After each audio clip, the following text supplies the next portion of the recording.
इन Islamic जिहादी मानसिकता ने अफगानिस्तान, फिर पाकिस्तान, फिर बांग्लादेश बनाया। अब माँ भारती के ही टुकड़े करने पर लगे हुए हैं। अब वक्फ के बारे में जन चेतना जागी है। अब कहने लगे कि ये जो प्रयाग की कुंभ धरा है वो भी हमारी है। मौलाना साहबुद्दीन और कुछ कट्टरपंथी महाकुंभ की भूमि को वक्फ बोर्ड की बता रहे हैं। निश्चित रूप से ये पाकिस्तान प्रायोजित है। उन तमाम आतंकी सोच के लोगों द्वारा प्रायोजित ऐसा प्रतीत होता है। इनकी जांच होनी चाहिए। Hindu Shiites accused the Muslim cleric of trying to incite communal riots in the country and called for a Sanatan board. आपने देखा होगा इन्होंने पूरे हिंदुस्तान में जहाँ जहाँ इनको अच्छा दिखता है वो सब इनका है।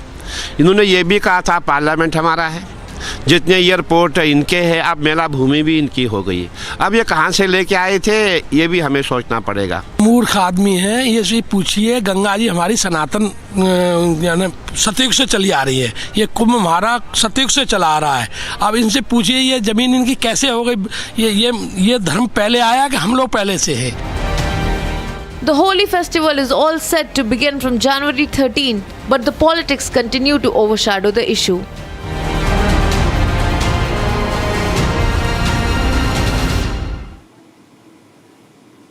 Viewers, now let's turn our attention to Karnataka, where talks of a reshuffle in the cabinet is likely to happen. Now, the CM Siddaramaiah has downplayed the speculations, but the BJP claims that their CM might be under pressure to resign. The latest news coming in from Karnataka this morning is that the talks of a cabinet reshuffle have intensified after its minister confirmed that the Congress High Command is indeed planning a rejig. This despite the CM Siddaramaiah dismissing any speculation about leadership change or any other reshuffle. While Siddaramaiah has downplayed the issue, the BJP claims that the internal strife within the Congress and suggesting that the CM is under pressure to resign. As talks of a reshuffle intensify in Karnataka's cabinet,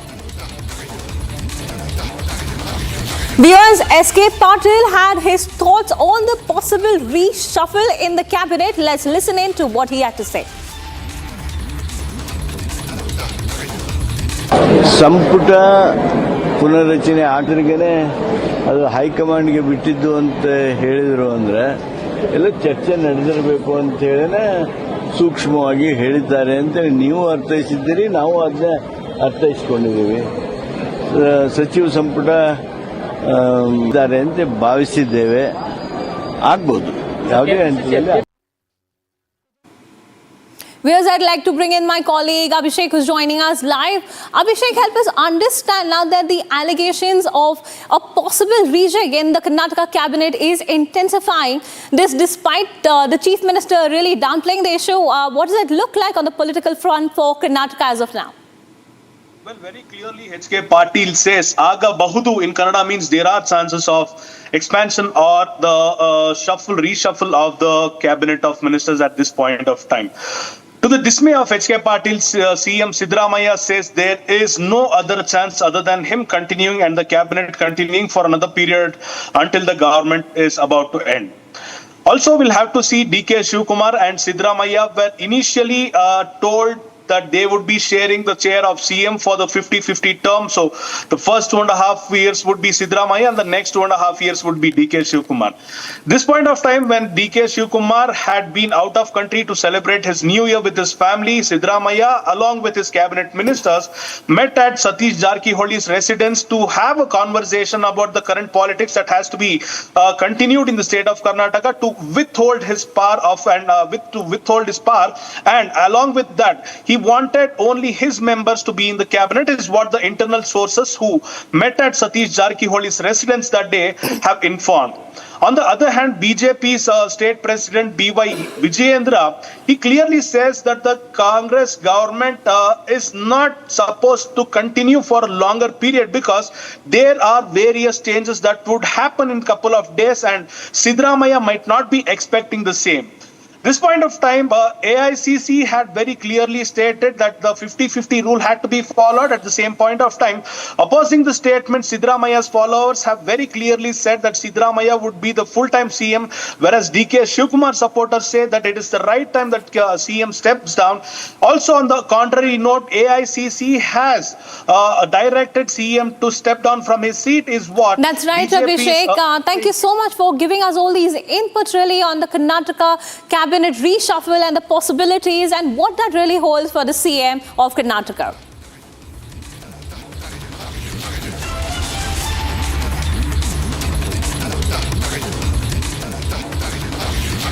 Now, if you're wondering what the weather in your city is today, here's the weather update brought to you by Samsung Galaxy S24 Ultra, powered by Galaxy AI.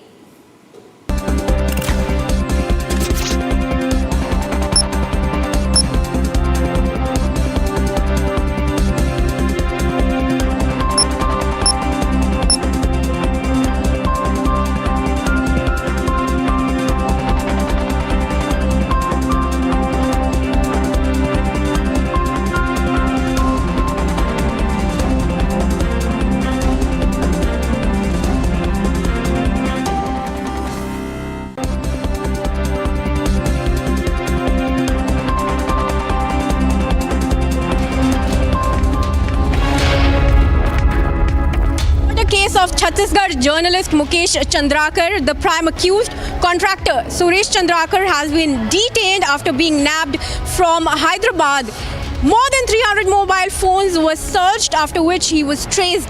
Bringing you more details, stay tuned to Republic.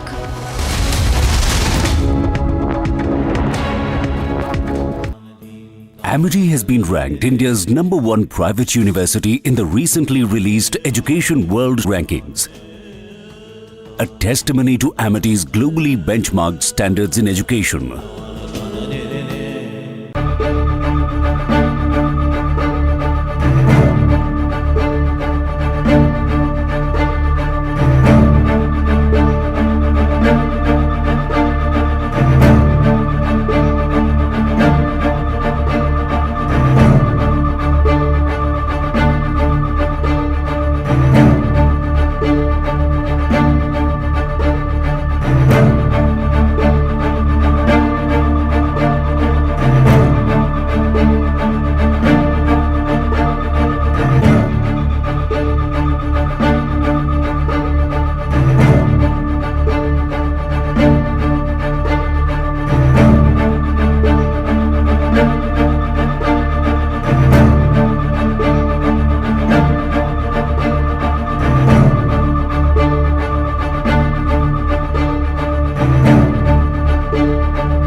Wait. This is an excellent article. Let me just summarize it and take it at the end of my bulletin.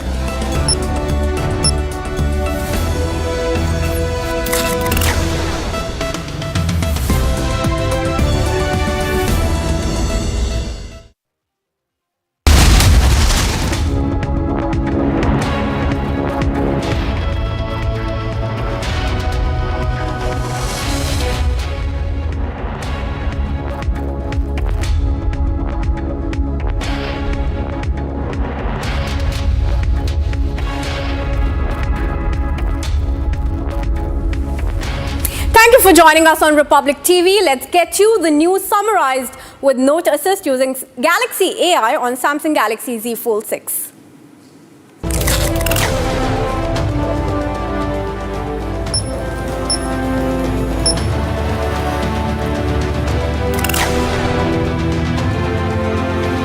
Prashant Kishore arrested in Patna for sitting on protests at prohibited site at Gandhi Maidan. Main accused nabbed in Chhattisgarh journalist murder case. Contractor Suresh Chandrakar arrested from Hyderabad.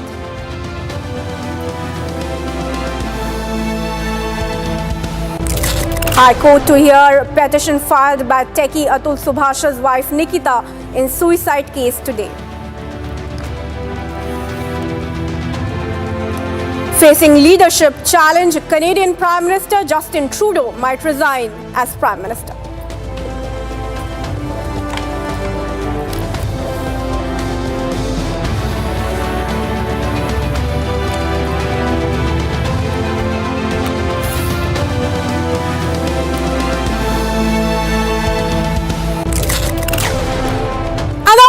Summarized with Note Assist using Galaxy AI on Samsung Galaxy Z Fold 6. Let's start our big story of the day now.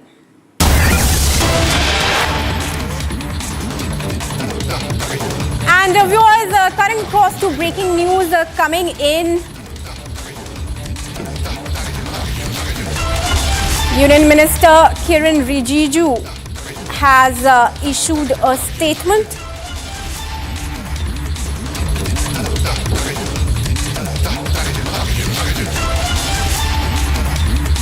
He has defended India's record on minority rights, asserting that minorities are safe, flourishing and growing at a faster rate than Hindus.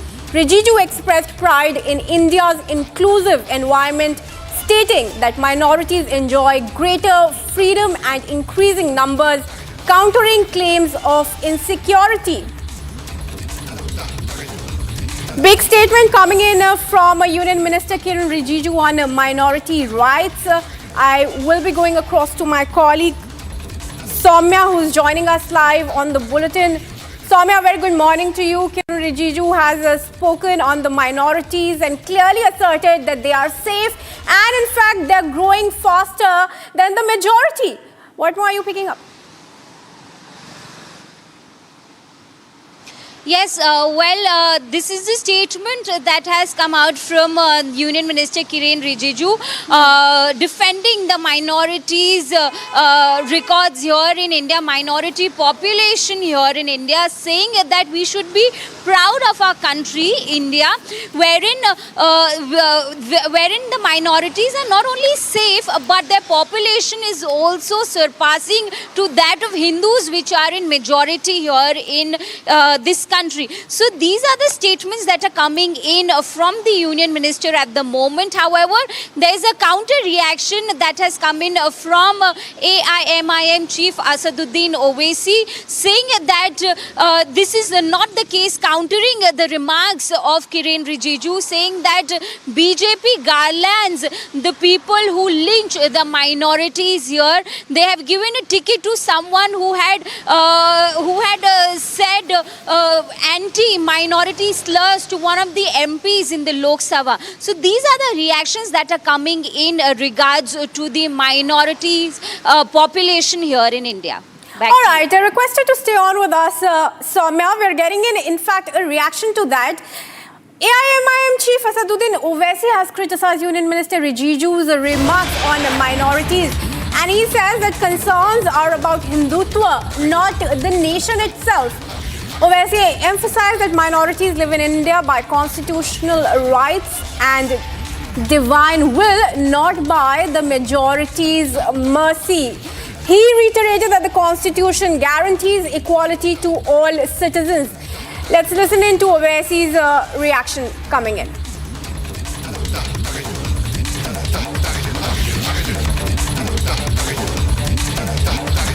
All right, before we play that out for you, let's go back to Soumya. Soumya, Owaisi has, of course, politicized the statement that's coming in from the Union Minister Kiren Rijiju, saying minorities are safe in India. Their population is, in fact, on the rise. But Owaisi says it's only their constitutional right, their divine intervention by which they are in India. How do you see this reaction from the AIIMS chief? Yes, this is the counter-attack to the remarks of the Union Minister Kiren Rijiju, who went on to say that we should be proud of India, wherein the minorities are not only safe but also their population is surpassing to that of the majorities, which are Hindus here. He went on to say that we are not living at the mercy of the majorities here. It is because the Constitution allows us to. It gives us the equal rights. It is the mercy of God that we reside in the same country. He went on to say we are also proud of India, and because of that we should hold the government in power accountable for whatever is happening. And he went on to narrate certain examples to that of BJP garlanding lynchers and convicts and making a candidate who talking about a Delhi candidate for the upcoming Delhi elections who had given anti-Muslim slurs to one of the MPs. So these are the statements that are coming in from Asaduddin Owaisi. With that, he also attacked RSS, said Sangh Parivars are going after any and every dargahs and masjids possible here in India. Back to you. All right, well, thank you Soumya for joining us and sharing those updates with us. Viewers, it's now Kiren Rijiju versus Owaisi on the minority numbers in India, even as the Union Minister confirms that they are safe in India, the population is on a rise. Owaisi criticizes that statement.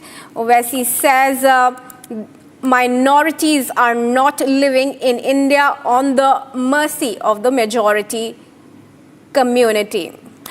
With that, we move on to the next big breaking news coming in. The first case of HMPV virus has now been detected in India. The case is being reported from Bengaluru amid a rise of HMPV virus outbreak in China. Now India has reported its first case.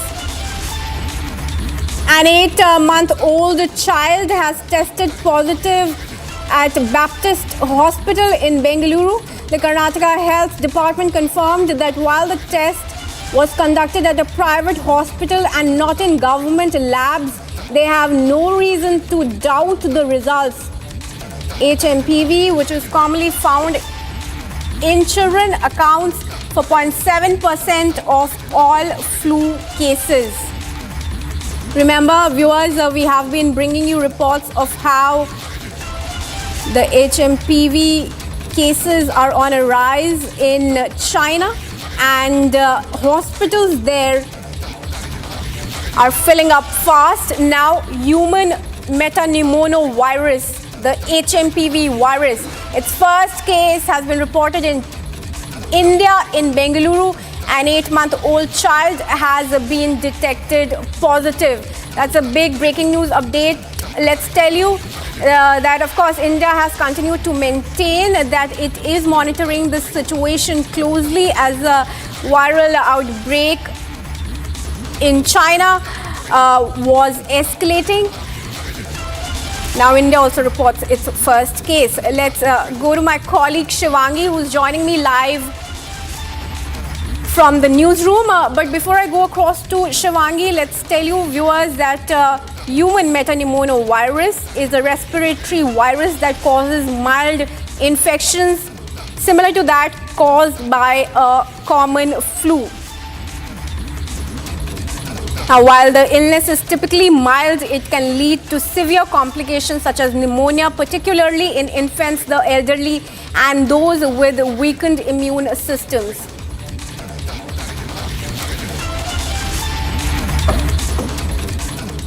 And with that, we move on to some of the other top news stories that we are tracking for you from across the nation in 5 minutes.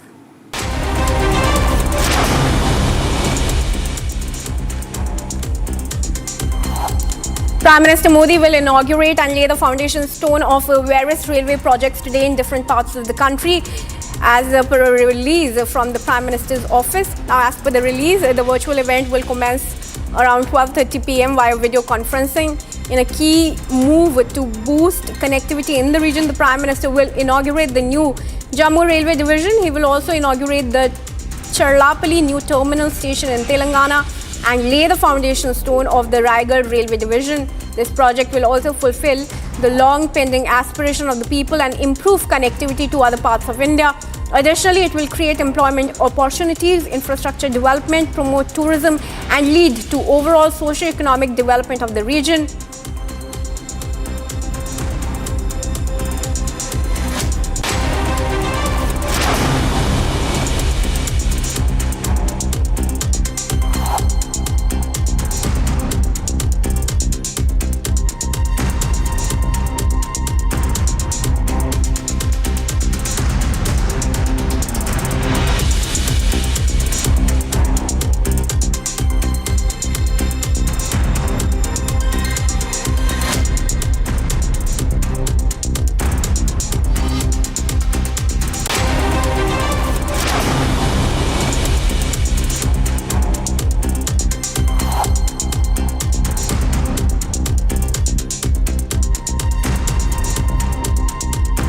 And Prime Minister Modi laid the foundation for a new Central Ayurveda Research Institute building in New Delhi's Rohini. While addressing the board virtually, Prime Minister Modi reflected upon the heritage and importance of Ayurveda. The ceremony was also attended by Union Minister of State for Ayush, Pratap Rao Jadhav, among other dignitaries, emphasizing the centre's focus on making healthcare accessible to the poorest of the poor. The Prime Minister said the government is promoting traditional Indian medicine systems like Ayush and Ayurveda. The Indian Met Department has issued a yellow alert forecasting light rain in Delhi today. The alert comes as a fresh western disturbance is anticipated to bring snowfall to the northern mountains, leading to a subsequent drop in temperatures from January 8. While fog will persist, visibility is set to increase, bringing some relaxation to the residents. Jan Suraaj chief Prashant Kishor was arrested by the Patna Police in the early hours today. He was sitting on an indefinite hunger strike seeking action against the alleged BPSC exam paper leak. Additionally, Patna Police has vacated the place at Gandhi Maidan where Jan Suraaj chief Prashant Kishor was sitting on a fast unto death until with the protesters there, beg your pardon. Patna Police also conducted the checking of the vehicles leaving from the Gandhi Maidan. Kishore was observing a fast unto death over BPSC irregularities launched on January 2 in support of the protesting students who are demanding a cancellation of the Bihar Public Service Commission exam post paper leak allegations. In a significant development in the techie Atul Subhash suicide case, the Karnataka High Court will hear a plea filed by Nikita Singhania, his wife, seeking to quash the FIR registered against her at the Marathahalli police station. Nikita, who was earlier arrested and later granted bail, has challenged the charges in the case. The hearing will be conducted before the bench of Justice Hemant Chandan Gudar later today. BJP's New Delhi Assembly seat candidate Parvesh Verma challenged Chief Minister Atishi to open the doors of Sheesh Mahal, official residence of the Chief Minister. He wants it to be opened for the public, saying that the people of Delhi want to see what happened to the taxpayers' money. He further claimed that rupees 100 crore had been spent on the residents to put up various amenities.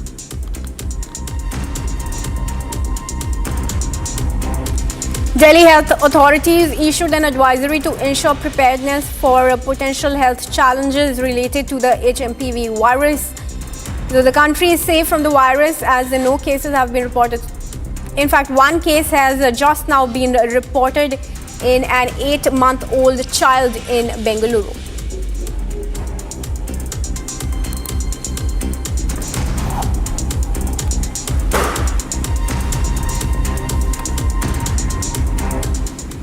It's time now for a very quick break on this bulletin, but stay tuned to Republic. We're also going to bring you news on the suicide case of Bengaluru techie Atul Subhash. His wife's bail plea will be heard in the Karnataka High Court today.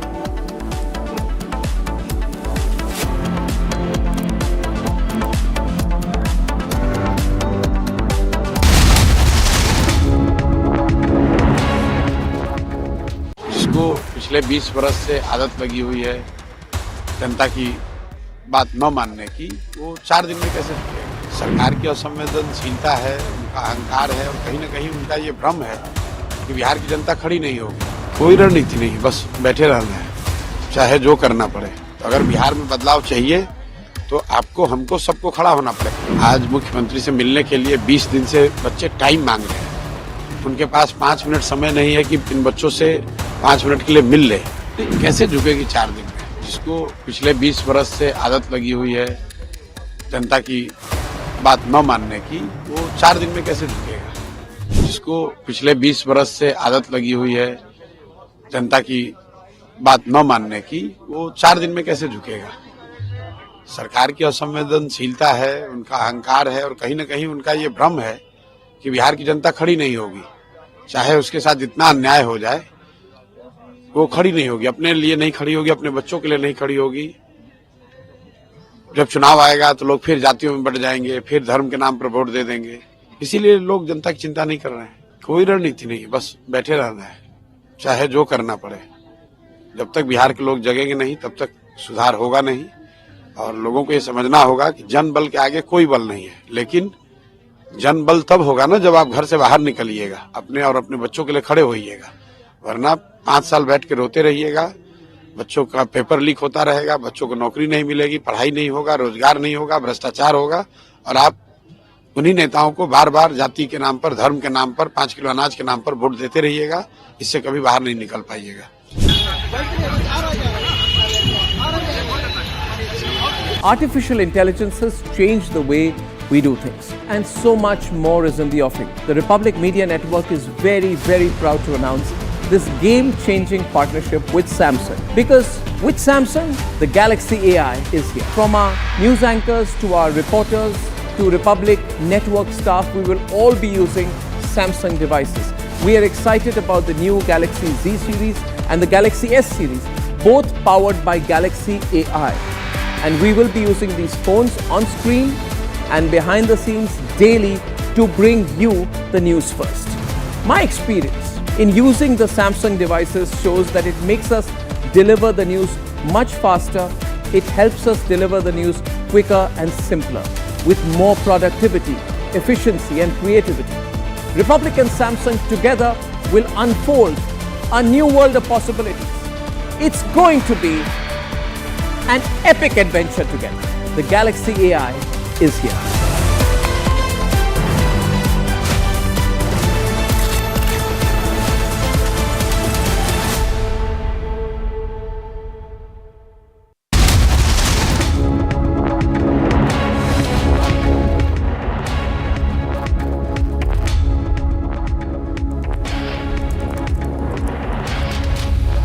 Welcome back, viewers.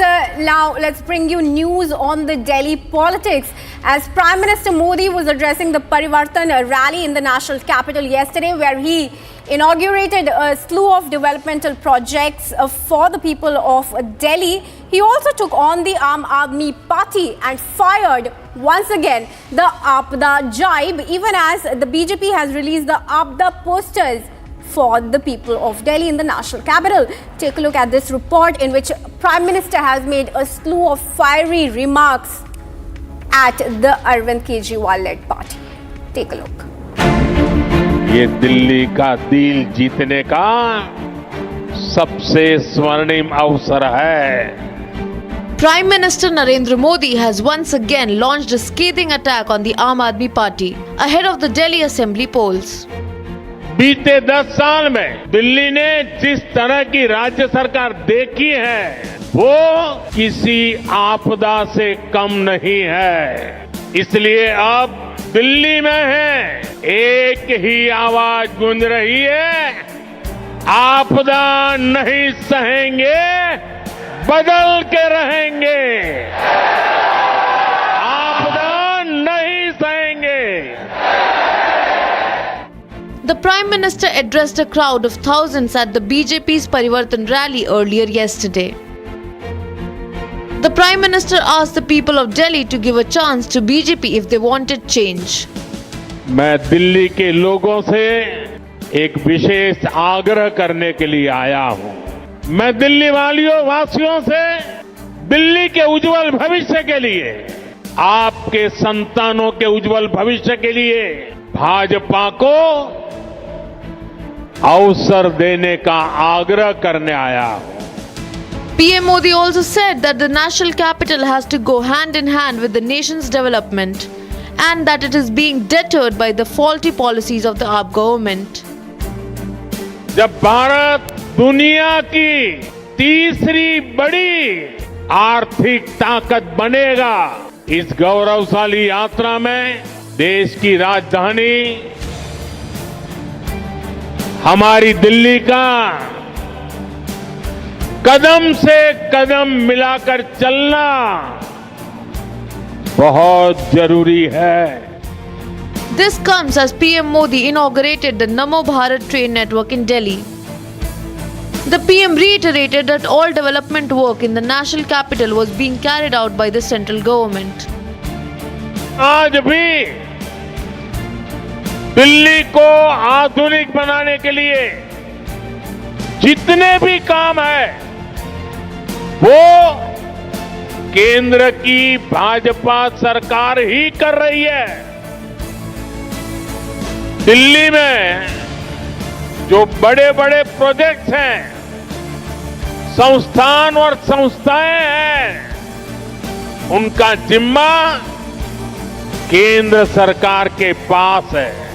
पिछले साल केंद्र की भाजपा सरकार ने दिल्ली की सुरक्षा के लिए, स्वास्थ्य के लिए, विकास कार्यों के लिए 75,000 करोड़ रुपए से ज्यादा दिए हैं। Prime Minister Modi also highlighted the slew of developmental projects that he inaugurated in the national capital in the past week. मैं अभी दिल्ली के विकास से जुड़ी हजारों करोड़ की परियोजनाओं का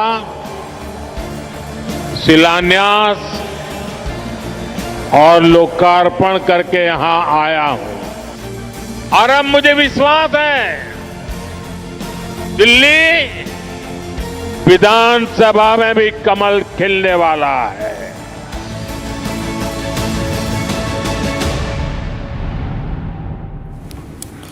And with that, let's move on and take a look at some of the other stories from across the world that are making headlines at the moment.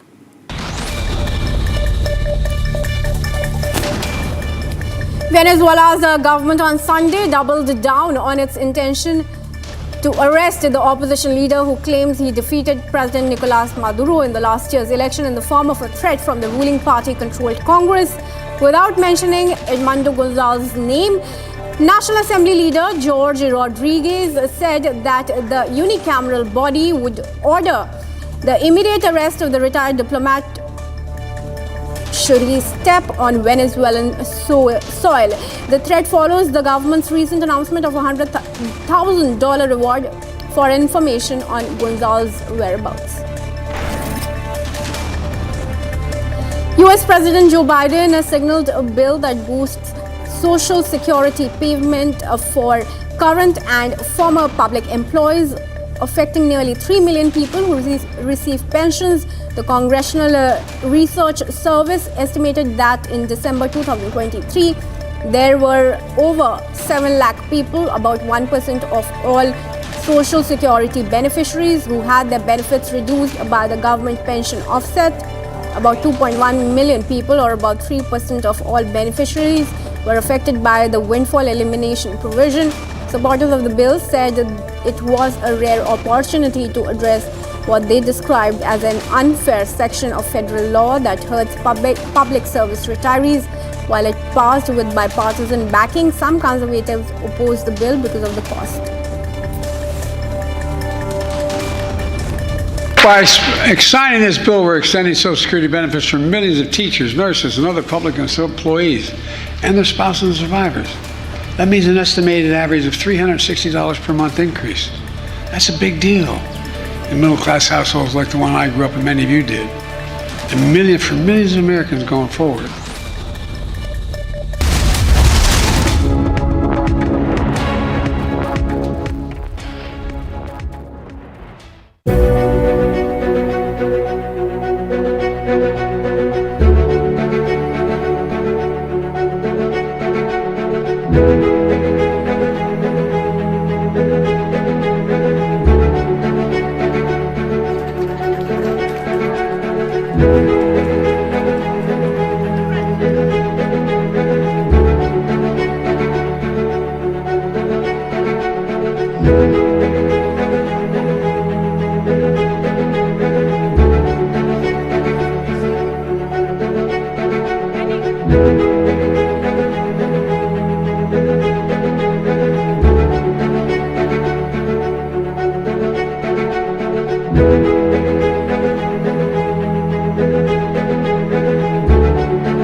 wondering what the weather in your city is today? Here is the weather update brought to you by Samsung Galaxy S24 Ultra, powered by Galaxy AI.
Long distance get you down. Now you can get 2x, 3x, 5x or even 10x close-ups with optical or optical quality zoom. It's that easy to zoom into an image or a document or even the sky.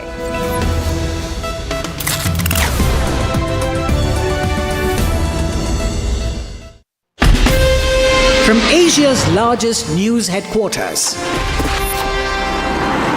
setting the agenda for Bharat.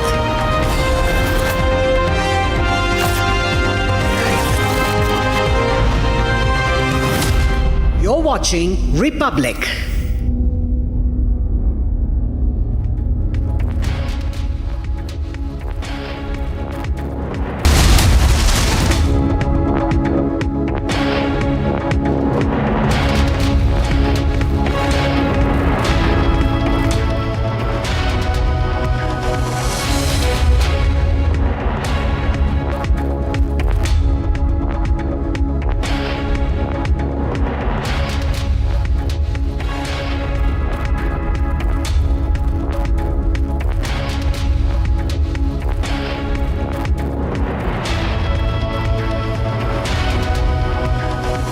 A very good morning, viewers. We are live and breaking. I'm Shivangi Shukla getting you the latest coming in. And the big story which is making the waves internationally is that the Canadian Prime Minister Justin Trudeau might just step down. That is right. And this is coming in the backdrop of the heavy criticism and his ratings tanking when it comes to popularity. We will be getting you all those top updates, but as usual, the headlines. Let's get started.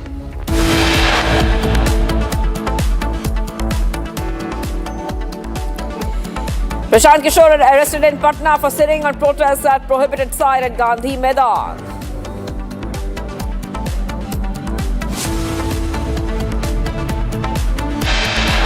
BJP's Ramesh Biduri makes another objectionable remark, says Delhi CM Atishri changed her father.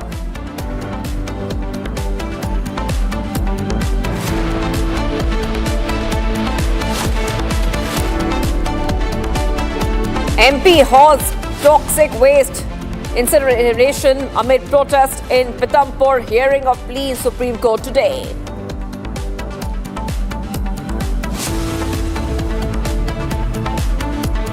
First case of HMPV virus reported in India. 8-month-old child detected with virus in Bengaluru.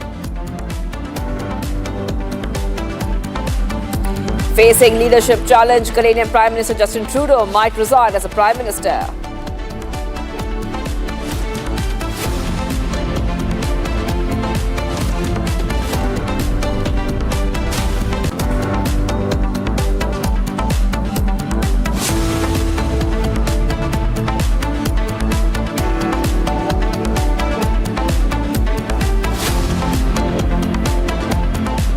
We're getting you some big breaking updates coming in right now. The big story is that the first case of HMPV has now been recorded, and this is coming in from Bengaluru. So this is a big update we're getting for our viewers. First case of HMPV has been detected in Bengaluru with an 8-month-old baby testing positive at Baptist Hospital. The Karnataka Health Department confirmed that while the test was conducted at a private hospital and not in government labs, they have no reason to doubt the results. HMPV, commonly found in children, accounts for 0.7% of all flu samples. This is a big update we're getting for our viewers on Republic TV. And back-to-back updates coming in. I repeat, back-to-back updates coming in right now on Republic TV, where we are coming to know that the first case, I repeat, the first case of HMPV has now been recorded. 8-month-old child, I repeat, is the first patient. I want to go across to my colleague joining us, Abhishek, joining us live from Bengaluru. Abhishek, HMPV outbreak has been seen, especially in China. We have seen China, Malaysia, some other countries have reported an outbreak.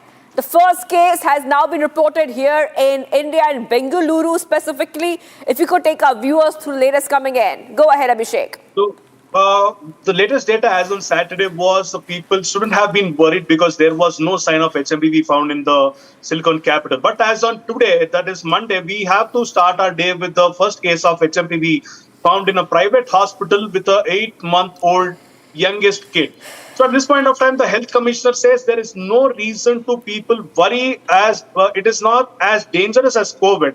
The health department is concerned with the virus not spreading to anyone else from the hospital.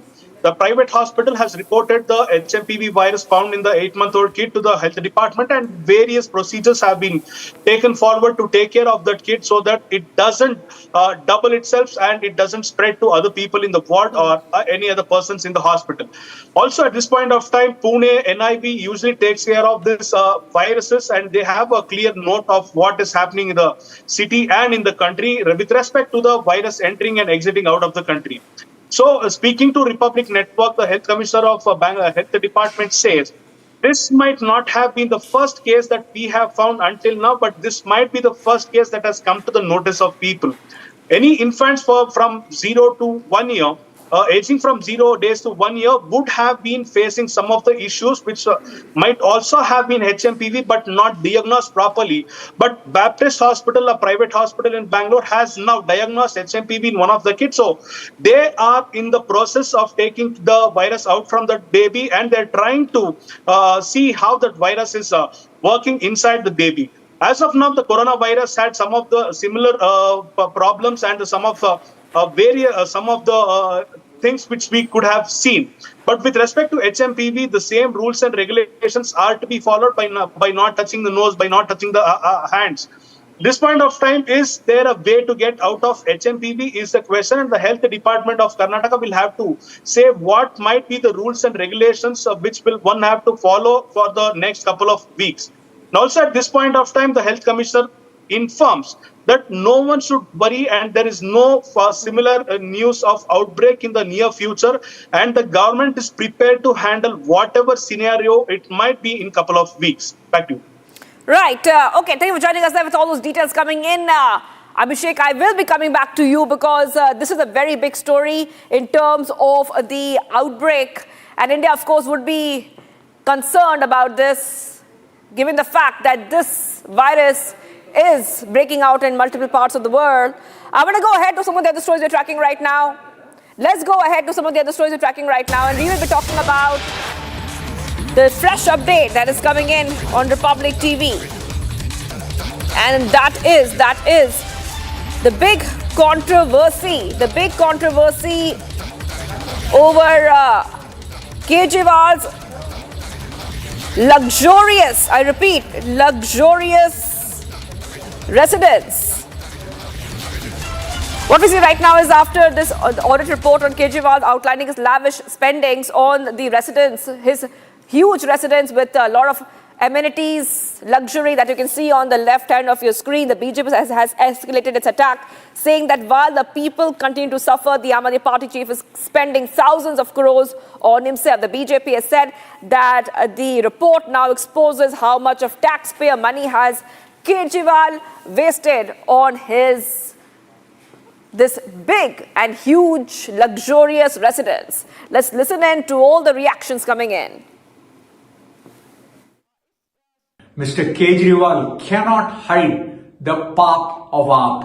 Mr. Kejriwal can never cover up the shameful sins and shocking frauds of the AAP by conveniently hiding it behind the fancy curtains or beneath the silk carpets which he has put under a Sheesh Mahal. The CAG audit trail has been explosive and has exposed the AAP. The AAP government, which is embroiled in a liquor scam corruption, has intoxicated with power, drunk with power, has now misused the taxpayers' money and has spent 33.6 crores of taxpayers' money in putting mini bars, marble stone in the Sheesh Mahal, which Mr. Kejriwal had constructed for himself.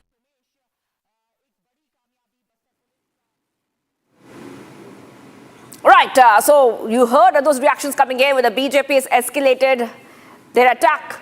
And now the Prime Minister Modi, remember, had addressed a Parivartan rally with that happened on Sunday and said that the Aam Aadmi Party government has utilized the centre's funds in a wrong way. And instead of spending that money on welfare, they endorse their luxurious splurges.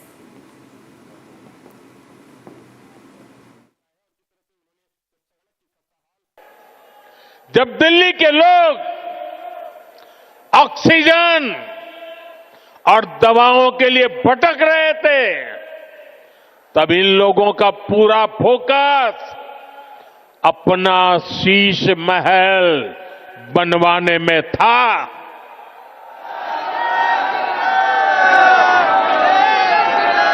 इन्होंने शीश महल का भारी भरकम budget बनाया और आज इस अखबार ने खुलासा किया है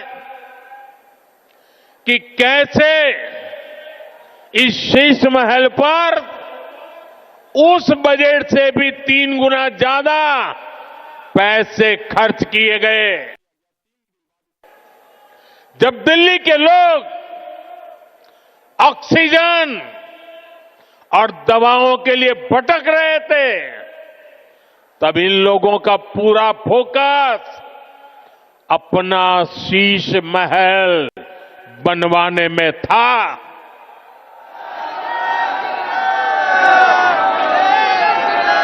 इन्होंने शीश महल का भारी भरकम बजट बनाया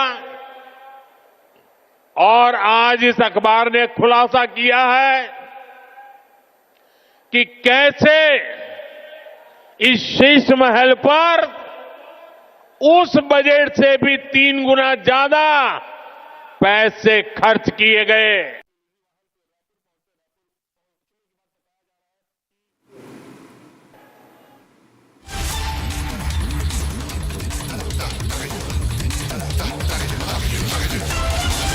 All right, those are pictures coming in. You can see that luxurious residence of what the Prime Minister Modi has called a Sheesh Mahal. This has created a lot of, I repeat, a lot of controversy on the BJP. You can hear that is now questioning the Aam Aadmi Party for the use of funds. They're saying that the Aam Aadmi Party they have used the funds for the wrong purpose, for splurging on themselves instead of for the welfare of the people of Delhi.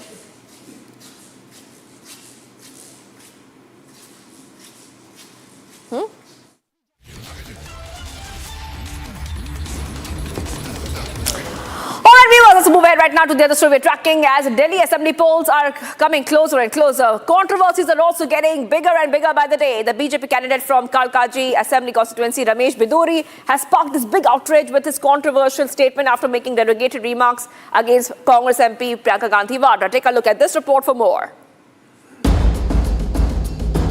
A controversy erupted ahead of Delhi assembly polls after BJP leader Ramesh Biduri made derogatory remarks against Congress MP Priyanka Gandhi Vadra. The video went viral where he was seen taking a sexist jibe at the Congress leader. While Biduri did make a U-turn, the damage was already done. इस प्रकार के बयान पहले दिए जाते रहे हैं और किन्होंने दिए? लालू यादव जी ने बयान दिया, हेमा मालिनी जी के ऊपर दिया, मैंने उसका उसी संदर्भ में बोला था और उसी आधार पर कांग्रेस के साथ उस सरकार में मंत्री रहे, कांग्रेस चुप्पी साधी रही। नरेश बालियान आम आदमी पार्टी का विधायक है, 2024 में फिर उन्होंने ये बयान को दोहराया 2024 के चुनाव में, तो आरटीसी की चुप्पी रही। लेकिन फिर भी अगर मेरे इस बयान से कोई व्यथित है, किसी को दुख पहुंचा है, तो मैं हृदय से इस बात के लिए अपने शब्द वापस लेते हुए खेद प्रकट करता हूं और इस बात के लिए मैं दुख प्रकट करता हूं। Known for his contentious remarks, Biduri allegedly made the comment during a BJP event in the Kalkaji area. While making the derogatory remark, he referred Lalu Yadav's earlier statement comparing Bihar's roads to Hema Malini's cheeks. While clarifying his statement, Biduri added if Congress found the statement objectionable, then they should first denounce Lalu Yadav's remark. Kalkaji भी सुधार camp के सामने वाली, बराबर वाली, अंदर वाली सारी की सारी सड़कें प्रियंका गांधी के गाल जैसे जरूर बना देंगे। लालू ने कहा था बिहार में कि बिहार की सड़कों को मैं हेमा मालिनी जी के गालों जैसे बना दूंगा। लालू ने झूठ बोला था, नहीं बना पाया, लेकिन मैं आपको विश्वास दिलाता हूं, जैसे ओखले की सड़कें हमने बना दिए, संगम बिहार की सड़कें बना दिए, इसी प्रकार से कालकाजी भी सुधार कैंप के सामने वाली, बराबर वाली, अंदर वाली सारी की सारी सड़कें प्रियंका गांधी के गाल जैसे जरूर बना देंगे। The statement has triggered a political uproar with Congress and AAP strongly criticizing Biduri and BJP. AAP questioned the BJP for having an anti-women party mentality. वो हेमा जी के बारे में जो लालू जी लाइन्स में चलते हैं, ये हेमा जी के बारे में अगर बोला है ऐसे अपशब्द, और प्रियंका गांधी एक विशेष वीआईपी कल्चर खानदान से है, क्या करोड़पति की एक खानदान की बेटी तो महिला है और एक जनरल परिवार से निकलने वाली हेमा मालिनी वो महिला नहीं है? वो महिला नहीं है। एक खानदान विशेष से निकलकर आने वाला नेहरू खानदान का परिवार राजकुमार होगा, महिला होगी। गरीब परिवार में, सामान्य परिवार में रहने वाली महिला नहीं है।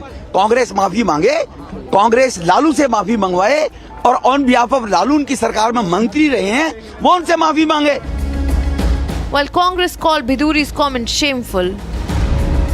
कांग्रेस पार्टी की नेता प्रियंका गांधी जी के बारे में इतना घटिया, निम्न स्तर का बयान, गंदा बयान रमेश बिधूड़ी ने दिया।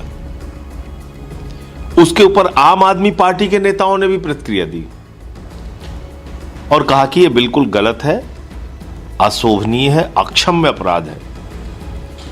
लेकिन मैं पूछना चाहता हूं और मैं हैरान भी हूं इस बात से कि कांग्रेस पार्टी के दो बड़े नेता जो अपने आप को दिल्ली का चैंपियन कहते हैं, एक अजय माकन जी और दूसरे संदीप दीक्षित जी, उनका एक बयान रमेश बिधूड़ी के खिलाफ नहीं आया।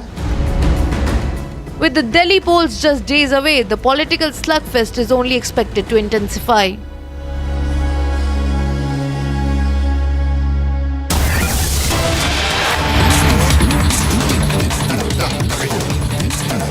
Getting us some big updates coming in right now, Republic TV viewers. Amid ongoing allegations of voter deletion ahead of Delhi Assembly polls, Election Commission of India is set to publish the final electoral roll on Jan 6th, 2025. The draft rolls were released on October 29th with claims and objections processed by December 24th.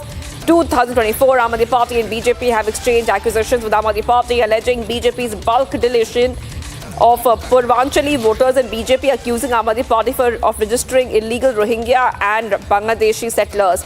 Aam Aadmi Party Sanjay Singh further claimed BJP is attempting to delete his wife's name from the roll as a political retaliation. Aam Aadmi Party plans to closely monitor the updated voter list. What we see right now is allegation of voter deletion ahead of Delhi Assembly polls.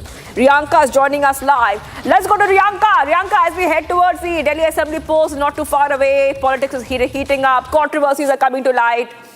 And this time, a new allegation of voter deletion has now come to the surface. Riyanka, please take our viewers through the latest details and the allegations which have come out in the forefront. Go ahead, Riyanka.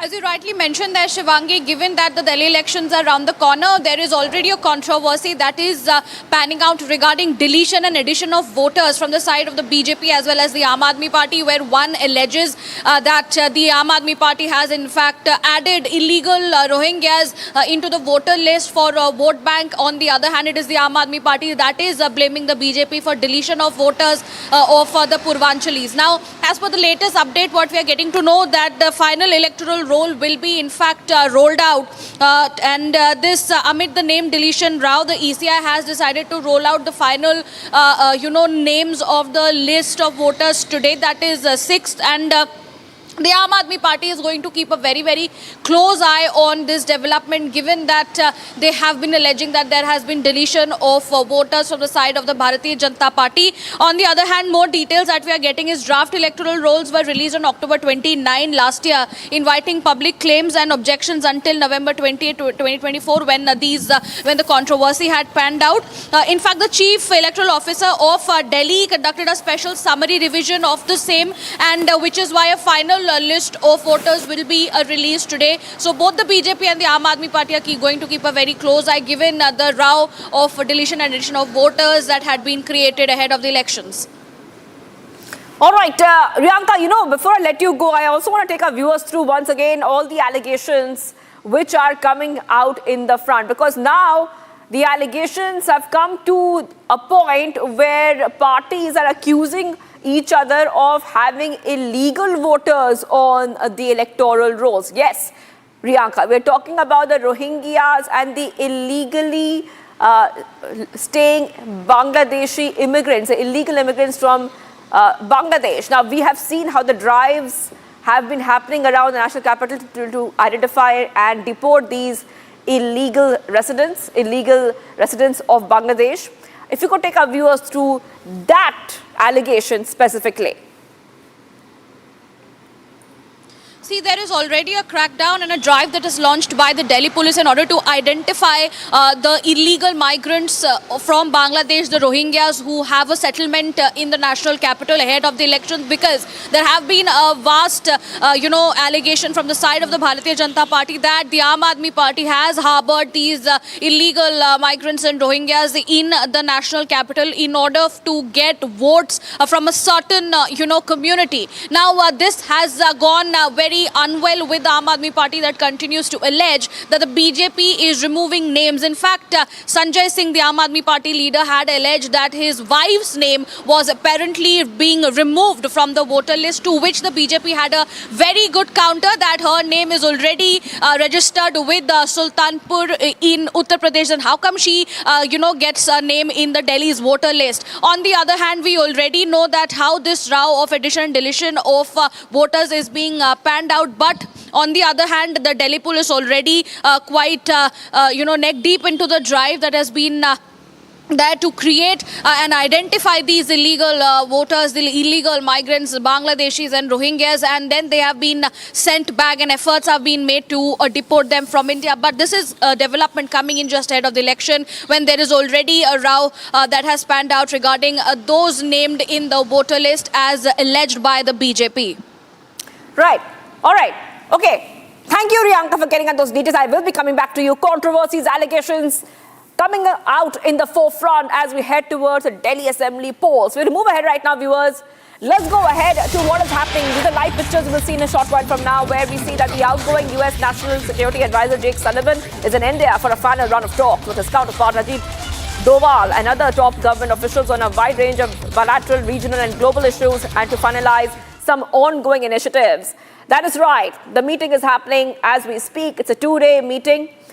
His visit to India comes as Joe Biden administration prepares to wrap up its 4-year term. Getting in visuals of Sullivan's meeting with External Affairs Minister S. Jaishankar.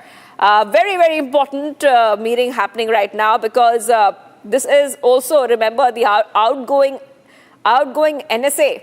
Jake Sullivan is the outgoing NSA. Just before Donald Trump takes over as a president again, we see that the US NSA, Jake Sullivan, is on his India visit.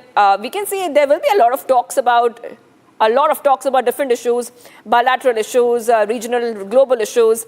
Let's go back to my colleague who is joining us on the phone line, our senior executive editor, Abhishek Kapoor. Abhishek, the meeting is happening, very important meeting, especially a meeting which underlines the ties between New Delhi and Washington, even if Jake Sullivan is the outgoing NSA.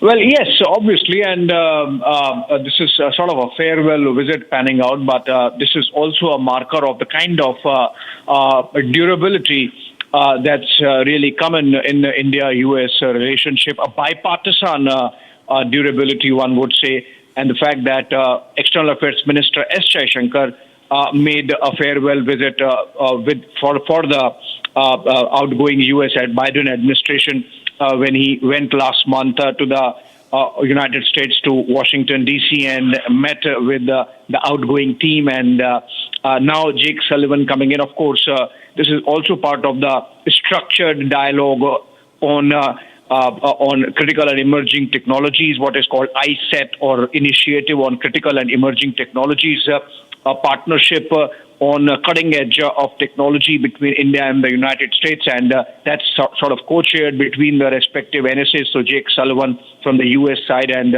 our NSA Ajit Doval from our side, and they are going to have that structured mechanism dialogue in a bit. But before that, Sullivan meeting External Affairs Minister S. Jaishankar. Remember, they met just a fortnight back in Washington, D.C., and they are meeting now, and that really gives you an idea of the kind of top-level continuous contact that's part of the structured mechanisms now between the two sides. Of course, Jake Sullivan would be passing on the baton to Mike Waltz, to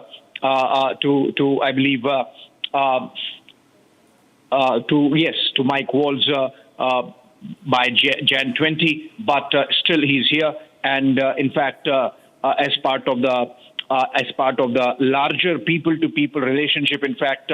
Jake Sullivan on his farewell visit is also going to be addressing the students of the Indian Institute of Technology in Delhi at around 2:30 p.m. So that gives you an idea of the dialogue taking place. Also, there were reports coming in from Washington D.C. as part of a larger briefing of the White House that Sullivan, when he's in New Delhi, is going to discuss, among other issues, the building of the world's largest dam by China on Sangpo, which is Brahmaputra, on the Tibet side, and the concerns that are there, not just in India, in the Northeast, but in the larger world community at the scale of dam building that the Chinese are doing.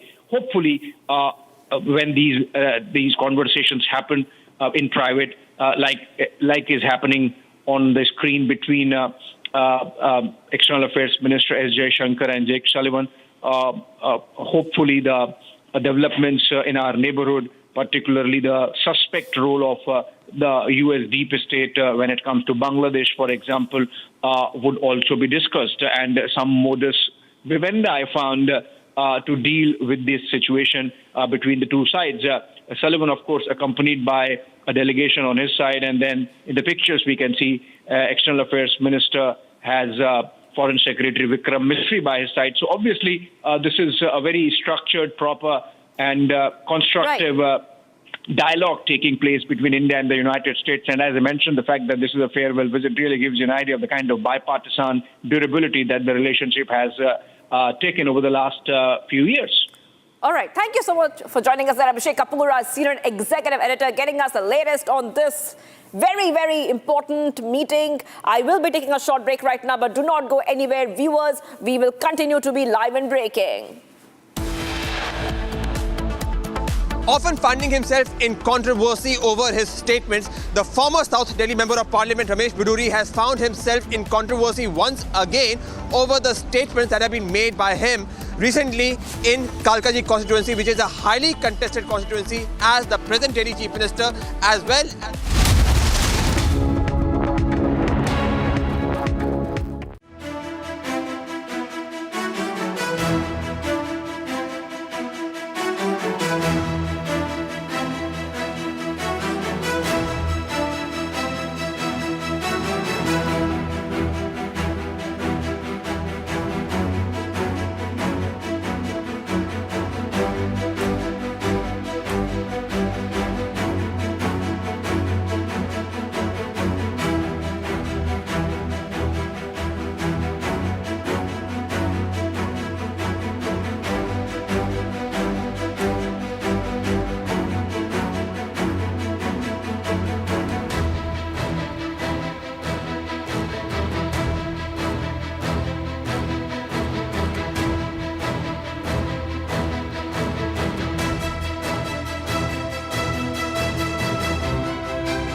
Artificial intelligence has changed the way we do things, and so much more is in the offing. Republic is proud to announce a game-changing partnership with Samsung. Because with Samsung, Galaxy AI is here. From our news anchors to reporters to network staff, we will be using Samsung devices, Galaxy Z series and Galaxy S series, powered by Galaxy AI, every day behind the scenes to bring you the news. Faster, simpler, with more productivity, efficiency and creativity. Republic and Samsung together unfold a new world of possibilities. It's going to be an epic adventure together.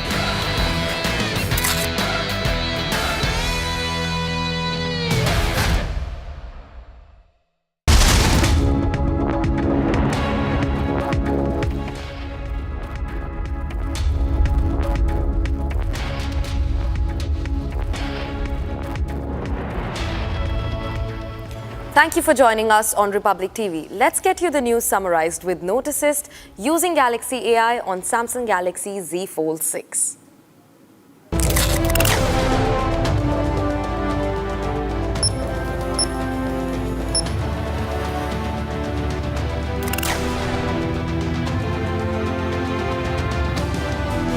Eight-month-old baby detected with the HMPV virus in Bengaluru, making it the first case in India amid a surge in such cases in China.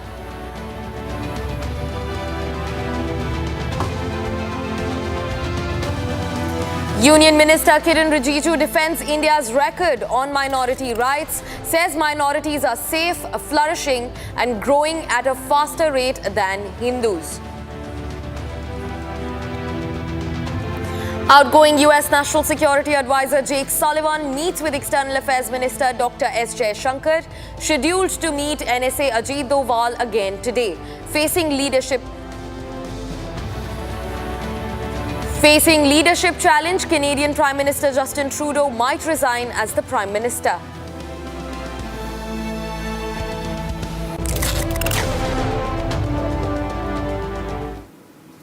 That was the news summarized with Note Assist using Galaxy AI on Samsung Galaxy Z Fold 6. Let's start our big story of the day.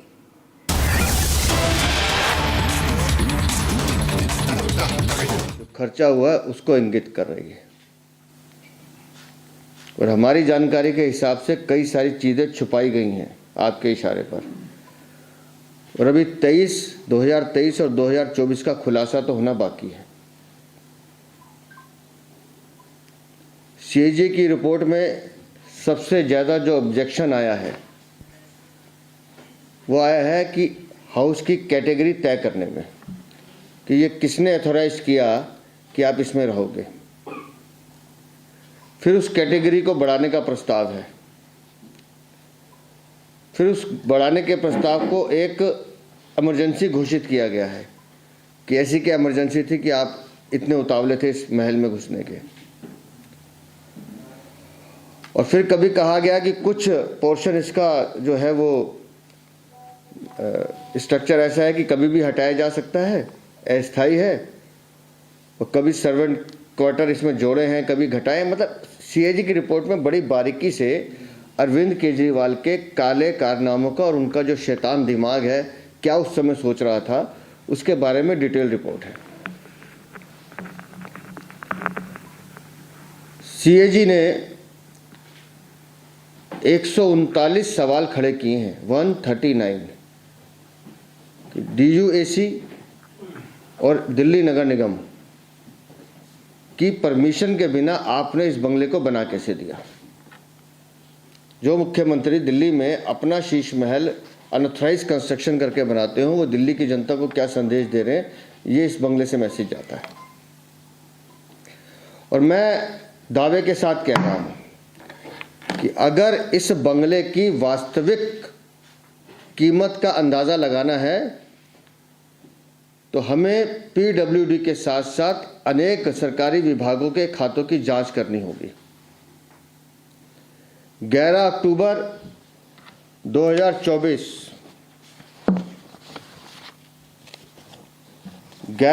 2024 की ये inventory जो PWD ने निकाली है कि ये सामान वहां से लापता है, इस खर्चे को भी जोड़ना होगा। और जब हम इस इन्वेंट्री के खर्चे को जोड़ते हैं तो ये लागत सिर्फ 33 करोड़ नहीं, ये लागत 75 से 80 करोड़ पे जाकर रुकती है। इस पूरे खेल में एक बात तो स्पष्ट हो गई जो सीएजी रिपोर्ट में भी है कि पीडब्ल्यूडी विभाग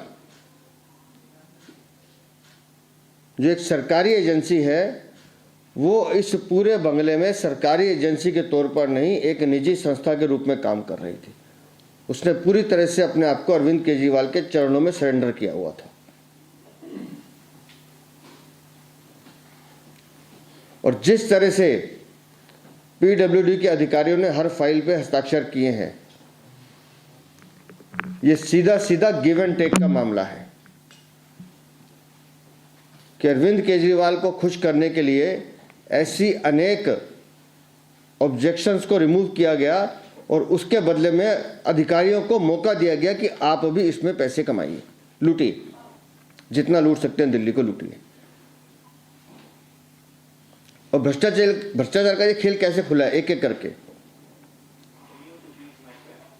मुख्यमंत्री के लिए जो मकान चुना गया वो उनकी हैसियत के हिसाब से ऊंची श्रेणी का चुना गया। बंगले का जो पहला एडिशनल ऑल्टरनेशन एस्टीमेट था, ऑल्टरेशन, वो बना 7 करोड़ 91 लाख का। और जैसे ही वो एस्टीमेट बना, पीडब्ल्यूडी ने इमीडिएट उसे ये कह दिया कि ये तो इमरजेंसी है, इसको करना ही पड़ेगा। मतलब ऐसी क्या इमरजेंसी है नहीं बताया, फाइल पे लिख दिया इमरजेंसी है। पहले एस्टीमेट पर 1 सितंबर 2020 को वर्क ऑर्डर जारी किया जाता है। तारीख याद रखिएगा, 1 सितंबर 2020, जब दिल्ली कोविड की मार झेल रही थी। तब अरविंद केजरीवाल अपने घर में बैठ के वर्क एस्टीमेट बनवा रहे थे। उसके बाद शुरू हुआ भ्रष्टाचार का खेल, फर्रुखाबादी। 1 सितंबर 2020 को वर्क ऑर्डर हुआ 7.91 करोड़। 8 जून 2021 को रसोई और लॉन्ड्री के नाम पर 1,62,00,000 का वर्क ऑर्डर इशू होता है। फिर 22 अक्टूबर 2021 को बिना किसी की परमिशन लिए, बिना किसी को दिखाए, सुपर एरिया, जो बाहर आप देख रहे हैं जितनी बड़ी ये बिल्डिंग बनी है, इस सुपर एरिया की वृद्धि दिखाते हुए 9.9 करोड़ का ऑर्डर जारी कर दिया जाता है। फिर आता है 30 दिसंबर 2021। इसको सजाने में, जिसका जिक्र हम इस इन्वेंट्री में कर रहे हैं, इसके अंदर इसको सजाने के नाम पर 5.73 करोड़ फिर वर्क ऑर्डर जारी कर दिया जाता है। फिर 29 जून 2022 नियम कानून सब किनारे कर दिए जाते हैं। इस बंगले में एडिशनल ब्यूटिफिकेशन के नाम पर और ऑर्नामेंटल कामों के नाम पर कि हमने बंगले की जो 7.91 करोड़ थी वो कम पड़ रहा है, अब हमें 9.34 करोड़ का अतिरिक्त ऑर्डर दिया जाए, वो सैंक्शन कर दिया जाता है। और कोई भी वर्क ऑर्डर बिना किसी जस्टिफिकेशन के, बिना किसी अनुमति के पास कर दिए जाते हैं, जिसकी लागत 33.71 करोड़ पहुंचती है। और सीएजी की रिपोर्ट जो लिखा है उसमें पृष्ठ संख्या 127 वो प्रोजेक्ट कंसल्टेंट की नियुक्ति से लेकर प्रोजेक्ट लागत तय करने के सारे नियमों के बारे में सवाल खड़े करती है। मैं सिर्फ एक बात पूछता हूं कि ये जो सीएजी की रिपोर्ट है 2022 तक की दिखा रही है, जिसमें 33.71 करोड़ का खर्चा इसके ब्यूटिफिकेशन पे दिखाया है। अब ये इन्वेंट्री का क्या करें? अभी तो 23 और 24 खुलना है। अब इस इन्वेंट्री की जो पूरी कीमत है वो अगर हम जोड़ने बैठेंगे, जिसका हमने पहले भी बताया कि window curtain operated with motor and track 80 लिए गए, कीमत 5.5 करोड़। कौन सा टीवी है जी? OLED टीवी क्या होता है? सोनी का 16 लिए गए, इसकी कीमत 64 लाख। अब कोई जोड़ सके तो जोड़ लीजिएगा, ये 33 करोड़ से अलग हैं सब। बॉस के स्पीकर लिए गए 4.5 लाख। और साडा premium full body massage chair 4 lakh. Recliner sofa 10 lakh. 80 वाट फ्री स्टैंडिंग ल्यूमिनियर 9,20,000। 12 वाट LED smart down light 19.5 lakh की लाइट है जी, 19.5 लाख की लाइट है।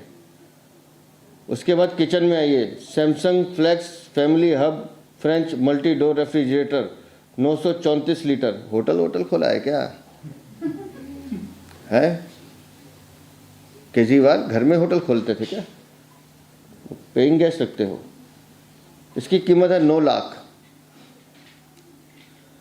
उसके बाद आइए 73 लीटर स्टीम ओवन, ये तो होटल में रखे जाते हैं भाई, ये घर नहीं हो सकता।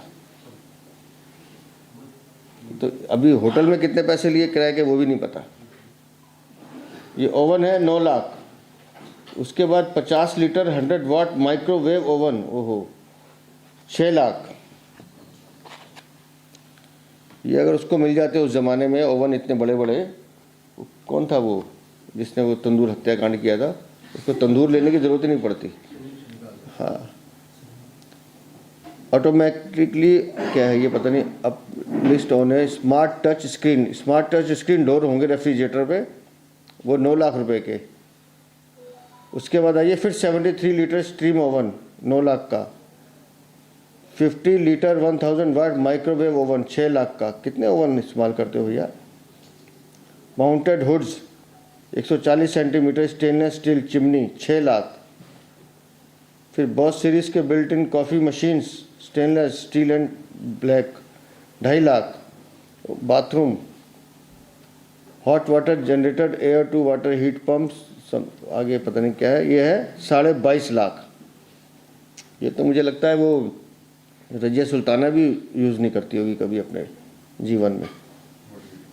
Superior water supply and sanitary installations 15 crore. 15 crore जो हम बार बार कह रहे हैं, क्योंकि इसमें टॉयलेट सीट का जिक्र नहीं है, तो ये मुझे लग रहा है वही होंगे ये superior water supply and sanitary installations.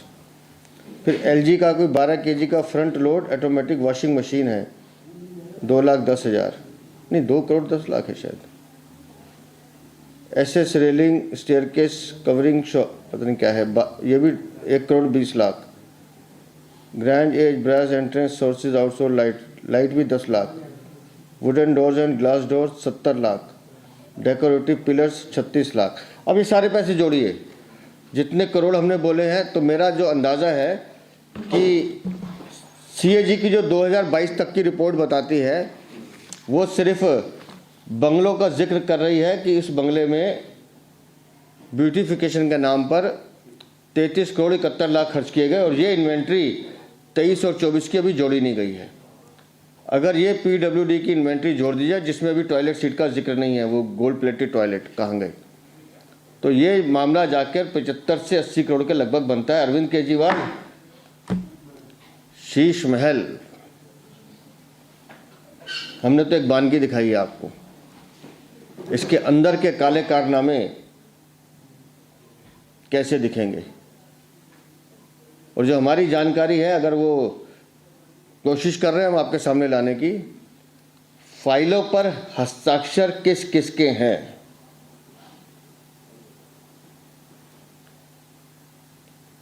PWD के अधिकारी बना रहे हैं, लेकिन इनके परिवार के सदस्य उस फाइल पर सिग्नेचर करते हैं कि फला फला ठेकेदार की पेमेंट इमीडिएट कर दी जाए।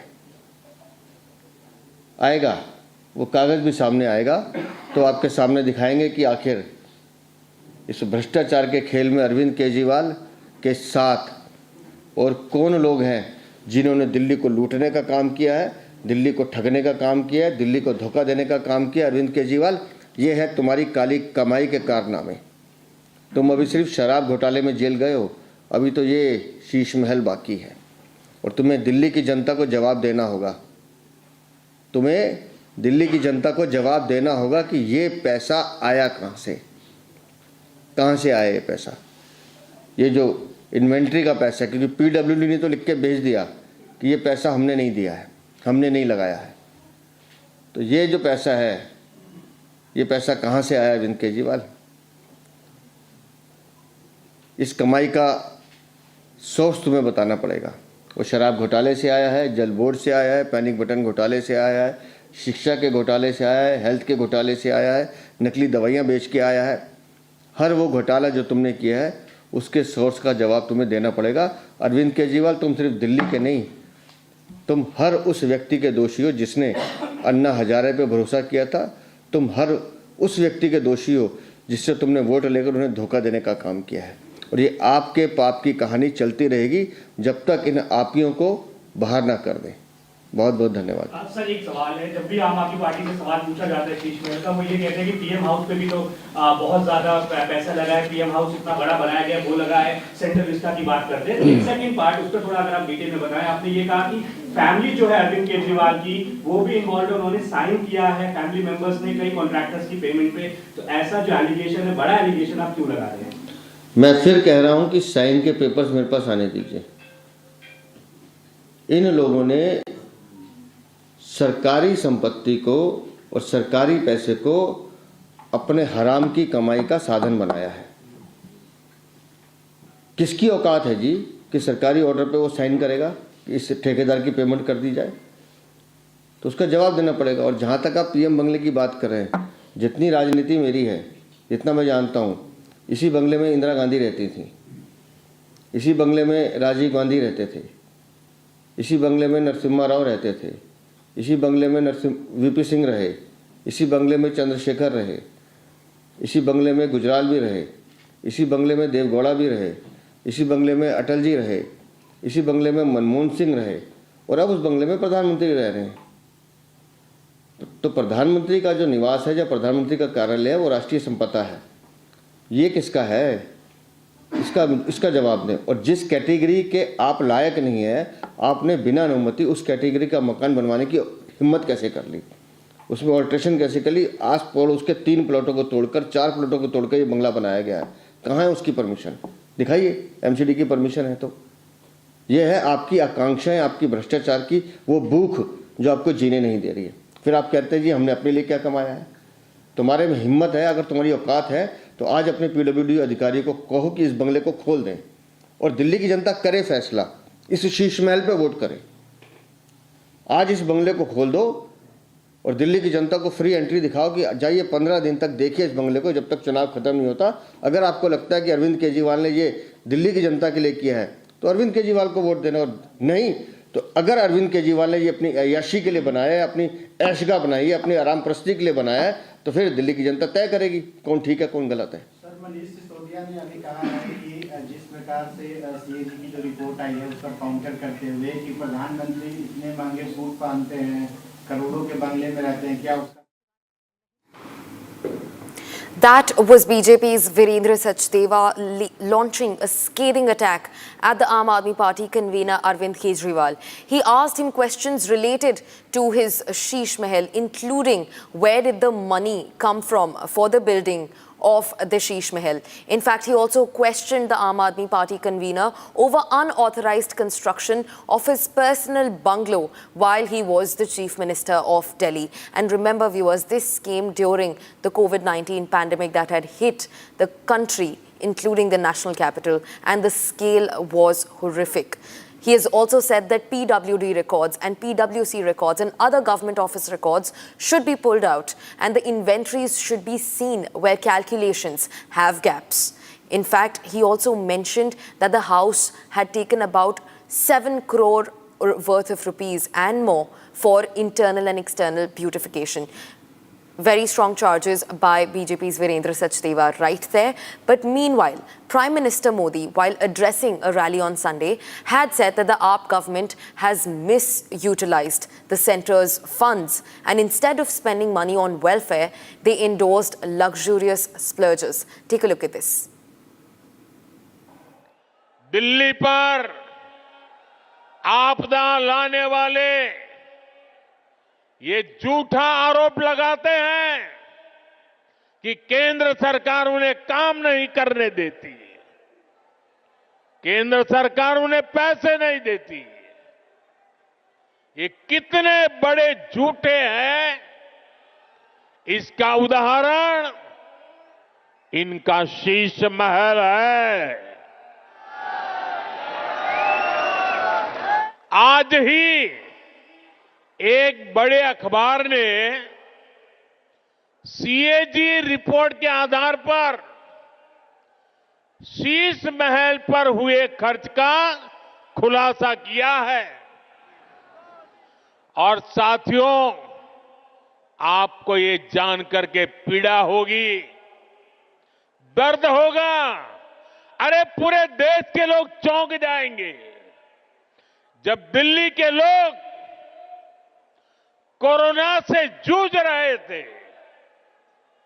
जब दिल्ली के लोग ऑक्सीजन और दवाओं के लिए भटक रहे थे, तब इन लोगों का पूरा फोकस अपना शीश महल बनवाने में था।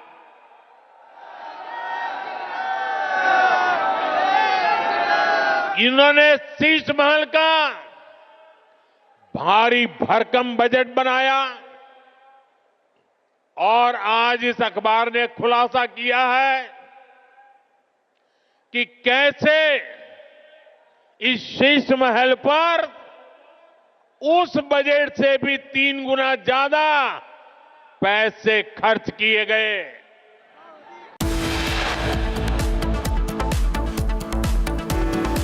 BJP's Virendra Sachdeva has launched scathing attack at the Aam Aadmi Party convener Arvind Kejriwal, questioning him over his personal residence, the Sheesh Mahal. He said that the PWD and other government office records should be pulled out and the inventory should be checked thoroughly to look for calculation gaps in the spending on his personal bungalow. Tracking this and a lot more for you right after this short break. Stay tuned to Republic TV.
Amid growing conflict within Bangladesh and India's worsening ties with the country, Bangladesh has revoked permission for 50 judges to attend judicial training in India.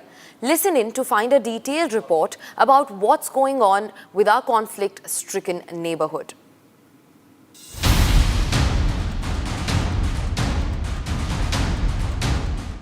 Following the ouster of Prime Minister Sheikh Hasina, Bangladesh interim government has revoked permission for 50 judges and judicial officers to attend training in India. Bangladesh Law Ministry confirmed the decision on 5th January, though no further justification was given.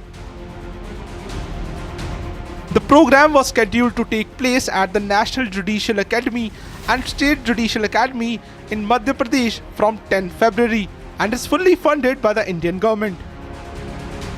This comes following Sheikh Hasina's exile to India and the country's cold treatment towards Bangladesh's request to extradite former Premier Hasina. Since the interim government led by Muhammad Yunus assumed power, they have been raising concerns about minority rights in Bangladesh. Amid worsening ties between the two nations following the arrest of Hindu monk Chinmay Das on November 25th, political upheaval in Bangladesh has disrupted the lives of thousands. Hindu minorities in Bangladesh continue undergoing ferocity at the hands of Yunus administration.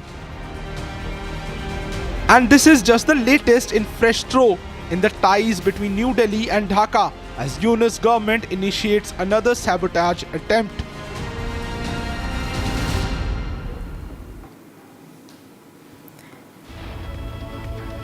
If you're wondering what the weather in your city is today, here is the weather update brought to you by Samsung Galaxy S24 Ultra, powered by Galaxy AI.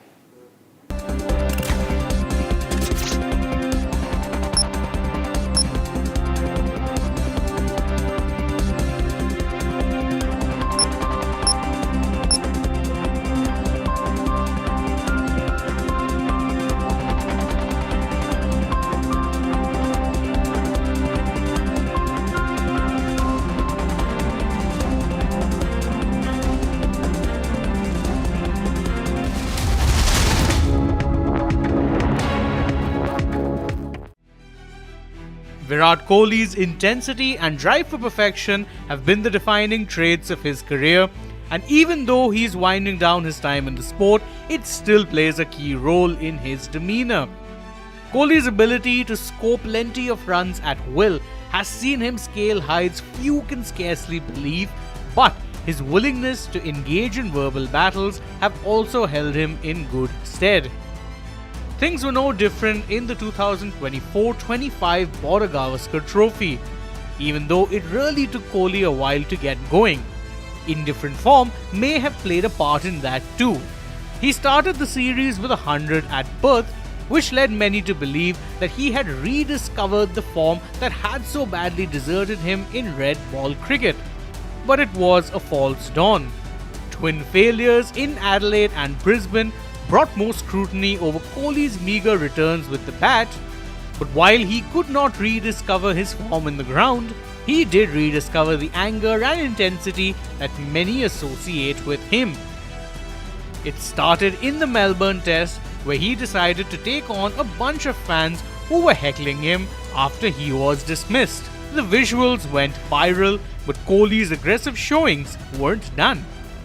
In that same Test match, he took on Australian debutant Sam Constas and even barged into the youngster during the game, which Constas did his best to downplay afterwards. I think the emotions got to the both of us. I didn't quite realize I was doing my glove, then a little shoulder charge, but it happens in cricket. Whatever happens on the field, Samsung Galaxy Z Fold 6 and Samsung Galaxy S24 Ultra powered by Galaxy AI bring you the latest news in a super efficient and summarized format from across the country only on Republic TV.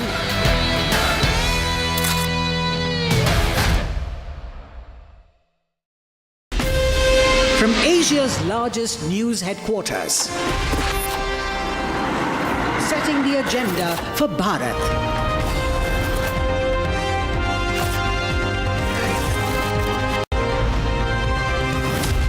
You're watching Republic.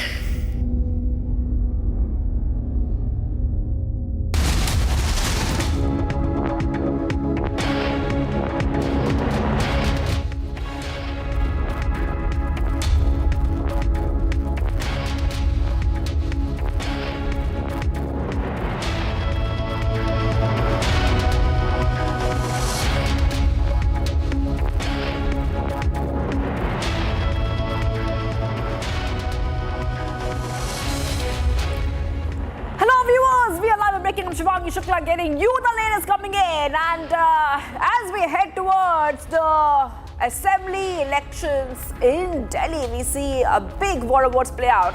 Prime Minister Modi has launched an Aapada jibe at the Aam Aadmi Party, saying that the Aam Aadmi Party has done nothing for the people of Delhi for the past 10 years. That is right. Back-to-back updates coming in on Republic TV, but as usual, the headlines. Let's get started.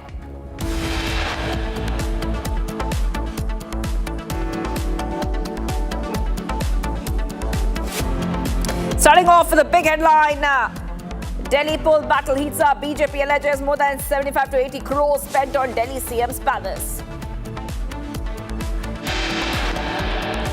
8-month-old baby detected with HMPV virus in Bengaluru, making it the first case in India amid a surge in such cases in China.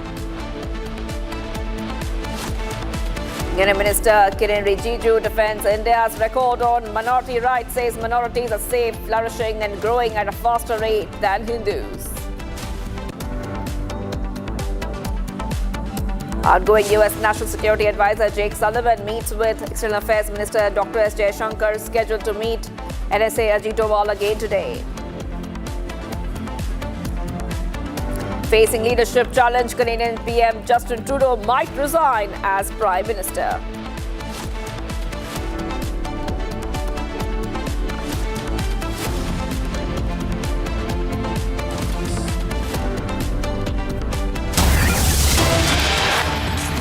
Alright, getting some big breaking news coming in. Tamil Nadu Governor R.N. Ravi left the State Assembly deep anguish, citing brazen disrespect to the Constitution and national anthem. The controversy arose after the state anthem was played before the national anthem during the Assembly's first session of 2025. Tamil Nadu Governor appealed to CM and Speaker to sing national anthem. However, they have refused. In response to the developments, Raj Bhavan later removed a social media post on the issue. Governor also chose to skip delivering the customary address. Big update coming in. Tamil Nadu Governor leaves the State Assembly in deep anguish, citing brazen disrespect. I repeat, citing brazen disrespect to the Constitution and national anthem. The controversy arose after the state anthem was played before the national anthem during the Assembly's first session of 2025, and that's when Tamil Nadu Governor leaves. I repeat, leaves the State Assembly. Tamil Nadu Governor appeals to CM and Speaker to sing the national anthem, but they refused. I'm going to go across to my colleague joining us, Shravan Sen, a senior editor joining us live. Shravan, this is a big update coming in where the governor, Tamil Nadu Governor, chooses to leave because the national anthem was not played first. Big updates coming in, developing story. Shravan.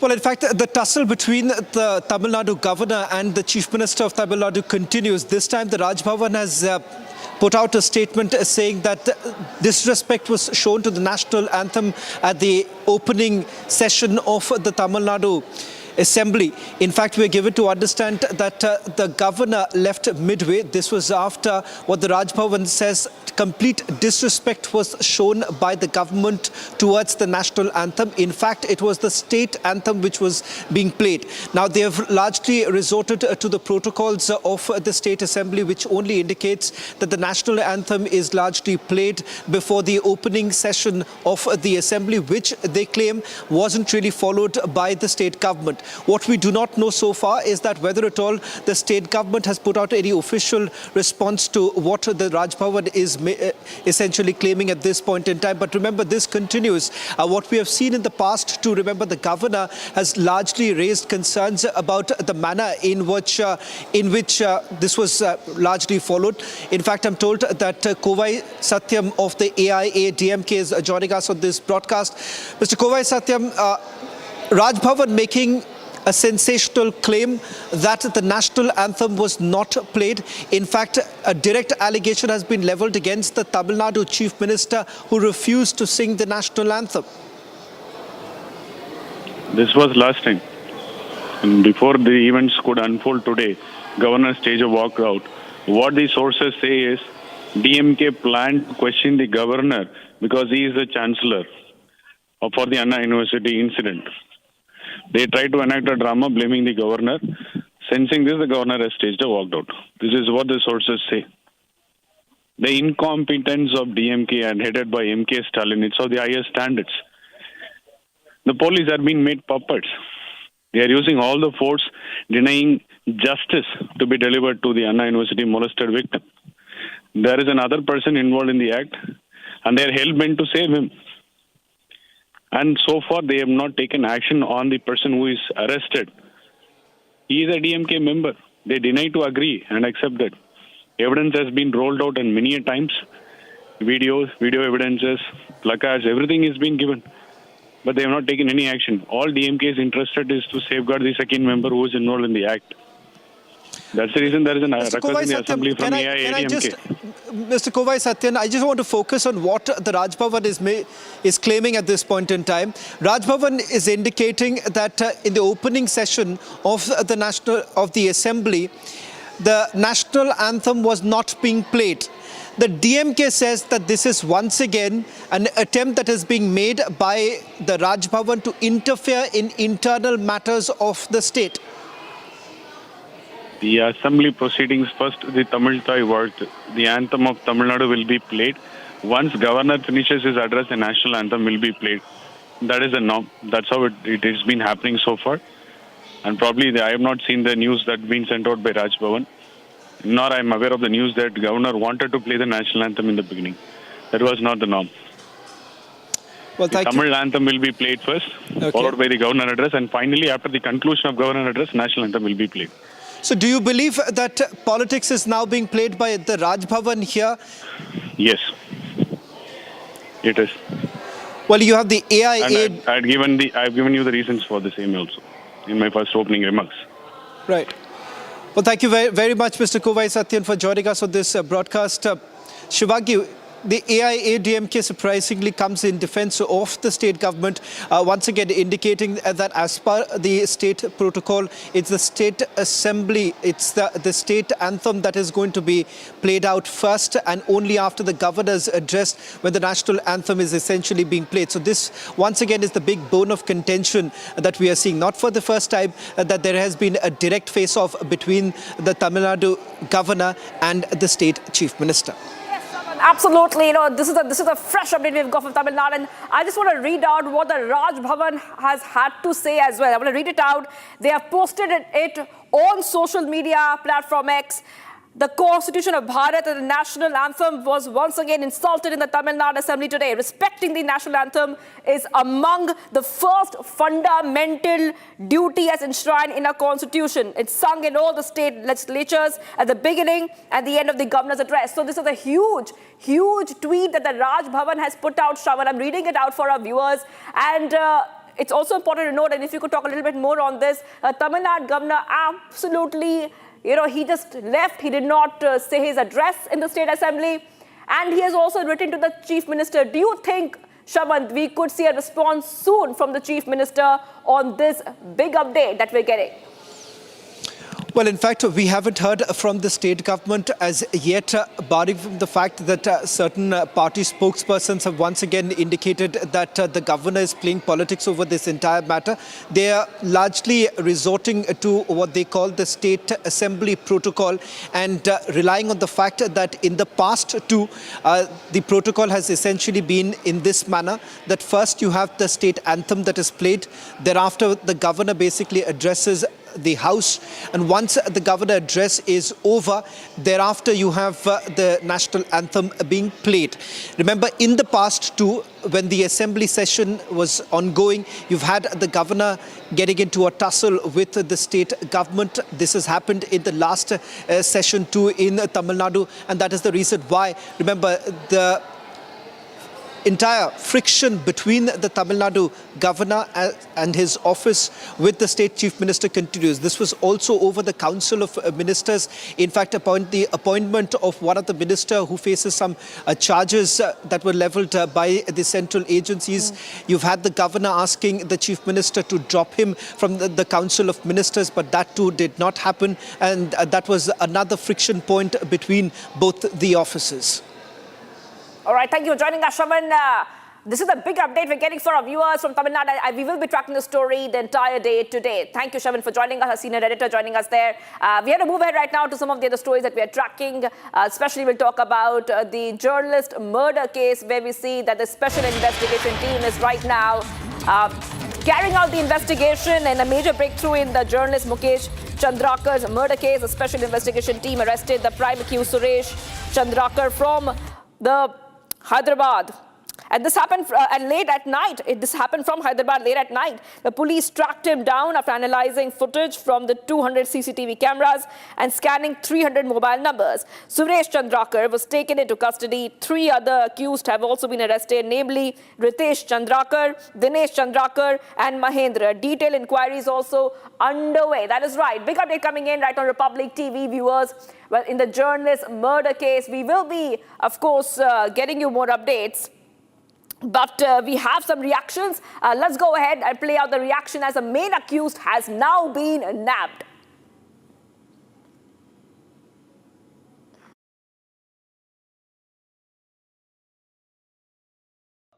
Team के द्वारा पत्रकार साथी मुकेश चंद्राकर के हत्या की घटना में शामिल फरार आरोपी सुरेश चंद्राकर की देर रात हैदराबाद में हिरासत में लिया गया। साथ ही साथ इस प्रकरण में अब तक सुरेश चंद्राकर के अलावा 3 आरोपियों की गिरफ्तारी पहले ही की जा चुकी है, जिसमें रितेश चंद्राकर, दिनेश चंद्राकर एवं महेंद्र रामटेके शामिल हैं। साथ ही साथ मामले में विस्तृत पूछताछ की जा रही है। All right, let's go to Satya Vijay is joining us live from Pithampur. And Satya Vijay, the entire investigation right now is taking many twists and turns. The main accused have been nabbed.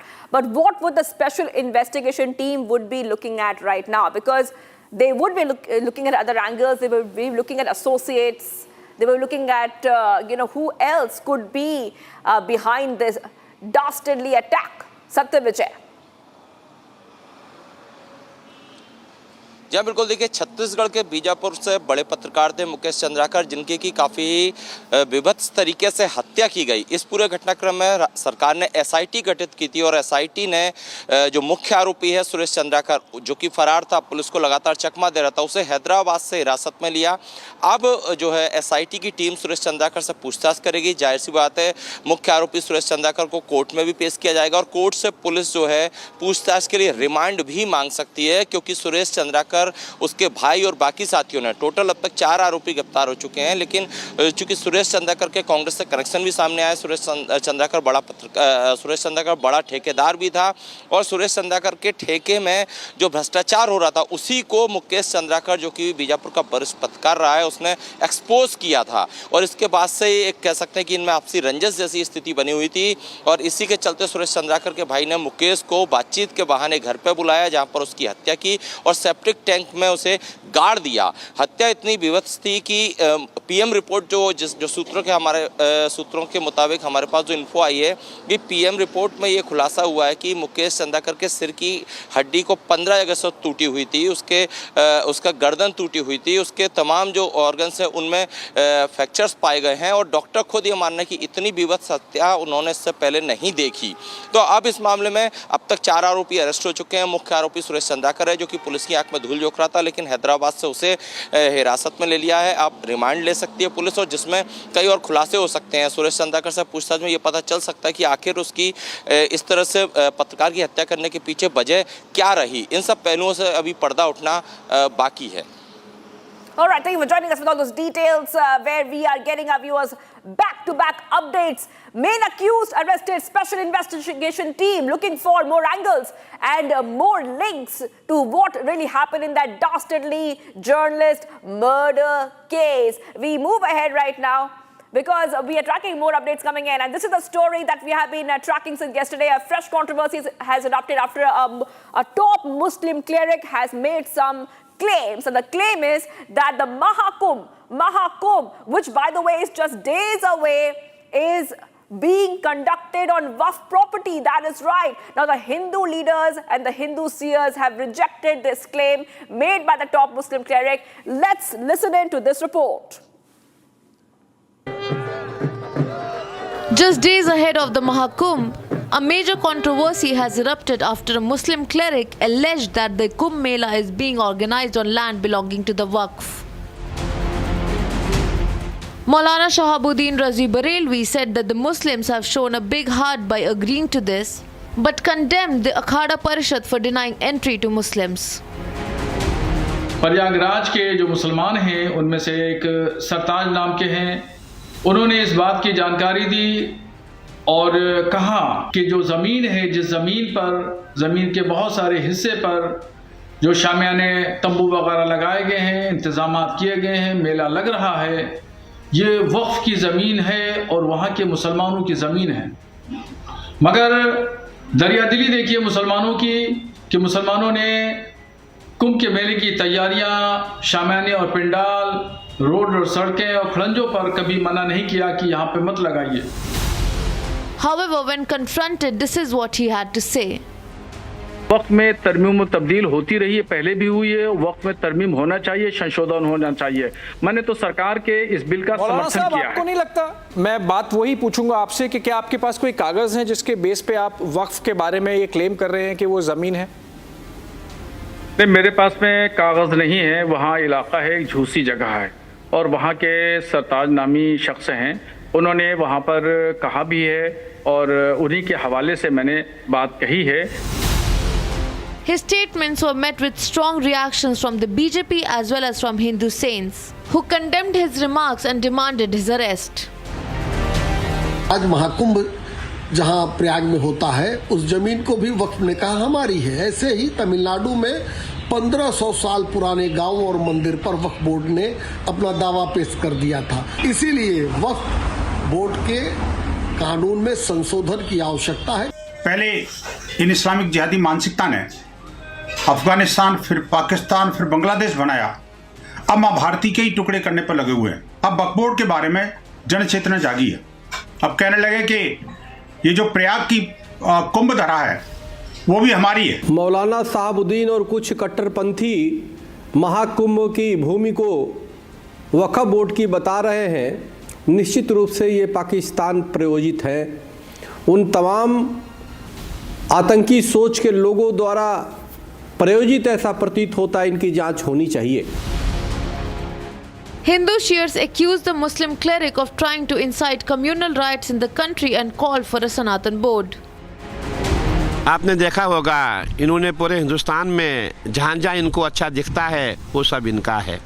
इन्होंने ये भी कहा था parliament हमारा है, जितने airport इनके हैं, अब मेला भूमि भी इनकी हो गई। अब ये कहाँ से लेके आए थे ये भी हमें सोचना पड़ेगा। मूर्ख आदमी है ये, से पूछिए। गंगा जी हमारी सनातन सतयुग से चली आ रही है। ये कुंभ हमारा सतयुग से चला आ रहा है। अब इनसे पूछिए ये जमीन इनकी कैसे हो गई। ये धर्म पहले आया कि हम लोग पहले से है। The holy festival is all set to begin from January 13, but the politics continue to overshadow the issue.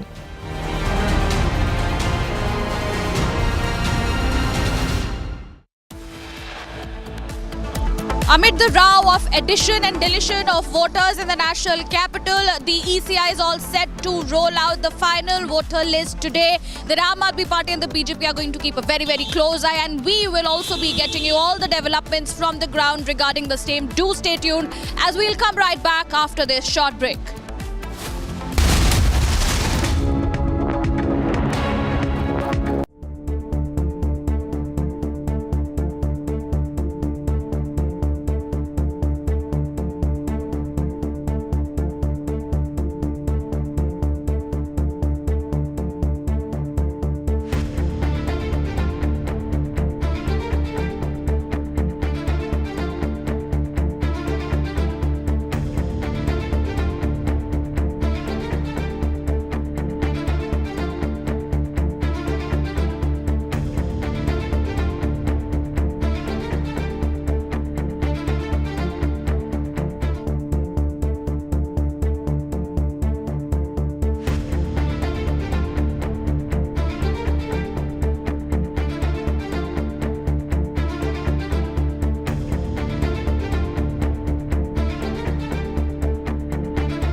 जिसको पिछले 20 वर्ष से आदत लगी हुई है जनता की बात न मानने की, वो 4 दिन में कैसे झुकेगा। सरकार की असंवेदनशीलता है, उनका अहंकार है और कहीं न कहीं उनका ये भ्रम है कि बिहार की जनता खड़ी नहीं होगी। कोई रणनीति नहीं, बस बैठे रहना है, चाहे जो करना पड़े। तो अगर बिहार में बदलाव चाहिए तो आपको, हमको, सबको खड़ा होना पड़ेगा। आज मुख्यमंत्री से मिलने के लिए 20 दिन से बच्चे टाइम मांग रहे हैं। उनके पास 5 मिनट समय नहीं है कि इन बच्चों से 5 मिनट के लिए मिल ले। कैसे झुकेगी 4 दिन में? जिसको पिछले 20 वर्ष से आदत लगी हुई है जनता की बात न मानने की, वो 4 दिन में कैसे झुकेगा। जिसको पिछले 20 वर्ष से आदत लगी हुई है जनता की बात न मानने की, वो 4 दिन में कैसे झुकेगा। सरकार की असंवेदनशीलता है, उनका अहंकार है और कहीं न कहीं उनका ये भ्रम है कि बिहार की जनता खड़ी नहीं होगी। चाहे उसके साथ जितना अन्याय हो जाए, वो खड़ी नहीं होगी। अपने लिए नहीं खड़ी होगी, अपने बच्चों के लिए नहीं खड़ी होगी। जब चुनाव आएगा तो लोग फिर जातियों में बढ़ जाएंगे, फिर धर्म के नाम पर वोट दे देंगे। इसीलिए लोग जनता की चिंता नहीं कर रहे हैं। कोई रणनीति नहीं, बस बैठे रहना है, चाहे जो करना पड़े। जब तक बिहार के लोग जगेंगे नहीं, तब तक सुधार होगा नहीं। और लोगों को ये समझना होगा कि जन बल के आगे कोई बल नहीं है। लेकिन जन बल तब होगा ना जब आप घर से बाहर निकलिएगा, अपने और अपने बच्चों के लिए खड़े होइएगा। वरना 5 साल बैठ के रोते रहिएगा, बच्चों का पेपर लीक होता रहेगा, बच्चों को नौकरी नहीं मिलेगी, पढ़ाई नहीं होगा, रोजगार नहीं होगा, भ्रष्टाचार होगा। और आप उन्हीं नेताओं को बार बार जाति के नाम पर, धर्म के नाम पर, 5 किलो अनाज के नाम पर वोट देते रहिएगा। इससे कभी बाहर नहीं निकल पाइएगा।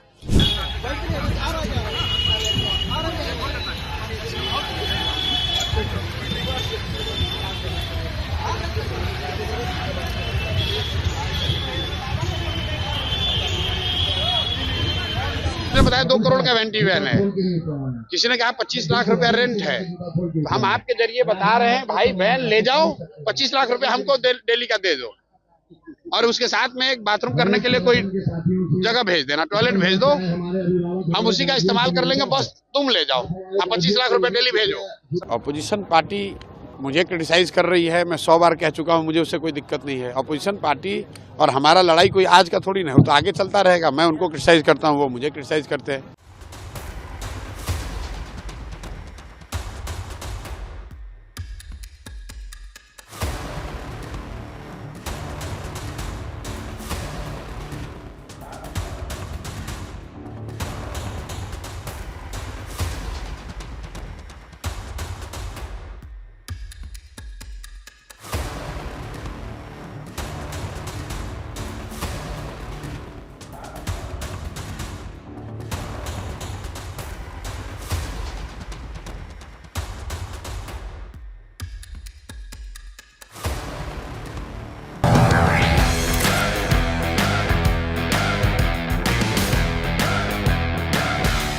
Night mode on Samsung Galaxy S24 Ultra lets you capture stunning photos and videos even in the darkest settings.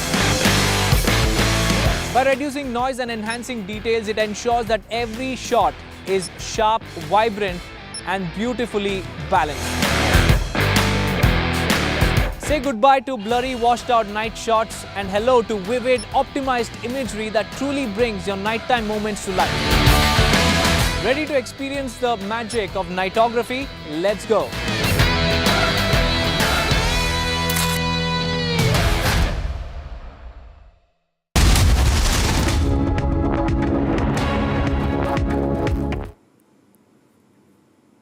As we come to the end of this news wheel, let's record and summarize with Note Assist using Galaxy AI on Samsung Galaxy Z Fold 6.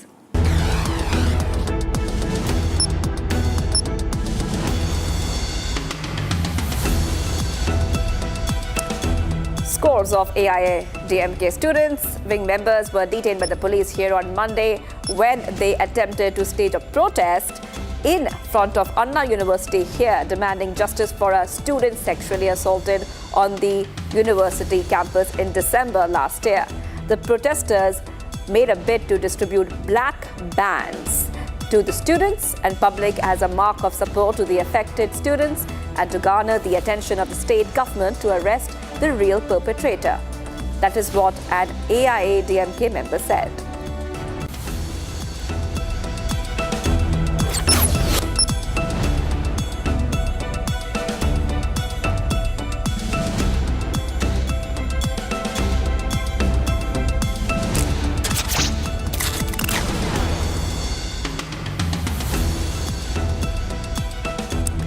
And there you have it, the precise reading of the news in a simpler format using Galaxy AI on Samsung Galaxy Z Fold 6. We will be back with the headlines in a few minutes.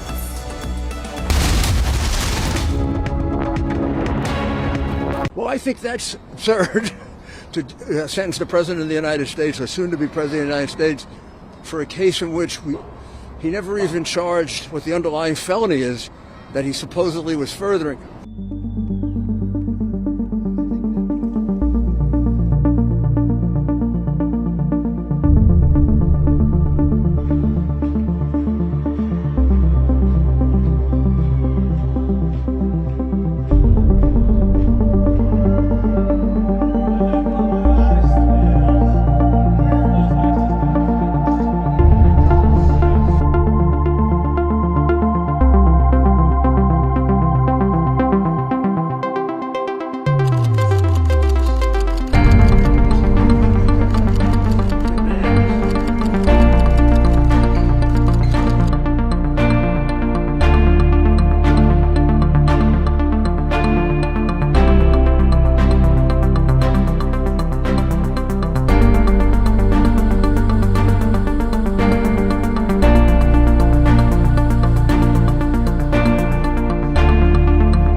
Thank you for joining us on Republic TV. Let's get to the news summarized with Note Assist using Galaxy AI on Samsung Galaxy Z Fold 6.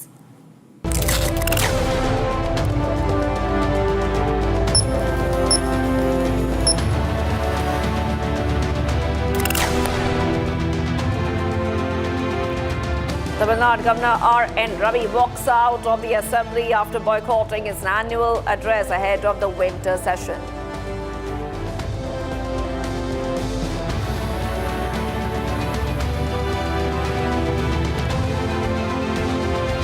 An 8-month-old baby detected with HMPV virus in Bengaluru, making it the first case in India amid a surge in such cases in China.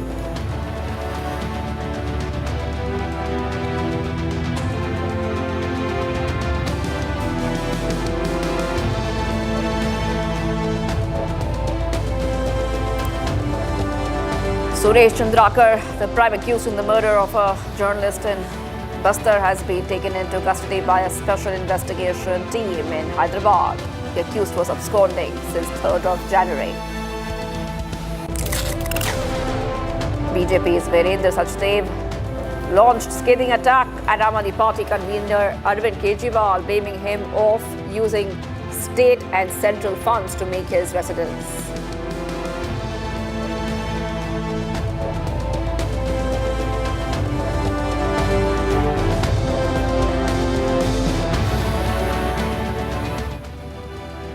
That was a news summarized with Note Assist using Galaxy AI on Samsung Galaxy Z Fold 6. Let's start our big story of the day.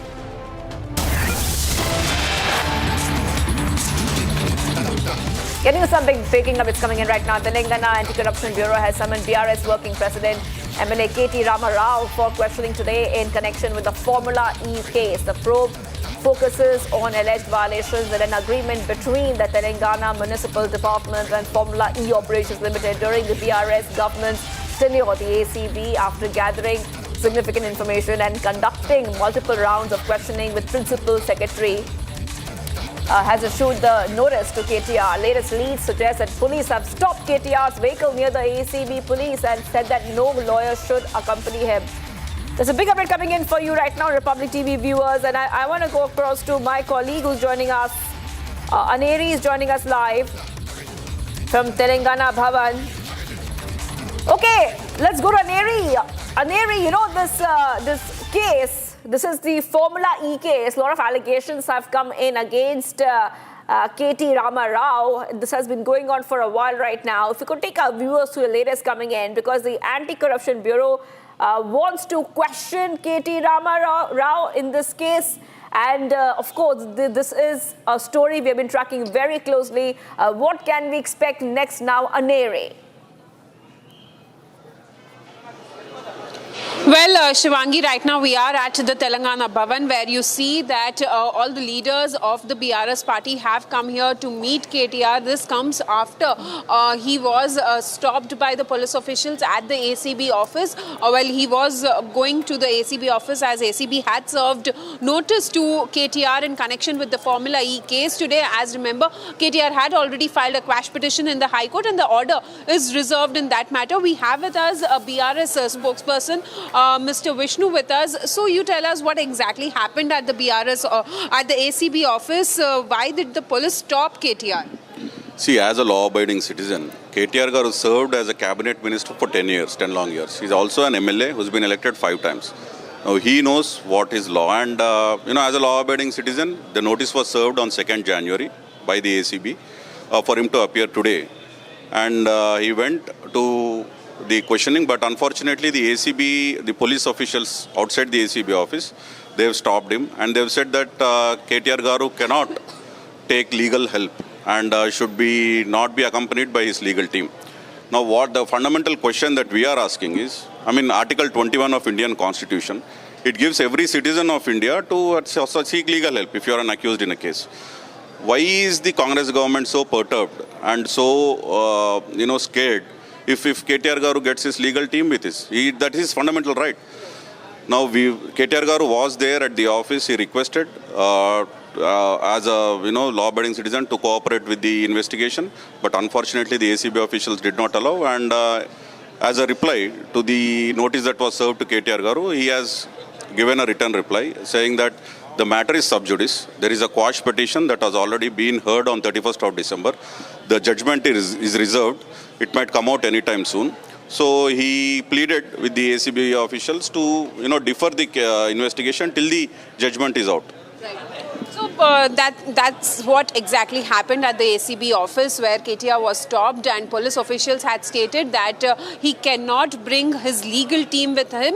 However, now remember, ED also has issued notice to KTR to appear before the Enforcement Directorate tomorrow in connection with the same case, as ED has already registered a case against KTR. So he has been asked to appear before the Enforcement Directorate tomorrow. So will that take place or not still remains to be seen. Will KTR be going for the questioning or for the enforcement directorate or not also is a larger question. But as today we saw that how KTR was en route to the ACB office, the police officials there stopped him and stated that he cannot go to the ACB office for questioning with his legal team, and that's the reason why we see that KTR has given a written reply to ACB in connection with this case. Right. And also, you know, this is big story we're tracking right now, and it has seen so much of twist and turn. Telangana High Court has reserved its order on the quash petition filed by KTR. The ACB cannot arrest him till the orders are pronounced. That also is one of the big updates coming in right now, Neri. So if you could take our viewers through what the biggest details are, because this investigation is also being under the Foreign Exchange Management Act to examine possible violations. So there are multiple angles to this case. It's not just corruption charges. There are other violations which are being looked at right now, Neri. Well, yes, Shivangi, that's right, because on one side we see that earlier it was ACB who had registered case, and A1 was KTR along with the former IAS officer Arvind Kumar and PNL Reddy in this particular case, and later KTR had filed a quash petition in the Telangana High Court, where we see that the High Court had asked ACB not to arrest him until further orders, and now also when we talk about it, the order has been reserved by the High Court, and whereas on the other side we see that the Enforcement Directorate is also investigating into this Formula E racing case, where they have been seeing that KTR has been served notice to appear before the Enforcement Directorate on 7th of January, that is tomorrow. So we'll have to see how it turns out to be and what will be the next move. We'll be right back after a short break. Keep watching Republic TV.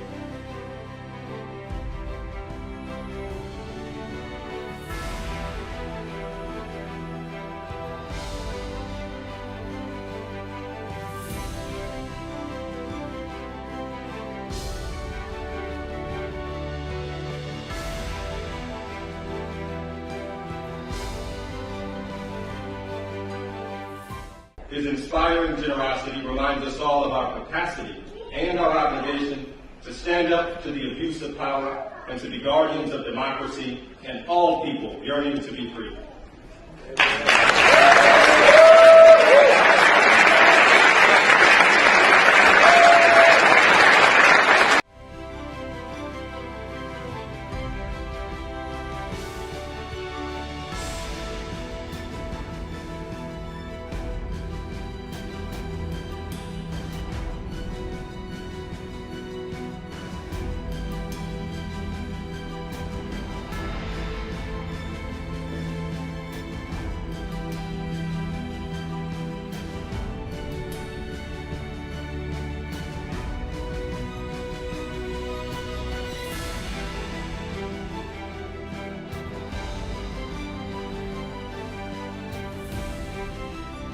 For the final time as President, I have the honor of bestowing the Medal of Freedom on our nation's highest civilian honor on a group of extraordinary, truly extraordinary people who gave their sacred effort to shape the culture and the cause of America.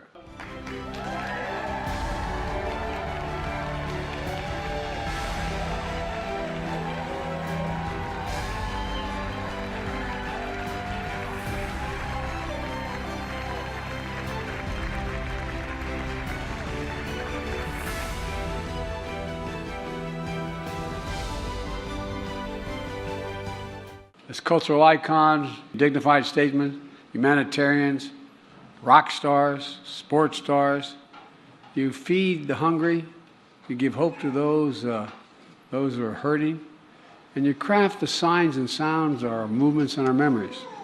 You know, it's amazing. Your innovation, you inspire, you bring healing and joy to so many lives, otherwise wouldn't be touched.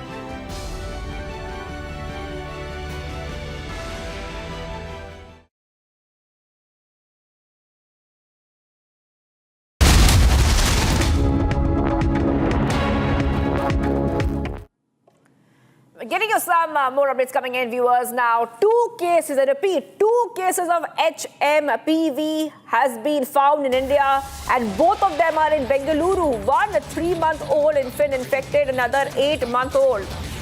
None of the infant or their family have history of international travel. Okay, so we get this big update coming in as we see that the entire world is concerned about the HMPV outbreak in China. Remember that in Malaysia, China, these countries especially seeing an outbreak of the HMPV virus. The first 2 cases of virus have been detected, and both of them have been detected in Bengaluru city. That is what we see. Already advisories have been issued. Sir, as you said, this is not the first in India, but what about Karnataka? Is this the first case that came to... I will not say this is the first case in Karnataka because it has been there for the longest time. Certain percentage of people have this. Every time if you go into a detailed testing, now in Baptist hospital, they've tested it and they've, private hospital. So we can't call it a first case at all, anywhere in the country, because it is already there.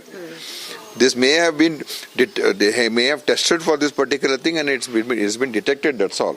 But it's not that it's the first case. So one of your Congress MLAs, Mr. Raghavendra Hitnal, has made a statement in Koppal yesterday that development because of the guarantees, this isn't something... I do not know in what context he said, because first of all, people from that region are getting the maximum funds.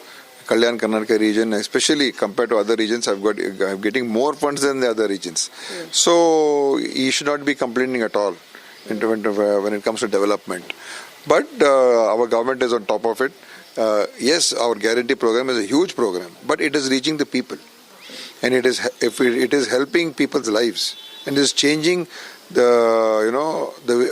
is a way of eradicating poverty also.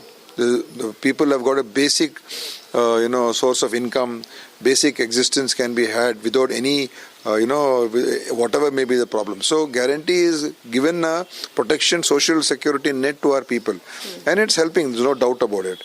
But at the same time, any other development work, no government has got unlimited resources. All right, that's the Karnataka Health Minister speaking there. I just want to go across to my colleague joining us from our newsroom, Gesu joining us. Gesu, the Health Ministry has also said that India is fully prepared to manage this illness. And but we have seen 2 cases coming in, that too from the same city. Take our viewers through the latest details that we're learning of. Go ahead, Gesu. Right, Shivangi. In fact, you're right. The Health Ministry has said that the government is keeping a close eye and is continuously monitoring the situation. However, at least 2 cases of the HMPV virus have been found in Bengaluru in the same Baptist hospital.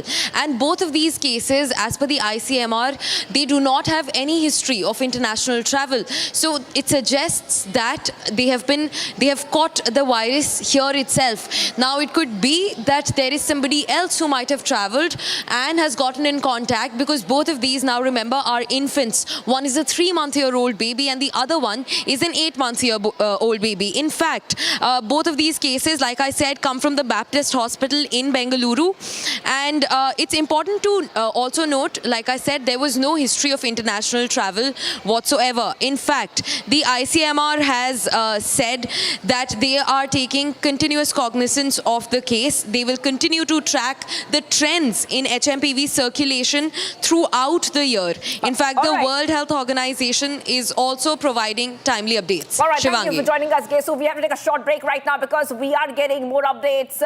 But yeah, 2 cases HMPV virus have been detected in India. Taking a short break. Do not go anywhere, viewers. Amid the row of addition and deletion of voters in the national capital, the ECI is all set to roll out the final voter list today. The Ram Aadmi Party and the BJP are going to keep a very, very close eye, and we will also be getting you all the developments from the ground regarding the same. Do stay tuned as we'll come right back after this short break.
And there you go, a new way to search is here. Now you can quickly get an answer without leaving your feed. Circle to search with Google using your Samsung Galaxy S24 Ultra.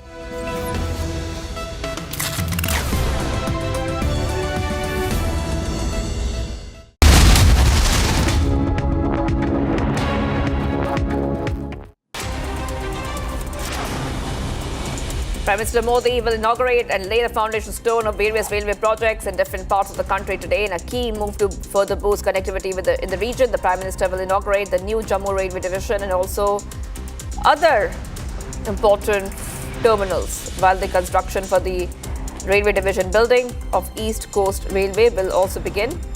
Now the development seeks to boost connectivity while also generating more job opportunities for the youth. Delhi health authorities issued advisory to ensure preparedness of potential health challenges related to HMPV virus. Though the country is safe from the virus as no cases have been reported so far, the doctors are advised to immediately report any influenza-like disease. Strict isolation protocols and the use of universal precautions for suspected cases have been made mandatory.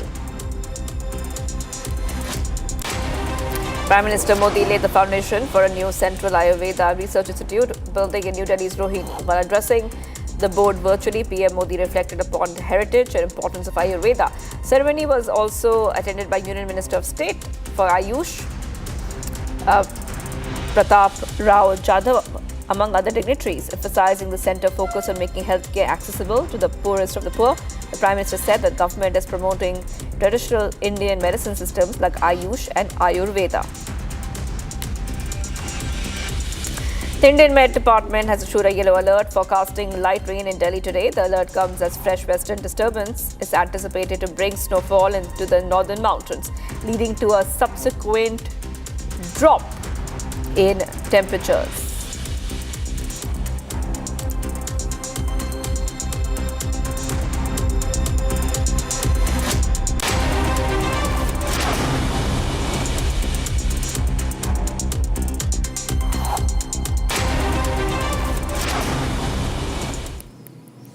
And if you're wondering what the weather in your city is today, here is a weather update brought to you by Samsung Galaxy S24 Ultra, powered by Galaxy AI.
Well, I think that's absurd to sentence the President of the United States, or soon to be President of the United States, for a case in which he never even charged what the underlying felony is that he supposedly was furthering.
largest news headquarters, setting the agenda for Bharat.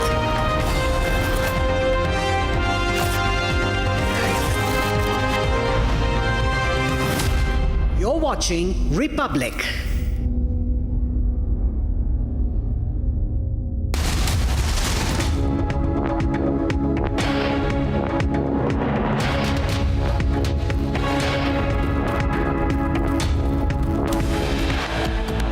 ये CAG की जो report है वो 2022 तक की है, जिसमें उस रिपोर्ट में खुद सीएजी ने 139 क्वेश्चन लगाए हैं कि ये इलीगल कंस्ट्रक्शन हुई कैसे। BJP demands answers from AAP after audit report of Kejriwal's residence shows 33 crore rupees spent against estimate of 7.9 crores. Tamil Nadu Governor R.N. Ravi walks out of assembly over disrespect to national anthem, says Chief Minister and Speaker refused to play it.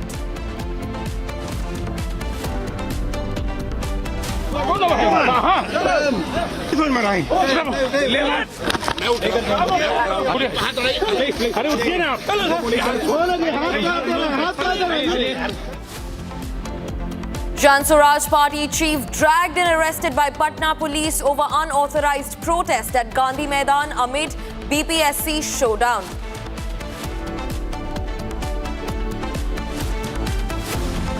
Big development in Bastar journalist's murder probe. Main accused Suresh Chandrakar arrested from Hyderabad. Facing leadership challenge, Canadian Prime Minister Justin Trudeau might resign as the Prime Minister.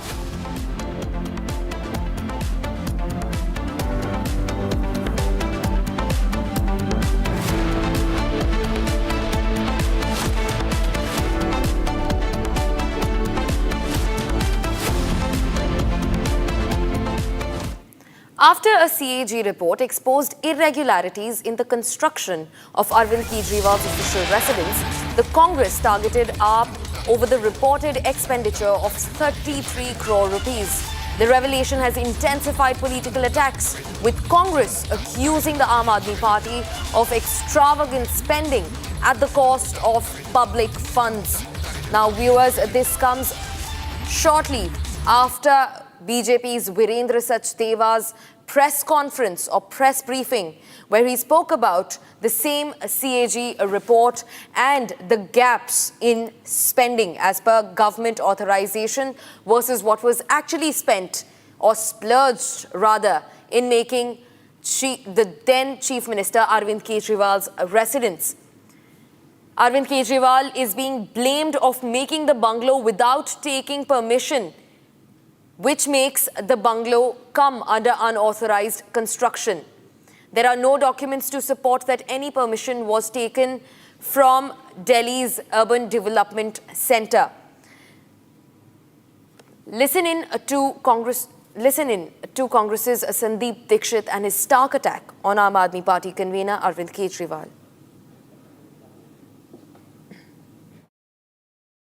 और मैं तो उस समय हतप्रभ हो गया जब मैंने वहां एक शब्द देखा, मिनी बार। तब मुझे पता चला कि क्यों शराब की नीति बना रखी। भाई मिनी बार में सामान जाएगा और क्या है। किसी सरकार के बंगले में मिनी बार बनता है क्या?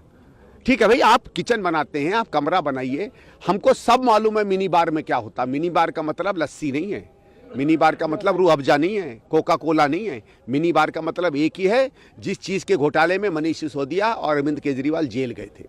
ये इतनी अनैतिक आज बात हुई है कि मैं समझ नहीं सकता, और ये समझ नहीं रहे इसके इतने दूरगामी परिणाम जाएंगे। आप लोगों ने देखा होगा, क्रिकेट में कहा जाता है हैट्रिक होती है जब 3 विकेट आउट हो जाते हैं, तो केजरीवाल, सिसोदिया और आतिशी 3 तो इनकी out. We're also being joined by my colleague Riyanka from New Delhi on the broadcast to get us more on the story. Riyanka, the parties, BJP and the Congress, have come out all guns blazing at the Aam Aadmi Party convener Arvind Kejriwal over the gaps in expenditure on his chief ministerial residence. Tell us more about this. Well, ahead of the elections, there are several other information that are making the headlines, one of which is having a key highlight is the whopping expenditure that have been done for the renovation of Six Flags staff when Arvind Kejriwal used to reside in there. And this is being mentioned as the Sheesh Mahal as well.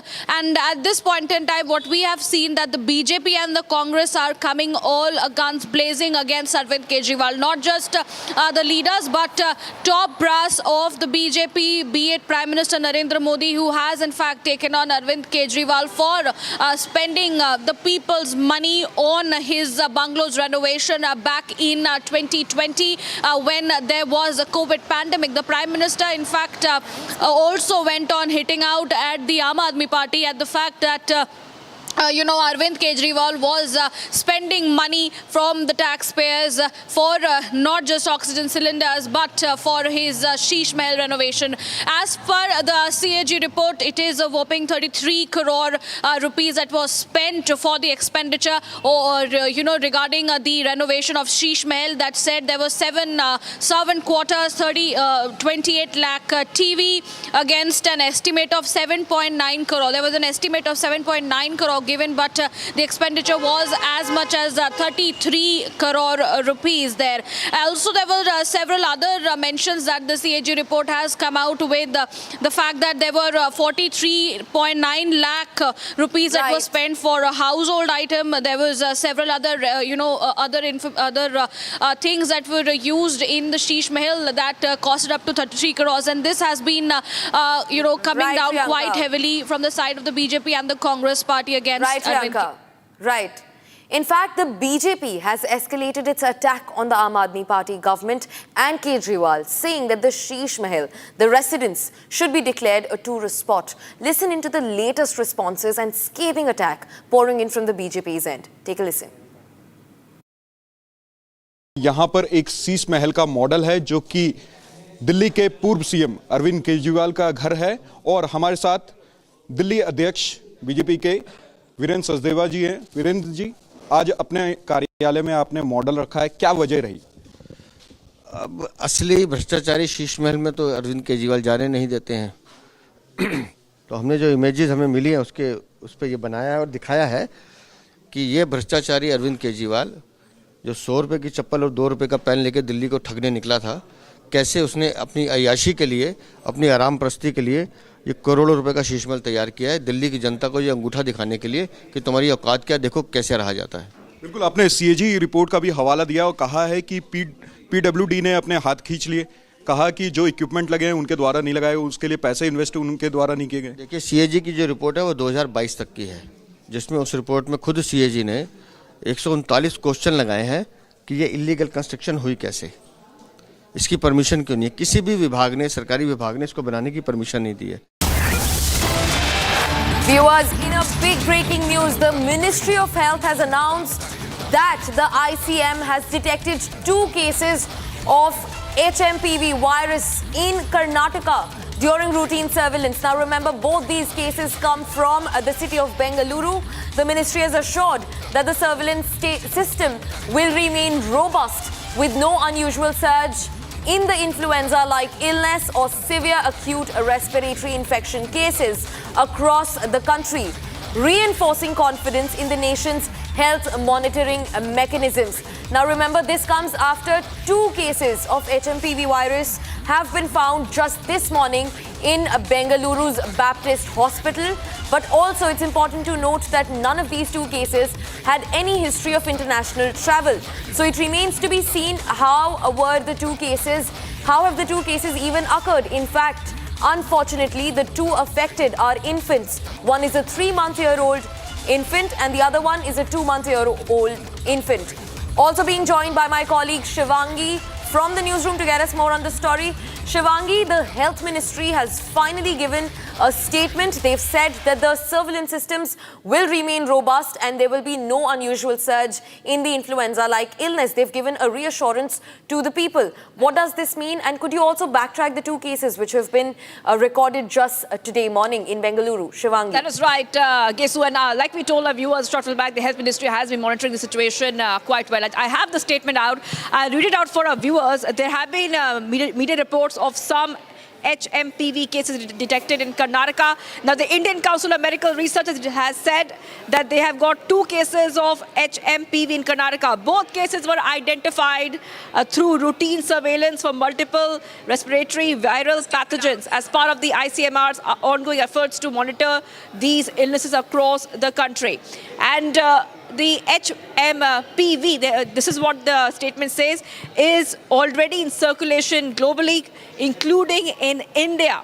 That is right. And like we told our viewers a short while back, that this is a virus which is very prevalent already. We see that in China, we see that in Malaysia. So this is exactly what this statement says. They've also given the details of the 2 HMPV viruses cases which came out from Bengaluru a short while back. So one is a 3-month-old female infant who was diagnosed with HMPV after being admitted to Baptist Hospital.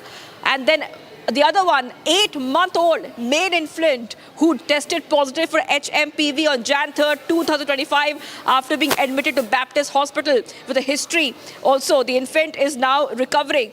So now the first infant, by the way, Gesu, has been discharged. I repeat, the first infant has been discharged.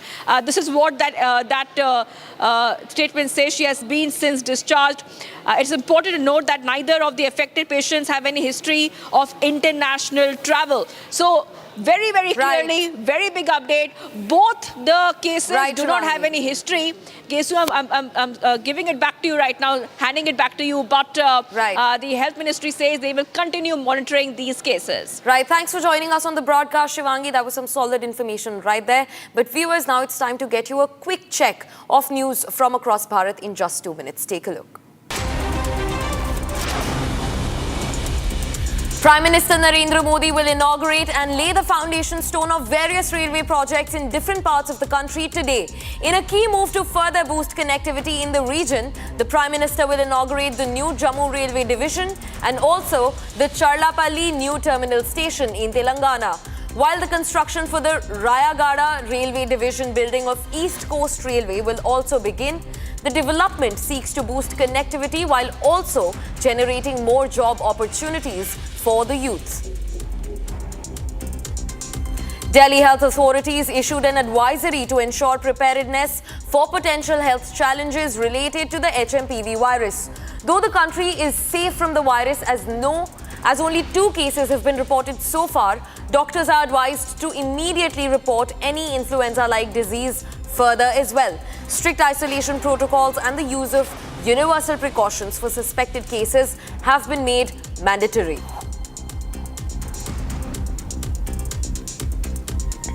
Prime Minister Narendra Modi laid the foundation of a new Central Ayurveda Research Institute building in the New Delhi Rohini area. While addressing the board virtually, Prime Minister Modi reflected upon the heritage and importance of Ayurveda. The ceremony was also attended by Union Minister of State for Ayush, Pratap Rao Jadhav, among other dignitaries, emphasizing the centre's focus on making healthcare accessible to the poorest of the poor. The Prime Minister said the government is promoting traditional Indian medicine systems like Ayush and Ayurveda. The Indian Met Department has issued a yellow alert forecasting light rain in Delhi today. The alert comes as a fresh western disturbance is anticipated to bring snowfall to the northern mountains, leading to a subsequent drop in temperatures starting from the 8th of January. While fog will persist, visibility is set to increase, bringing some relaxation to travelers.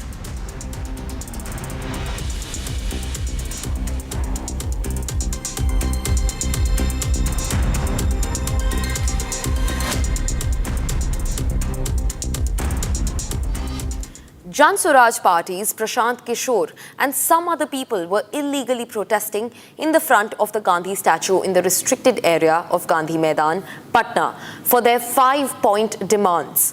The administration had issued a notice to move from there to the designated place for Gardani Bagh for the protest. An FIR was also lodged at Gandhi Maidan for illegally protesting in the restricted area. Even after repeated requests and giving sufficient time, the place was not vacated. Today, Prashant Kishore has been detained along with some supporters. Take a look at this.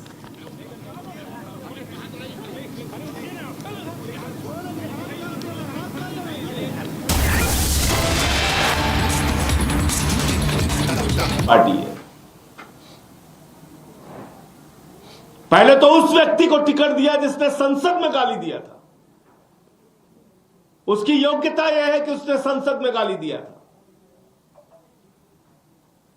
और उसने एक बयान और दिया Congress party के नेता के खिलाफ, प्रियंका गांधी के खिलाफ अभद्र टिप्पणी की, एक शर्मनाक टिप्पणी की। चुनाव में वो हमारे खिलाफ लड़ सकते हैं, कोई बात नहीं, लेकिन जहां महिला सम्मान की बात आती है, अरविंद केजरीवाल और आम आदमी पार्टी कोई मतभेद नहीं रखते, सबसे पहले महिलाओं का सम्मान है। हमने कल उस पर बयान दिया, आम आदमी पार्टी के एक एक नेता ने बयान दिया। प्रियंका गांधी जी पर की गई अभद्र टिप्पणी को लेकर आम आदमी पार्टी के एक एक नेता ने बोला, लेकिन बहुत शर्म की बात है कि उनकी ही पार्टी के दो नेता अजय माकन, संदीप दीक्षित एक शब्द नहीं बोल रहे हैं कि रमेश बिधूड़ी ने जो कुछ भी बोला वो गलत है। ये आप लोगों का चरित्र है, ये आप लोग कर रहे हो।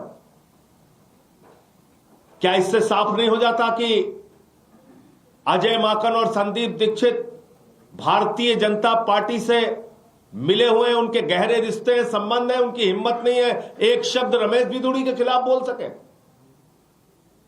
चलो आतिशी के मामले में नहीं बोलते, प्रियंका गांधी के मामले में बोल देते। लेकिन खामोश हैं, चुपचाप हैं। इसीलिए हम लोग बार बार कह रहे हैं कि भारतीय जनता पार्टी की स्क्रिप्ट पढ़ने वाले कुछ नेता हैं कांग्रेस पार्टी के अंदर, जिनमें ये दो लोग प्रमुख रूप से शामिल हैं। लेकिन एक बात तय है कि कल से जब से गाली गलौज शुरू हुई है, रमेश बिधूड़ी ने जब से ये गाली गलौज शुरू किया है, एक निर्वाचित महिला मुख्यमंत्री के बूढ़े बाप को गाली दी है, 80 साल की अवस्था जिनकी है, जब से ये गाली गलौज उस आदमी ने शुरू की है, भारतीय जनता पार्टी के आका जो है वो बहुत खुश है। वो कह रहे हैं हमारी पार्टी में तो ऐसा ही नेता होना चाहिए, यही सबसे सुयोग्य, अच्छा और बेहतरीन आदमी है, क्योंकि अच्छी अच्छी गालियां दे लेता है महिलाओं को। अरे अरविंद केजरीवाल तो 2100 रुपए महिलाओं को सम्मान दे रहे हैं। ये अरविंद केजरीवाल तो माताओं बहनों के लिए बस की फ्री यात्रा कर रहे हैं। ये अरविंद केजरीवाल तो सीसीटीवी कैमरे दिल्ली में लगा रहे हैं महिलाओं के सम्मान के लिए। ये ठीक नहीं है। रमेश बिधूड़ी ठीक है जो गाली गलौज करता है महिलाओं को। ये भारतीय जनता पार्टी की सोच है, ये मोदी जी की और बीजेपी के आका नेताओं की सोच है। और अब यह तय हो चुका है कि भारतीय जनता पार्टी का असली चेहरा, मुख्यमंत्री का असली चेहरा बीजेपी का रमेश बिधूड़ी है। दिल्ली की जनता को तय करना है, माताओं बहनों को तय करना है कि आपको माताओं बहनों के लिए बस की फ्री यात्रा देने वाले, बुजुर्गों को तीर्थ यात्रा कराने वाले, 2100 रुपए की महिला सम्मान राशि घोषित करने वाले, महिलाओं के सम्मान के लिए सदैव सीना तान के आगे रहने वाले, सीसीटीवी कैमरे का जाल बिछाने वाले अरविंद केजरीवाल चाहिए, या महिलाओं को गाली देने वाला रमेश बिधूड़ी मुख्यमंत्री के तौर पे चाहिए? ये दिल्ली की जनता को अब तय करना है, क्योंकि जिस प्रकार से उसने कल से गालीबाजी शुरू की है, भारतीय जनता पार्टी उसको अपना मुख्यमंत्री का चेहरा बनाने जा रही है। बीजेपी रमेश बिधूड़ी को अपना सीएम फेस बनाने जा रही है। मुख्यमंत्री बनने के लिए सारी योग्यता जो बीजेपी में चाहिए उसको पूरी करने का काम रमेश बिधूड़ी करता है। ये मुझे कहना था। आपको अगर कोई इस पे सवाल हो तो आप पूछ सकते हैं। जी, आप कह रहे हैं रमेश बिधूड़ी को बीजेपी सीएम चेहरा बनाने जा रही है, तो ये आप कैसे कह रहे हैं? मतलब आपको सूद बता रहे हैं या जो गाली दी है उसके लिए? आप बताइए। उसने संसद में गाली दिया, उसके बाद उसको टिकट दिया।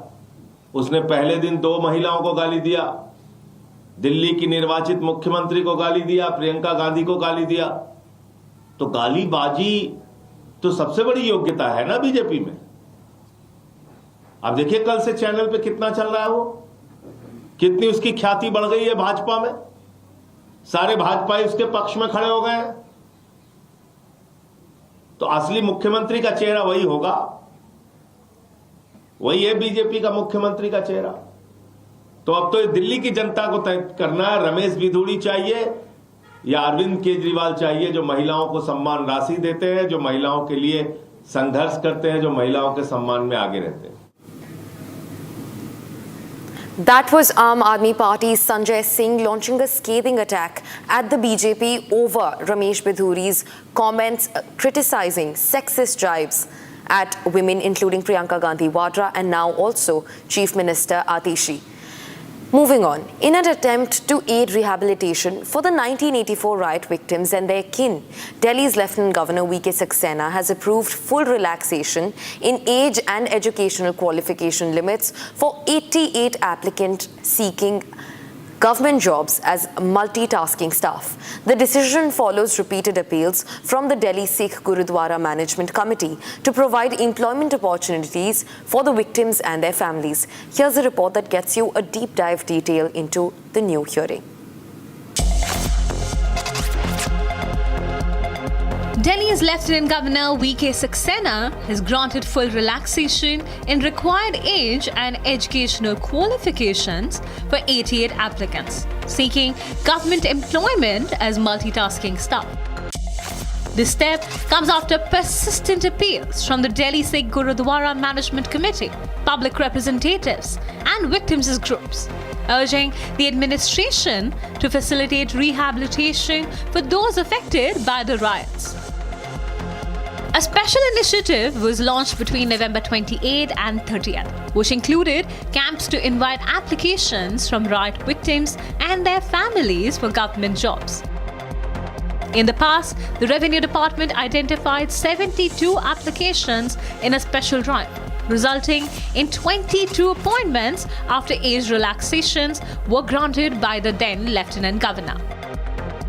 Similar relaxations were granted to another 50 applicants, and further benefits were extended to the children of those who had exceeded the employable age.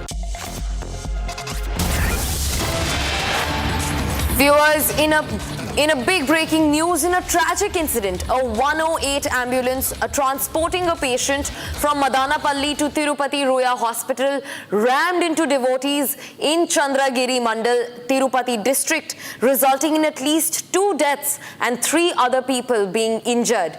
The deceased were participating in a Padyatra from Punganur to Tirumala.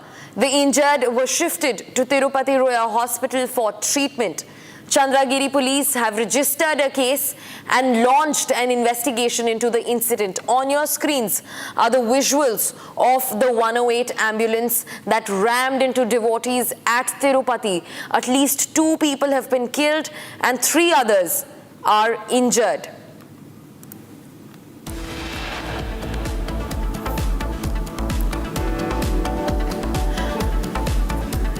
Trouble mounts for Canadian Prime Minister Justin Trudeau, who is facing leadership challenges. Justin Trudeau might resign from office. We're tracking this and a lot more for you right after this short break. Stay tuned to Republic TV.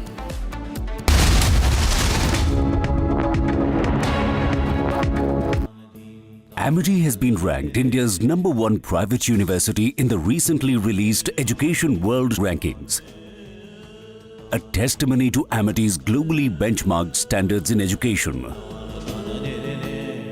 जिसको पिछले 20 वर्ष से आदत लगी हुई है जनता की बात न मानने की, वो 4 दिन में कैसे झुकेगा? सरकार की असंवेदनशीलता है, उनका अहंकार है और कहीं न कहीं उनका ये भ्रम है कि बिहार की जनता खड़ी नहीं होगी। कोई रणनीति नहीं, बस बैठे रहना है, चाहे जो करना पड़े।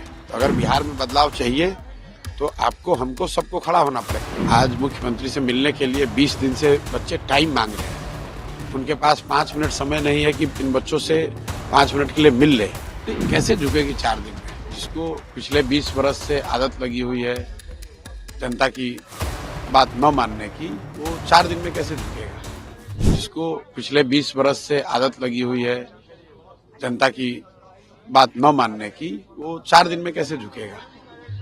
सरकार की असंवेदनशीलता है, उनका अहंकार है और कहीं न कहीं उनका ये भ्रम है कि बिहार की जनता खड़ी नहीं होगी, चाहे उसके साथ जितना अन्याय हो जाए, वो खड़ी नहीं होगी। अपने लिए नहीं खड़ी होगी, अपने बच्चों के लिए नहीं खड़ी होगी।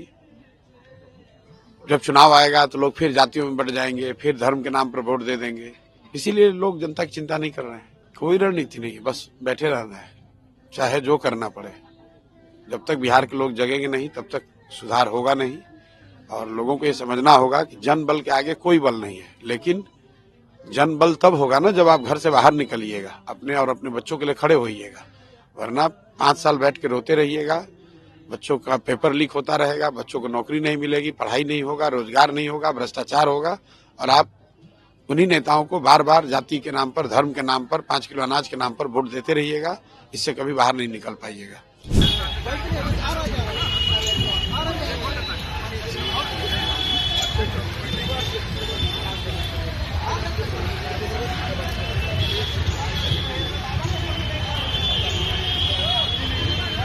बताया 2 करोड़ का वेंटी वैन है, किसी ने कहा 25 लाख रुपया रेंट है। तो हम आपके जरिए बता रहे हैं, भाई वैन ले जाओ, 25 लाख रुपया हमको डेली का दे दो, और उसके साथ में एक बाथरूम करने के लिए कोई जगह भेज देना, टॉयलेट भेज दो, हम उसी का इस्तेमाल कर लेंगे, बस तुम ले जाओ, आप 25 लाख रुपए डेली भेजो। अपोजिशन पार्टी मुझे क्रिटिसाइज कर रही है, मैं 100 बार कह चुका हूं, मुझे उससे कोई दिक्कत नहीं है। अपोजिशन पार्टी और हमारा लड़ाई कोई आज का थोड़ी नहीं हो, तो आगे चलता रहेगा। मैं उनको क्रिटिसाइज करता हूं, वो मुझे क्रिटिसाइज करते हैं।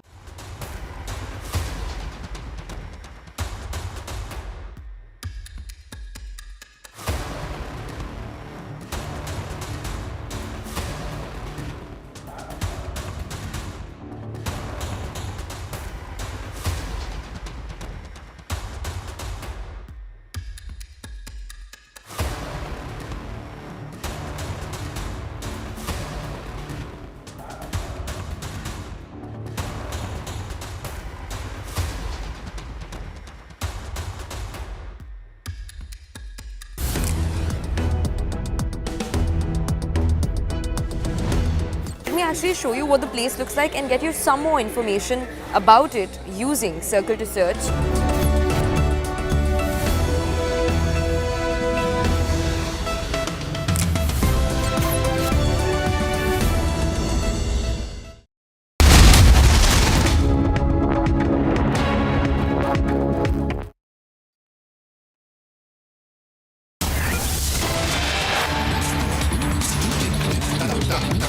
We took a decision.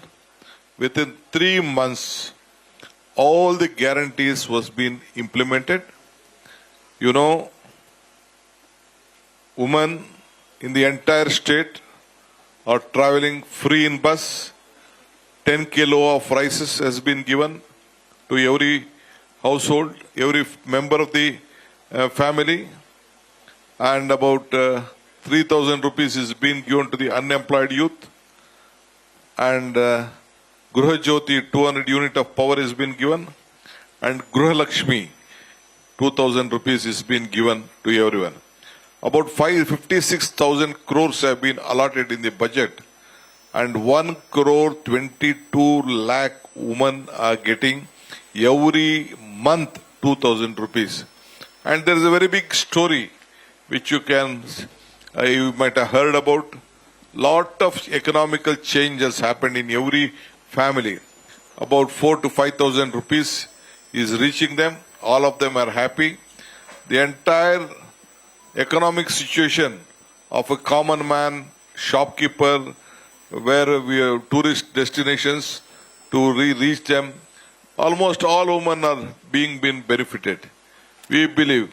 Why I am telling this story before that we started from Mahatma Gandhiji's place where he took the presidency, because Mahatma Gandhiji's was the main agenda was to see that every section of the people of the country should be well taken care. So we decided, and now here I have come here to launch this Pyari Didi Hogi Yojana. This is, we are going to give. I am confident that Congress government will come in Delhi. We are going to implement on the first day of the cabinet. 2,500 rupees will be implemented, and I think as soon as the political process starts, whatever the decision has been taken in Karnataka on the same model, 2,500 rupees, this Pyari Didi Yojana will be implemented, and the rest will be announced later. Today I am here to launch Pyari Didi Yojana, 2,500 rupees to every woman as per the Karnataka model. So let us first have our placards.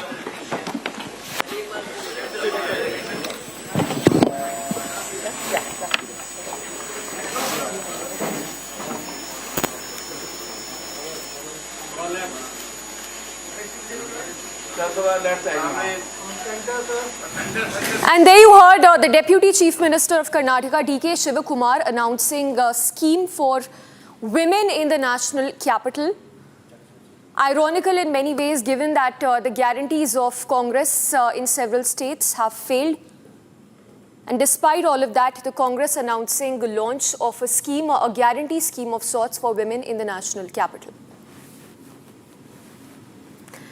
Congress has promised 2,500 rupees for all women as guarantee in the national capital. It's D.K. Shivakumar, the Karnataka Deputy Chief Minister, who says that if the Congress comes to power in Delhi, it will ensure that 2,500 rupees is credited in the accounts of all women in the national capital. So while that khatakat model of the Congress has failed in several states, the party announcing a welfare scheme, a guarantee scheme for women in the national capital.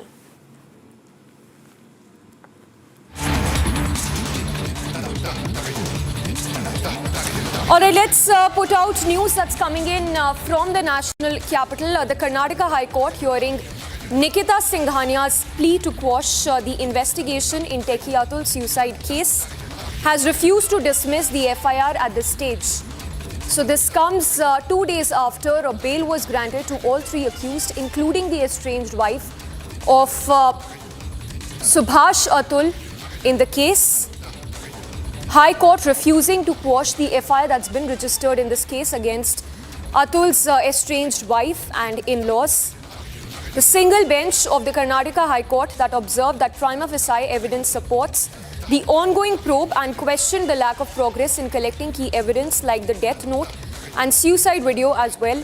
Not just that, the court has directed that all documents gathered during the investigation be submitted and asked the government to file its objections. Let's go across to Sri Lakshmi joining us live from the Kannada newsroom. Sri Lakshmi, good afternoon. The High Court refusing to quash that FIR that's been registered in Techie suicide case. But explain to us on what basis has the estranged wife sought quashing of the FIR in this case?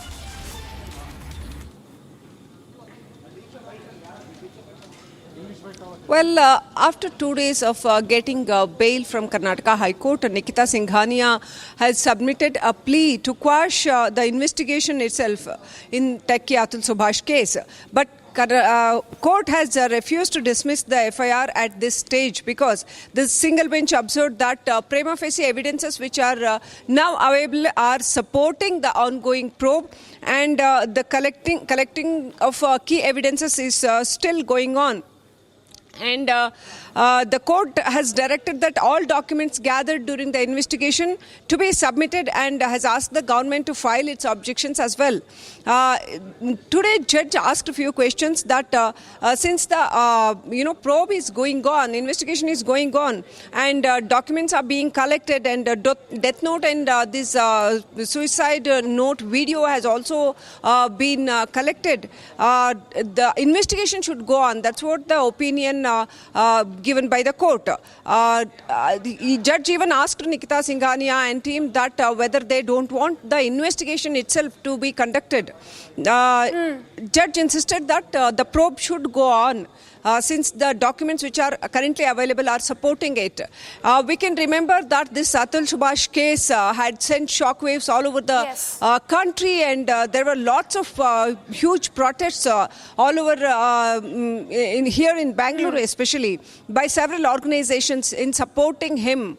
And it was said that he was harassed by Nikita Singhania and her family, and it is said that Nikita Singhania had demanded rupees 3 crores to give divorce and 40 lakh maintenance. Yes, Sri Lakshmi, thank you for the moment. And needless to say, there is clearly a lot of uproar after the bail was granted to all three accused. For now, here's a look at other stories that you're tracking. This is Bharat in 5 minutes.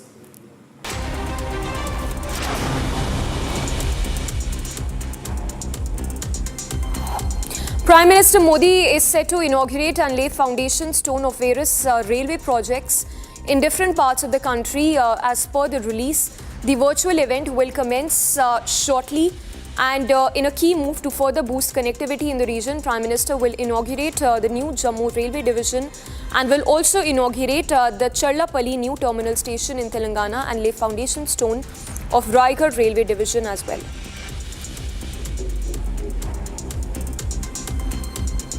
Prime Minister Modi laid the foundation for a new Central Ayurved Railway Institute, Research Institute, Building in New Delhi's Rohini, while addressing the board virtually, Prime Minister reflected upon the heritage and importance of Ayurveda. The ceremony was attended by Union Minister of State for Ayush Pratap Rao Jadhav, among other dignitaries, emphasizing the centre's focus on making healthcare accessible to the poorest of the poor. The Prime Minister said that the government is promoting traditional Indian medicine systems like Ayush and Ayurveda.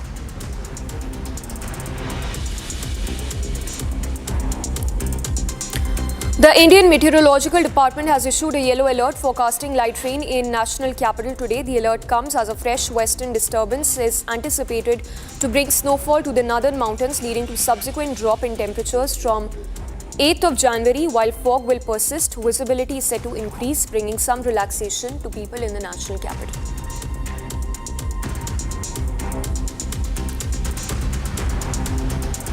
Jan Suraaj chief Prashant Kishore was arrested by the Patna Police earlier today. He was sitting on an indefinite hunger strike seeking action against the alleged BPSC exam paper leak. Additionally, the Patna Police has vacated the place at Gandhi Maidan where Jan Suraaj chief Prashant Kishore was sitting on a fast unto death with the protesters. Patna Police also conducted the checking of the vehicles leaving from the Gandhi Maidan. Kishore was observing a fast unto death over BPSC irregularities that was launched on 2nd of January in support of the aspirants. तो BPSC अभ्यर्थियों का सवाल उठाया और BPSC अभ्यर्थियों ने कंबल वाले प्रशांत बाबा को नकार दिया। प्रशासन ने हस्तक्षेप किया तो अभ्यर्थियों ने परीक्षा दे दी। उनका भरोसा बीपीएससी पर है कि फर्जी आरोप से फर्जी राजनीति की दिशा तय होती है, इसलिए फर्जी राजनीति करने वाले लोग बेनकाब हुए। प्रशासन को अपना विहित दायित्व पूरा करना चाहिए। In a significant development in the Techie Atul suicide case, the Karnataka High Court heard the petition that was filed by Nikita Singhania seeking quashing of the FIR. The court has quashed the petition of Nikita Singhania seeking to dismiss the FIR filed in this case against her and her parents. BJP's New Delhi Assembly seat candidate Parvesh Verma has challenged Chief Minister Atishi to open the doors of Sheesh Mahal, the official residence of the Chief Minister, speaking to the people of the national capital. Parvesh Verma said that the AAP must answer regarding its splurge on the Chief Minister residence.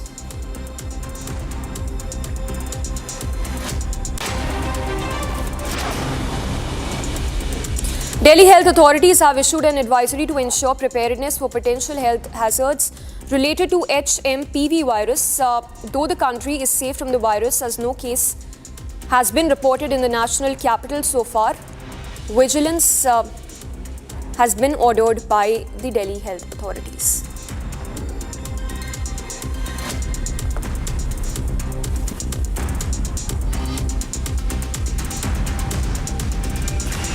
And in news that we are tracking from the national capital, where the Jan Suraaj party chief Prashant Kishore has now been granted bail hours after being arrested in support of, after he staged a protest in support of the BPSC aspirants. So this comes hours he was dragged and taken to the police station by the Patna cops for staging what the police says unauthorized protest at Gandhi Maidan. He's now been released on bail.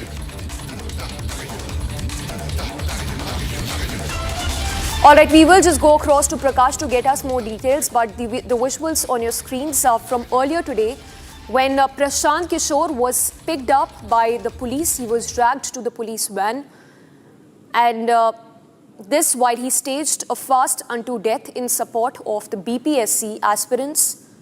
He's been staging a protest since January 2nd. Let's go across to Prakash.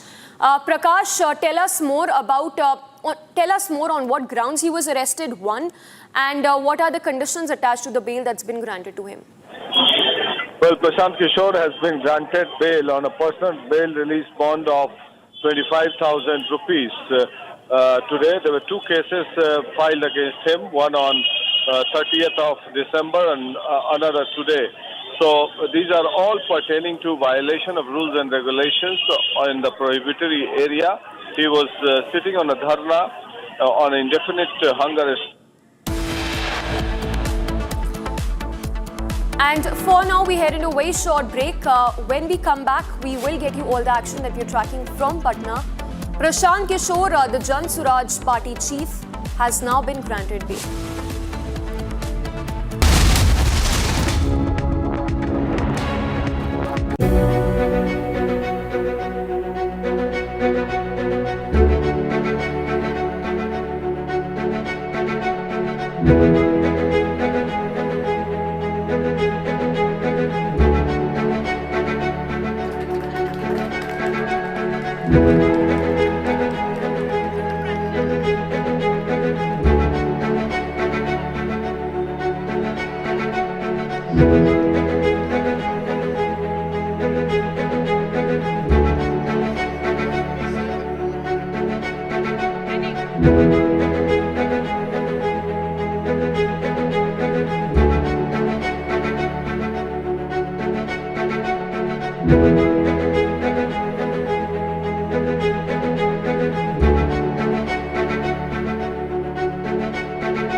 Artificial intelligence has changed the way we do things.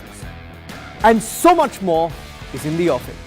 Republic is proud to announce a game-changing partnership with Samsung. Because with Samsung, Galaxy AI is here. From our news anchors to reporters to network staff, we will be using Samsung devices. Galaxy Z series and Galaxy S series powered by Galaxy AI every day behind the scenes to bring you the news. Faster, simpler, with more productivity, efficiency, and creativity. Republic and Samsung together unfold a new world of possibilities. It's going to be an epic adventure together.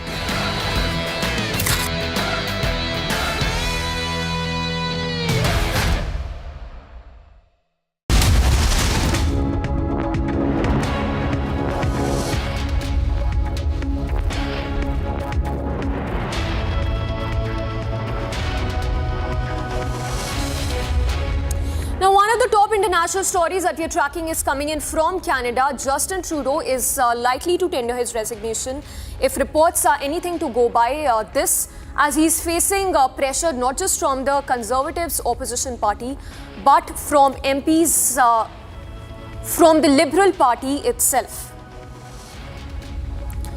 So speculation is rife that ahead of the caucus meeting that is to take place on Wednesday, Justin Trudeau is likely to tender his resignation as the Prime Minister. Let's listen in to the statements that have been coming in from the opposition parties and also his former NDP ally Jagmeet Singh, who had earlier called for the resignation of Justin Trudeau.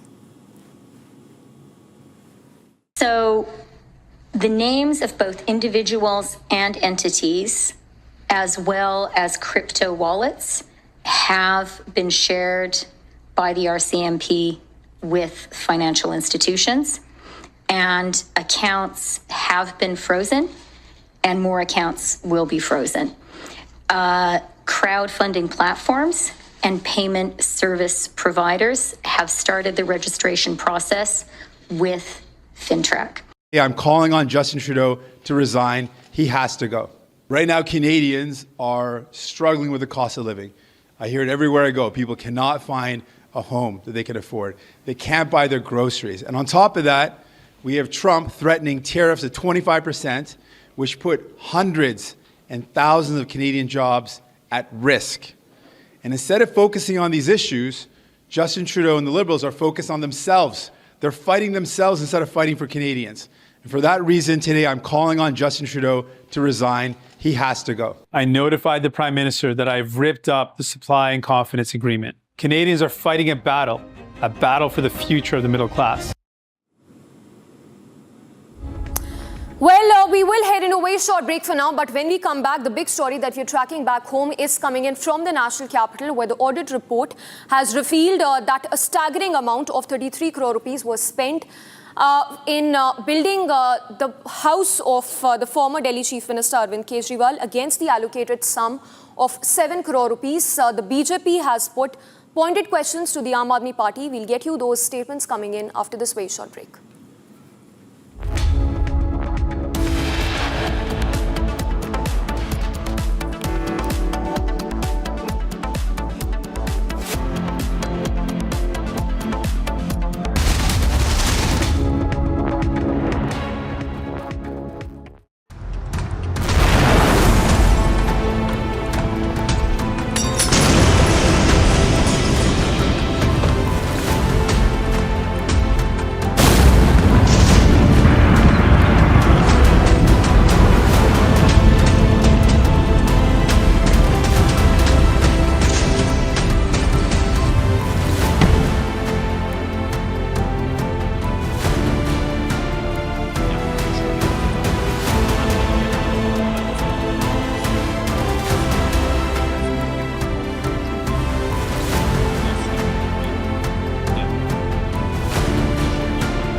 When in the newsroom, it is not that simple to summarize a story that is breaking. With the Notices feature powered by Galaxy AI on Samsung Galaxy Z Fold 6, you can make a long story short and format it into a clear, easy to review summary. Galaxy AI is here.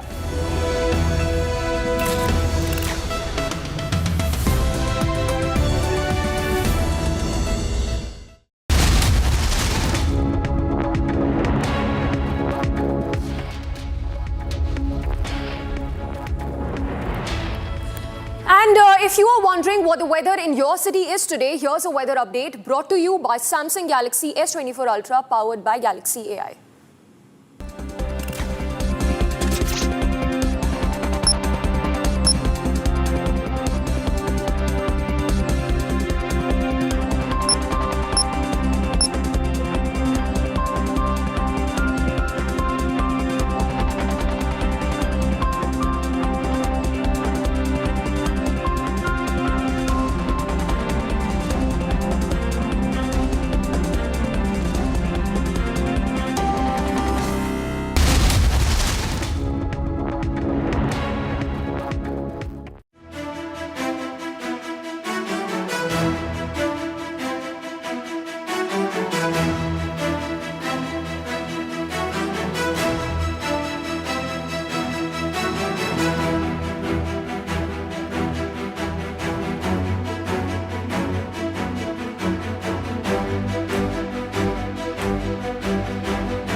and Samsung Galaxy S24 Ultra, powered by Galaxy AI, bring you the latest news in a super efficient and summarized format from across the country, only on Republic TV.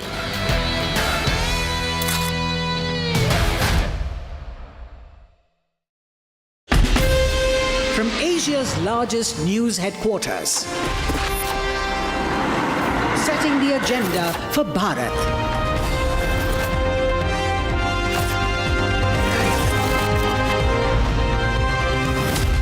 You're watching Republic.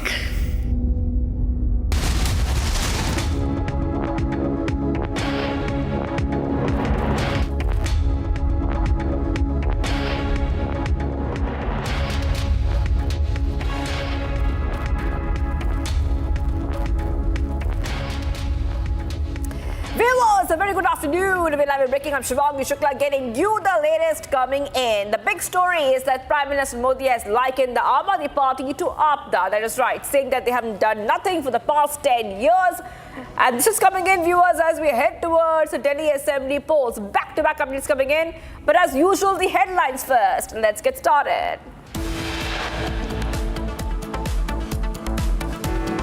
Tamil Nadu, Governor walks out of Assembly, says national anthem insulted.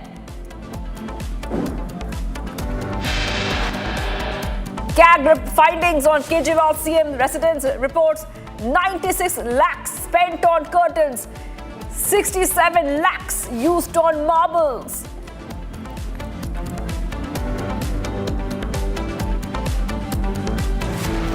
Two babies detected with HMPV in Bengaluru hospital, no international travel history.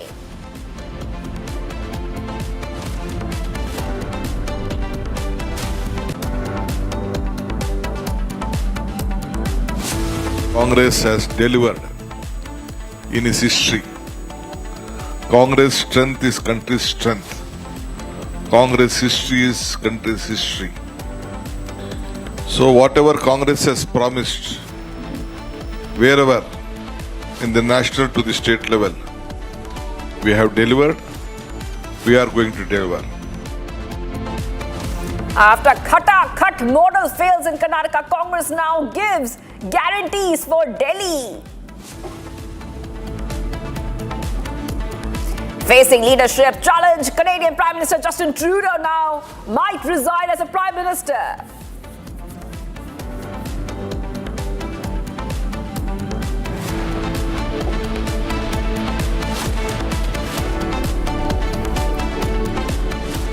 Getting you back-to-back updates coming in. The Ministry of Health announced that 2 cases of HMPV has now been detected in Bengaluru during routine surveillance. The ministry has assured that the surveillance systems will remain robust. There will be no unusual surge in influenza-like illness or severe acute respiratory infection.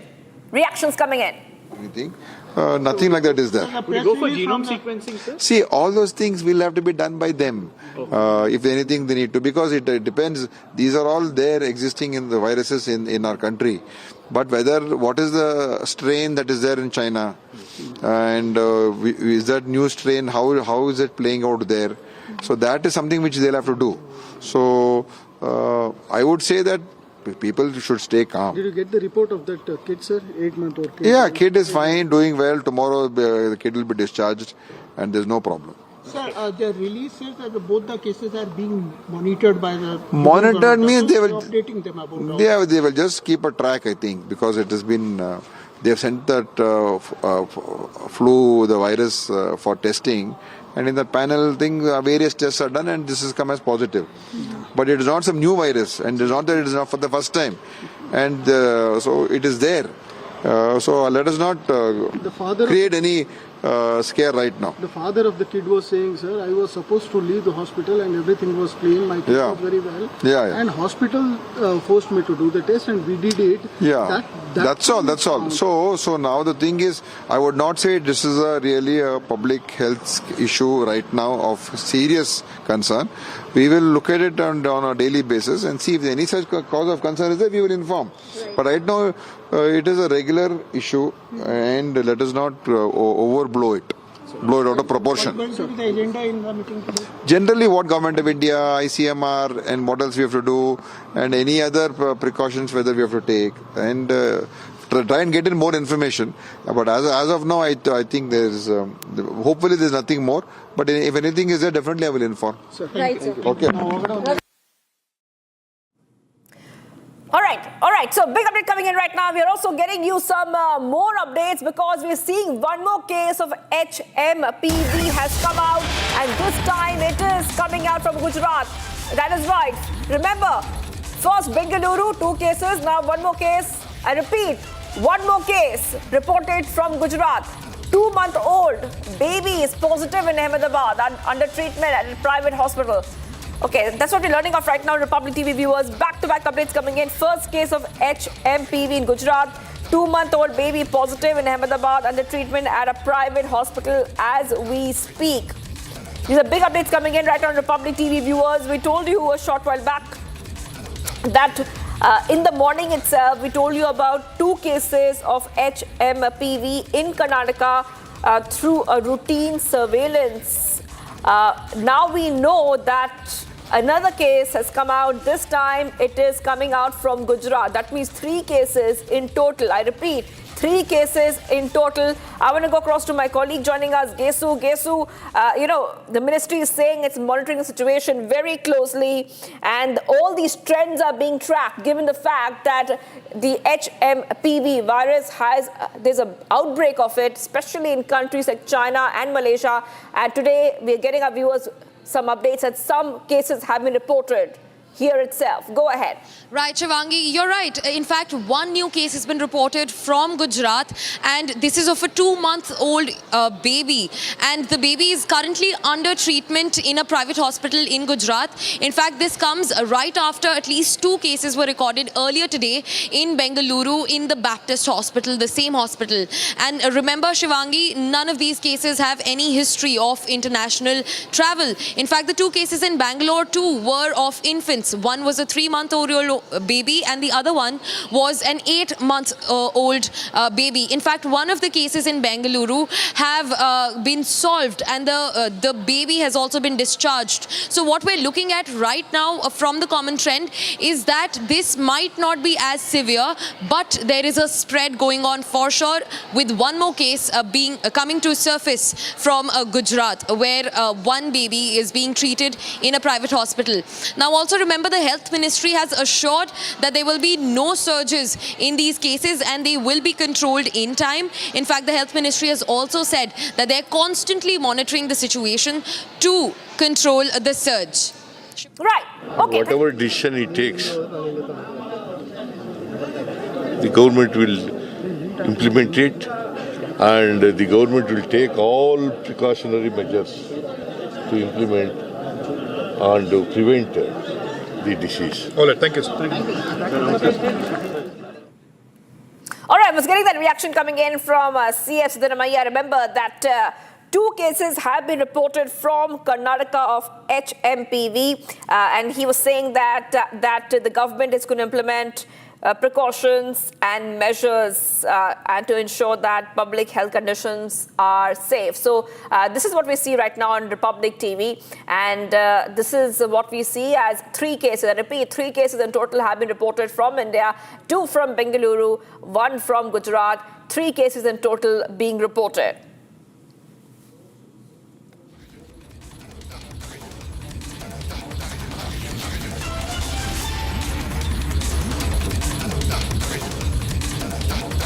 So viewers, we'll see right now the ministry said it's monitoring the situation through all available surveillance channels. The ICMR will continue to track trends in HMPV circulation throughout the year. WHO is also providing updates regarding situation in other parts of the country.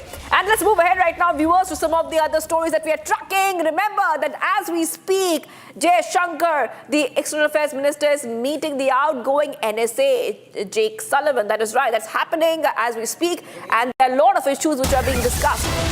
This will be especially important to review the trajectory of the India-US global strategic partnership in the last 4 years under the Biden administration. Sullivan is on a visit to India 2 weeks ahead of the Donald Trump inauguration as the 47th president of the United States. And those are the pictures that we see for you, coming in for you viewers, where you can see the US National Security Advisor, Jake Sullivan, who, by the way, is outgoing, is in India to take stock of the India-US initiative on critical and emerging technologies, meeting Jay Shankar. All right, let's go straight across to my colleague, Senior Executive Editor Abhishek Kapoor. Abhishek, very important meeting happening right now, and especially they are talking about forging strong India-US partnerships, setting the stage, especially as we move ahead to Donald Trump's presidency, which is coming up very soon. Well, absolutely, and the fact that just fortnight before he demits office, the U.S. NSA is visiting India clearly shows the kind of bipartisan support that's there for strengthening the India-U.S. relationship. He's here in New Delhi to participate in the structured dialogue on critical and emerging technologies. There is an initiative on critical and emerging technologies called ISET, in fact, between India and U.S., as part of which the two countries collaborate on cutting edge of science and they, for example, have collaborated on creating a semiconductor ecosystem in India. And you have seen a lot of U.S. companies, corporations coming in and starting their manufacturing plants that are coming up in India, from Gujarat to Assam to Karnataka to Tamil Nadu. And in a few years, we are going to see India becoming a semiconductor hub. Apart from that, there are other collaborations happening, for example, between ISRO and NASA and other emerging technologies. So the respective NSAs really co-chair this initiative, and Jake Sullivan is in New Delhi to participate in that. He has just had a meeting with the External Affairs Minister S. Jaishankar. And remember, just a fortnight back, the two met again in Washington, D.C., when Jaishankar was in D.C. meeting his interlocutors in the United States in the outgoing administration. And that really gives you an idea of the kind of strength, kind of dialogue, kind of communication at the very top that's been established between the two nations. And really that speaks volumes about the kind of strength and resilience and durability that really has been given by both the sides to this very important partnership. The fact that just before demitting office, the U.S. NSA is visiting Indo-Pacific and to New Delhi, it really underscores the importance of India and New Delhi in the larger scheme of things for the United States. Of course, we hope that when he has met EAM and going to meet the National Security Advisor in a while from now, the issues of concern to India, for example, what is perceived as a U.S. deep state meddling in Bangladesh development since July, August, is something which really comes up. Also, we are getting to hear, Shivangi, that U.S. wants to discuss the Chinese building up the largest dam of the world in the Tibet area and on Sangpo. Maybe that also would be discussed. Right, and thank you for joining us there, Abhishek Kapoor, our Senior Executive Editor, telling us all about this important meeting between Jake Sullivan and Jay Shankar. Later on, Jake Sullivan, the outgoing NSA of the US, will also be meeting Ajit Doval. Very important meeting to watch out for. For now, let's move ahead to some of the other stories we are tracking in the next segment, Bharat in 2 minutes. Let's get started.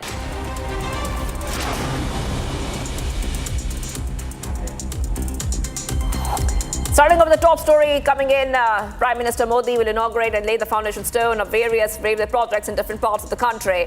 In a key move to further boost connectivity in the region, the Prime Minister will inaugurate the new Jammu Railway Division and also the other important terminals in Telangana, where the construction for railway division's building of East Coast Railway will also begin. Now, the development seeks to boost connectivity while also generating more job opportunities for the youth.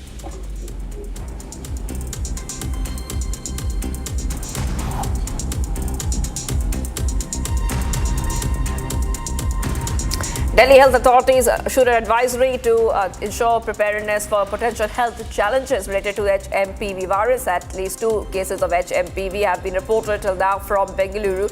Doctors have been advised to immediately report any influenza-like disease. Strict isolation protocols and the use of universal precautions for suspected cases have been reported mandatory.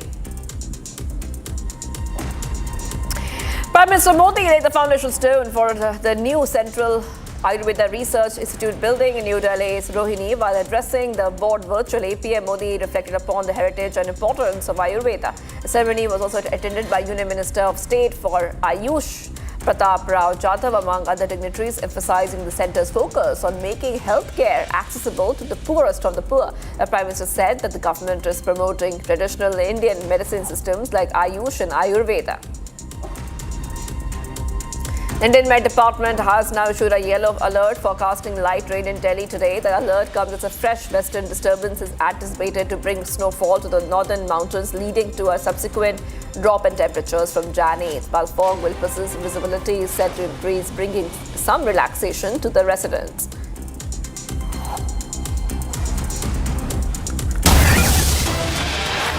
We're getting you back-to-back updates coming in right now, viewers, on Republic TV. And the other big story that we had told you, DMK has now responded to Tamil Nadu Governor R.N. Ravi's allegations that the national anthem was insulted in Assembly. The DMK has said the tradition of the Tamil Nadu Legislative Assembly is to greet the Assembly members at the beginning and to sing the national anthem at the end. That is what we see right now. The DMK has said very clearly that whatever the tradition is consistently followed in our parliamentary and legislative rules have the force of law. Okay, so we remember that this is all coming in after Tamil Nadu Governor R.N. Ravi walked out of the assembly without reading the customary address, and the reason he said was that the national anthem was insulted. He had said the national anthem was insulted. And after that, the DMK has replied back. Remember that we were waiting for a response to come in from the government, from the DMK, and now the DMK has responded to this. Taking our viewers back to what has happened is that the Tamil Nadu governor had refused to deliver his customary address to the assembly and walked out in protest of the national anthem not being sung at the beginning of the address. And after this, viewers, what we see, the DMK has gone ahead and they have reacted to this. What they have said is that the governor's allegation that the national anthem was insulted in the assembly, the DMK said that the tradition of the Tamil Nadu Legislative Assembly is to greet the assembly members at the beginning and to sing the national anthem at the end. The DMK has said that whatever tradition is consistently followed in a parliamentary and legislative rules have the force of law. So this is the big update coming in right now, Republic TV viewers. We're getting some more updates coming in. Let's go straight across to my colleague who's joining us.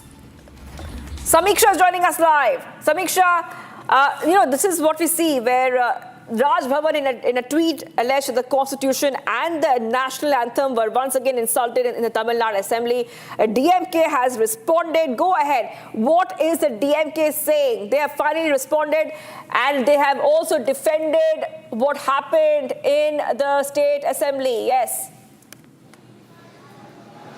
That's right, Shivangi. And, once again to read out the defense that's coming in from the DMK, who have in turn blamed the governor for walking out of the assembly. DMK says, and I quote, the question arises as to what the governor's intent was in leaving without reading the entire speech. Now, this comes just hours after Raj Bhavan had also put out a statement saying that there was utter disrespect of the national anthem on part of the DMK because the Raj Bhavan in its statement says that it is customary for the national anthem should be played before and at the end of the speech in the House, which essentially did not happen. In fact, reading out that statement also that came in from the Raj Bhavan saying that the Constitution and the national anthem were once again insulted in the Tamil Nadu Assembly. Respecting the national anthem is among the first fundamental duty as enshrined in our Constitution. It is sung in all state legislatures at the beginning and at the end of the governor's address, which did not happen this time. Today, on the arrival of the governor to the House, only the state anthem was played.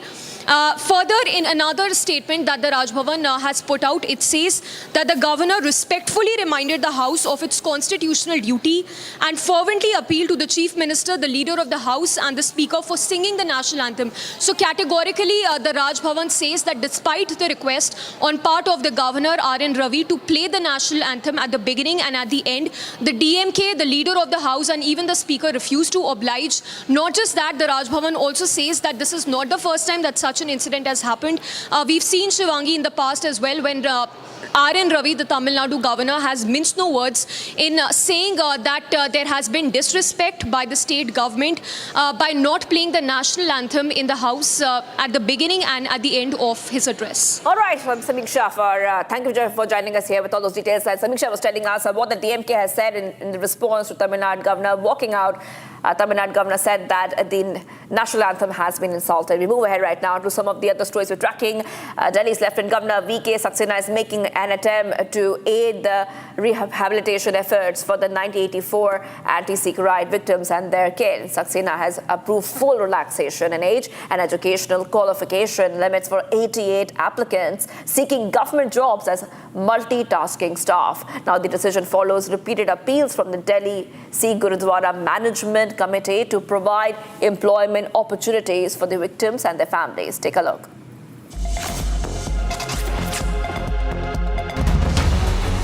Delhi's Lieutenant Governor V.K. Saxena has granted full relaxation in required age and educational qualifications for 88 applicants seeking government employment as multitasking staff. This step comes after persistent appeals from the Delhi Sikh Gurudwara Management Committee, public representatives and victims' groups, urging the administration to facilitate rehabilitation for those affected by the riots. A special initiative was launched between November 28 and 30th, which included camps to invite applications from riot victims and their families for government jobs. In the past, the Revenue Department identified 72 applications in a special drive, resulting in 22 appointments after age relaxations were granted by the then Lieutenant Governor.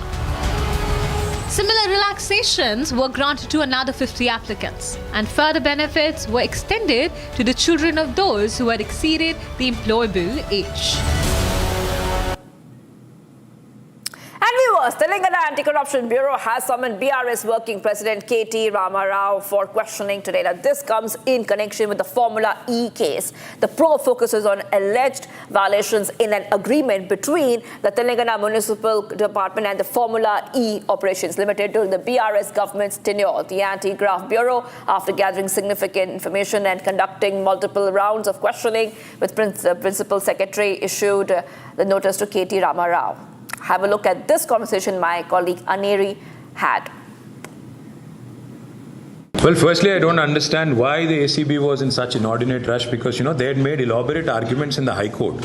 See, I filed a quash petition in the State High Court stating explicitly that the FIR that has been lodged against me by the Anti-Corruption Bureau is frivolous, is an abuse of process of law, and is a travesty of justice.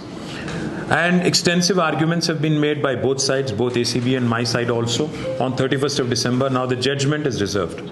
I do not know why the ACB had to call me within a week when the matter is very much pending with the Honorable High Court. आपने written statement दिया है ACB को. You have given a written statement. What have you mentioned? You also. Well, all I said is the judgment is awaited because it is extensive argument. See, what happens is, Aneri, when a case is filed, when I'm challenging the very fundamental FIR, which is the basis of the case, and when the Honorable High Court has heard extensive arguments, ACB also should have the patience, no?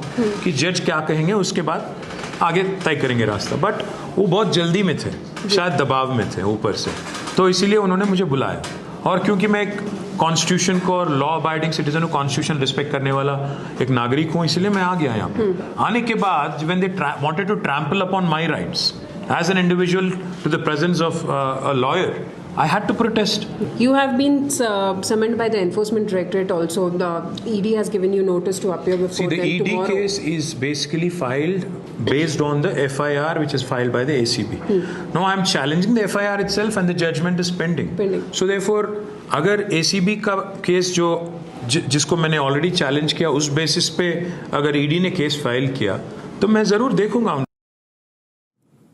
All right, let's go to Neri joining us live right now. Neri, you just spoke to KT Rama Rao. Now, he said that he entered the ACB headquarters, then he was stopped by the police. They said that you cannot have your lawyer with you. And KTR is saying that it is his fundamental right to legal representation, and he has insisted on a lawyer's presence. Now, if you could take our viewers through latest coming in, because we have seen the Formula E, the case really going on for quite a while now, with many allegations coming to the forefront. Where does this case stand? Go ahead, Anere.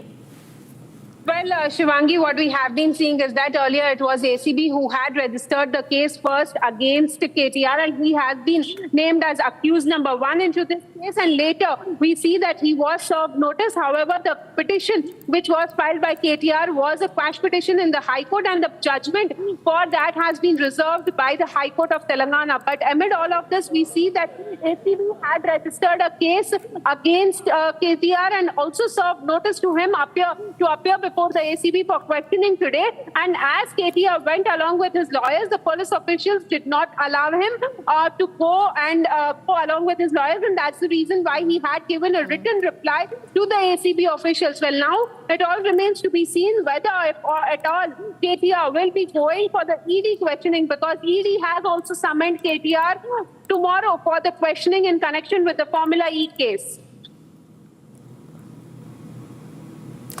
That is right, Aneri. Aneri is getting us all the top updates coming in right now, and we will be taking a short break. Much more coming up as we get to the biggest stories on India's #1 news channel, Republic TV. KTR summoned in Formula E case for questioning. Stay tuned.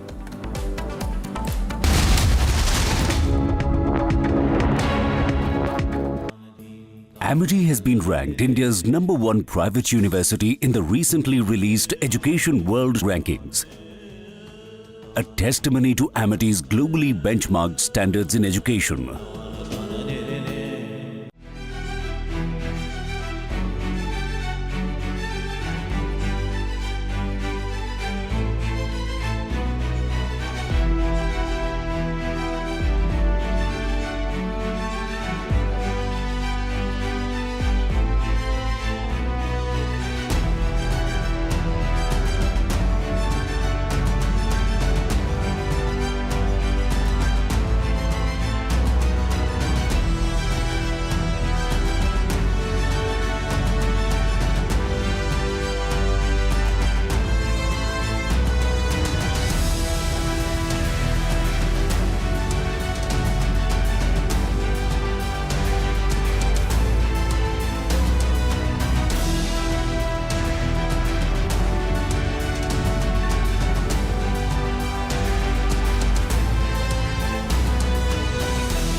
CAG की report में बड़ी बारीकी से अरविंद केजरीवाल के काले कारनामों का और उनका जो शैतान दिमाग है क्या उस समय सोच रहा था उसके बारे में डिटेल रिपोर्ट है।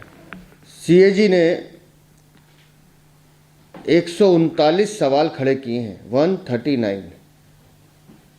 डीयूएसी और दिल्ली नगर निगम की परमिशन के बिना आपने इस बंगले को बना कैसे दिया?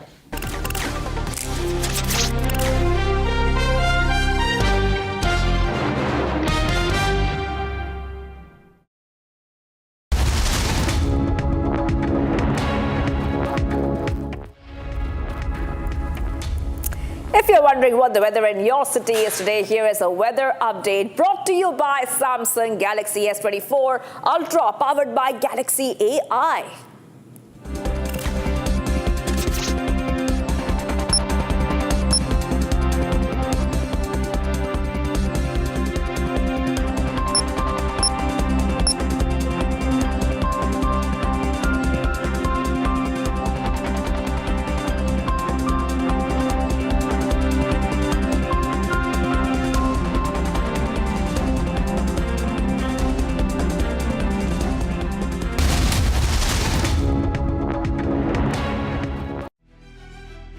Virat Kohli's intensity and drive for perfection have been the defining traits of his career, and even though he's winding down his time in the sport, it still plays a key role in his demeanor. Kohli's ability to score plenty of runs at will has seen him scale heights few can scarcely believe, but his willingness to engage in verbal battles have also held him in good stead. Things were no different in the 2024-25 Border Gavaskar Trophy, even though it really took Kohli a while to get going. Indifferent form may have played a part in that too. He started the series with 100 at birth, which led many to believe that he had rediscovered the form that had so badly deserted him in red ball cricket. But it was a false dawn.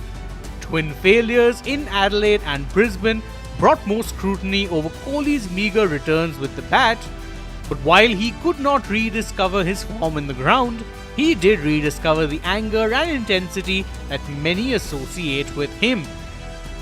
It started in the Melbourne Test, where he decided to take on a bunch of fans who were heckling him after he was dismissed. The visuals went viral, but Kohli's aggressive showings weren't done. In that same Test match, he took on Australian debutant Sam Constas and even barged into the youngster during the game, which Constas did his best to downplay afterwards. I think the emotions got to the both of us. I didn't quite realize I was doing my glove. Artificial intelligence has changed the way we do things, and so much more is in the offing. Republic is proud to announce a game-changing partnership with Samsung. Because with Samsung, Galaxy AI is here. From our news anchors to reporters to network staff, we will be using Samsung devices, Galaxy Z series and Galaxy S series, powered by Galaxy AI, every day behind the scenes to bring you the news. Faster, simpler, with more productivity, efficiency and creativity. Republic and Samsung together unfold a new world of possibilities. It's going to be an epic adventure together.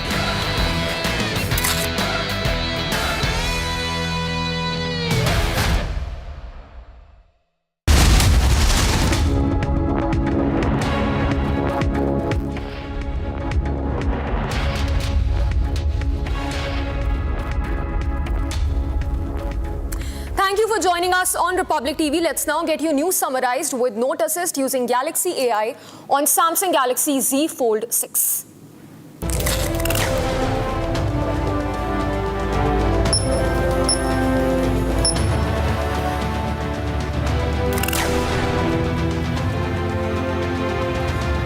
BJP demands answers from AAP after audit report of Kejriwal's residence shows 33 crores spent against estimate of 7.9 crores. 2 cases of HMPV virus detected in Bengaluru. ICMR confirms HMPV detected in 8 months old and 3 months old child. Tamil Nadu Governor R.N. Ravi walks out of assembly over disrespect to the national anthem, says Chief Minister and Speaker refused to play the national anthem.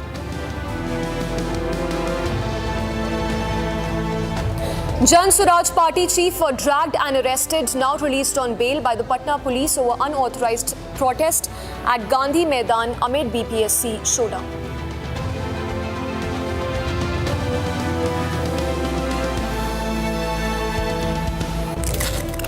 Well, that was the news summarized with note assist using Galaxy AI on Samsung Galaxy Z Fold 6.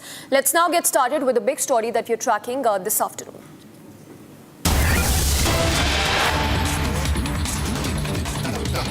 And we begin first up with news that's coming in from Bangladesh. It's an arrest warrant that's been issued against the ousted Prime Minister Sheikh Hasina. This is the second arrest warrant that has been issued for exiled Sheikh Hasina. A Bangladeshi court has issued this warrant for Sheikh Hasina, this time for her alleged role in enforced disappearances, as per the chief prosecutor's statement. In fact, note Dhaka has already issued an arrest warrant on charges of crimes against humanity for 77-year-old Sheikh Hasina, who had fled to, who has taken refuge in India after she was toppled by a student-led revolution in the country.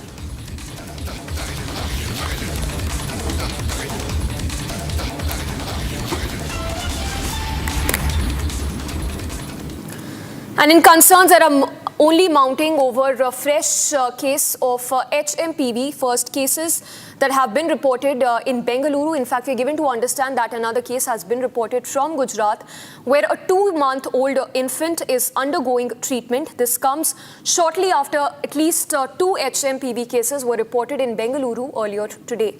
So the Health Ministry that has also assured that surveillance systems will remain robust and that there will be no unusual surge in influenza-like illness or severe acute respiratory infection cases across the country. So 2 cases that have already been detected in Bengaluru as of now, while another case that's now been detected from Gujarat district. Let's listen in to the statement also that's come in from the Karnataka Health Minister on the 2 cases that have been confirmed as of now from the state.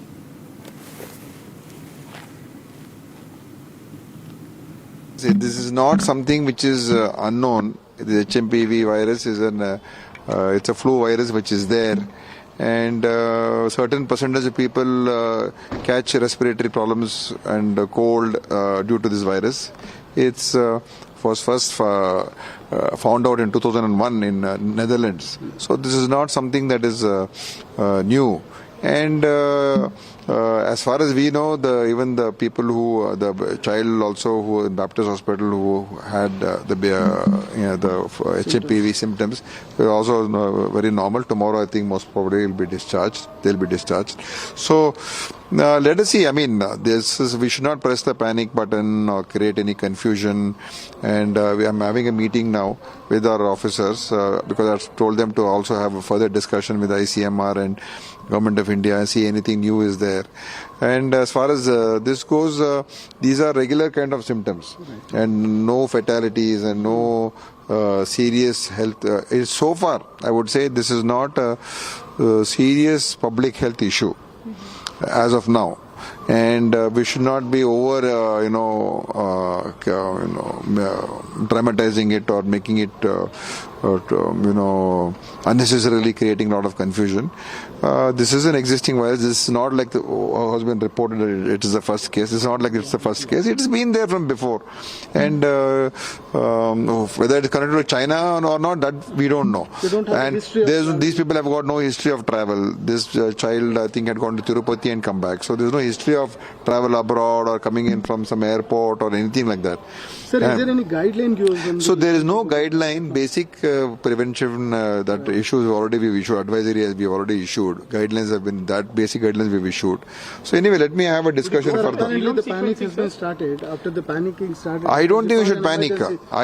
No emergency. Just I told them to just discuss with the ICMR or anything and what is it. And so far even Government of India also has said not to create any way, get into some sort of scare or anything. Nothing like that is there. Would you go for genome sequencing, sir? See, all those things will have to be done by them. If anything they need to, because it depends. These are all there existing in the viruses in our country. But what is the strain that is there in China? And is that new strain, how is it playing out there? So that is something which they'll have to do. So I would say that people should stay calm. Did you get the report of that kid, sir? 8-month-old kid? Yeah, kid is fine, doing well. Tomorrow the kid will be discharged and there's no problem. Sir, the release says that both the cases are being monitored by the... Monitored means they will... updating them about... They will just keep a track, I think, because it has been... they have sent that the virus for testing, and in that panel thing, various tests are done, and this has come as positive. But it is not some new virus, and it is not that it is not for the first time. And so it is there. So let us not create any scare right now. The father of the kid was saying, sir, I was supposed to leave the hospital and everything was clean. My kid was very well. And hospital forced me to do the test and we did it. That's all.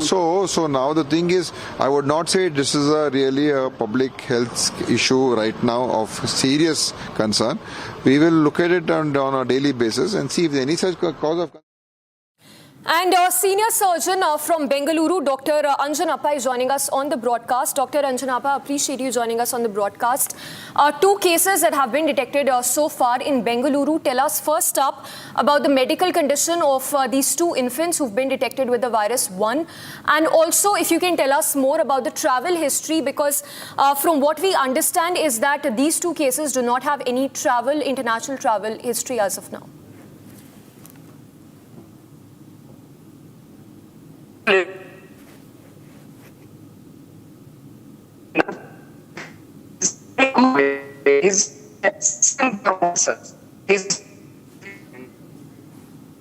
Alright, we will try and fix that connection, but yes, these are two cases that have been detected in Bengaluru. A 3 and 8-month-old infant who've been detected with HMPV virus. It's said that neither had history of foreign travel.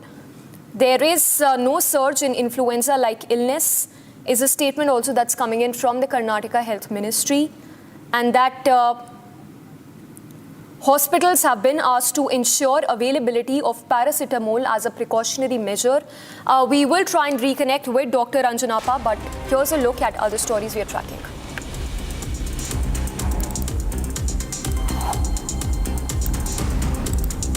Prime Minister Modi inaugurated and laid foundation stone of various railway projects today in different parts of the country. Is the official release from the Prime Minister's office. As per the release, the virtual event will commence shortly in a key move to further boost connectivity in the region. The Prime Minister will inaugurate the new Jammu Railway Division. He will also inaugurate the Charlapalli new terminal station in Telangana and lay foundation stone of Raigad Railway Division as well. Prime Minister Modi laid the foundation stone for a new Central Ayurveda Research Institute building in Rohini of the national capital. While addressing the board virtually, Prime Minister Modi reflected upon the heritage and importance of Ayurveda. The ceremony was also attended by Union Minister of State for Ayush. The IMD has issued a yellow alert forecasting light rain in the national capital today. The alert comes as a fresh western disturbance is anticipated to bring rainfall to the northern mountains, leading to subsequent drop in temperatures from 8th of January. While fog will persist, visibility is set to increase, bringing some relaxation to the residents. Jan Suraaj Chief Prashant Kishore has now been granted bail after he was detained by the Patna Police in early hours today. He was sitting on an indefinite hunger strike, seeking action against the alleged BPSC exam leak. Additionally, the Patna Police has vacated the place at Gandhi Maidan where Prashant Kishore was sitting on a fast unto death with protesters.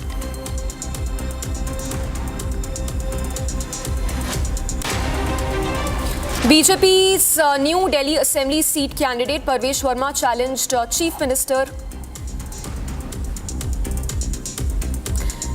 In other story that we're tracking, this is from Karnataka. It is a development in the techie Atul suicide case. The Karnataka High Court has quashed the petition of Nikita Singhania, who had sought to dismiss the FIR registered against her in the case.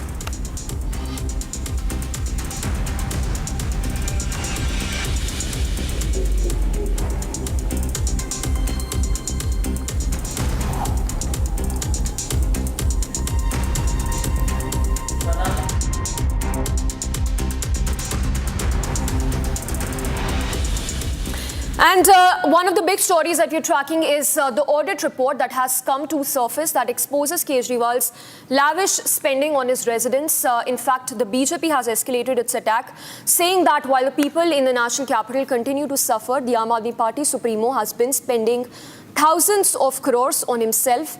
The BJP has said that the CAG report reveals how much of taxpayers' money Kejriwal had squandered on his Sheesh Mahal, First up, listen in to a statement by Prime Minister on the report that exposes Kejriwal's extravagant spending. Delhi पर आपदा लाने वाले ये झूठा आरोप लगाते हैं कि केंद्र सरकार उन्हें काम नहीं करने देती, केंद्र सरकार उन्हें पैसे नहीं देती। ये कितने बड़े झूठे हैं, इसका उदाहरण इनका शीश महल है। आज ही एक बड़े अखबार ने सीएजी रिपोर्ट के आधार पर शीश महल पर हुए खर्च का खुलासा किया है। और साथियों, आपको ये जानकर के पीड़ा होगी, दर्द होगा, अरे पूरे देश के लोग चौंक जाएंगे जब दिल्ली के लोग कोरोना से जूझ रहे थे, जब दिल्ली के लोग ऑक्सीजन और दवाओं के लिए भटक रहे थे, तब इन लोगों का पूरा फोकस अपना शीश महल बनवाने में था।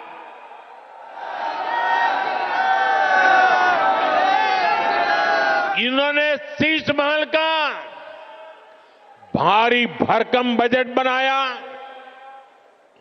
और आज इस अखबार ने खुलासा किया है कि कैसे इस शीश महल पर उस बजट से भी 3 गुना ज्यादा पैसे खर्च किए गए। All right, getting in a big development in Nimisha Priya case, Yemen Embassy in India suggests that the Nimisha Priya case was handled by the Houthi rebels and that the president had not ratified the verdict, the note to Nimisha Priya's sentencing. So this is a statement coming in from the Yemen Embassy in India which suggests that Nimisha Priya, the Kerala nurse, who was first earlier given a nod by the Yemen president for the execution. It's a statement that's now coming in from the Yemen embassy in India which suggests that Nimisha Priya's case was handled by the Houthi militia and that the president had not given the nod for the same. Let's go across to our senior executive editor Abhishek Kapoor joining us. Abhishek, this only goes on to prove, rather hint, how the Houthi rebels have been trying to gain a stronghold in the country and that the Yemen president probably did not ratify that death sentence to the Kerala Norths.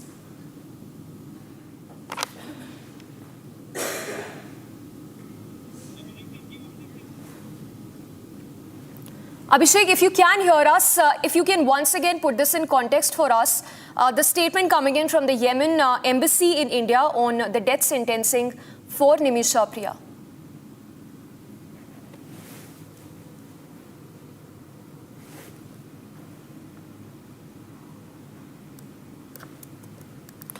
All right, we will try and reconnect with Abhishek again, but note this is the case that involves a Kerala nurse. A statement that's been put out by the Yemen embassy in India which says that Nimisha Priya case was handled by the Houthi rebels. All right, here's a look at other stories that we are tracking from across the globe. Following reports that Hamas had agreed to release 34 hostages held by the country amid the ongoing Israel-Palestine conflict, Israel has hit back at Palestine and denied claims of hostage release. South Korea's anti-corruption agency has requested police to take over efforts to detain impeached President Yoon Suk-yeol after its investigators failed to bring him to custody following an hours-long standoff with the protesters in front of the presidential compound.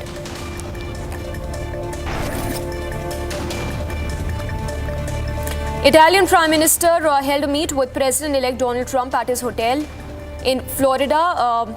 The duo reportedly attended a documentary screening together. Meloni's visit comes a day before she's scheduled to receive President Joe Biden, who begins a trip to Rome and the Vatican on 9th of January. Bangladesh interim government has cancelled judges training program that was to be held in Madhya Pradesh in February. More than 50 judges were expected to come in from Bangladesh for the judicial training in India, as the country was also going to cover all expenses for the members in the program.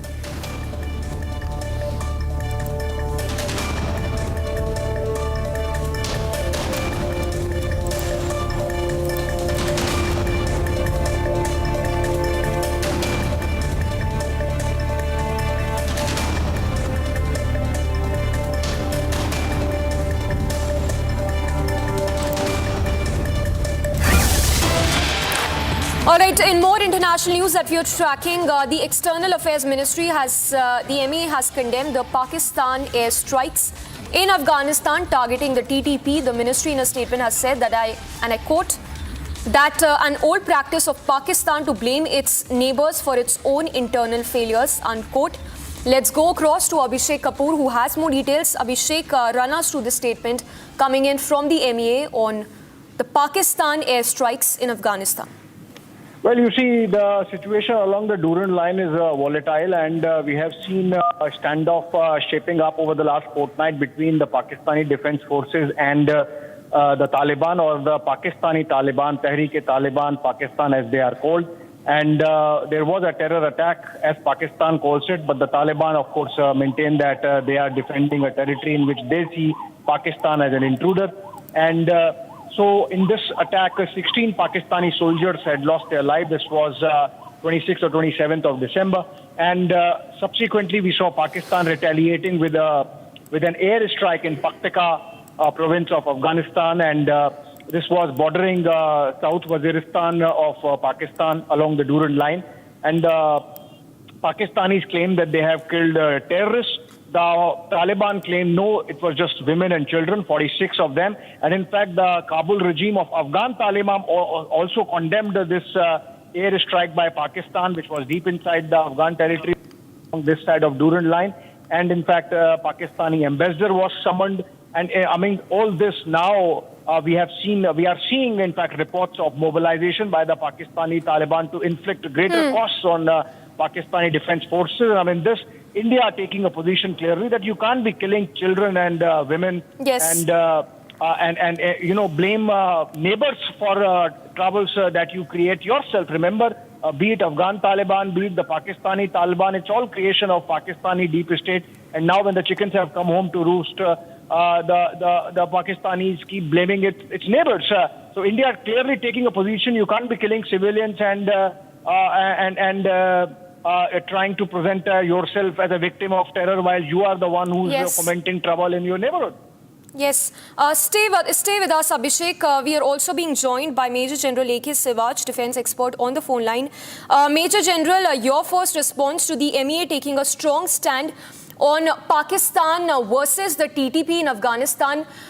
Do you think the United Nations probably could play a role in mediation or some sort of peace in the escalating face-off between the two sides? You see, the point is, it is Pakistan which needs to be blamed because it has violated the sovereignty of Afghanistan, has gone inside their Paktika province and has killed 50 civilians, which mainly are children and also the women. And they are claiming that they have strike on the camp of Tehreek-e-Taliban Pakistan, which is totally wrong and false information. The point today is Pakistan is a victim of terror created by itself. Remember when Hillary Clinton came in 2013 in Pakistan, she said, if you have snakes in your courtyard and you think it will bite your neighbors, one day they will bite you. So today those snakes have now become Tehreek-e-Taliban Pakistan and they are biting. And Pakistan, rather than sorting out the problem with Tehreek-e-Taliban Pakistan, is blaming Taliban government and trying to now basically strike on the camps which is claimed are there in Afghanistan, which Taliban government has denied it. You see, as it is, there are a number of fault lines between Afghanistan and Pakistan. Afghanistan does not recognize Durand Line. Afghanistan says the Pashtun which are on the either side, they want to join Afghanistan and they want Sharia law. So the Pakistan is today blaming everyone else other than itself for a terrorism which was created by Pakistan itself. And why it is targeting in Afghanistan when Tehreek-e-Taliban Pakistan, based on in Pakistan itself? What is happening in Pakistan is today there is a Balochistan Liberation Army which is very, very active in Balochistan. There is a Tehreek-e-Taliban Pakistan which is very active in Khyber Pakhtunkhwa. So Pakistan is in real trouble, but unfortunately, rather than sorting out itself, it's trying to now attack in Afghanistan. And remember what has happened? Afghanistan has attacked back. The Taliban has attacked on 18 posts of Pakistan, and the 8 posts of the Pakistan are still occupied by the Taliban fighters, and 18 soldiers have been killed. So I am sure the situation is further deteriorate. The relationship between Pakistan and Afghanistan will go from bad to worse. Once upon a time, Pakistan thought, once the Taliban government came on 15th August 2021, that there will be a strategic depth which they will get in on their western border.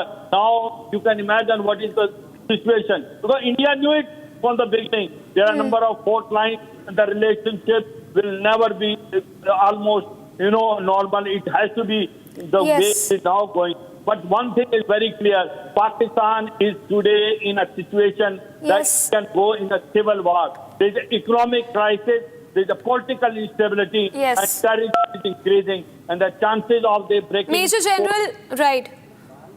Paucity of time, we'll have to leave the discussion there. But yes, that's the latest coming in. MEA issuing a statement on the face of the airstrikes between the TTP and Pakistan. For now, we head into a very short break.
को पिछले 20 बरस से आदत लगी हुई है जनता की बात न मानने की, वो 4 दिन में कैसे चलेगा?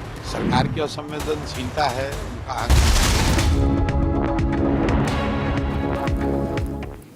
And if you are wondering what the weather in your city is today, here's a weather update brought to you by Samsung Galaxy S24 Ultra, powered by Galaxy AI.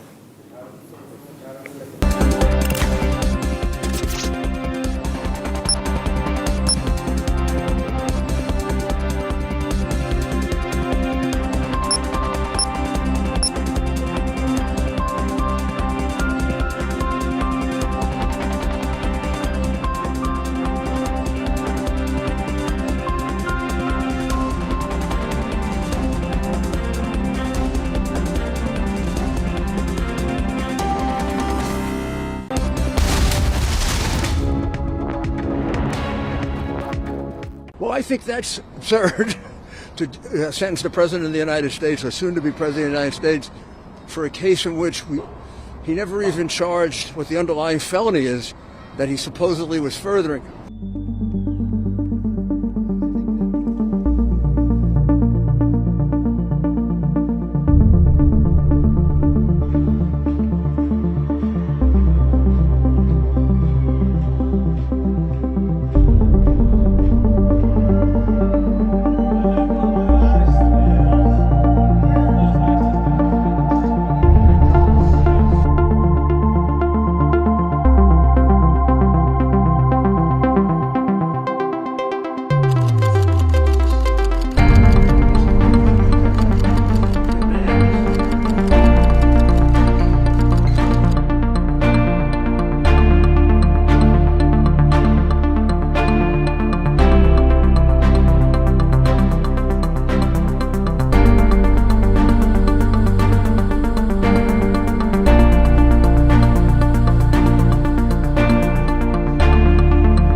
Just about anything like I did on the Samsung Galaxy S24 Ultra and watch it come to life in color. The sketch to image feature uses AI to convert the sketches into images.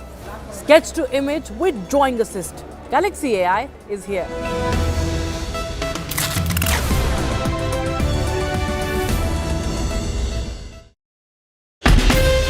From Asia's largest news headquarters, setting the agenda for Bharat.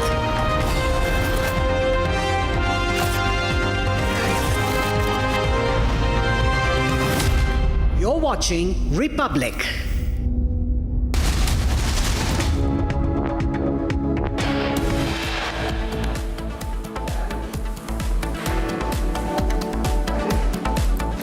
Tamil Nadu governor walks out of assembly, says national anthem insulted.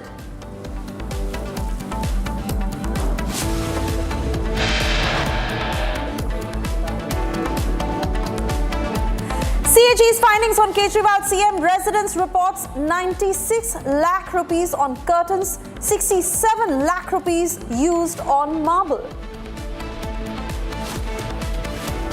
3 cases of HMPV reported in India from Bengaluru and Ahmedabad. No international travel history reported in these cases. Congress has delivered in its history. Congress strength is country's strength. Congress history is country's history. So whatever Congress has promised, wherever, in the national to the state level, we have delivered, we are going to deliver. After Karnataka model fails in Karnataka, Congress now gives guarantees for Delhi. Facing leadership challenge, Canadian Prime Minister Justin Trudeau might resign as Prime Minister.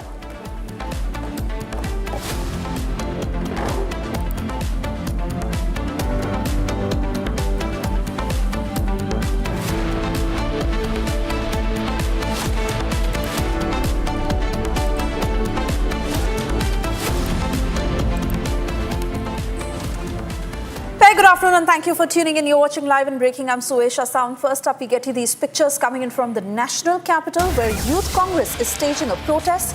This is outside Ramesh Biduri's residence over his remarks on Priyanka Gandhi Vadra.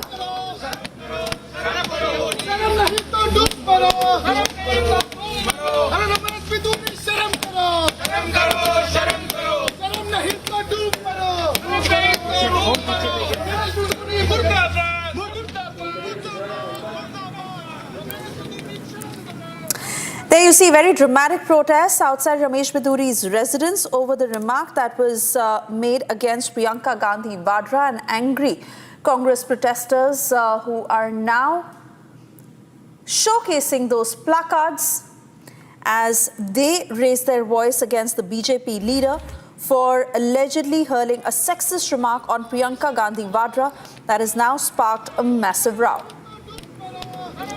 In fact, an undated video where Ramesh Biduri was heard making a controversial statement about Priyanka Gandhi Vadra while she was talking about his party's poll promises, and this has angered the Congress. You see how those protesters outside Ramesh Biduri's residence, using their footwear, spraying that nameplate, as the Congress has criticized Ramesh Biduri's remark, calling it shameful and anti-woman.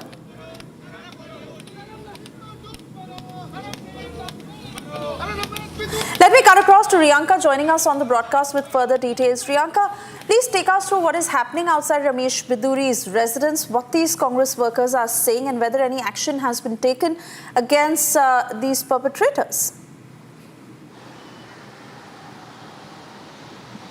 Well, absolutely. There is already a chaos and a controversy that has been created given the fact that Ramesh Biduri had in fact made comments against Priyanka Gandhi Vadra yesterday, misogynistic comment that did not go well with the Congress party, which is why this protest has in fact flared up outside his residence, and it is clearly showing the anger amongst the leaders of the Congress party, the workers, because Ramesh Biduri in fact also went on to say that he is not going to apologize until unless Lalu Yadav apologizes for his statement that he had made allegedly against Hema Malini. So yes, there is already a chaos that has been created, and Ramesh Biduri is finding himself under this chaos with the Congress leaders and workers protesting outside his residence at the moment. Do stay on as we have further reactions to the story. Let's listen in. एक आदमी जो इस देश के अल्पसंख्यक और इस देश की महिलाओं की इज्जत नहीं करता है, वो आदमी सरेआम प्रेस मीडिया के सामने प्रियंका गांधी जी के बारे में, जिनके परिवार ने, जिनके पिताजी ने, जिनकी दादी ने, जिनके फोर फादर्स ने इस देश के लिए अपनी जान कुर्बान करी, आहुति दी, वो उनके बारे में इतनी आपत्तिजनक बात कहता है। बीजेपी की महिला विरोधी मानसिकता ये दर्शाता है। इसके खिलाफ आज हम यहाँ प्रदर्शन करने के लिए आए हैं, क्योंकि वो बदतमीज गालीबाज बीजेपी का नेता देश की संसद के अंदर जब माइनॉरिटीज को किस प्रकार से गालियां देता था, और आज वो इनके बारे में क्या कह रहे हैं, उसके ऊपर कोई एक्शन नहीं ले रहा। इसलिए हम लोग अपना विरोध जतन करने के लिए यहाँ पर हैं। एक आदमी जो इस देश के अल्पसंख्यक और इस देश की महिलाओं की इज्जत नहीं करता है, वो आदमी सरेआम प्रेस मीडिया के सामने Priyanka. Moving on, as a CAG report that came to surface exposing Kejriwal's lavish spending on his Delhi residence. In fact, the BJP has further escalated its attack, saying that while people in Delhi continue to suffer, Aam Aadmi Party chief is spending thousands of crores of rupees on himself. BJP has said that the CAG report reveals how much of taxpayers' money Kejriwal has wasted on his Sheesh Mahal. First up, listen in to that statement by Prime Minister Modi on the report exposing Kejriwal's extravaganza. जो ये शीश महल या मुख्यमंत्री निवास, जो भी आप इसको शब्द इस्तेमाल कर लीजिए, अपने में ये दिल्ली में जो पिछले 10 साल में हुआ भ्रष्टाचार है, उसका ये सबसे बड़ा, हो सकता है कीमत के हिसाब से सबसे बड़ा नमूना ना हो, लेकिन वो इस तरह के भ्रष्टाचार का सबसे बड़ा नमूना बन के आता है, क्योंकि ये 2 तरीके के भ्रष्टाचारों की तरफ आपका ध्यान आकर्षित करता है। एक तो ये कि 8 करोड़ का टेंडर होता है, उसमें 33 करोड़ खर्च हो जाते हैं। कोई भी सरकारी सिस्टम इस बात को नहीं इसकी स्वीकृति देता है कि 4 गुना ज्यादा पैसा खर्च हो। तो 4 गुना पैसा खर्च होने की स्वीकृति कहां से आई? जब मुख्यमंत्री का निवास था और ये हमको बार बार कहा जाता था कि उनके यहां से लोग जाकर इसकी सुपरविजन कर रहे हैं, तो आपके तो संज्ञान में था हर चीज जो हो रही है। ये तो आप कह नहीं सकते कि किसी ने बनाया, मुझे नहीं पता था। तो सीधे सीधे मुख्यमंत्री जी इसमें, पूर्व मुख्यमंत्री अरविंद केजरीवाल जी इसमें हर चीज में संलिप्त हैं। In fact, the BJP too has escalated its attack on the Aam Aadmi Party government and Arvind Kejriwal, saying that the Sheesh Mahal should be a declared tourist spot. Listen in to those latest responses from the BJP. यहाँ पर एक शीश महल का model है जो कि दिल्ली के पूर्व CM Arvind Kejriwal का घर है, और हमारे साथ दिल्ली अध्यक्ष बीजेपी के वीरेंद्र सचदेवा जी हैं। वीरेंद्र जी, आज अपने कार्यालय में आपने मॉडल रखा है, क्या वजह रही? अब असली भ्रष्टाचारी शीश महल में तो अरविंद केजरीवाल जाने नहीं देते हैं। तो हमने जो इमेजेस हमें मिली हैं उस पर ये बनाया है और दिखाया है कि ये भ्रष्टाचारी अरविंद केजरीवाल जो 100 रुपये की चप्पल और 2 रुपये का पेन लेके दिल्ली को ठगने निकला था, कैसे उसने अपनी अय्याशी के लिए, अपनी आराम प्रस्ती के लिए ये करोड़ों रुपए का शीश महल तैयार किया है, दिल्ली की जनता को ये अंगूठा दिखाने के लिए कि तुम्हारी औकात क्या, देखो कैसे रहा जाता है। बिल्कुल, आपने सीएजी रिपोर्ट का भी हवाला दिया और कहा है कि पीडब्ल्यूडी ने अपने हाथ खींच लिए, कहा कि जो इक्विपमेंट लगे हैं उनके द्वारा नहीं लगाए, उसके लिए पैसे इन्वेस्ट उनके द्वारा नहीं किए गए। देखिए, सीएजी की जो रिपोर्ट है वो 2022 तक की है, जिसमें उस रिपोर्ट में खुद सीएजी ने 139 क्वेश्चन लगाए हैं कि ये इलीगल कंस्ट्रक्शन हुई कैसे, इसकी परमिशन क्यों नहीं है, किसी भी विभाग ने, सरकारी विभाग ने इसको बनाने की परमिशन नहीं दी है, तो फिर ये इलीगल कंस्ट्रक्शन हुई कैसे। 4 प्लॉट को तोड़कर, वहाँ जजेस के मकान थे, सरकारी कर्मचारियों के मकान थे, कई सारे पेड़ थे, उन सबको तोड़कर अरविंद केजरीवाल ने एक प्लॉट बना के ये बंगला बनाया है जो बिल्कुल इलीगल है। उस पर कोई जवाब नहीं दे रहा, और बार बार रिवाइज एस्टीमेट कर, जब कोविड में दिल्ली की जनता ऑक्सीजन के लिए भटक रही थी, एक एक मौत के लिए लोग भाग रहे थे, उस समय अरविंद केजरीवाल इस बंगले के लिए वर्क ऑर्डर सैंक्शन कर रहे थे। तो आप समझ लो कि अरविंद केजरीवाल कितने संवेदनहीन हैं। जहाँ पर उनके टैक्स का पैसा लगा, जहाँ पर उनके विकास का पैसा लगा, तो वो शीश महल को देखना चाहते हैं कि वो शीश महल कैसा बना। क्योंकि जब दिल्ली में पूरी तरीके से लॉकडाउन था, जब आदमी बाहर नहीं निकल पाता था, ये सारा शीश महल उसी दौरान ही बन रहा था। ये बहुत ही शर्म की बात है। तो यहाँ के लोगों ने मुझे कहा, जी कैसा है, आज तक तो दिल्ली के मुख्यमंत्री ने 11 साल में हमको अपने घर नहीं बुलाया, तो हम एक बार देखना चाहते हैं वो शीश महल कैसा बना है। तो मैं आतिशी जी को कहना चाहता हूँ कि शीश महल को एक जो है पर्यटन स्थल वो उसको घोषित करें, वहाँ पे लोग ज़रा देख के आएँ कि दिल्ली को ठगने वाला, दिल्ली के सपनों को बेचने वाला, दिल्ली के लोगों के साथ में विश्वासघात करने वाला व्यक्ति ने अपना राजमहल कैसा बनाया था। Moving on, as a fresh case of HMPV has been detected in Gujarat, where a 2-month-old infant is undergoing treatment. This comes shortly after at least 2 cases that were reported in Bengaluru earlier today. The Health Ministry has assured that surveillance systems will remain robust and there will be no unusual surge in influenza-like illness or severe acute respiratory infection cases across the country, reinforcing confidence in the nation's health monitoring mechanisms. Let's first listen into that response coming in from the Bengaluru government.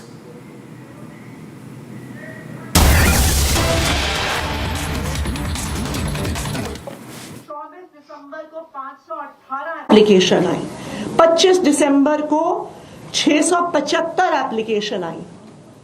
तो जब summary revision हो रहा था, जब election commission के booth level के अफसर गली गली मोहल्ले मोहल्ले जा रहे थे, तब ये लोग क्यों नहीं वहां से शिफ्ट हुए दिखे। तो ये साफ है कि गलत तरीके से वोट काटने की साजिश हो रही है। और इसका आंकड़ा देखिए, 6167 जो वोट हैं, ये नई दिल्ली विधानसभा के कुल 5.77% वोट हैं। यानी 10% वोट को जोड़ना, 5.5% वोट को काटना, इतने में पूरे इलेक्शन में हेर फेर करने की साजिश। एक और आपको आंकड़ा बताती हूं, जो वोटर डिलीशन की एप्लीकेशन आई, ये 6167 एप्लीकेशन, इसमें से 4283 4283 एप्लीकेशन मात्र 84 लोगों ने डाली। यानी 84 लोगों ने 4000 से ज्यादा लोगों की वोट काटने की एप्लीकेशन डाली। अब कौन है ये लोग जो इतने सारे लोगों के वोट कटवा रहे हैं?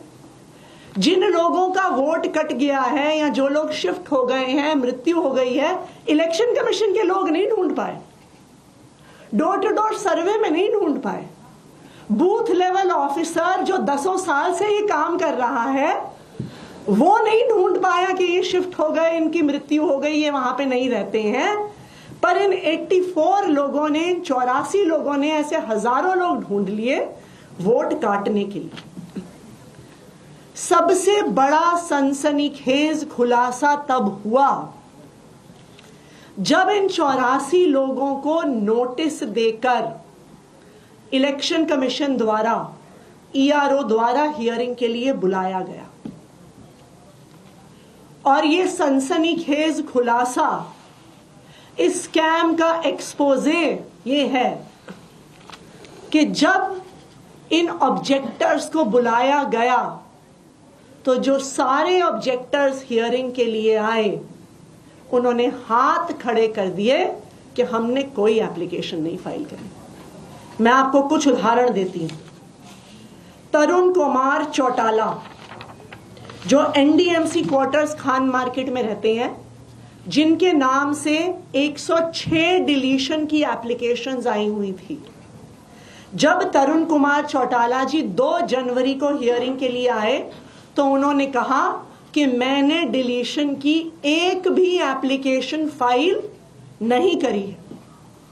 उषा देवी जो गोल मार्केट में रहने वाली हैं, उषा देवी जी के नाम से 52 डिलीशन की एप्लीकेशंस आई हैं।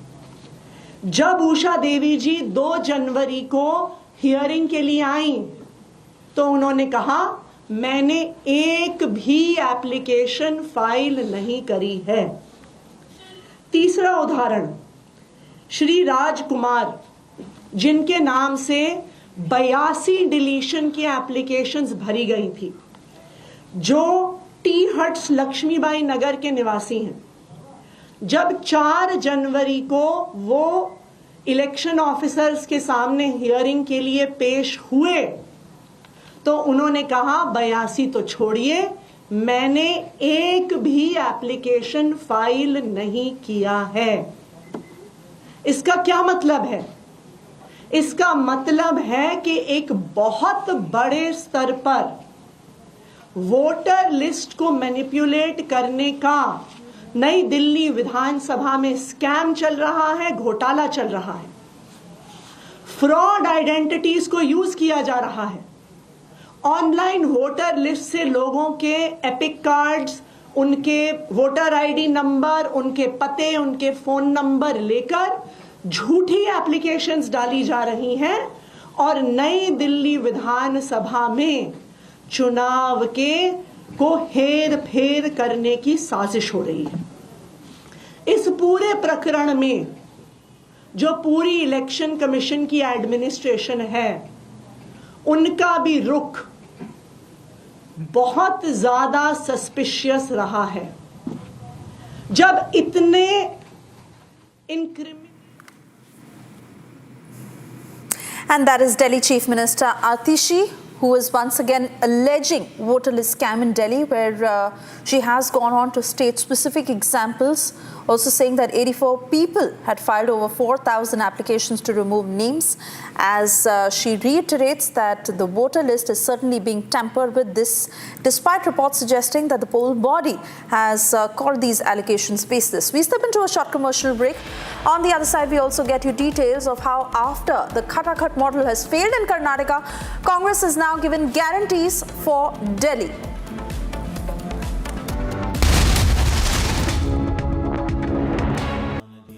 Amity has been ranked India's #1 private university in the recently released Education World Rankings, a testimony to Amity's globally benchmarked standards in education.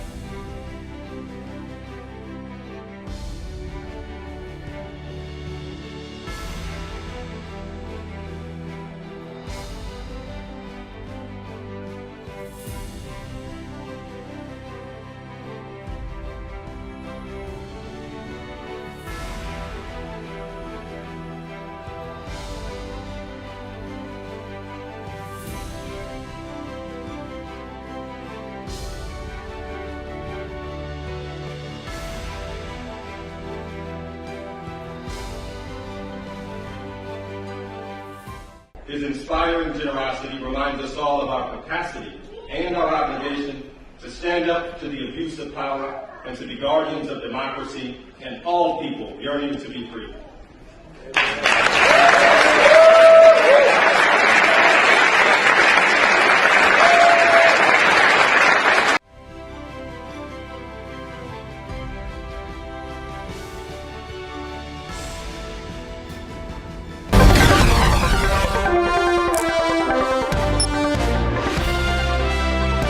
CAG की रिपोर्ट में बड़ी बारीकी से अरविंद केजरीवाल के काले कारनामों का और उनका जो शैतान दिमाग है क्या उस समय सोच रहा था, उसके बारे में डिटेल रिपोर्ट है।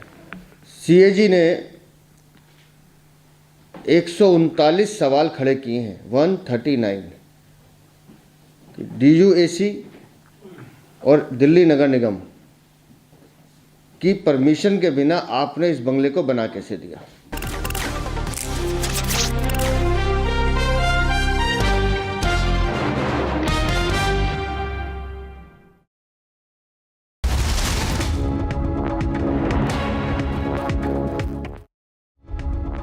Staying with Republic, and well, Canadian Prime Minister Justin Trudeau is reportedly facing mounting pressure to resign as internal party revolt and leadership challenges intensify, with his government in a minority and falling short of numbers to survive another trust vote in Parliament.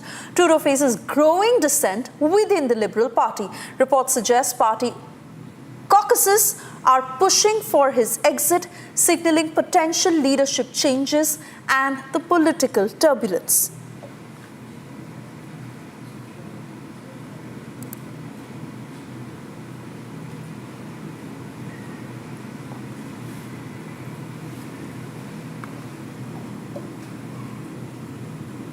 So, the names of both individuals and entities, as well as crypto wallets, have been shared by the RCMP with financial institutions, and accounts have been frozen, and more accounts will be frozen.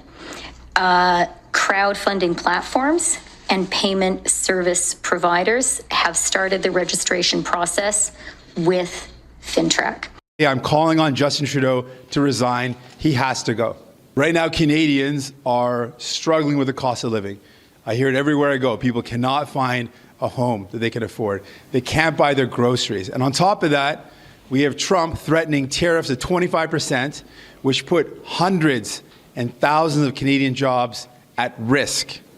And instead of focusing on these issues, Justin Trudeau and the Liberals are focused on themselves. They're fighting themselves instead of fighting for Canadians. And for that reason, today I'm calling on Justin Trudeau to resign. He has to go. I notified the Prime Minister that I've ripped up the supply and confidence agreement. Canadians are fighting a battle for the future of the middle class. And well, the controversy surrounding grooming gangs in the UK continues to intensify. Elon Musk has called out UK Prime Minister Keir Starmer for his handling of the infamous Rotterdam scandal, demanding his resignation over his alleged failure to properly address the issue during his tenure as Director of Public Prosecutions. Getting you all the details on this ongoing spat.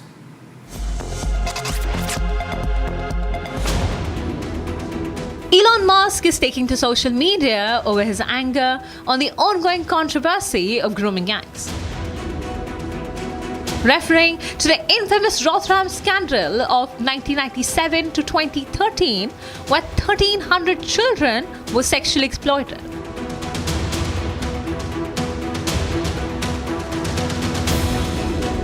Musk is calling out Keir Starmer to resign for failing to adequately prosecute these gangs during his tenure as Director of Public Prosecutions. Musk slammed Starmer as a national embarrassment. In the meanwhile, there have been denied requests from the Home Office to lead a public inquiry into child sexual exploitation scandal. Previously, Musk hurled a deluge of abuses against Olaf Scholz on social media platform X.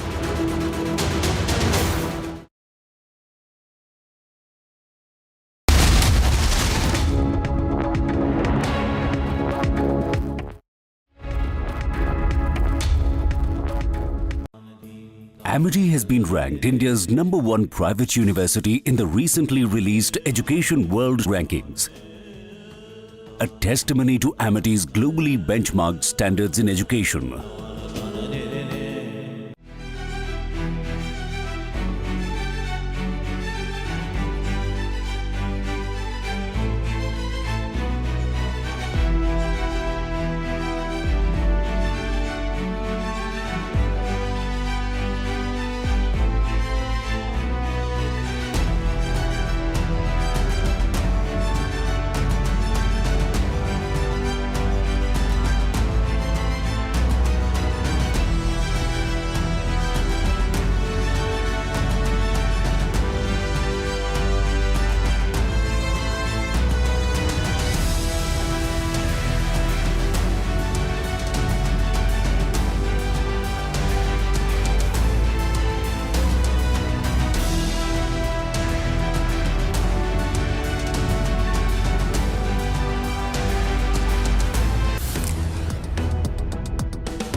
Biggest news, the maximum headlines, the big breaking news from the Supreme Court right here at Republic Media Network headquarters. I'm Ridhimanand Bhardwaj.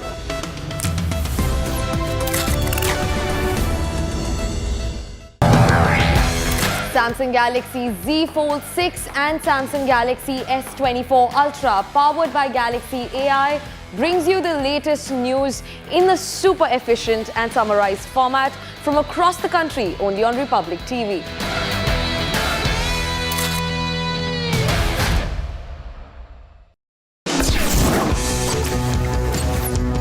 They lead. They inspire. But who are they outside the boardroom? Stay tuned to know the men behind the suits.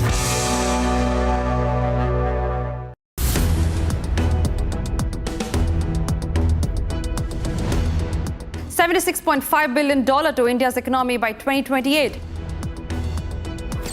Get your notes in just a few taps, even as you multitask. Note Assist, powered by Galaxy AI, transcribes recordings and organizes them into notes, producing super useful summaries. So record and summarize with Note Assist. Galaxy AI is here.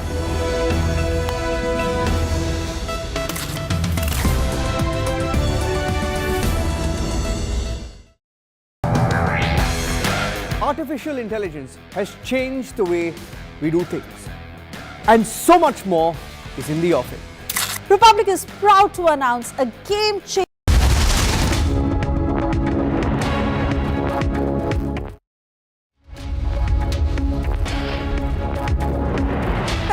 once again, and thank you for staying tuned. I'm Suesha Samth. Let's begin this edition with getting you the latest on the 3 cases of HMPV virus that have been reported in India. We'll get you all the details, also expert voices. First, a quick check of the headlines we're tracking.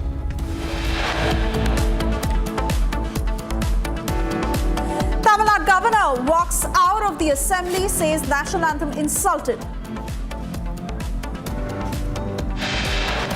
CAG's findings on Kejriwal Chief Minister residence reports 96 lakh rupees on curtain, 67 lakh rupees on marble. 3 cases of HMPV reported in India from Bengaluru and Ahmedabad. No international travel history.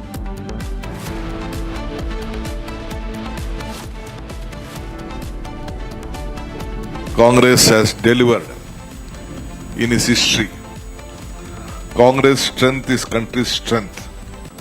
Congress history is country's history. So whatever Congress has promised, wherever, in the national to the state level, we have delivered, we are going to deliver. After Cuttack model fails in Karnataka, Congress now gives guarantees for Delhi.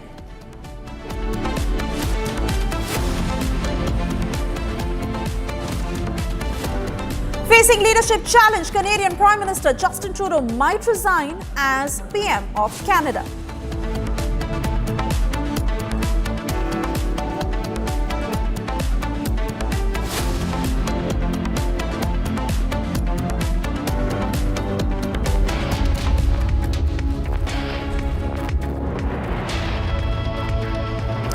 Yes, a fresh case of HMPV that has been detected in Gujarat. Now, this is a 2-month-old infant who is undergoing treatment. This comes shortly after at least 2 HMPV cases were reported in Bengaluru earlier today. The Health Ministry has assured that surveillance systems will remain robust and there will be no unusual surge in influenza like illness or severe acute respiratory infection cases across the country, reinforcing confidence in nation's health monitoring mechanisms.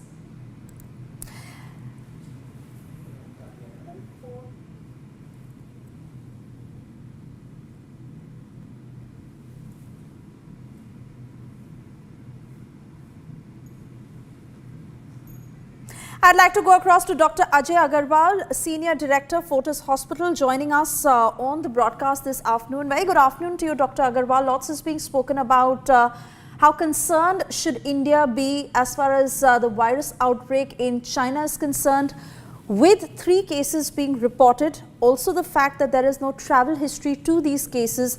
What is your sense of this virus in India?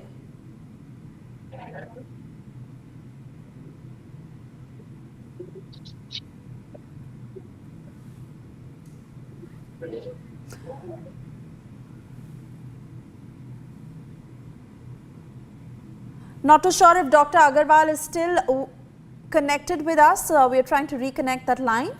But there you see videos that are going viral from China. But most importantly concerning, as 3 HMPV cases have been reported in India. Dr. Agarwal, if you can hear me, sir.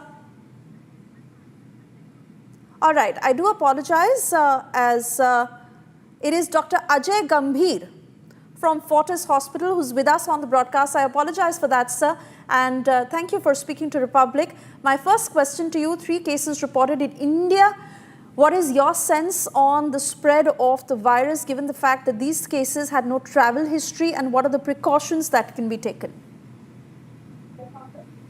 Thank you. I think first thing we need not worry, and the only thing is that when there is a seasonal change, in spite of not being traveled abroad, there are a lot of viruses which are active in India itself.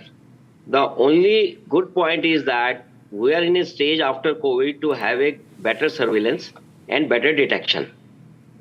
So there are a lot of viruses. If you see, they are admitted in our hospital in a pediatrician in Saroj or Fortis. So we have enough facilities in any tertiary care hospital, let it be government or private, to detect these viruses and treat these viruses. So the only point, the advice to the government and the public health department is to go for the surveillance. And what we have advised to the local coordinators, that whatever labs we have for detection of the COVID virus, the same test, the same lab can be used for detection of this virus. So first thing is detection, then is the treatment, and then we have to go on the prevention. So only thing is we have to prevent it, and by keeping the distance and taking the care. So we need not worry about it, and we should not be any panic about it. Also, given the fact that the cases reported so far are infants, which are the most vulnerable age groups as far as this virus is concerned? So now in epidemiology, in public health, we say the person, place, and the age distribution. So as the COVID was more in the adolescent and in the adults, these viruses are found more in the children, and in fact under 1 year so far. So it will have to be observed that what the pattern they are following in India as compared to the China, and definitely we have to see what are the patterns going on in other country and what are the experience of the other country, because virus do behave in the same way. So this will be we have to keep care of the children under 5 years, especially under 1 year, and see that whenever they have a respiratory symptom or a symptom of distress, or they have a vomitings and diarrhea, then we have to report to the local doctor. And also the medical associations and professional bodies should see that they should have a high suspicion of those cases and refer to the tertiary care hospital whenever required at the right time. I do understand that you've said that briefly, but for the benefit of all parents who are watching this broadcast right now, I'd request you to detail the symptoms of this particular virus, given the fact that it can be worrying because it is being reported in infants and small children. A detailed answer from you on what needs to be done and how it can be handled. So from asymptomatic to the severe symptom. So the scope or there is a wide range of symptom which I can get from any cough-related virus or flu-related virus. So I should not label every virus to be this type of virus. But if the symptoms are in extreme, the child is having a distress, the child is having the repeated vomitings, and child is unable to take a feed, so one should report to the local doctors. But I'm also stressing that the local doctors, because this is a new virus, but the symptoms are old, the local doctors and the pediatrician have to suspect this and monitor this and refer to the hospital at the right time. So this is a primary detection has to be done by the parents, secondly by the local medical officers, and the tertiary treatment has to be in the hospital. So it can have a symptom of distress, it can have a symptom of vomiting, it can have a symptom of maybe diarrhea.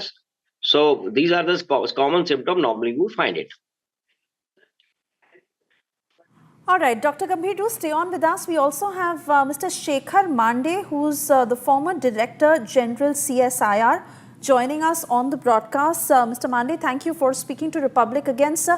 Now that we do get a chance to hear from you, your sense on these 3 cases that have been reported, no travel history that is connected to these cases, and what is the most concerning part? I think we should not be concerned about it. This is the season for viral fevers. Typically in winters, we do get multiple viral fevers, common cold, which is caused by rhinoviruses or influenza or things like that. And HMPV is one of them. It has been there for last several years. I think it's only what has happened post the COVID-19 pandemic is that our surveillance has become better and we have started diagnosing viruses much better. And that's why people are actually seeing some of the rising cases in HMPV, but there's no cause for concern as yet. Now, there are several viral videos of the virus outbreak in China and how hospitals are overwhelmed. Not to forget how we have seen a similar situation in India during the second wave of COVID-19. As much as doctors say that we are ready and there are better monitoring mechanisms, how do you see the situation developing in the days to come? Compare with COVID-19 pandemic at all. COVID-19 was declared as a global emergency in March 2020 by WHO, and there was clear reason to believe there there's going to be a pandemic across the globe. That also was caused by a virus that we had not seen earlier, the SARS-CoV-2 virus that we had not seen earlier. However, in HMPV, we don't need to be bothered so much about hospitalization at a very large scale and so on and so forth, because HMPV infections do come every year. So we should not be concerned about that at all. All right, Mr. Shekhar Mande and Dr. Gambhir, I want to thank you for speaking to Republic this afternoon. Of course, several parents who are concerned, given the fact that children are particularly vulnerable as far as HMPV is concerned. We'll keep updating our viewers as and when more developments are indicated. For the moment, thank you for joining us.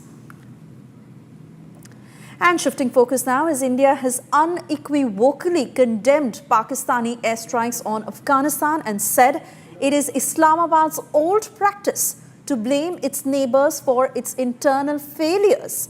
Pakistan carried out airstrikes in certain areas in Afghanistan in what it said was aimed at targeting some terrorist hideouts.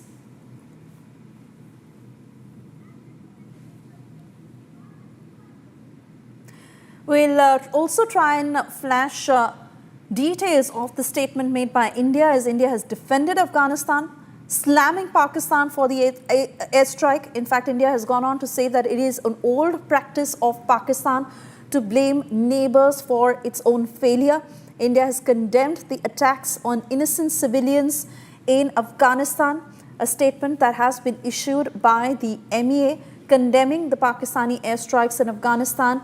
Once again, as I quote, India has stated that it is an old practice of Pakistan to blame its neighbors for its own internal failures.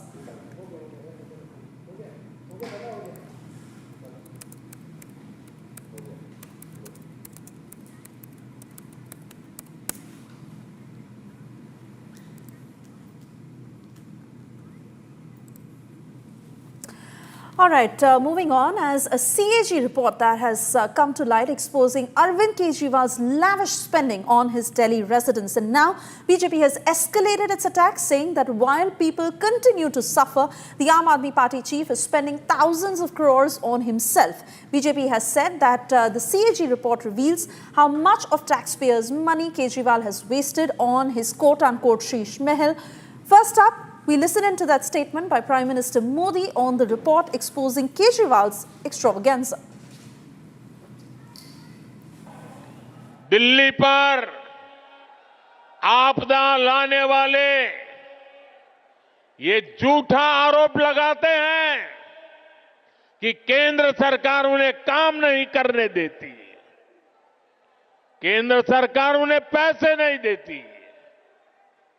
ये कितने बड़े झूठे हैं, इसका उदाहरण इनका शीश महल है।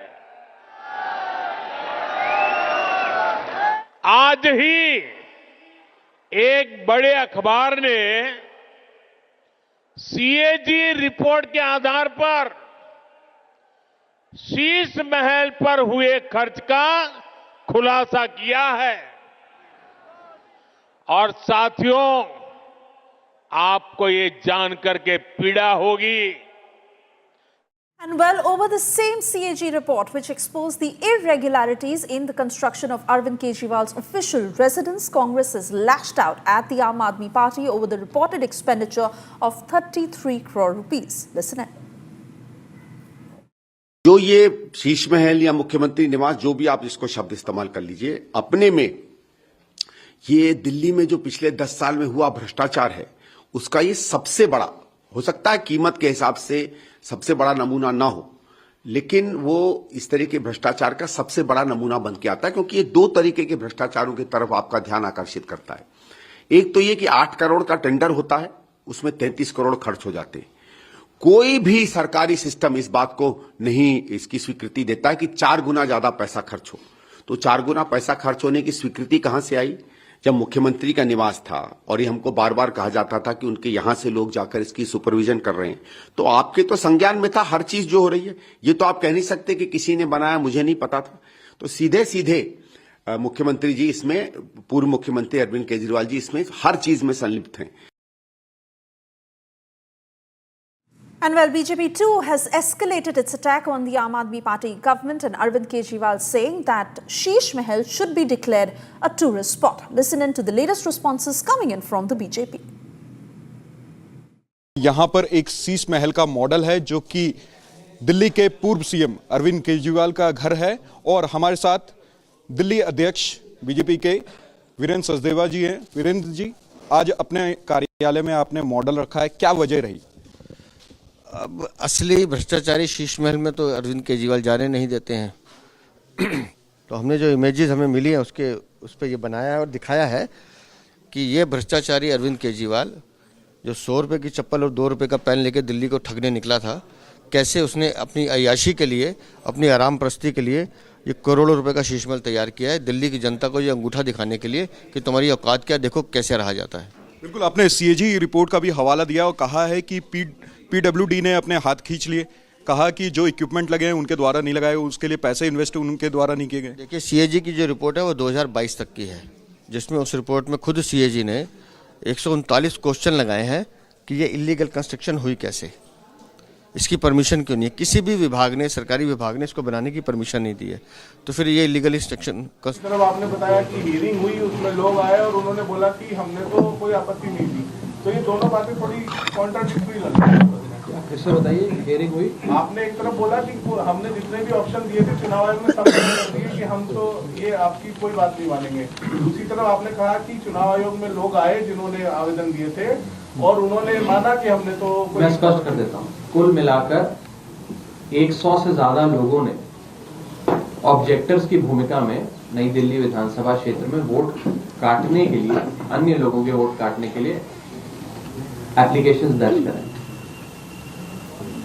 उसमें से मात्र 11 लोग ही अभी तक की हियरिंग्स में सामने आएंगे और लोगों का सामने आना बाकी। जो 11 लोग अभी तक सामने आए, वो 11 के 11 लोगों ने मना कर दिया कि हमने वोट काटने की कोई एप्लीकेशन नहीं दी।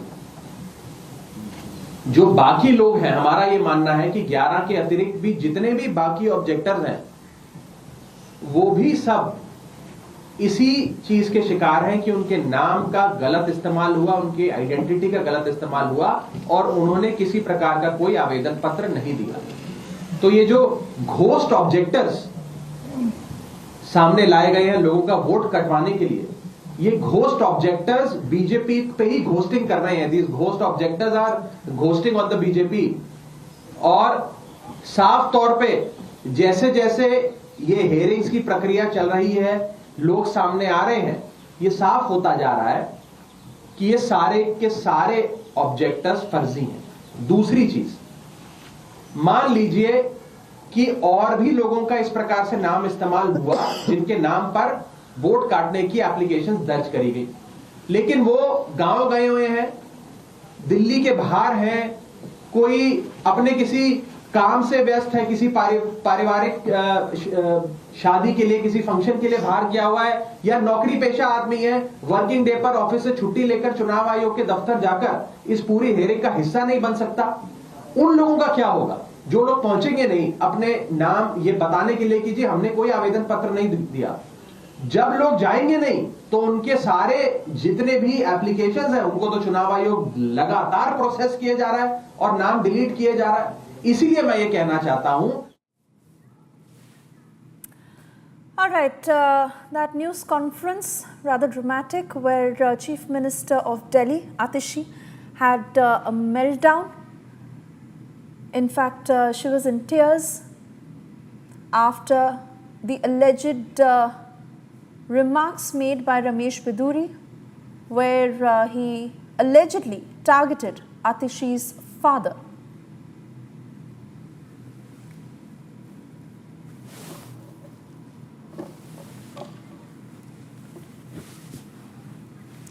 And shifting focus now, as the DMK has responded to Tamil Nadu Governor R.N. Ravi's allegations that the national anthem was insulted in the assembly. DMK said that the tradition of the Tamil Nadu Legislative Assembly is to greet the assembly members at the beginning and to sing the national anthem at the end. DMK also said that whatever tradition is consistently followed in our parliamentary and legislative rules have the force of law. Listen in. Mindless MK Stalin-led DMK government is using the police as their puppets. They use all the excessive forces to curtail and derail the investigation. While a 3-member SIT panel is being constituted, who is responsible for releasing any statements that arise out of inquiry, what is the need for a DGP to come out and make a statement derailing the investigation? Who is this second person? What the sources say is the second person is very close to Gnanashekhar. He too was involved in that incident. And why DMK is hell-bent to protect the second person? Even till now, DMK has not admitted that Gnanashekhar, the rape molester accused, is a DMK member. They have not taken any party-level actions. This clearly shows that the incompetence of MK Stalin, and he is so scared. They not only denied protest, peaceful protest, they don't want this to be discussed in the assembly today. And governor walking out on the assembly of Tamilthai Valthu. Tamilthai Valthu it will be sung in the beginning. That's not a norm. But all it has been given is DMK tried to paint a picture, the blame game on governor on this Anwar University. All right, so that is the response that is coming from the DMK to Tamil Nadu Governor R.N. Ravi's allegation, where he said that the national anthem was insulted in the assembly, due protocol was not followed. DMK has now replied back saying that the tradition of the Tamil Nadu Legislative Assembly is to greet the assembly members at the beginning and to sing the national anthem at the end. We have to slip into a short commercial break right now. We'll be back on the other side, getting you more developments on the story, and of course how there is a likely possibility that Canadian Prime Minister Justin Trudeau may resign facing leadership challenge. Details on the other side. Stay tuned.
I think that's... Samsung Galaxy Z Fold 6 and Samsung Galaxy S24 Ultra, powered by Galaxy AI, brings you the latest news in a super efficient and summarized format from across the country, only on Republic TV.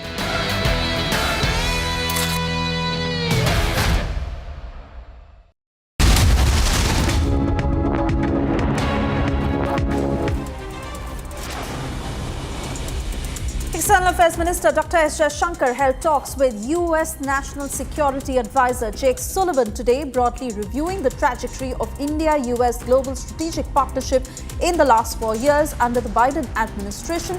Sullivan is on a visit to India 2 weeks ahead of Donald Trump's inauguration as the 47th president of the U.S. One of the most significant measures initiated to expand the bilateral ties was the US-India Initiative on Critical and Emerging Technology.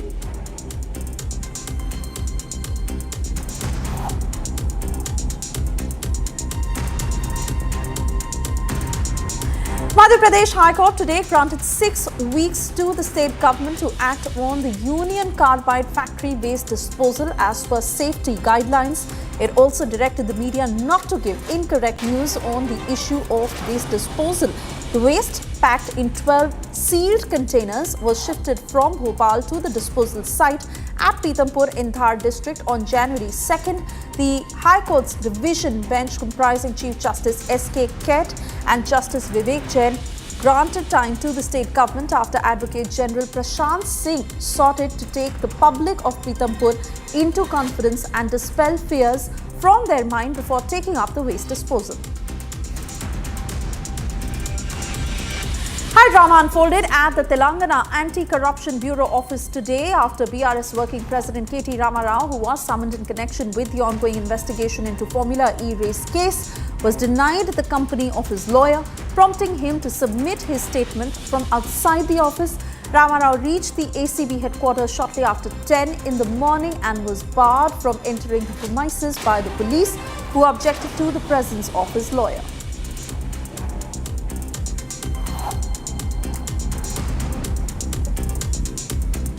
The FIR that has been lodged against me by the Anti-Corruption Bureau is frivolous, is an abuse of process of law, and is a travesty of justice. And extensive arguments have been made by both sides, both ACB and my side also, on 31st of December. Now the judgment is reserved. I do not know why the ACB had to call me within a week when the matter is very much pending with the Honorable High Court. Suresh Chandrakar, the prime accused in the murder of a journalist in Chhattisgarh's Bijapur district, has been arrested from Hyderabad by a special investigation team today. The accused, a contractor by profession, was absconding since the murder of journalist Mukesh Chandrakar came to light on the 3rd of January. SIT, constituted to conduct the probe into the murder case, rounded up Suresh Chandrakar from Hyderabad late on Sunday night. Inspector General of Police made that statement. In a tragic incident, 2 women pilgrims on their way to the temple in Tirupati district lost their lives after 108 ambulance lost control and ran over them. The accident also injured 3 other pilgrims who are currently hospitalized for treatment. The cause of the accident is yet to be ascertained and an investigation has been launched. A multi-story building which has been declared unsafe collapsed in Sector 17 today after the collapse around 7:15 in the morning. The area was cordoned off by the cops and a fire tender that was pressed into service. The building was earlier declared unsafe by authorities. पहले हमें सूचना मिली थी 27 तारीख को, तो ये rent out किया हुआ था, तो इसमें रिनोवेशन का काम चल रहा था। तो उस दिन के इसके 3 पिलर डैमेज हो गए थे, तो उस दिन के बाद ये हमने खाली करा के ना कॉर्डन ऑफ कर दी गई थी।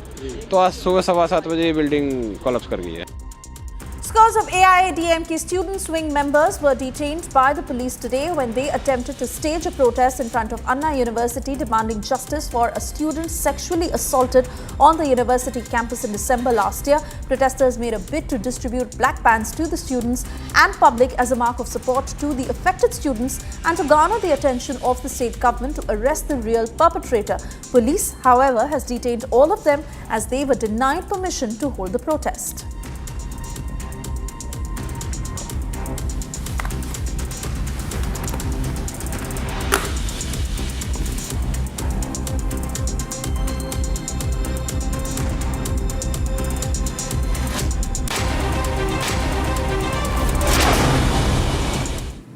And well, if you're wondering what the weather in your city is today, here is the weather update brought to you by Samsung Galaxy S24 Ultra, powered by Galaxy AI.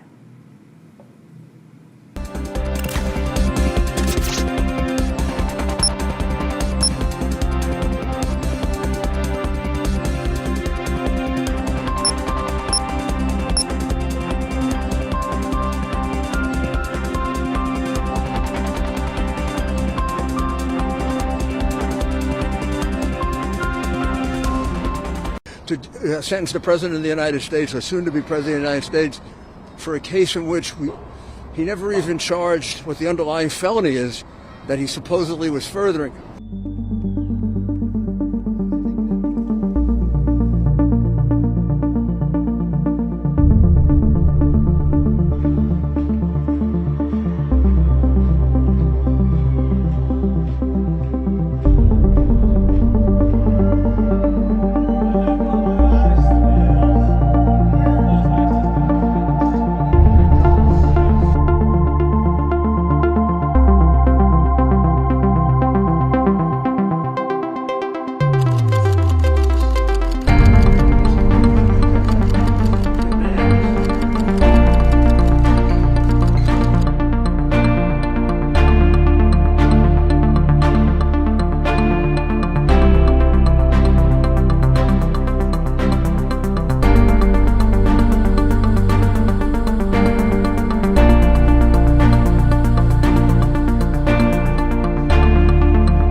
a man who just ruled they'd like the trial to start in 21 days or something. And I don't know how you can have a trial that's going on right in the middle of an election. Not fair, not fair. And it's a shame. It's a shame what's happening to our country. This is election interference. Should have been started 3 years ago if they were going to start it at all. And then you wouldn't be quibbling over what week it's going to, days. They're quibbling over days and hours. They wouldn't be quibbling at all. They never started it. And you know why they didn't start it? Because they didn't know I'd be running. And they didn't know how well I'd do. इसको पिछले 20 बरस से आदत लगी हुई है जनता की बात न मानने की, वो 4 दिन में कैसे रुकेगा? सरकार की असंवेदनशीलता है, उनका अहंकार है और कहीं न कहीं उनका ये भ्रम है कि बिहार की जनता खड़ी नहीं होगी। कोई रणनीति नहीं, बस बैठे रहना है, चाहे जो करना पड़े। तो अगर बिहार में बदलाव चाहिए तो आपको, हमको, सबको खड़ा होना पड़ेगा। आज मुख्यमंत्री से मिलने के लिए 20 दिन से बच्चे टाइम मांग रहे हैं। उनके पास 5 मिनट समय नहीं है कि इन बच्चों से 5 मिनट के लिए मिल ले। कैसे झुकेगी 4 दिन में? जिसको पिछले 20 वर्ष से आदत लगी हुई है जनता की बात न मानने की, वो 4 From Asia's largest news headquarters, setting the agenda for Bharat.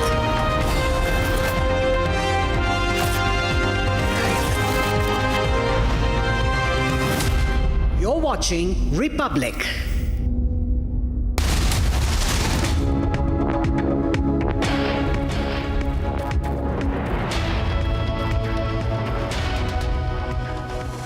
Good afternoon once again, and thank you for staying tuned. I'm Suesha Sawant. In this edition, we get you the latest breaking news coming in and also details on Justin Trudeau, who in all likelihood, I beg your pardon, will resign as Canadian Prime Minister facing leadership challenges. Details on that story. First, a quick check of the headlines.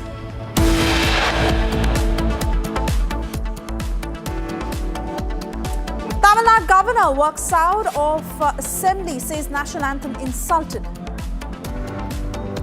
CAG's findings on Kejriwal CM residence reports 96 lakh rupees on curtains, 67 lakh rupees on marble.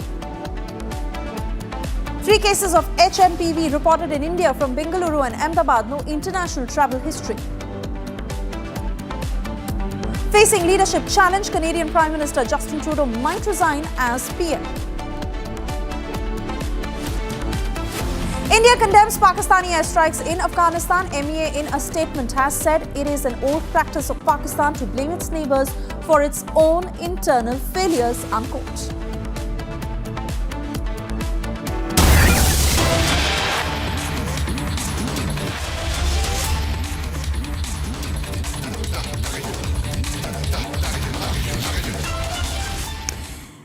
And first up, we cut across to breaking details coming in. ISRO has shared this video of SpaceX onboard video showcasing STX-02 launch restraint release and docking ring extension.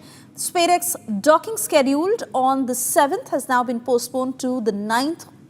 Instead, as ISRO has said that the docking process requires further validation through ground simulations based on an abort scenario identified today. This is the latest coming in on the SpaceX mission, which was initially to dock on the 7th, as the docking has now been postponed to the 9th of January. ISRO has stated the reason that the docking process requires further validation through ground simulations based on an abort scenario identified today. Meanwhile, ISRO has also shared that video of the latest on the SpaceX mission, that video of SpaceX onboard video showcasing STX-02 launch restraint release and docking ring extension. Let me cut across to Niranjan joining us on the phone line with further details on this mission. Niranjan, with regards to the abort scenario that was identified today, please do share details with us and how ISRO plans to fix that through ground simulations. Well, first of all, there's been an update now, Suesha, that the SpaceX docking, which was scheduled for the 7th of November, which is tomorrow, has now been postponed to the 9th.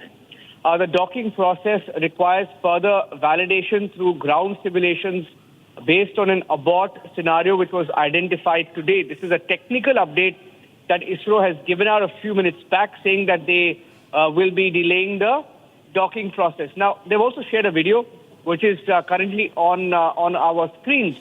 Now, this is a video of SpaceX onboard showcasing. This is a video from SpaceX onboard, the mission, showcasing the STX-02 launch restraint release and docking ring extension, a technical maneuver that will be conducted in space over the next 2 days. This is the space docking experiment, or SpaceX which demonstrates our advanced technology for docking of two small satellites in orbit. One is the SDX-01, the second is SDX-02. One is a chaser, second is a target. And in this process, the chaser satellite will release its launch restraints to free its docking ring and align itself with the target satellite using onboard sensor. So basically, it's a technical alignment where the chaser and the target unite, and that is called docking. And once aligned, the chaser extends its docking ring to securely connect with the target satellite, completing the docking process, which we are now being told will take place tomorrow, a day after, that is the 9th, and not 7th. Earlier it was 7th afternoon, but now it will dock on the 9th. We are hearing that this experiment also includes post-docking operations like power transfer, data exchange to showcase capabilities for future missions. SpaceX is a significant step towards enabling satellite servicing, space station operations, multi-satellite missions for ISRO's goals, which of course also include our own Antariksha station. Right. I'm getting in some breaking news. I think the BJP is holding a news conference. We'll cut across to that. We'll come back to these pictures in a short while from now.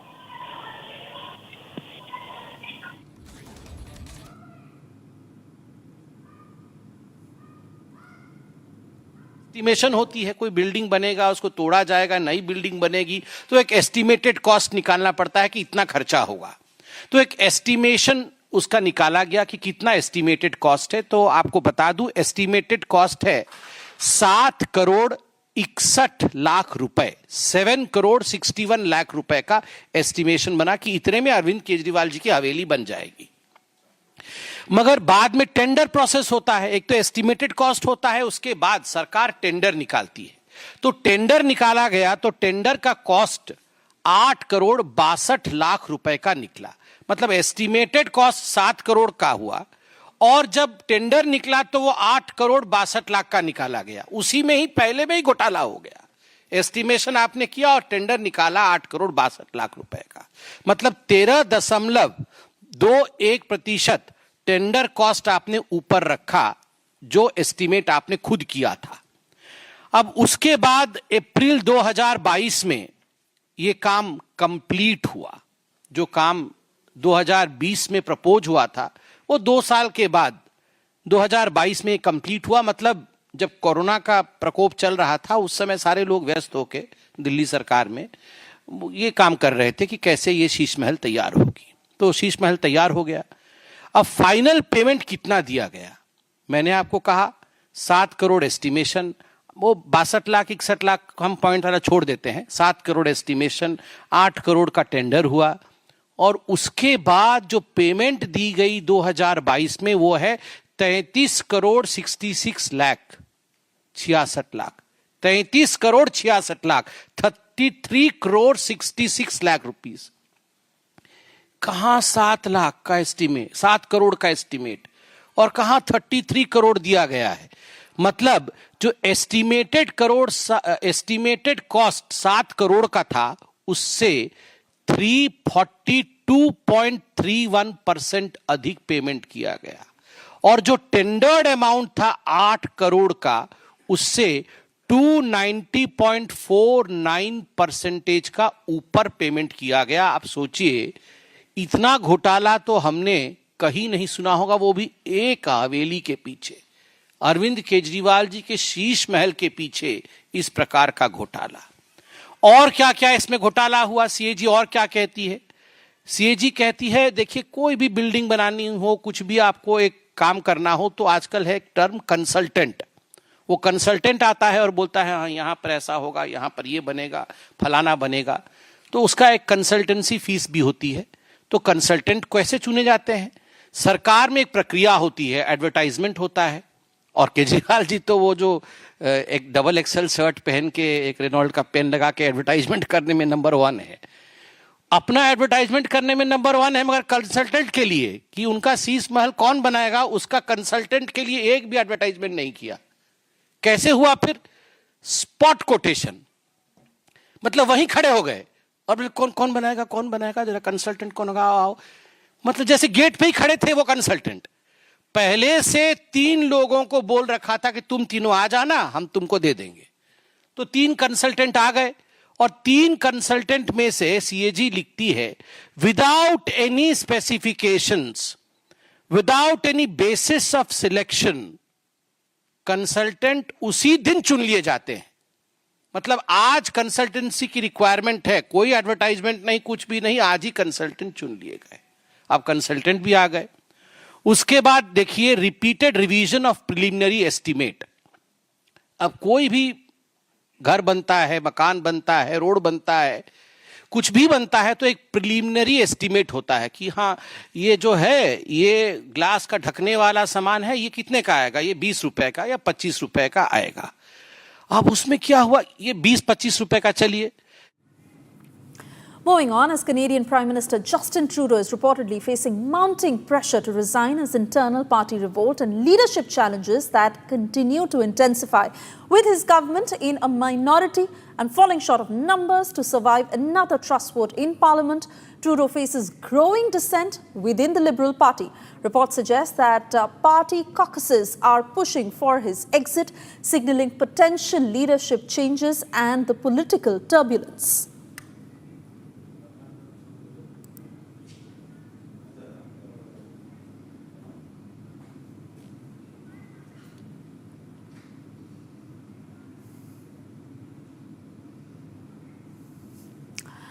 Let me cut across to Mr. Rishi Kumar Nagar. He's former Senator, UOC Canada, joining us on the broadcast. Mr. Nagar, thank you for speaking to Republic. With regards to these reports saying that it could be as early as today that Trudeau could resign, how far is one to believe that given the recent developments and the fact that there has been mounting pressure on Trudeau to resign for a while now? Thank you very much for the invite first. And yes, the pressure is mounting on Prime Minister Trudeau to resign as he was back on duty after the Christmas break on Friday last. And the National Caucus has called a meeting on Wednesday, the January 8th, wherein the meeting time has been scheduled for 6 hours, starting at 11 a.m. till 5 p.m. And it will be a closed-door meeting, and Prime Minister might be asked to resign. So, to save his face in the mounting pressure, he might resign either today, that is Monday, or today on tomorrow, that is Tuesday. All right, Mr. Nagar, Justin Trudeau has tried everything in his might to be able to save his government, to be able to save his position, so much so that he's taken extreme measures, has quoted serious controversies, and even put Canada's relationship with India at stake. But nothing has helped him. With regards to all that has transpired in the last few months, given Trudeau's leadership, how would you describe it? There are so many points to be discussed. Number one is at the top of mind of the Canadians is the uncontrolled immigration, then uncontrolled debts. The day of December 16, when the fall economic statement was to be delivered, the finance minister and the deputy prime minister, Chrystia Freeland, resigned. She was supposed to read out the fall economic report, but instead she resigned. So that was a major blow to the Prime Minister's government that time. So he had to find a new finance minister then and there. And then the report was published. And we came to know the government was assuring Canadians that the deficit will not be more than $40 billion, but it crossed 61. So it almost reached $62 billion of deficit, which was read out later on. That was the second thing. And the unpopular, the polls that were coming, they were saying that Trudeau's government is going down in popularity. So now they are trailing far behind from the Conservatives, who are the political analysts are saying that they are going to form the next government. So this was the pressure that was mounting, and then the NDP, led by Jagmeet Singh, they were supporting him because the government is a minority government, so they were supporting in the parliament on every issue, even though Jagmeet Singh in September very clearly said that he will not be supporting, but he did so many times after that. And even now, there are 2-3 things that are to be considered, that are to be taken in mind. Number one is that Canada is going to host G7 meeting in June. So Prime Minister Trudeau wanted that he should be in the chair at that time. But now things are not to be favorable for him. So he has to resign for sure, maybe today or tomorrow. Mr. Nagar, we are tracking every development very closely. Given the paucity of time, we have to slip into a short commercial break. We'll come back to you at a later point. I want to thank you for speaking to Republic.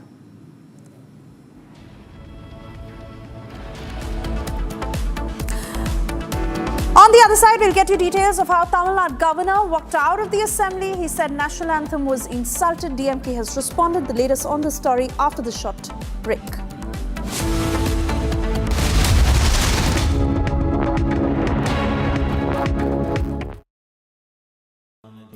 Amity has been ranked India's #1 private university in the recently released Education World Rankings. A testimony to Amity's globally benchmarked standards in education.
Virat Kohli's intensity and drive for perfection have been the defining traits of his career, and even though he's winding down his time in the sport, it still plays a key role in his demeanor.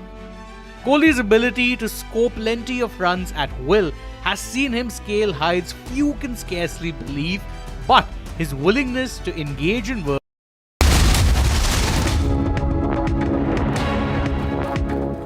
Thank you for staying with Republic. We now cut across to more breaking news coming in. We are learning of an IED blast that was reported in Bijapur district. on the vehicle of security forces. While we await further details, casualties are feared. Let me cut across to Shravan joining us from the newsroom to take us through the details of how this attack had happened in the first place. Shravan. Well, in fact, it turns out, as far as the preliminary information is concerned, that there was an ambush that was laid out in Bijapur district where the security forces, we're being told, came under attack. As of now, it is suspected that 10 people are feared dead. There are reinforcements that have been sent to the area. Remember, there have been anti-Naxal operations that have been carried out by the CRPF as well as the local police in the Bijapur district over the last few months, particularly after the new government has come to power. There have been multiple efforts that have essentially been made to ensure that Naxals are brought back on track in terms of the outreach program that they had essentially started. What we have essentially seen is that multiple efforts that have been made by the security forces in conjunction with the government to carry out these exercises. But this also, it turns out, was an ambush yet again laid out by the Naxals in the Bijapur district. Right, Shravan, certainly concerning, like you're saying, that there is a fear that 10 personnel may have lost their lives in this attack. This is an IED blast, as we also understand that this vehicle had 18 personnel on board. Take us through the circumstances before, as it eventually led to that blast. It was an operation that was being carried out by the security forces when we are being told that they were moving to another station when this attack took place. Remember, this is an incident that took place a short while back, while the reinforcements are already on the way to the very location where the incident has taken place. We are now being told that some are being taken to the nearby hospital. That details are yet to come in right now, Suesha, because as पूरा होगा। हमारे बस्तर का जो एक हिस्सा करीब 5 जिले जो नक्सल प्रभावित है, आने वाले मार्च 2026 तक नक्सलवाद वहां से भी समाप्त होगा। वहां पर शांति व्यवस्था होगी। आज लगातार उस क्षेत्र में सुरक्षा कैंप खोल रहे हैं और 17 विभाग और 53 योजनाओं को नियत निलाना योजना के माध्यम से उस क्षेत्र में मजबूती के साथ सरकार पहुंचाने का काम कर रही है। एक बोलो बेटा, बीजापुर में जो घटना से बड़ी संख्या में जवानों ऐसा नहीं है। आप ओवरऑल देखेंगे तो बहुत कम कैजुअलिटी अपने जवानों का है। ऐसा पहले नहीं होता था। पहले दोनों तरफ से कैजुअलिटी होती थी, लेकिन अब सैनिकों की बहुत कम कैजुअलिटी हो रही है। That's a statement coming in from the Chhattisgarh Chief Minister, who not just said that reinforcements are being sent, but also the CM office monitoring the situation very carefully. I want to go back to Shravan if he continues to stay with us on the broadcast. Shravan, in light of this latest statement made by the Chief Minister, what more can you tell us? Because we understand that local reports are putting out details of 7 to 10 Jawans who were injured in this blast. That came under attack, and this was at the Kutru Bedre road in Bijapur district where the attack took place. What we are being told is that 7 security personnel were killed in action. 2 other Jawans have been injured. They've now been taken to the nearby hospital. What we do not know is that the number of people who were actually present inside that very vehicle that came under attack. Shravan, many thanks for getting us those details. We'll keep coming back to you for further updates. For the moment, we have to slip into a very short commercial break. On the other side, we'll get you details of the CAG report, its findings that have revealed that Kejriwal had spent over 96 lakh rupees on that palace. And apart from that, how there is an ongoing spat between the Tamil Nadu governor and DMK, as the governor said that the national anthem was insulted and he staged a walkout.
Artificial intelligence has changed the way we do things, and so much more is in the offing. The Republic Media Network is very, very proud to announce this game-changing partnership with Samsung. Because with Samsung, the Galaxy AI is here. From our news anchors to our reporters to Republic Network staff, we will all be using Samsung devices. We are excited about the new Galaxy Z series and the Galaxy S series, both powered by Galaxy AI. And we will be using these phones on screen and behind the scenes daily to bring you the news first. My experience in using the Samsung devices shows that it makes us deliver the news much faster. It helps us deliver the news quicker and simpler with more productivity, efficiency and creativity. Republic and Samsung together will unfold a new world of possibilities. It's going to be an epic adventure together. The Galaxy AI is here.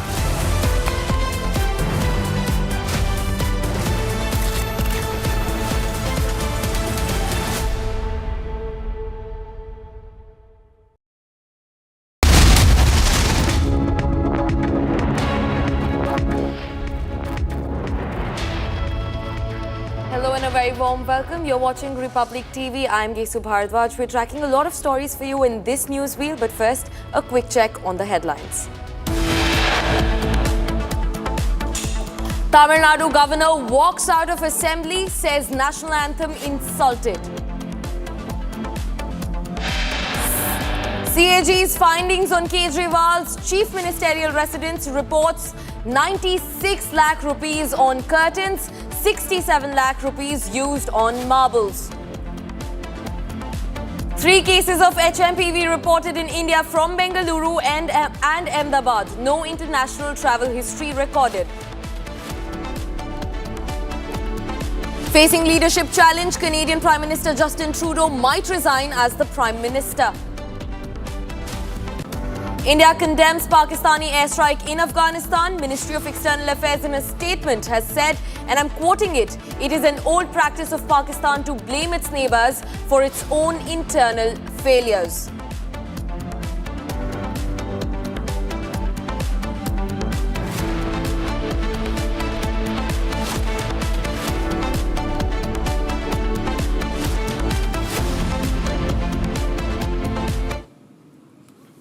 Viewers, in a big breaking news, an ID blast on security forces vehicle in Bijapur district has been reported. At least 7 security personnel have been killed in action as per sources. This is huge. It comes from the Bijapur district where an IED blast has killed at least 7 security forces personnel in action.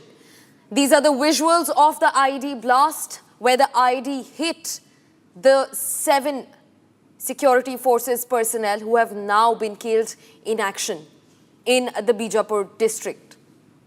These are the live visuals on your screens from the IED blast. At least 7 Jawans, 7 security personnel have been killed in action. The stills are yet to be confirmed, but these are what we've gotten from the first sources in the latest IED blast, which has claimed the lives of at least 7 security personnel who've been killed in action. The IED blast hit the security forces vehicle in Bijapur district just moments from now. And 7 security personnel have been killed in action as per the sources. Just a few minutes back, we also showed you the first visuals of the IED blast, though the visuals are not completely confirmed as of yet.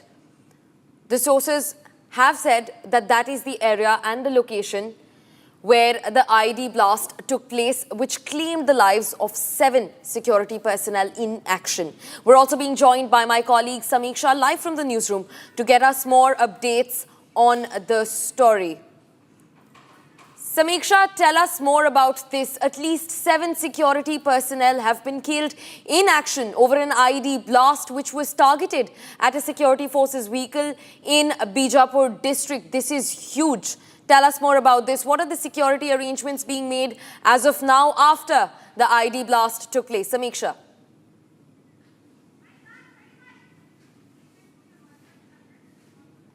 There is some audio issue and we will get through my colleague's audio in some time. But for now, just to give you a quick recap, viewers, an ID blast was reported in Bijapur district on the security forces vehicle where at least 7 security personnel have been killed in action. We're being rejoined by my colleague Samiksha from the newsroom. Samiksha, the same question, 7 security personnel killed in action, 1 ID blast reported on the vehicle. Tell us more about this.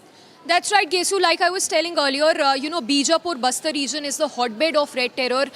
There have been a spate of Maoist activities. Of course, there's been rampant crackdown over the last few months and over the last 2 years. But specifically talking about this incident, the ADGP of Bastar range has confirmed to Republic that 7 security personnel have been killed in action. In fact, talking about the details that we are picking up about this particular attack, the ID blast in which the army vehicle was ambushed. This is the region very close to the Bijapur district where the ID blast was carried out on the army personnel vehicle. The Bijapur district where an ID blast was reported. This is the convoy of the army vehicle that was targeted. In fact, we are picking up details regarding that exact area where the army personnel vehicle was ambushed. This is in Dantewada region. 9 people, 8 Dantewada DRG Jawans and 1 driver lost their lives after their vehicle was blown up by Maoists through an ID blast. In fact, this is a statement, Gesu, that's coming in from the IG Bastar, who's confirmed that 9 personnel have lost their lives. 9 people, 8 Dantewada DRG Jawans, 1 driver who lost their lives after their vehicle was targeted. It was ambushed by the Maoists earlier today. They were returning after a joint operation in Dantewada region. Gesu, just to put the facts on record, it's a known fact that Dantewada, the Bijapur region, has been the hotbed of the Maoist activities. In fact, the area where the army was, the vehicle was ambushed is very close to the forested area where the activities have been on the rise. Once again, reading the statement that's coming in from the IG Bastar, who says that an ID blast occurred on security forces vehicle in Bijapur district. 9 personnel who lost their lives, 8 Dantewada DRG Jawans and 1 driver who lost their lives in this ID blast. Yes.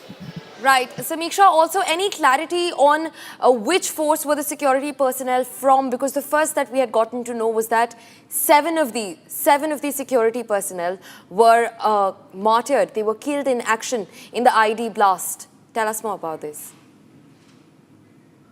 In fact, Samiksha, I'm just getting in more information right now. At least 8 security personnel have been killed in action.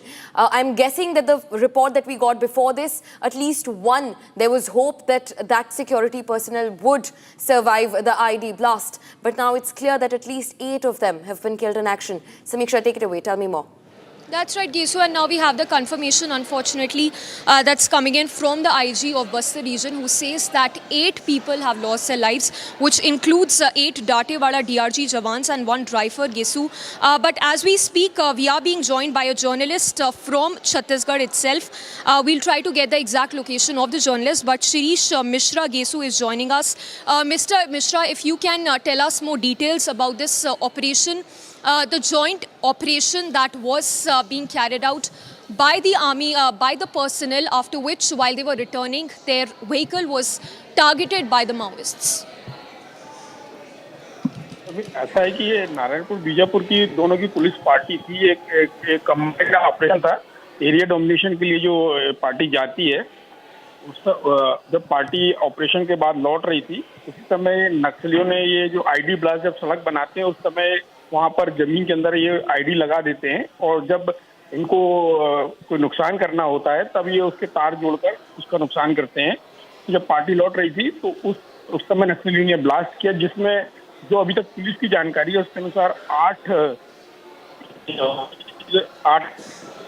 की बात बताई जा रही है. एक जिसमें driver भी है, 8 जवान है और एक ड्राइवर है. शहीद होने की बात की जा रही है, लेकिन जब तक अभी ना तो मीडिया के लोग वहां तक पहुंच पाए हैं, ना पुलिस की जो उनकी रीइंफोर्समेंट पार्टी है वो पहुंच पाई है। जैसे ही वो पार्टी पहुंचेगी तब इस मामले में और ज्यादा जानकारी आएगी। लेकिन जो रास्ता बताया जा रहा है जहां पर ये ब्लास्ट हुआ है, that is called Kutru Bedre road.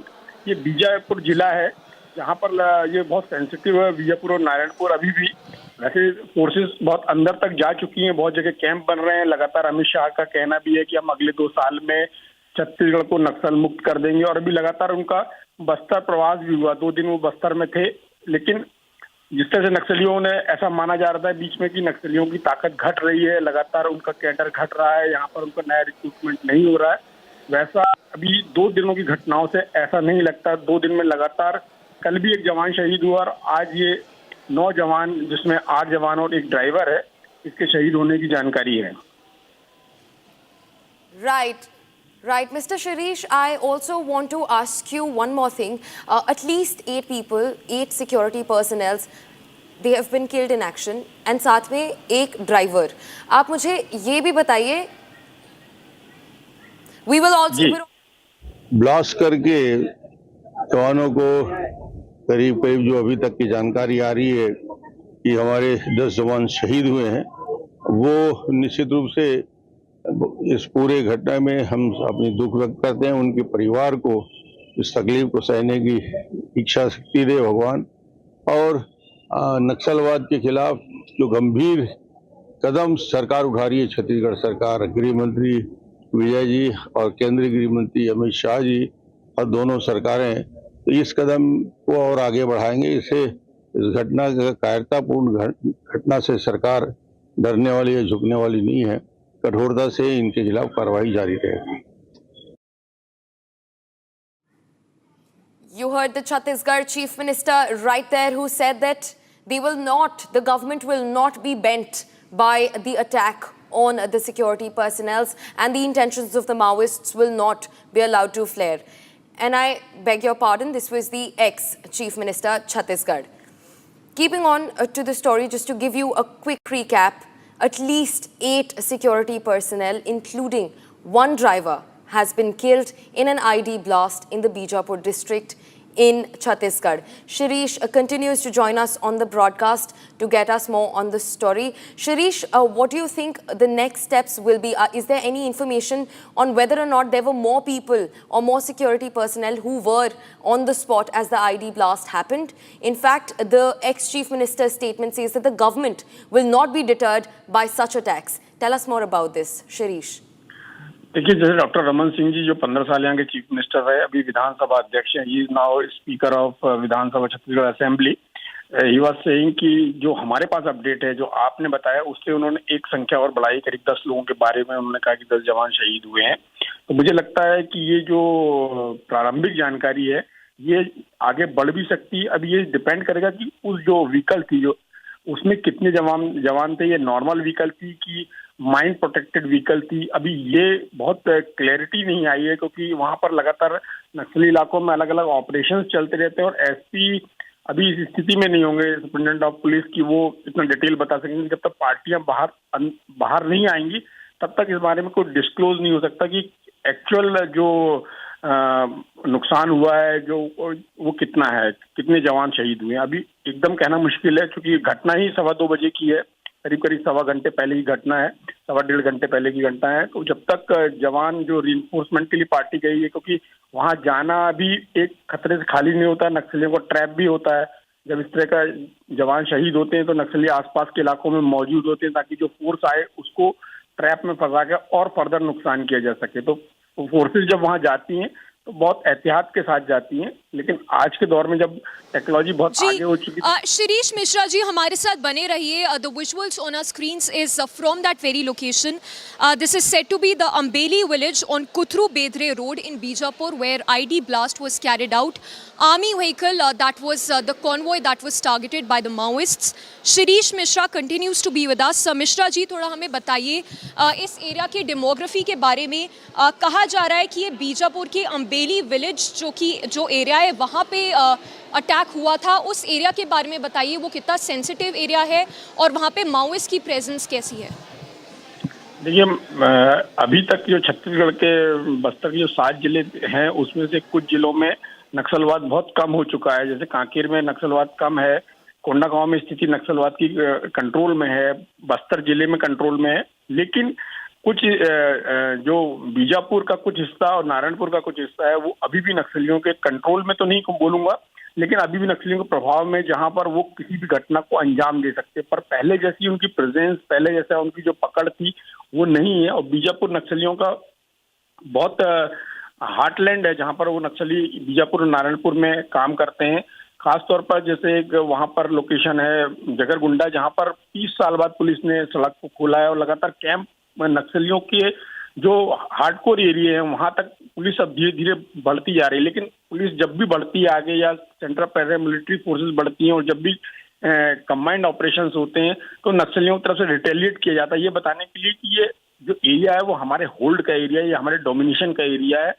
और जब फोर्सेस एरिया डोमिनेशन करके लौटती हैं तो ऐसा देखा गया है, नॉर्मली ये पाया गया है कि फोर्सेस थोड़ी लापरवाह हो जाती हैं, या वो थक चुके होते हैं जवान या उनके साथ के लोगों को लगातार 48 घंटे 72 घंटे मतलब 3 दिन 4 दिन उनको जंगली इलाके में रहना पड़ता है, जिसके जहाँ का टेरेन ऐसा है कि वहां पर बड़े बड़े पहाड़ हैं और बहुत घनघोर जंगल है, विजिबिलिटी उतनी ज्यादा नहीं है, शाम को अंधेरा जल्दी हो जाता है। तो पुलिस के लिए बहुत तरह की दिक्कतें हैं, खाने पीने से लेके मूवमेंट की दिक्कतें। और जब सड़कें बनती हैं नक्सली इलाके में तो नक्सली उस दौरान अपने आईडी को वहां पर लगा के रख चुके होते हैं। और हालांकि सेंट्रल पैरामिलिट्री फोर्सेस ने बहुत हद तक डिमाइनिंग किया हुआ है, बहुत इसमें आईटीबीपी और बीएसएफ वगैरह ने डिमाइनिंग में बहुत ज्यादा Rajnandgaon fresh visuals that we're getting from the Bijapur district in Chhattisgarh, where an IED blast took the lives of at least 8 security personnel who were in action. One driver along with the 8 security personnel has also been killed by the IED blasts by Maoists. These are the live visuals. We're constantly being joined by a journalist from Chhattisgarh, Shirish Mishra. Shirish, आप ये भी बताइए मुझे, आज सुबह reports हैं कि security forces ने माओइस्ट्स के ठिकानों पे अटैक्स किए थे, जहां 5 रिबेल मारे गए थे।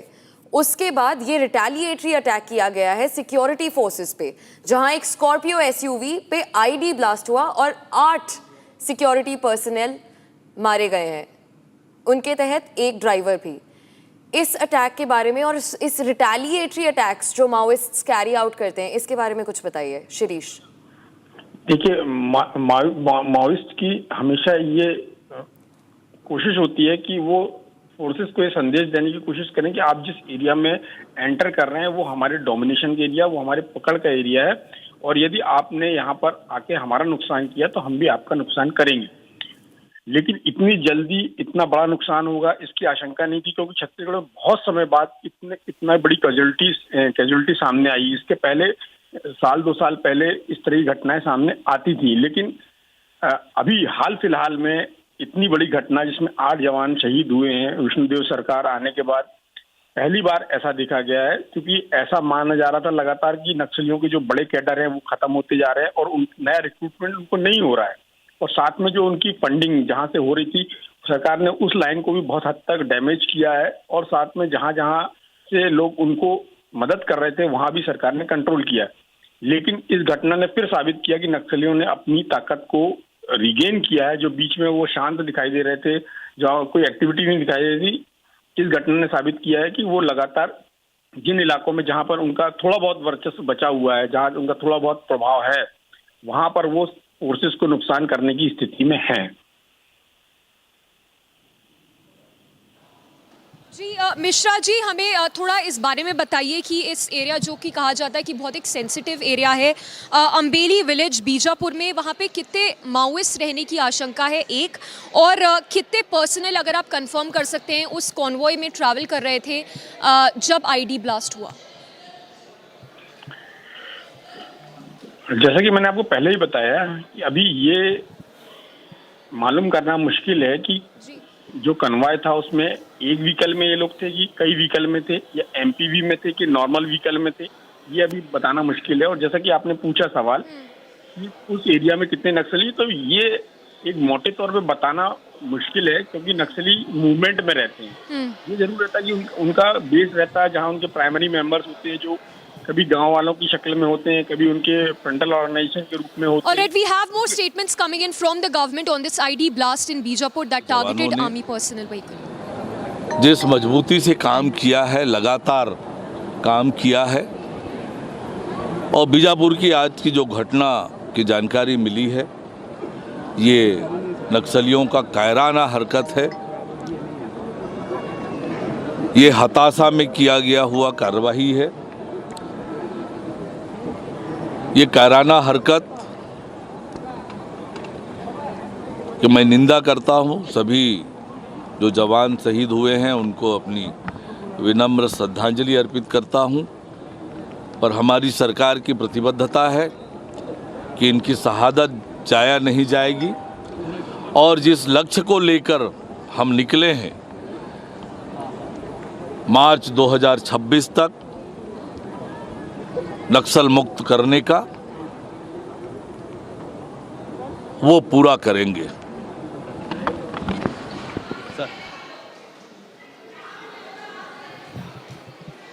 So That was the statement from the Deputy Chief Minister Arun Sao, who has expressed his condolence to the soldiers who were killed in action, the DRG soldiers, and has also condemned the cowardly attack by the Maoists. Listen into more reactions pouring in on the story. की कायराना हरकत है। जिस प्रकार से सुरक्षा बल के जवान अंदर घुसकर नक्सल मुक्त करने की दिशा में काम कर रहे हैं, ये हताशा में, निराशा में की गई कार्रवाई है। इन जवानों की शहादत जाया नहीं जाएगी और बहुत जल्दी छत्तीसगढ़, बस्तर नक्सल मुक्त होगा। कल एक बड़ी सफलता मिली थी सर, 5 नक्सली मारे गए थे और एक बड़ी आज क्षति हुई है। जैसे मैंने कहा कि ये एक नक्सलियों का कायराना हरकत है।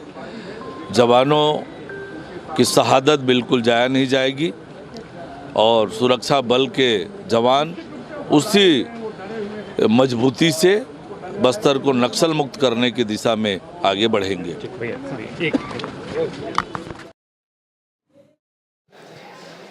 All right, so these are the details that we are picking up. The Maoists who blew up the vehicle carrying the army personnel, 9 have been martyred in the Bijapur ID blast.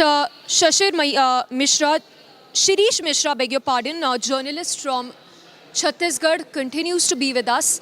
Mishra ji, अगर आप हमें थोड़ा बता सकते हैं वो anti Maoist operation के बारे में, जो पूरा करने के बाद सिक्योरिटी पर्सनल वापस आ रहे थे, थोड़ा और हमें डिटेल्स दीजिए वो एंटी माओइस्ट ऑपरेशन के बारे में बीजापुर में।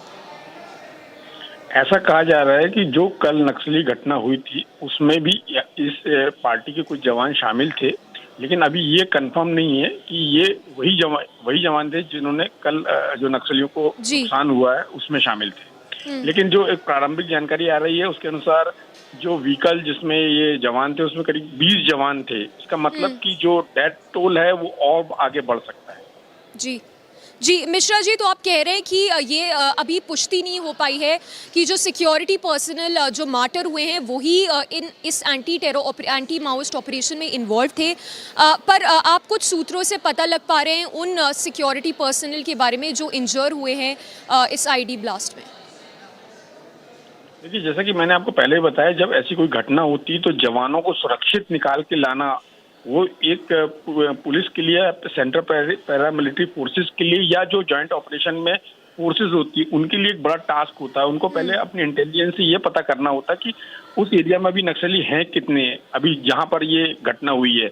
या दूसरी चीज उनको ये कंफर्म करना होता है कि और कोई इस तरह के और उन्होंने आसपास आईडी बिछा के तो नहीं रखा है। तो जब तक वो चीजें कंफर्म नहीं होंगी उनको अपने सोर्सेज तब तक फोर्स वहां तक पेनिट्रेट नहीं कर पाती। हालांकि आज की दौर में पहले पहले इस तरह के विमानों का उपयोग किया जाता था जिनको रायपुर से ऑपरेट किया जाता था, जहां से इनपुट किया जाता। आज के समय वहां पर ड्रोन का उपयोग करके फोर्सेस का ऑपरेशन को सफल कर रही है, लेकिन बावजूद इसके नक्सली उनसे आगे का सोच लेते हैं और ऐसी स्थिति में मुझे लगता है कि टेक्नोलॉजी के साथ भी नक्सली भी अपडेट हो रहे हैं, इसलिए फोर्सेस को ये नुकसान उठाना पड़ रहा है।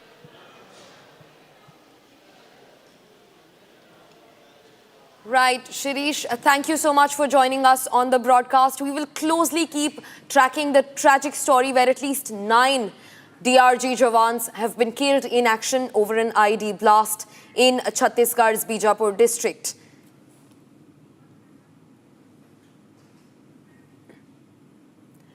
Viewers, it's time to move on to a short break, and after the break, we will continue tracking the story from Bijapur district, where at least 9 Jawans have been martyred, killed in action over an IED blast. Stay tuned to Republic TV. We will come back right after a short break.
Naxalites blew up a vehicle carrying security personnel with an improvised explosive device in Chhattisgarh. At least 8 security personnel, including 1 driver, have been killed in action in the Bijapur district over the IED blast. My colleague Rhythm Anand Bhardwaj will continue tracking the story for you on the other side of this break. Stay tuned.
Asia's largest news headquarters. Setting the agenda for Bharat.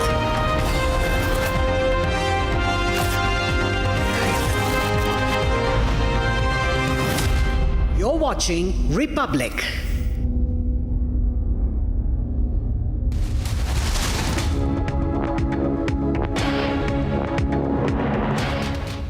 Welcome, thank you for joining us on Republic TV. Let's get you the news summarized with Note Assist that's using Galaxy AI on Samsung Galaxy Z Fold 6.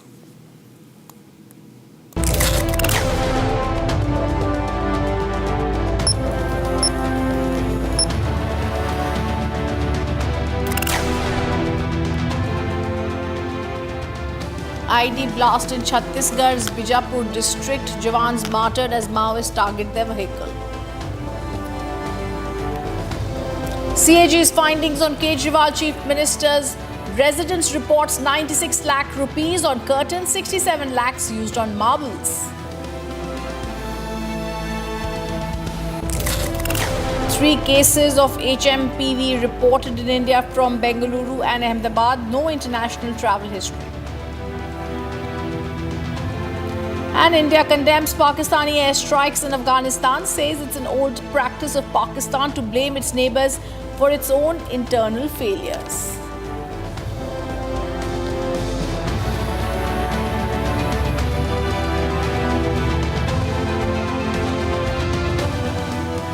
That was the news summarized with Note Assist using Galaxy AI on Samsung Galaxy Z Fold 6. Let's start our big story of the day.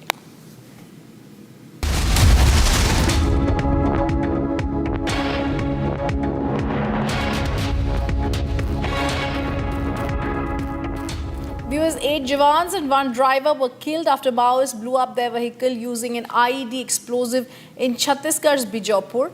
According to the preliminary information, the blast occurred on the Bere Kutru road in Bijapur district when soldiers were returning from an operation. Let's also go across with reactions and political ones at that coming in.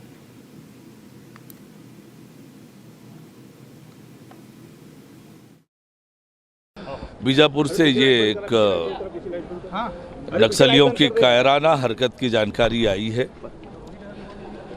सभी नौजवानों के प्रति मैं अपनी विनम्र श्रद्धांजलि अर्पित करता हूं। ये नक्सलियों की कायराना हरकत है।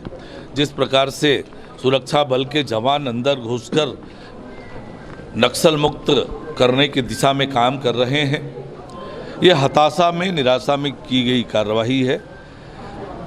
इन जवानों की शहादत जाया नहीं जाएगी और बहुत जल्दी छत्तीसगढ़ बस्तर नक्सल मुक्त होगा।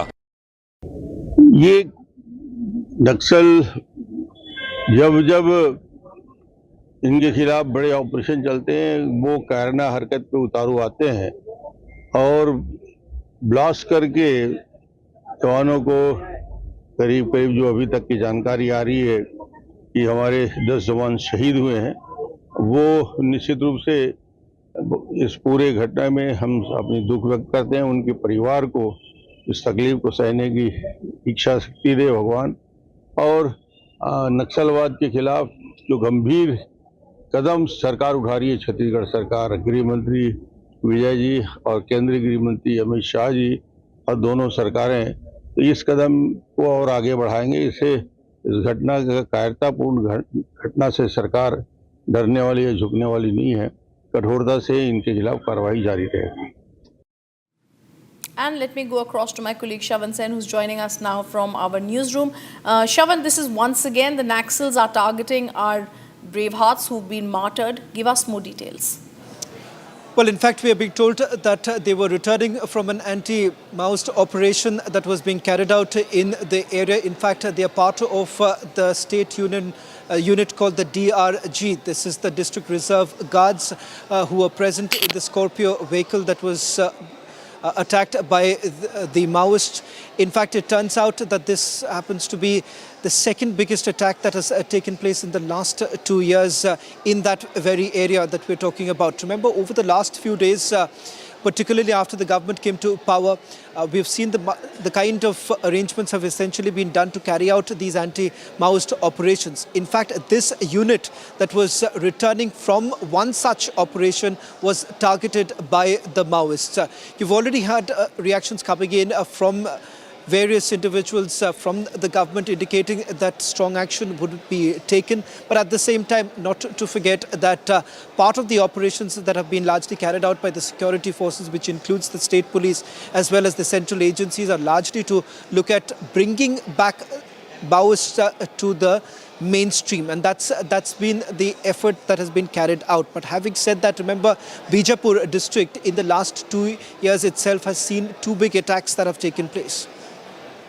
They've triggered a powerful blast, Shravan, like you're telling us, that is targeting the police vehicle that was at Kutru. This is in Strifetown, Bijapur, like you were also telling us. We've seen the details, but how is it going to be possible, like the political parties, both of them claiming that they're going to be ending Naxalism, there going to be some relief in the next few years?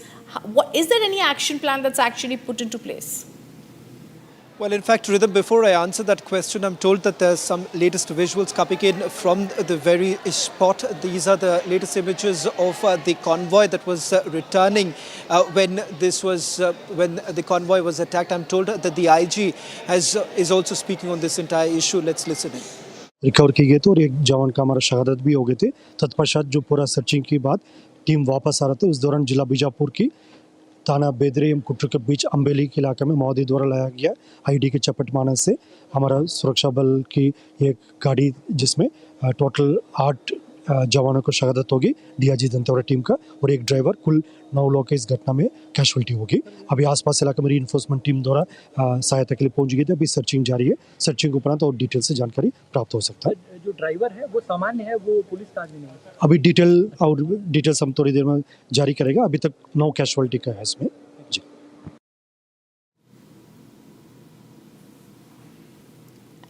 Viewers, this is the story that we were doing of 9 people, including 8 Dantewada District Reserve Guard jawans and 1 driver, lost their lives after the vehicle had been targeted by a powerful IED blast carried out by Naxals in Chhattisgarh, Bijapur. Shravan continues to be with us. Shravan, this is the biggest strike on security personnel by Naxalites, like you were telling us, in the last 2 years.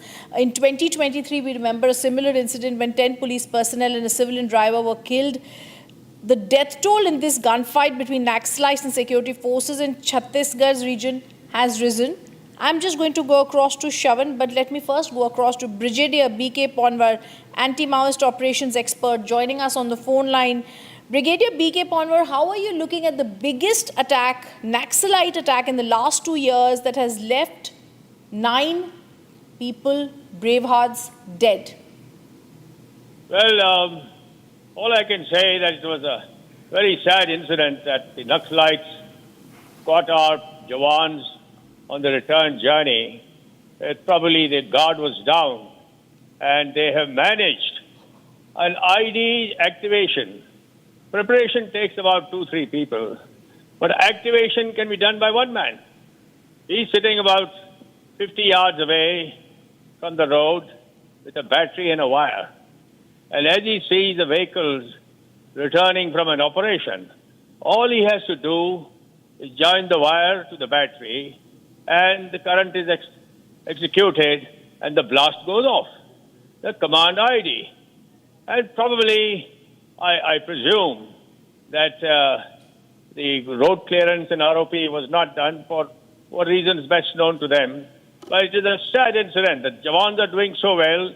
And I would say the continuation of this operation of establishing new posts all over the Abu Jmad area must go with great vigor.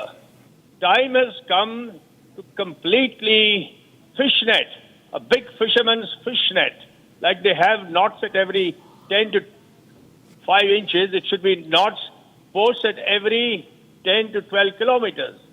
And this fishnet should be spread all over Abu Jmad, which is being done. But we may have to speed it up, because if we have to sort the situation out by 31st March 2026, we've got to speed up the thing, and there's enough force available in Chhattisgarh and continuous coordinate search operations, night and day. Clear the whole area of all these hoodlums who think that they're going to put a red flag here and there. The time has come for them, for a mass psychological warfare on them, that listen, death awaits you in your further indulgence in Naxalism. Death awaits you in your further participation in Naxalism. That has to get into their minds, and it has got into so many of them that they have surrendered and their commanders have run away, the leader has run away to the Philippines, and this kind of coordinated search operation we have got to carry on. We should not forget our basic rules of ROPs, clearance of areas, dominating areas, establishing posts on higher heights when a convoy is going back. So we carry on. This is part of warfare. We have ding-dong. The battle goes on. It's only about nine brave hearts have lost their lives. We have had situations when I was there, 50 killed, 56 killed, 25 killed. All mine-protecting vehicles were blown up. They had 31 odd killed. So it is a warlike situation. And especially in the last flicker, this is the last flicker of the Naxalites. They will strike us. They will strike the guerrilla. The guerrilla will strike at the weakest point of the security forces. The moment they find that there is some weak point available, they will strike like they have done now. Truly what you're saying, Brigadier Ponwar, makes sense, that we have to fight them out and we have to ensure that there's fear that's instilled into their minds. The political parties have spoken up and said soon Naxalism will no longer be in the state. I want to get a sense from you about how this can be achieved. I have just mentioned that all the blank areas, by blank areas I mean where the writ of Government of India does not rule in some places, in Abu Jumar area, in this Sukma and places bordering Maharashtra and Chhattisgarh and Maharashtra and Jharkhand and these places. So the security forces must get themselves dotted with posts. More posts should come within mutual support distance. Mutual support distance is just about 8 to 10 kilometers. If something happens, security forces should be able to move QRTs or larger forces from 3 or 4 directions to the place of the incident. First and foremost, also, we have to make sure by our various means of neutralizing the ID before it blasts. Because when it blasts, this is what happens. Had we spotted the ID, had we spotted the wire going from the left and right of the road, had we spotted activity of the Naxalites in that road access from where we have to return, the fellow would have been found out and ID would not have blasted. However, they got away with it. The Naxalites are now, like I said, in a flicker. They want to do a major damage against the security forces, because the security forces and all the Chhattisgarh police are doing a wonderful job of bringing an end to this kind of a smogel which has taken place in the state right from 2000 onwards. So this is it. Carry on. This is a war going on, a counterinsurgency campaign. It's a complete campaign. I was there for 18 years. That situation was very, very bad. Now the situation is moving towards a resolution, and that resolution will have these last kind of tidbits taking place. So we have to be careful. Not only careful, we have to be alert and be proactive in our operation and be on the move most of the time. All right. Thank you, sir, for giving us those details. Fingers crossed that's exactly what happens in this war, like you mentioned, with Maoists. And some national news in brief now. External Affairs Minister S. Jaishankar held talks with US National Security Advisor Jake Sullivan today, broadly reviewing the trajectory of India-US global strategic partnership in the last 4 years under the Biden administration. Sullivan is on a visit to India 2 weeks ahead of Donald Trump's inauguration as the 47th President of the United States. One of the most significant measures initiated to expand the bilateral ties was the US-India Initiative on Critical and Emerging Technology.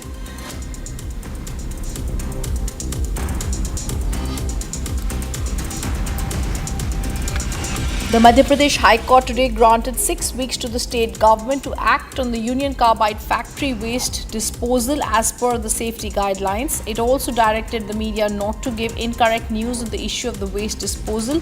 The waste packed in 12 sealed containers was shifted from Bhopal to the disposal site at Pithampur in Dhar district on 2nd of Jan. The High Court's division bench has granted time to the state government after AG there sought time to take to the public of Pithampur into confidence and dispel fears from their mind. There is high drama that unfolded at the Telangana Anti-Corruption Bureau office today after BRS working president KT Rama Rao was summoned in connection with the ongoing investigation into the Formula E race case. Was denied the company of his lawyer, prompting him to submit his statement outside the office. Rama Rao reached the ACB headquarters shortly after 10 a.m. and was barred from entering the premises by the police, who objected to the presence of his lawyer. The FIR that has been lodged against me by the Anti-Corruption Bureau is frivolous, is an abuse of process of law, and is a travesty of justice. And extensive arguments have been made by both sides, both ACB and my side also, on 31st of December. Now the judgment is reserved. I do not know why the ACB had to call me within a week when the matter is very much pending with the Honorable High Court. In a tragic incident, Suraj Chandrasekhar, the prime accused in the murder of journalist in Chhattisgarh's Bijapur district, has been arrested from Hyderabad by a SIT team today. The accused, a contractor by profession, was absconding since the murder of journalist Mukesh Chandrakar came to light on 3rd of Jan. The SIT constituted to conduct the probe into the murder case rounded up Suresh from Hyderabad late Sunday night.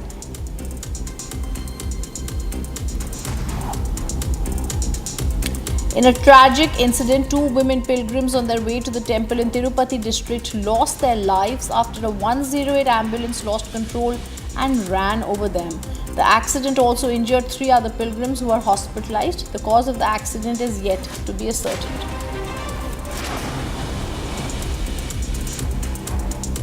And a multi-story building which has been declared unsafe collapsed in Sector 17 today. After the collapse around 7:15 a.m., the area was cordoned off by the police and a fire tender was pressed into service. The building was earlier declared unsafe by authorities. पहले हमें सूचना मिली थी 27 तारीख को, तो ये rent out किया हुआ था, तो इसमें रिनोवेशन का काम चल रहा था। तो उस दिन के इसके 3 पिलर डैमेज हो गए थे, तो उस दिन के बाद ये हमने खाली करा के ना कॉर्डन ऑफ कर दी गई थी। तो आज सुबह 7:15 बजे ये बिल्डिंग कोलैप्स कर गई है।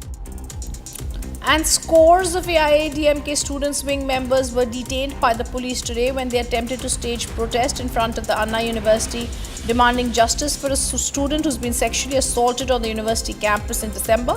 The protesters made a bid to distribute black bands to students, and public is a part of the support to the affected students and garnered attention. Police detained all of them as they were denied permission to hold the protest.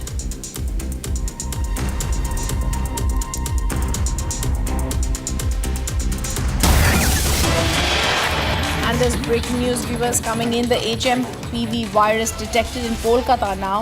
This is the 4th case of HMPV reported from Kolkata. This time it's a 5-month-old infant who arrived from Mumbai, has tested positive. The child was brought to the doctor with symptoms of fever, loose stools and vomiting. Following a viral PCR test, the diagnosis confirmed HMPV due to breathing difficulties.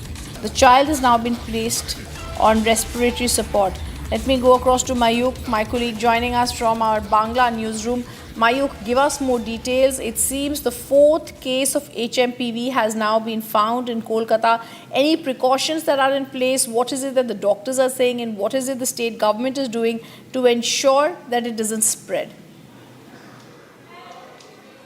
Well, first of all, let me tell you, this 5-month-old infant, this infant came from Mumbai with her parents, and right now she is under observation of the doctors. Fever clinics across the state of West Bengal has been reactivated. These fever clinics were specifically built during the COVID times. Right now, these fever clinics have been reactivated, and what we are getting in from our sources, the state government has called all the major senior medical colleges and virology units of West Bengal, specifically MR Bangur Hospital, ID, Belagata ID Hospital, and other immuno vaccination centers in West Bengal to immediately get together in the health department headquarters in Kolkata and do a concise reportage on what is the status right now of the beds, what are the status of the fever clinics in West Bengal. So basically right now what we are getting in, after the first case of HMPV virus in Kolkata, the whole medical unit in West Bengal, the government facilities have been reactivated after COVID situation to combat any such incident which might occur, any such situation which might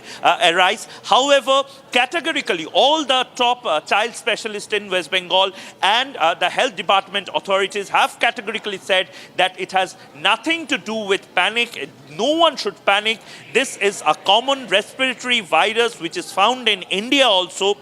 We have to ascertain, we have to speak to the central government as well as the central virus detection units in India to ascertain whether this is the same Chinese strain that has been found in Kolkata or in other parts of India.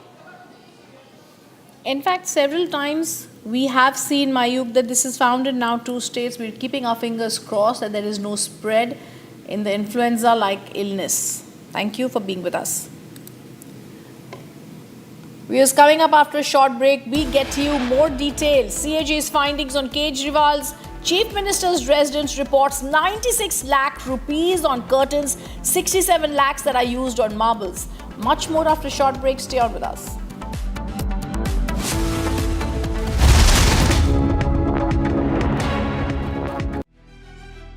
Virat Kohli's intensity and drive for perfection have been the defining traits of his career, and even though he's winding down his time in the sport, it still plays a key role in his demeanor. Kohli's ability to score plenty of runs at will has seen him scale heights few can scarcely believe, but his willingness to engage in verbal battles have also held him in good stead. Things were no different in the 2024-25 Border Gavaskar Trophy, even though it really took Kohli a while to get going. Indifferent form may have played a part in that too. He started the series with 100 at birth, which led many to believe that he had rediscovered the form that had so badly deserted him in red ball cricket. But it was a false dawn. Twin failures in Adelaide and Brisbane brought more scrutiny over Kohli's meagre returns with the bat, but while he could not rediscover his form in the ground, he did rediscover the anger and intensity that many associate with him. It started in the Melbourne Test, where he decided to take on a bunch of fans who were heckling him after he was dismissed. The visuals went viral, but Kohli's aggressive showings weren't done. In that same Test match, he took on Australian debutant Sam Constas and even barged into the youngster during the game, which Constas did his best to downplay afterwards. I think the emotions got to the both of us. I didn't quite realize I was doing my glove, then a little shoulder charge, but it happens in cricket. Whatever happens on the field,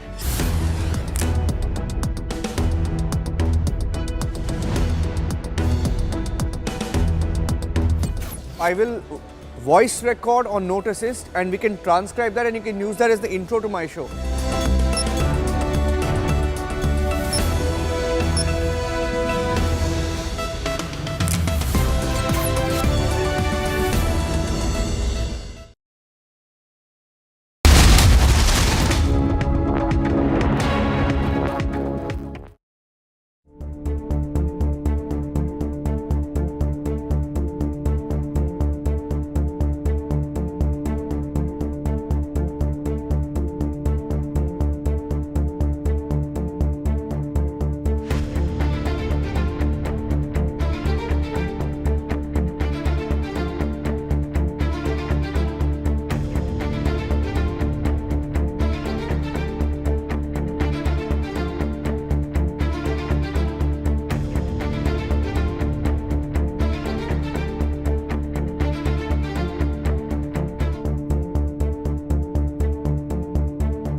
Samsung Galaxy Z Fold 6 and Samsung Galaxy S24 Ultra powered by Galaxy AI bring you the latest news in super efficient and a summarized format from across the country only on Republic TV.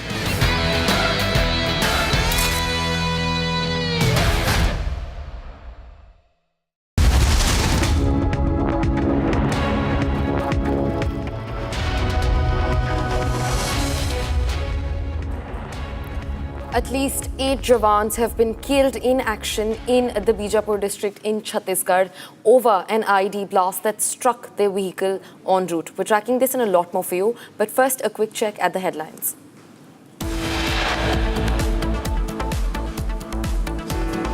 Nine Jawans and one driver were killed after Maoists blew up their vehicle using an IED explosive in Chhattisgarh's Bijapur district.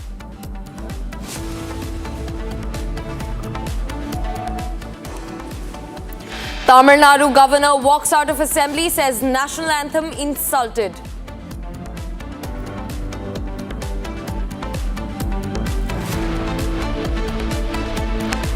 CAG's findings on Kejriwal's chief ministerial residence reports 96 lakh rupees on curtains and 67 lakh rupees used on marbles.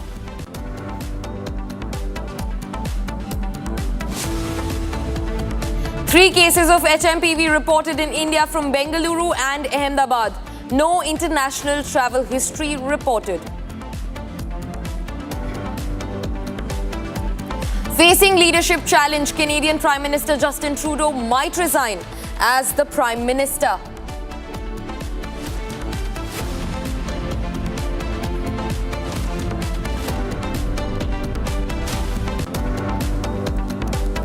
India condemns Pakistani airstrike in Afghanistan. Ministry of External Affairs in a statement has said, and I'm quoting it, "It is an old practice of Pakistan to blame its neighbors for its own internal failures."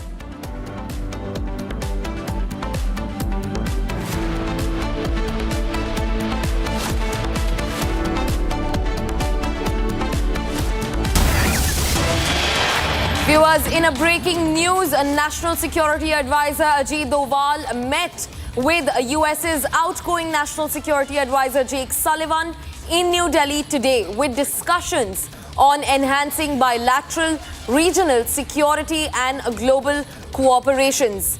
This comes after the outgoing US NSA Jake Sullivan also came to India for his last round of talks earlier today, in the morning, in fact.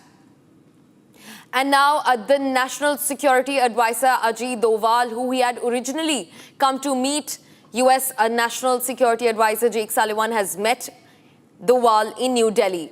The discussions range on enhancing the bilateral relations between India and the US. Regional and security and global cooperation are also at top of the agenda of what can be seen as the last talks of the outgoing US National Security Advisor Jake Sullivan with India's Ajit Doval. Now also, it has been reported that all the conversations between India and the US and all the bilaterals which are left hanging and are ongoing will be concluded during the key meeting happening in the national capital today. Earlier today, the visuals that you can see on the right side of your screen, earlier today, the outgoing US National Security Advisor Jake Sullivan met with External Affairs Minister S. Jaishankar, also being joined by our senior executive editor Abhishek Kapoor to get us more on the story. Abhishek, now that the outgoing US National Security Advisor Jake Sullivan has met Ajit Doval for the last time, what can be expected out of this meeting? Tell us more about this. Abhishek. Well, you see, there are some big announcements that Jake Sullivan has made. The biggest one of which is that the United States is removing all impediments on operationalization of the India-US civil nuclear deal, which was signed back in 2008, but somehow it never became operational in terms of action on the ground, in terms of its benefits of industrial cooperation and nuclear energy supplies on the ground. And Jake Sullivan there speaking at the IIT Delhi made that big announcement where he said that the US is finalizing regulation that prevented finalizing removal of the regulation which prevented civil nuclear cooperation. Those regulations would go, and that formal paperwork is being put in place in its final stages.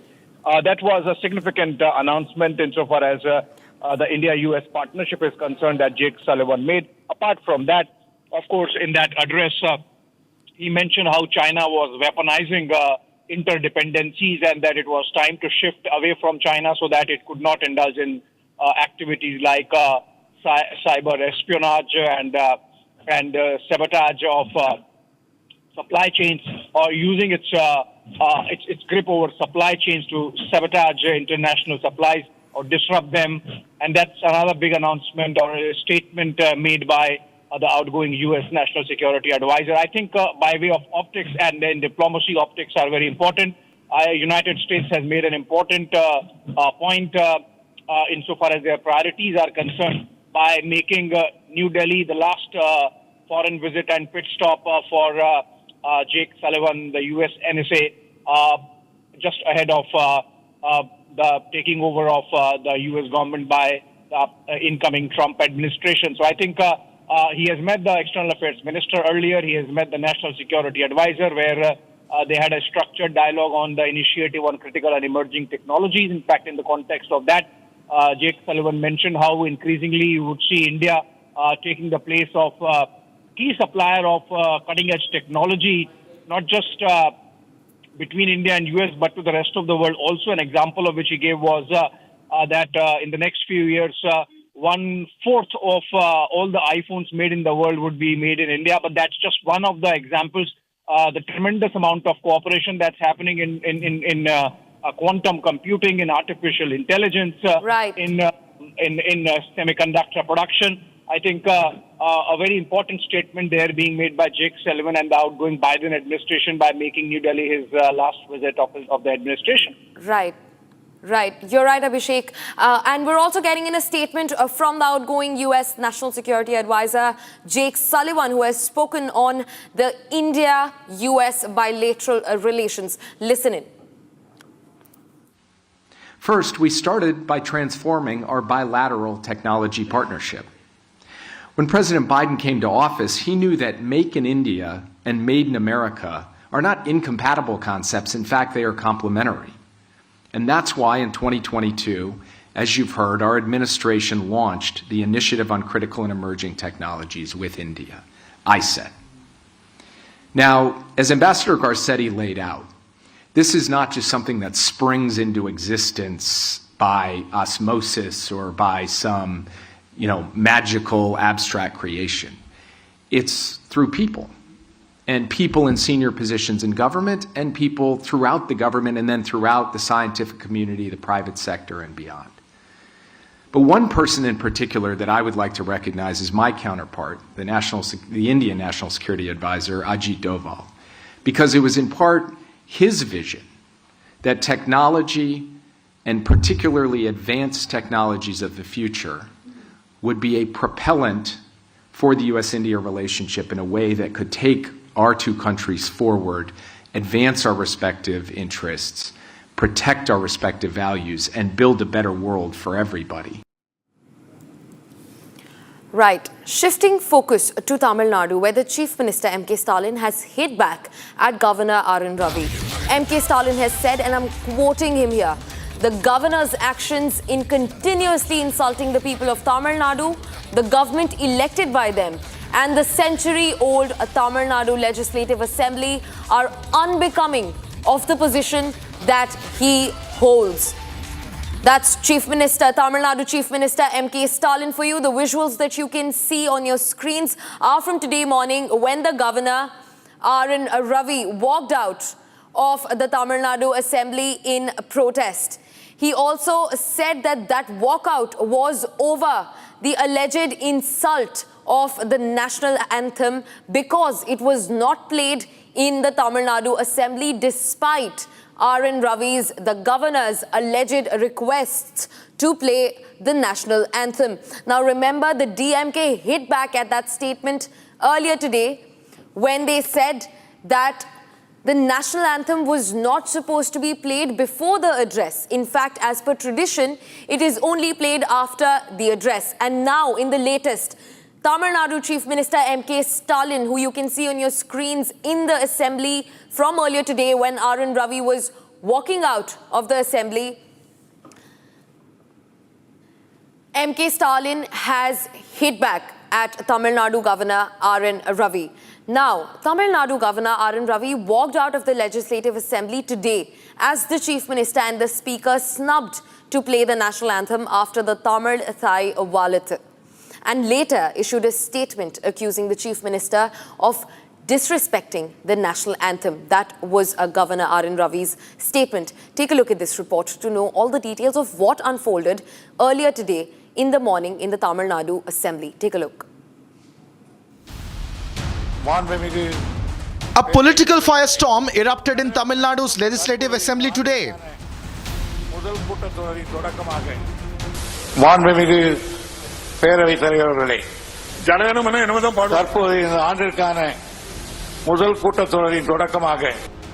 Governor R.N. Ravi boycotted his annual address ahead of the winter session and left the house.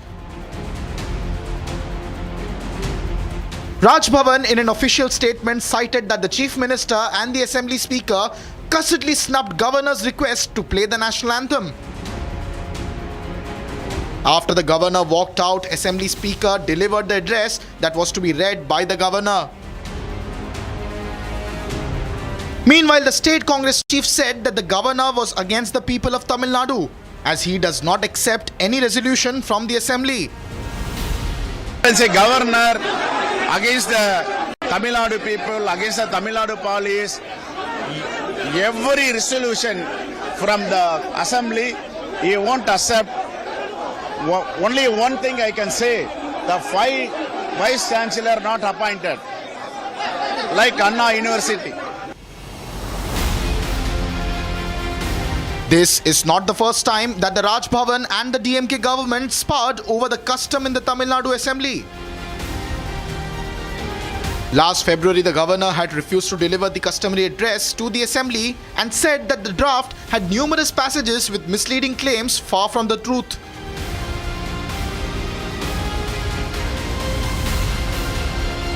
The Raj Bhavan also said that the national anthem must be shown due respect and played both at the beginning and at the end of the Governor's address.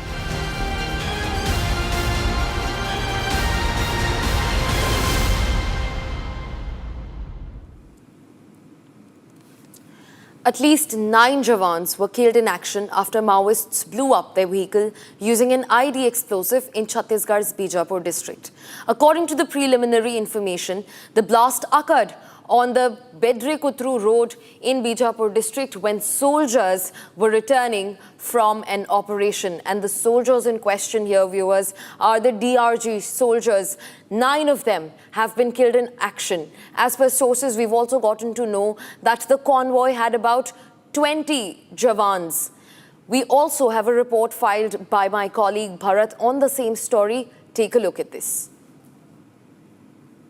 कि जो पूरा तारडिम्बल का जंगल दिख रहा है कि देख सकते हैं, ये पूरा फॉरेस्ट इलाका है, इंद्रावती के कोर इलाके हैं। इस इलाके पे ही आप समझ सकते हैं कुछ दूरी पे ही किस तरीके से माओवादियों ने प्रेशर आईडी लगाया था। 3 जिलों के जवान थे, संयुक्त ऑपरेशन के लिए निकले थे। उनकी ऑपरेशन ख़त्म करके उनकी वापसी हो रही थी। जब वापसी हो रही थी तो पिकअप में बैठ के वो सवार थे। उसी दरमियान जब वापसी के वक्त प्रेशर आईडी की चपेट में वो आ जाते हैं। चपेट में जब आते हैं तो वाहन उड़ जाता है। उड़ने के बाद परकच्चे हो जाते हैं। 9 जवानों की शहादत जो है वो हो जाती है। मैं आपको दिखाने की पूरी कोशिश करता हूँ। इस वक्त देखिए ये देखिए पगडंडी आपको नज़र आ रहा होगा।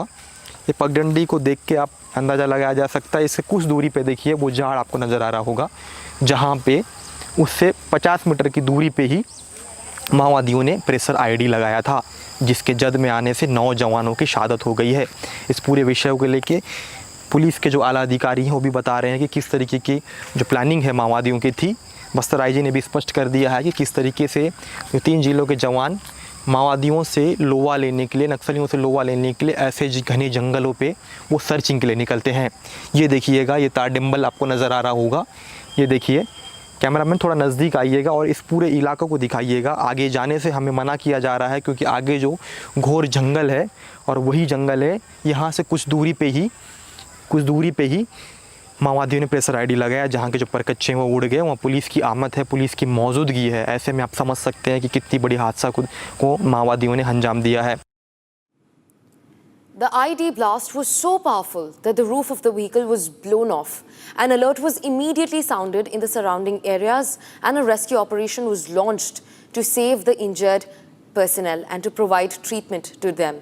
Listen in to some reactions, including from the Deputy Chief Minister Chhattisgarh and the former Chief Minister Raman Singh from Chhattisgarh. In fact, also the IG of the state. Take a look. 2-3 दिनों से जिला बीजापुर, नारायणपुर और दंतेवाड़ा के सीमावर्ती इलाके में सुरक्षा बल द्वारा अभियान संचालित की जा रही थी। इस अभियान में टोटल अब तक 5 माओवादियों की डेड बॉडी रिकवर की गई थी। हमारे एक जवान मुठभेड़ में उनका शहादत भी हुआ। तत्पश्चात अभियान के बाद सर्चिंग को पूर्ण करके सुरक्षा बल द्वारा वापस बेस कैंप आ रहे थे। इस दौरान जिला बीजापुर की बेदरे एवं कुट्टू के बीच में अम्बेली के पास माओवादी द्वारा लाए गए एक आईडी ब्लास्ट की चपेट में आने से हमारा एक वाहन आईडी के चपेट में आ गए थे। उसमें सवार हमारा 8 डीआरजी दंतेवाड़ा के जवान का शहादत हो गई, तो उसके एक ड्राइवर का भी शहादत हो गई। कुल 9 का शहादत का भी जानकारी प्राप्त हो रहे थे। उस स्पॉट में अभी रीइंफोर्समेंट टीम और अन्य जितना भी जो इवैक्यूएशन टीम पहुँच गए थे। अभी तक जो प्राथमिक जानकारी अनुसार कुल सुरक्षा बल का 8 एवं एक ड्राइवर, कुल 9 लोग का इस घटना में शहादत हो गए थे। और विस्तृत जानकारी जैसा घटनास्थल का इंस्पेक्शन के बाद फिर और भी जैसा फील्ड से जो जानकारी है उसी के पश्चात हम बता पाएगा। बीजापुर से ये एक नक्सलियों की कायराना हरकत की जानकारी आई है। सभी नौजवानों के प्रति मैं अपनी विनम्र श्रद्धांजलि अर्पित करता हूं। ये नक्सलियों की कायराना हरकत है। जिस प्रकार से सुरक्षा बल के जवान अंदर घुसकर नक्सल मुक्त करने की दिशा में काम कर रहे हैं, ये हताशा में, निराशा में की गई कार्रवाई है। इन जवानों की शहादत जाया नहीं जाएगी और बहुत जल्दी छत्तीसगढ़, बस्तर नक्सल मुक्त होगा। ये नक्सल जब इनके खिलाफ बड़े ऑपरेशन चलते हैं, वो कायराना हरकत पे उतारू आते हैं और ब्लास्ट करके जवानों को करीब जो अभी तक की जानकारी आ रही है कि हमारे 10 जवान शहीद हुए हैं। वो निश्चित रूप से इस पूरे घटना में हम अपनी दुख व्यक्त करते हैं। उनके परिवार को इस तकलीफ को सहने की इच्छा शक्ति दे भगवान। और नक्सलवाद के खिलाफ जो गंभीर कदम सरकार उठा रही है, छत्तीसगढ़ सरकार, गृह मंत्री विजय जी और केंद्रीय गृह मंत्री अमित शाह जी और दोनों सरकारें, तो इस कदम को और आगे बढ़ाएंगे। इससे इस घटना कायरतापूर्ण घटना से सरकार डरने वाली या झुकने वाली नहीं है। कठोरता से इनके खिलाफ कार्रवाई जारी रहेगी। CAG's findings on Kejriwal's chief ministerial residence reports 96 lakh rupees on curtains and 67 lakh rupees spent on marbles. We're tracking this and a lot more for you right after this short break. Stay tuned to Republic TV.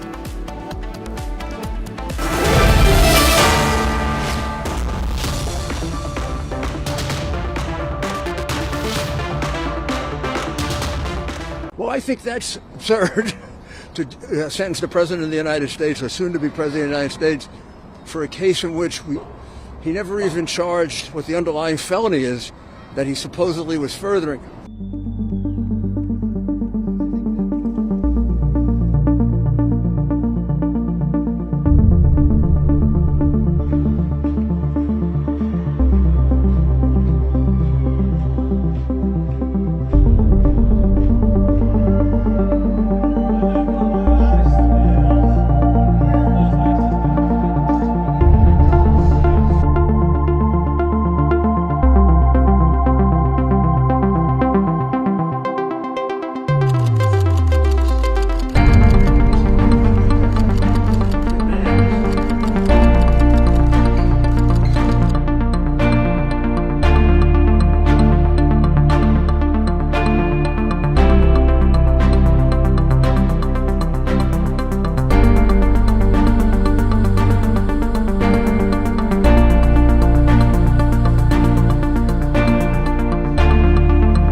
Samsung Galaxy S24 Ultra lets you capture stunning photos and videos even in the darkest settings.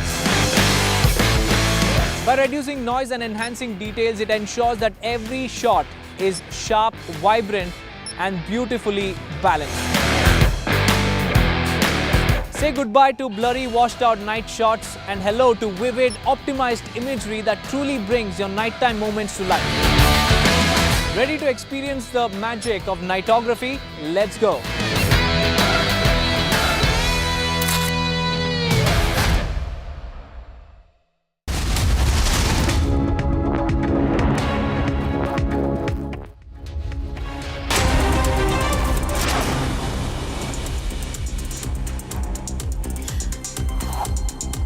PM Modi today inaugurated new Jammu Railway Division, Charlapalli New Terminal Station in Telangana, and laid the foundation stone for the Rayagada Railway Division building of East Coast Railway.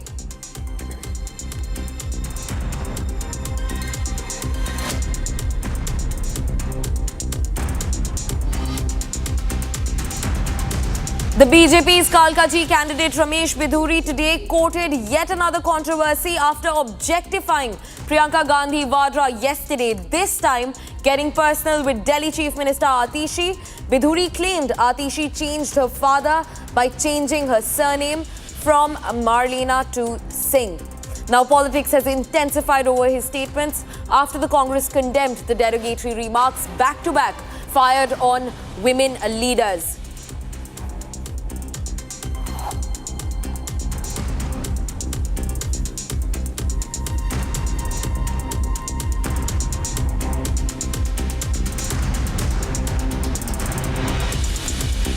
मुझे लगता है रमेश बिधूरी जी चुनाव लड़ने से पहले ही हार चुके हैं। इस तरह की भाषा का किसी भी तरह, चाहे वो कांग्रेस की नेता हो, आम आदमी पार्टी, चाहे भाजपा की हो, कल रमेश बिधूरी जी हो सकता है कि भाजपा की अपनी किसी महिला, जो क्योंकि उनको बहुत सी महिलाएं भाजपा के अंदर ही नाराज हो चुकी हैं कि भाषा इस तरह की हुई तो हम महिलाएं भाजपा मोर्चा वाली उनके साथ नहीं चल पाएंगे। हो सकता है गुस्सा आके कल रमेश बिधूरी जी पलटकर भाजपा महिला मोर्चा महिलाओं के लिए अब तीसरी बार कुछ कह दे।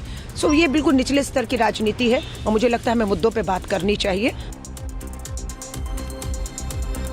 Thousands of villagers from Adavathur, Vayalur and Somara Samapettai villages in Trichy blocked the road and held a protest to stop merging their villages with the Trichy Corporation.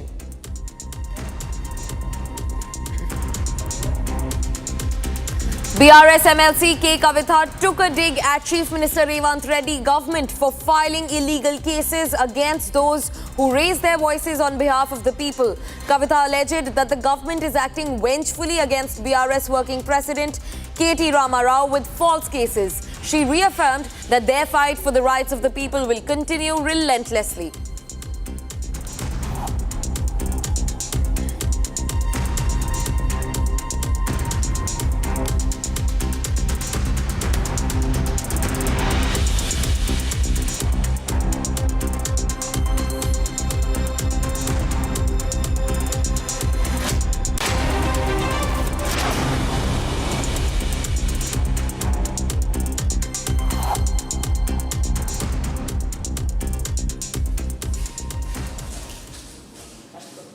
As we come to the end of this newsreel, let's record and summarize with Note Assist using Galaxy AI on Samsung Galaxy Z Fold 6.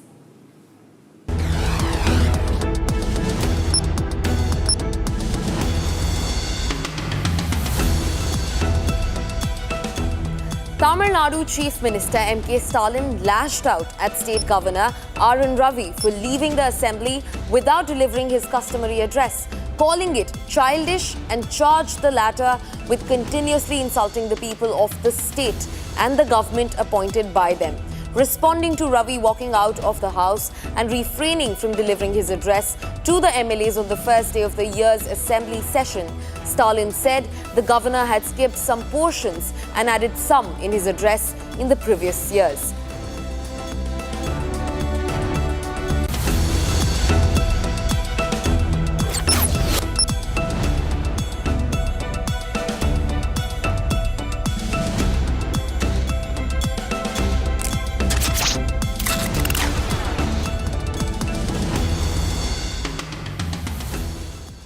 There you have it, the precise reading of the news in a simpler format using Galaxy AI on Samsung Galaxy Z Fold 6.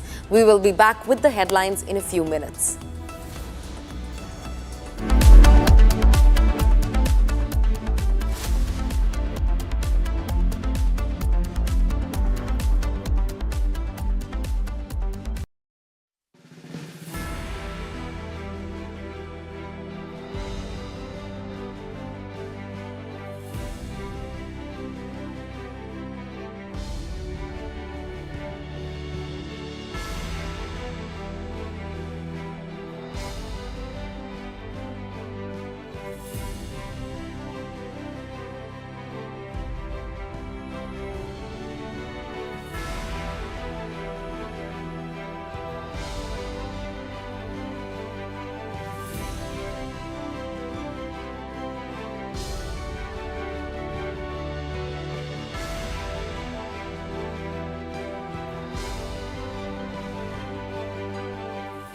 His inspiring generosity reminds us all of our capacity and our obligation to stand up to the abuse of power and to be guardians of democracy and all people yearning to be free.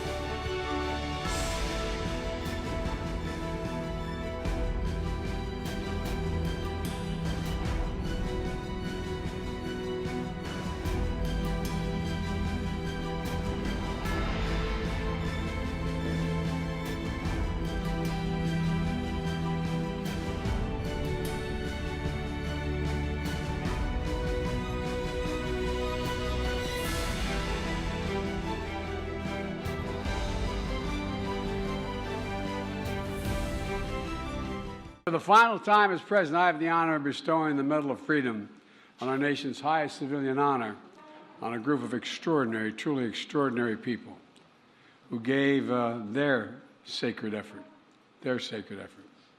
to shape the culture and the cause of America.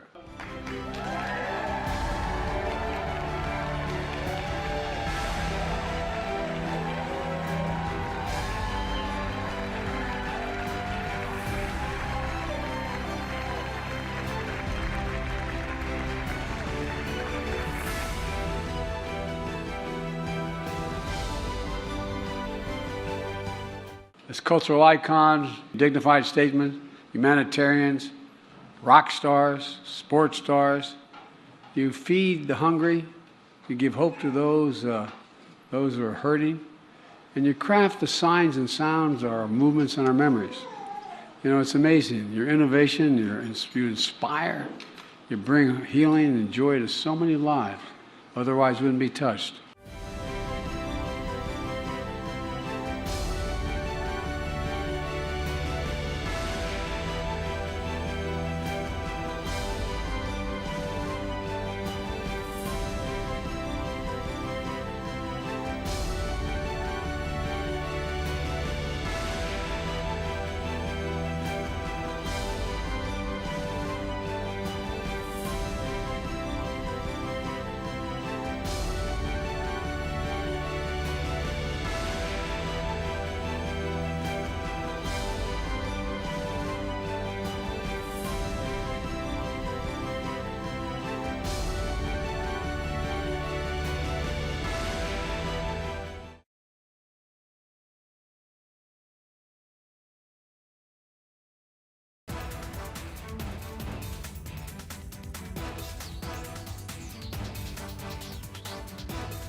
$76.5 billion to India's economy by 2028. Get your notes in just a few taps, even as you multitask. Note Assist, powered by Galaxy AI, transcribes recordings and organizes them into notes, producing super useful summaries. So record and summarize with Note Assist. Galaxy AI is here.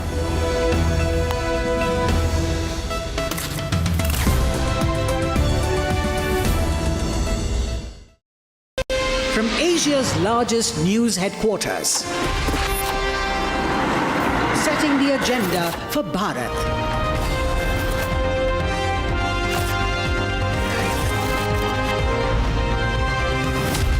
You're watching Republic.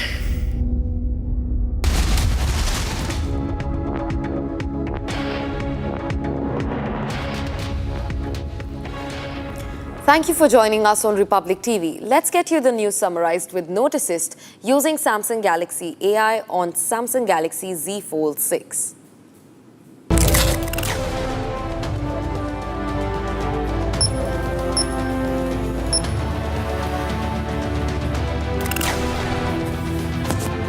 IED blast in Chhattisgarh's Bijapur district. 9 Jawans killed in action as Maoists target their vehicle. CAG's findings on Kejriwal's chief ministerial residence reports rupees 96 lakh used on curtains and 67 lakh rupees used on marbles. 4 cases of HMPV reported in India from Bengaluru, Ahmedabad and Kolkata. No international travel history reported. India condemns Pakistani airstrike in Afghanistan, says it is an old practice of Pakistan to blame its neighbors for its own internal failures.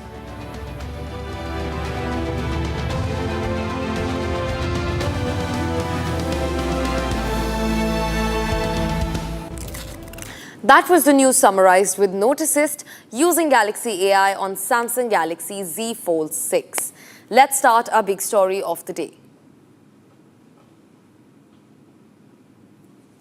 A fresh case of HMP virus has been detected in Gujarat, where a 2-month-old infant is undergoing treatment. This comes shortly after at least 2 more HMPV cases were reported in Bengaluru earlier today. The Health Ministry has assured that the surveillance systems will remain robust and there will be no unusual surge in influenza-like illness or severe acute respiratory infection cases across the country, reinforcing confidence in the nation's health monitoring mechanisms.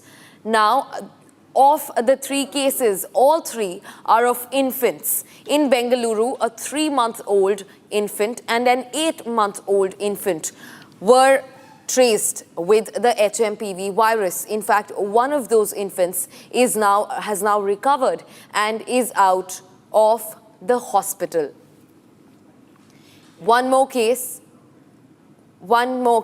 came earlier today from Gujarat's Ahmedabad. We also have reactions from Gundu Rao, the Health Minister of Karnataka. Take a listen. This is not something that is new, and as far as we know, even the people who, the child also who in Baptist Hospital who had the HMPV symptoms were also very normal. Tomorrow, I think most probably will be discharged. They'll be discharged. So let us see. I mean, we should not press the panic button or create any confusion. And I'm having a meeting now with our officers because I've told them to also have a further discussion with ICMR and Government of India and see anything new is there. And as far as this goes, these are regular kind of symptoms and no fatalities and no serious health. So far, I would say this is not a serious public health issue. He took up a meeting with the department, and whatever decision he takes, the government will implement it, and the government will take all precautionary measures to implement and to prevent the disease. Viewers, At least 4 cases of HMPV virus have been reported in India, 2 of which were reported in Bengaluru. The first ones that were reported of 2 infants, one a 3-month-old infant and the other an 8-month-old infant. Thankfully, one of those infants is out of the hospital and has recovered. In fact, we just heard the health minister of Karnataka, who has said that there is no need to panic. 1 case has been reported from Gujarat and at least 1 more. The latest one was reported in Kolkata. Tracking the top story of the hour, at least 9 Jawans were killed in action after Maoists blew up their vehicle using an IED explosive in Chhattisgarh's Bijapur district. According to preliminary information, the blast occurred on the Bedre-Kutru road in Bijapur district when soldiers were returning from an operation. Now, as per sources, we know that there were at least 20 DRG Jawans travelling in the convoy that was struck. An SUV, a Scorpio SUV carrying Jawans, was struck again. These are the different visuals from the site of the IED blast, where at least 9 Jawans have been killed in action. There were also arms and ammunition that was recovered from the site of the IED blast in heavy numbers. An SUV, a Scorpio carrying Jawans, DRG Jawans, was targeted by Maoists in Chhattisgarh at afternoon today. In fact, there were statements that came out from the Deputy Chief Minister Chhattisgarh, Arun Sao, who said that this will be avenged in full action. Listen in to all the reactions that are pouring in, including from the Deputy Chief Minister Arun Sao, the former Chief Minister Raman Singh, and in fact also the IG Chhattisgarh. Listen in.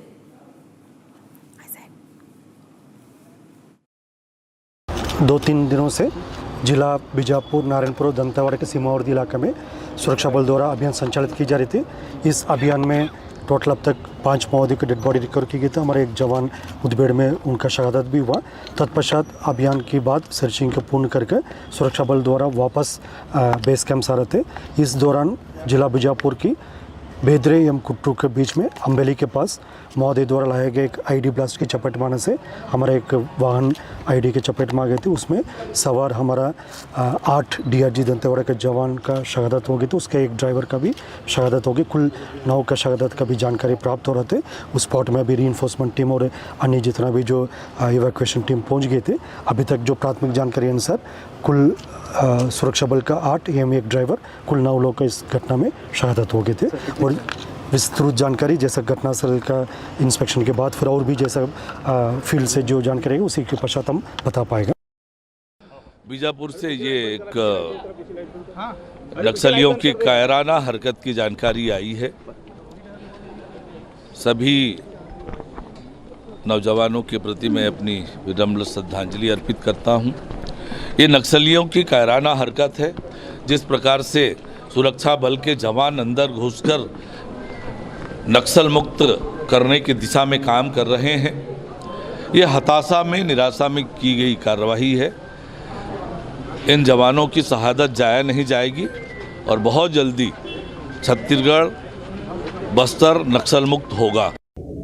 ये नक्सल जब इनके खिलाफ बड़े operation चलते हैं, वो कायराना हरकत पे उतारू आते हैं और ब्लास्ट करके जवानों को करीब जो अभी तक की जानकारी आ रही है कि हमारे 10 जवान शहीद हुए हैं।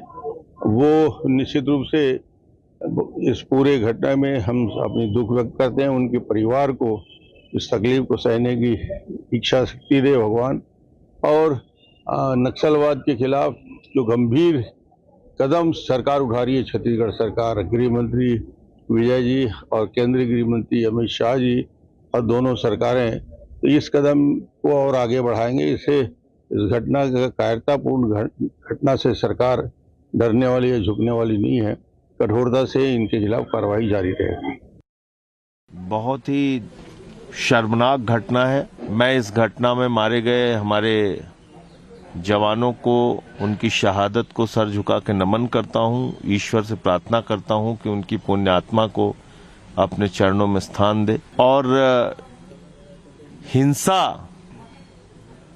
का कोई स्थान नहीं होना चाहिए। मैं समझता हूं कि ये जो घटना हुई है, इसका भारत सरकार और हमारी जो एजेंसियां हैं, जो गृह मंत्रालय के अधीन आती हैं, वो इसका मुंहतोड़ जवाब दें।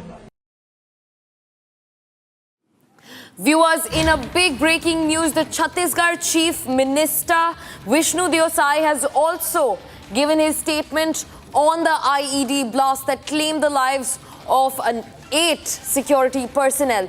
Chief Minister of Chhattisgarh has tweeted, and I'm quoting him here, that the news of the soldiers being killed in action along with the driver in an IED blast carried out by Maoists in Kutru of Bijapur district is extremely saddening. He also extended his condolences to the families of the soldiers who've been killed in action. He said, and I'm quoting him here again, "I pray to God for peace to the souls of the soldiers who were killed in action and to provide strength to the bereaved families of the 8 soldiers and the driver who were killed in an IED blast today afternoon in Chhattisgarh's Bijapur district." The Chief Minister also said that the Maoists are frustrated with the ongoing Maoist eradication campaign in Bastar and are perpetrating cowardly attacks of frustration. He also confirmed that the soldiers being killed in action will not go in vain. Shifting focus to news from Bharat in just 5 minutes. External Affairs Minister S. Jaishankar held talks with US National Security Advisor Jake Sullivan today, broadly reviewing the trajectory of India-US global strategic partnership in the last 4 years under the Biden administration. Sullivan is on a visit to India 2 weeks ahead of Donald Trump's inauguration as the 47th president of the US. One of the most significant measures initiated to expand the bilateral ties was that US and India initiative on critical and emerging technology. The Madhya Pradesh High Court today granted 6 weeks to the state government to act on the Union Carbide factory waste disposal as per the safety guidelines. It also directed the media not to give incorrect news or information on the issue of the waste disposal. The waste, packed in 12 sealed containers, was shifted from Bhopal to the disposal site at Pithampur in Dhar district on the 2nd of January. The High Court's division bench, comprising Chief Justice S.K. Kaith and Justice Vivek Jain, granted time to the state government after Advocate General Prashant Singh sought it to take the public of Pithampur into confidence and dispel fear from their minds before taking up the waste disposal. High drama unfolded at the Telangana Anti-Corruption Bureau office today after BRS working president K.T. Rama Rao, who was summoned in connection with the ongoing investigation into Formula E race case, was denied the company of his advocate, prompting him to submit his statement outside the office. Rama Rao reached the Anti-Corruption Bureau headquarters shortly after 10 a.m. today and was barred from entering the premises by the police, who objected to the presence of his advocate.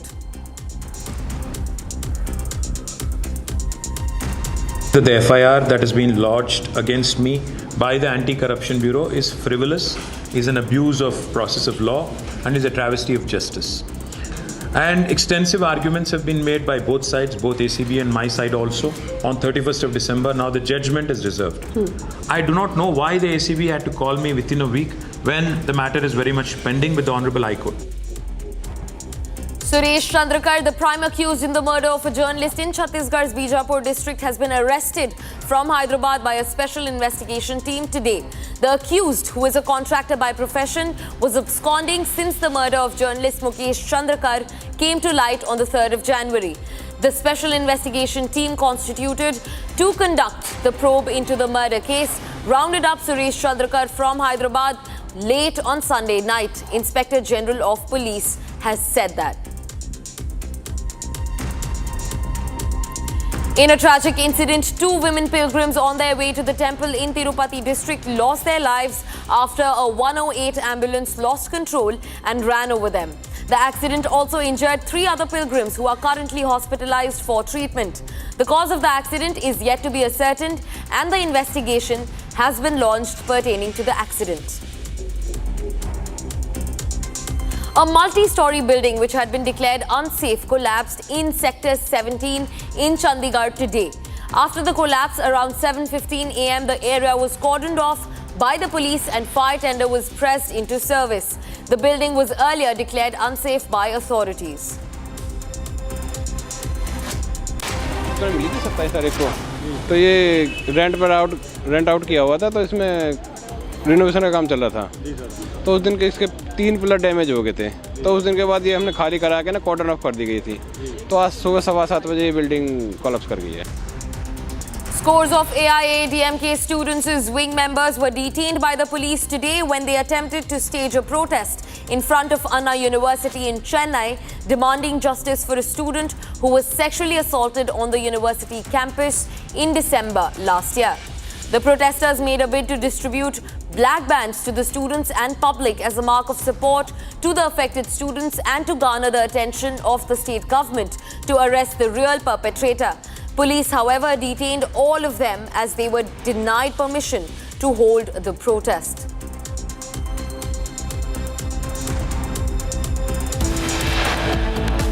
Viewers, time to slip into a short break, but after the break, CAG's findings on Kejriwal's chief ministerial residence reports 96 lakh rupees spent on curtains and 67 lakh rupees used on marbles. Tracking this and a lot more for you right after this short break.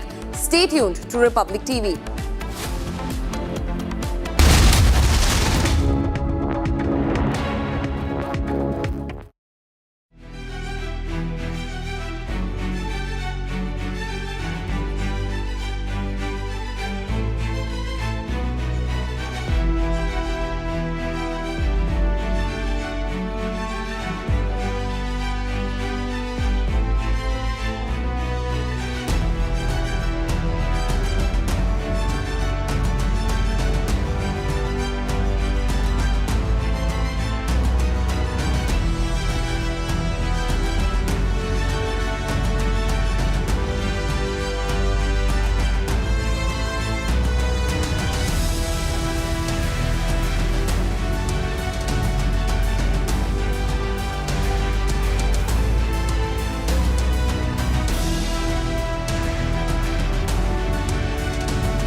artificial intelligence has changed the way we do things, and so much more is in the offing.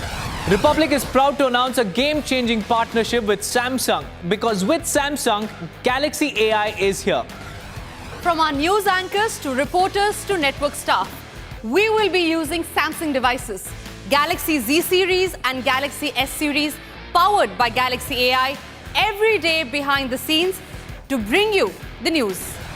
Faster, simpler, with more productivity, efficiency and creativity. Republic and Samsung together unfold a new world of possibilities. It's going to be an epic adventure together.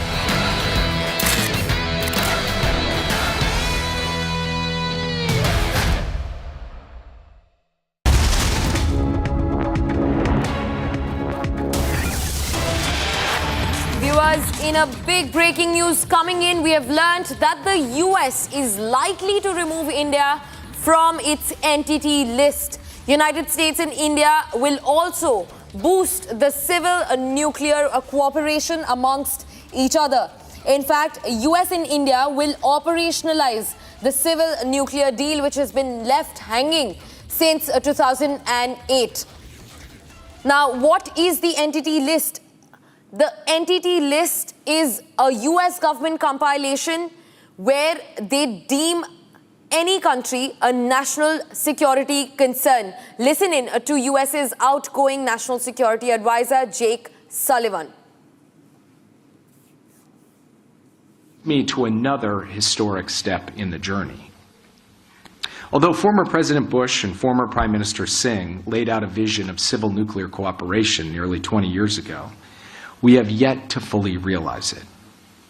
But as we work to build clean energy technologies, to enable growth in artificial intelligence, and to help US and Indian energy companies unlock their innovation potential, the Biden administration has determined that it is past time to take the next major step in cementing this partnership.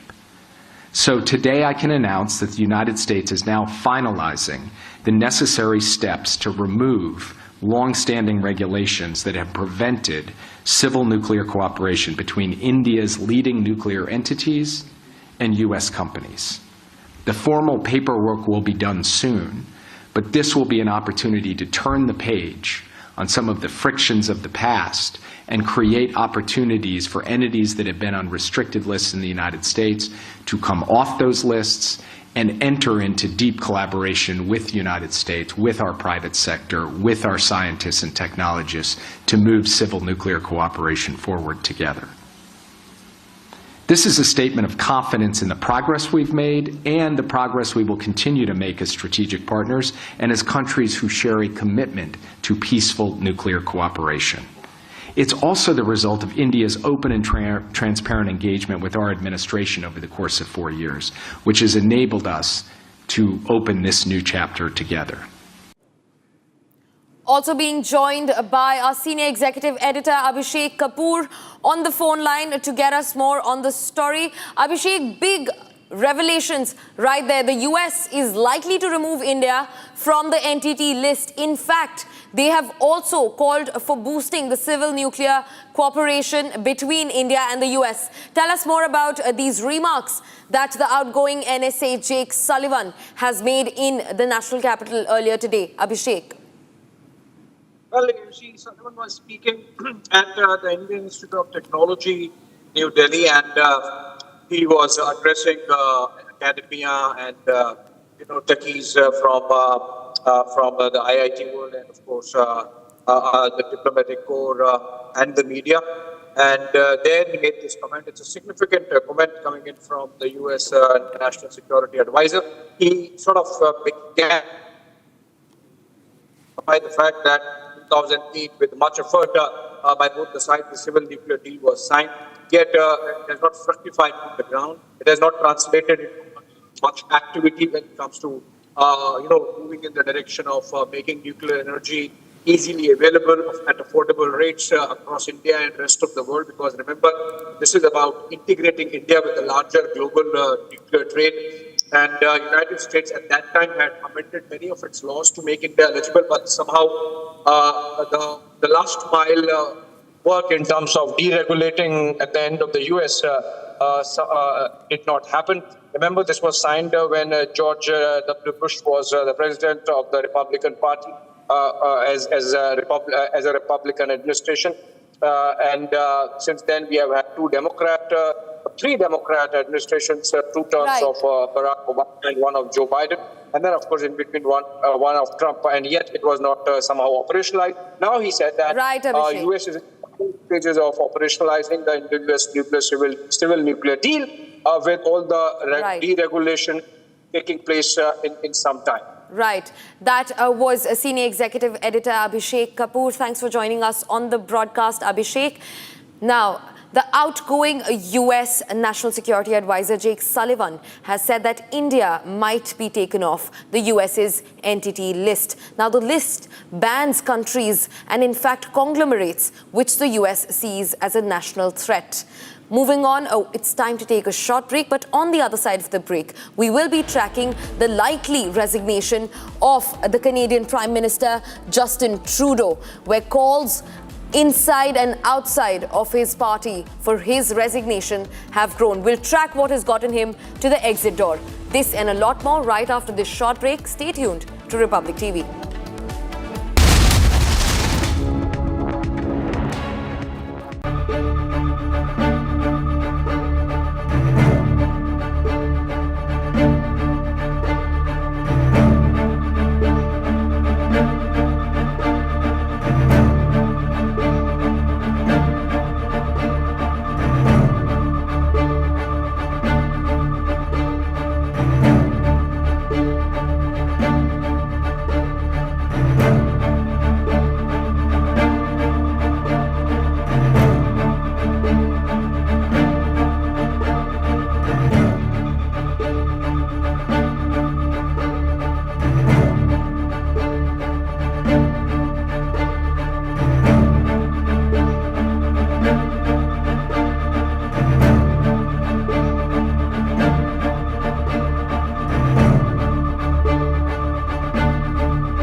Well, I think that's absurd to sentence the President of the United States or soon to be President of the United States for a case in which he never even charged what the underlying felony is that he supposedly was furthering.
Thank you for joining us on Republic TV. Let's get you the news summarized with note assist using Galaxy AI on Samsung Galaxy Z Fold 6.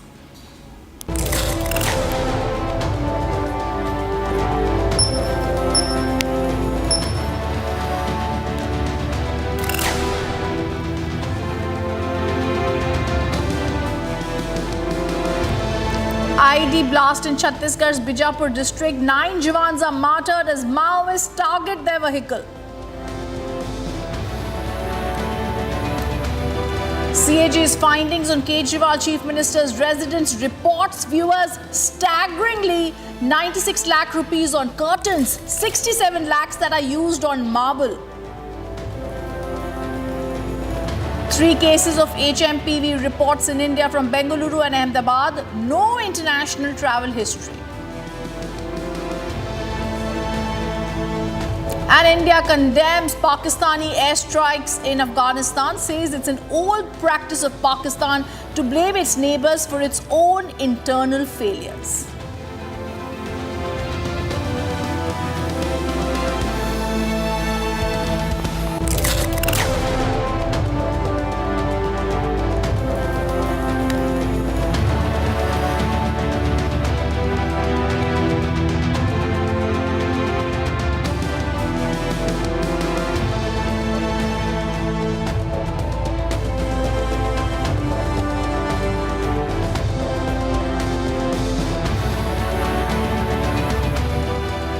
That was the news summarized with note assist using Galaxy AI on Samsung Galaxy Z Fold 6. Let's start our big story of the day.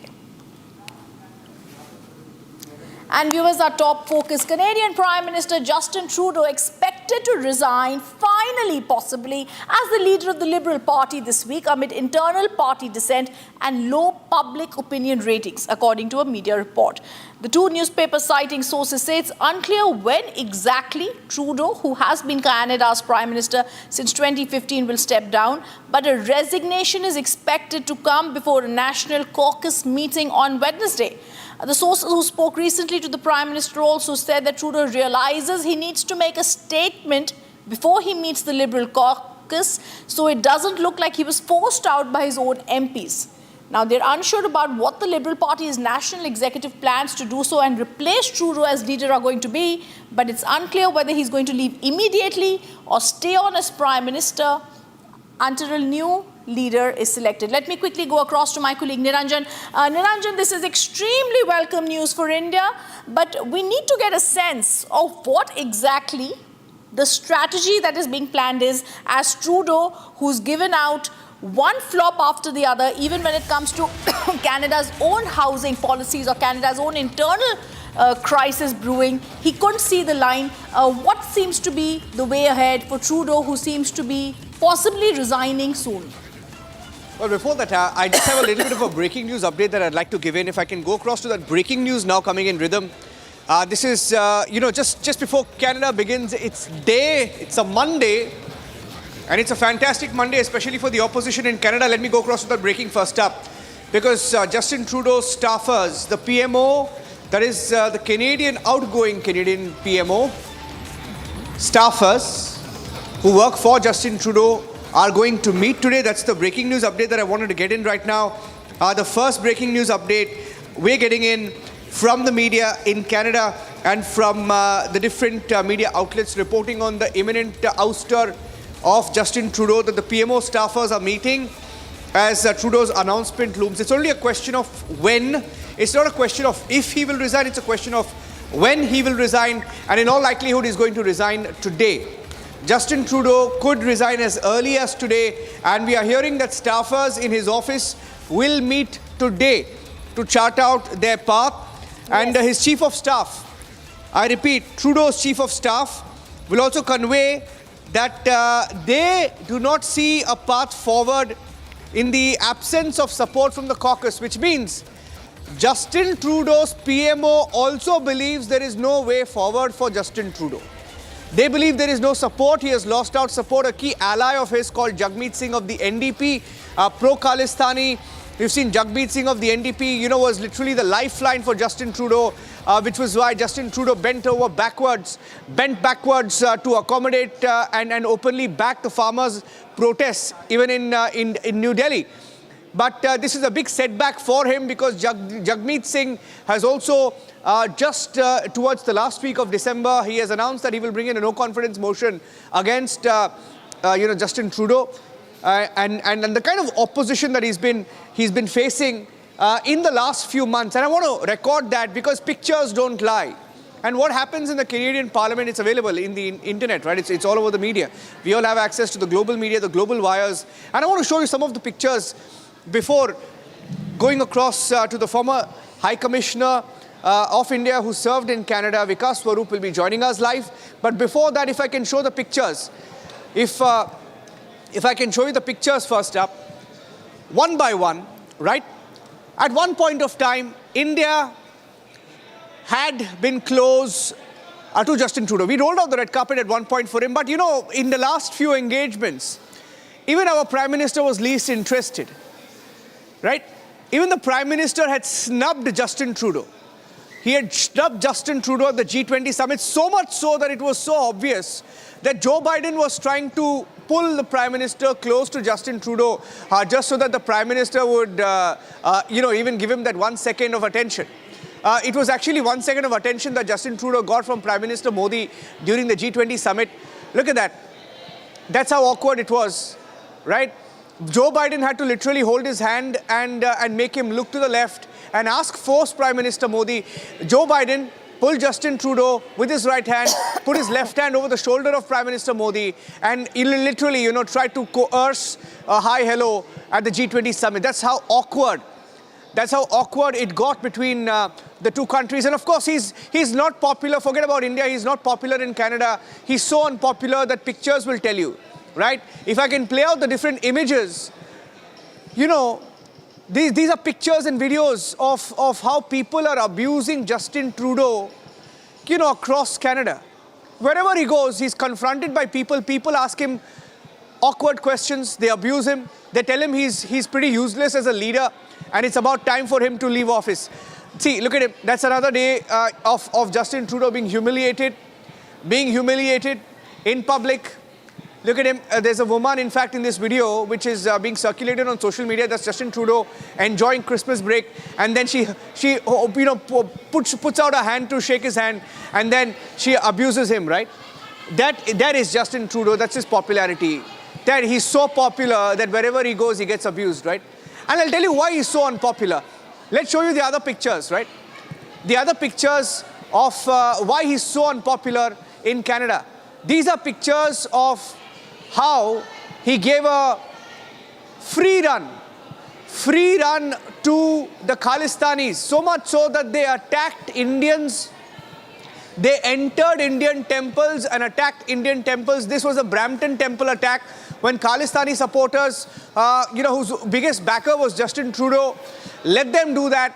And then there was so much of an international backlash that that was finally the final nail in Trudeau's coffin, because he was isolated. After that, he was forced to admit that yes, this was wrong, and they had crossed a line. And there are more pictures. In fact, if I can show you why he's unpopular, images through the Trudeau regime in Canada and how bad it's been. Garbage on the streets of Canada, right? Their economy is in shambles. That's the biggest talking point on how the middle class and different people in the Canadian society are unable to make ends meet. They can't make ends meet in Canada. Our prices have hit the roof. And Justin Trudeau, as a Prime Minister in the last 10 years, has been unable to bring his country to any semblance of a decent economy, let alone being the G20, right? Let me show you other pictures, Rhythm. And these are pictures of how Nihang Sikhs were seen carrying swords on the streets of Canada. They were given a free run. These Khalistanis, Nihang Sikhs and Khalistanis, I'm not clubbing the both. There are Nihang Sikhs in India as well, but Nihang Sikhs were seen carrying swords, so he was criticized for that as well. Let me show you some more pictures. And recently, and one of the most visible aspects of, the rebellion towards Justin Trudeau's regime came towards the convoy movement or the truckers movement. Canadian truckers held a protest over vaccination norms, about how Justin Trudeau refused to hear them out, right? And these are images of what has happened under Justin Trudeau in the last few years. I would say in the last 3 to 4 years especially, and when he crossed that line with India again and again and again. Okay, let me go across now to Vikas Swarup, Ambassador Vikas Swarup. He's been the High Commissioner of India to Canada. Good evening, Mr. Swarup. And as we get these pictures in from over the years, you've been a close observer of the going-ons in Calcutta, in Canada. What do you make of the support that he has lost out on? Was it seen coming? Mr. Swarup. Yes, I'm not surprised at all by these reports that Justin Trudeau is about to resign. It was, as you yourself mentioned, not a question of if, but when. And the end has come sooner than we expected. I think it was triggered mainly by the resignation of Chrystia Freeland, his finance minister, who refused to go along with his scheme to, dole out millions in freebies at a time when Trump is threatening 25% tariffs on Canada. And I think that was the last straw. And since then, the caucuses in the Atlantic provinces, in Quebec, and in Ontario have rebelled. And as a result, out of the 153 Liberal MPs in Parliament, he has lost support of 131 of them. And that is why the writing was on the wall. And I think he has seen the writing and he has decided to put in his papers. Yeah.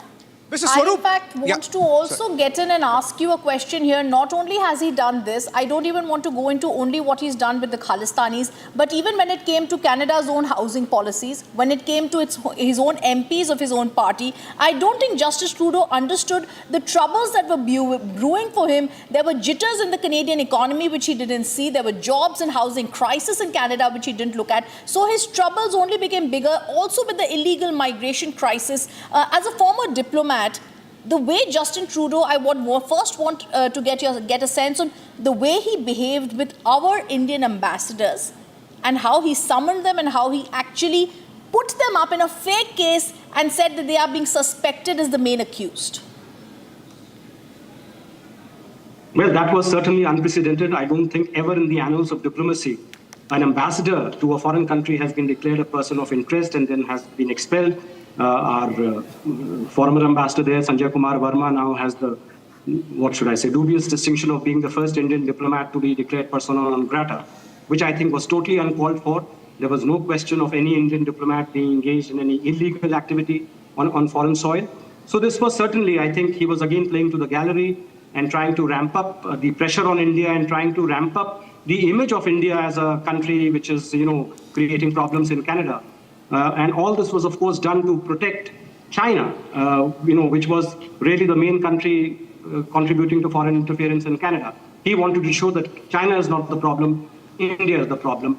But as you rightly said, this was just a series of blunders that has been contributing to his downfall. The cost of living crisis, most Canadians are now unable to even afford a housing. Then because of unchecked immigration, the cost of housing became unaffordable, especially because you took in so many international students, took in so many asylum seekers. As a result of that, the cost of housing became unaffordable for most Canadians. And, combined with that, the fact that the Canadian economy itself was sort of losing steam. Canada has among the lowest productivity among OECD countries. All that, I think, has contributed to create the scenario where it was just not tenable for Trudeau to continue any longer as the Prime Minister. Yeah. Mr. Swaroop, over the years, the India-Canada relationship has eroded. Like my colleague Rhythm just mentioned, it's unprecedented, the levels to which our diplomats were brought down to. For the first time, unprecedented moves being made to accuse not just our diplomats but the Indian government on the whole of plotting a terrorist attack, which very ironically they had to go back on, saying that they made a mistake, they crossed a line, and they admitted their own failures in that investigation. But even before that, trying to meddle with India, trying to back the farmers' protest, and trying to back issues like the Khalistani protests, openly harboring Khalistani elements. Now, these are issues I'm sure during your tenure in Canada, you may have raised these issues, you may have discussed these issues. How did Canada take this? How did Trudeau take these issues from India? How did he deal with them indifferently in your view? Well, look, the Khalistan issue is an issue that has been ongoing not just in recent years, but since actually 1985, when Air India Kanishka, as you know, was blown up on the 23rd of June. And we all know how botched the investigation was. People were still not held to account, even though 329 people lost their lives, and many of them were Canadians of Indian origin. But because they were brown-skinned, it probably didn't matter to them as much as it would have been if they were white Canadians who had lost their lives. So since then, the Khalistan issue has been an ongoing issue between India and Canada. It was at a low ebb.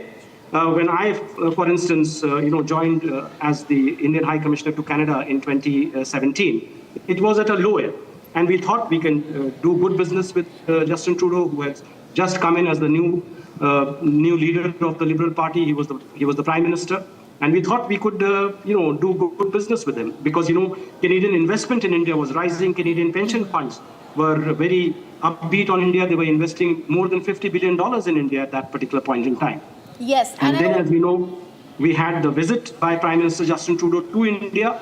We all thought that that would be a visit which would help solidify and cement a bilateral relationship.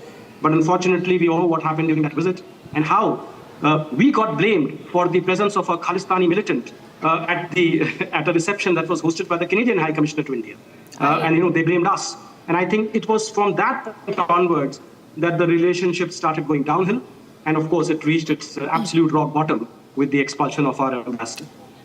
Mr. Swaroop, one question here. Over the past year, several high-profile Canadian Liberal Party MPs, including Sean Casey, Ken McDonald, have criticized him. In fact, there was rumors of 20 MPs actually signing a pledge demanding his resignation. Do you think, to solve this domestic crisis that was brewing, he made allegations against India to deflect attention?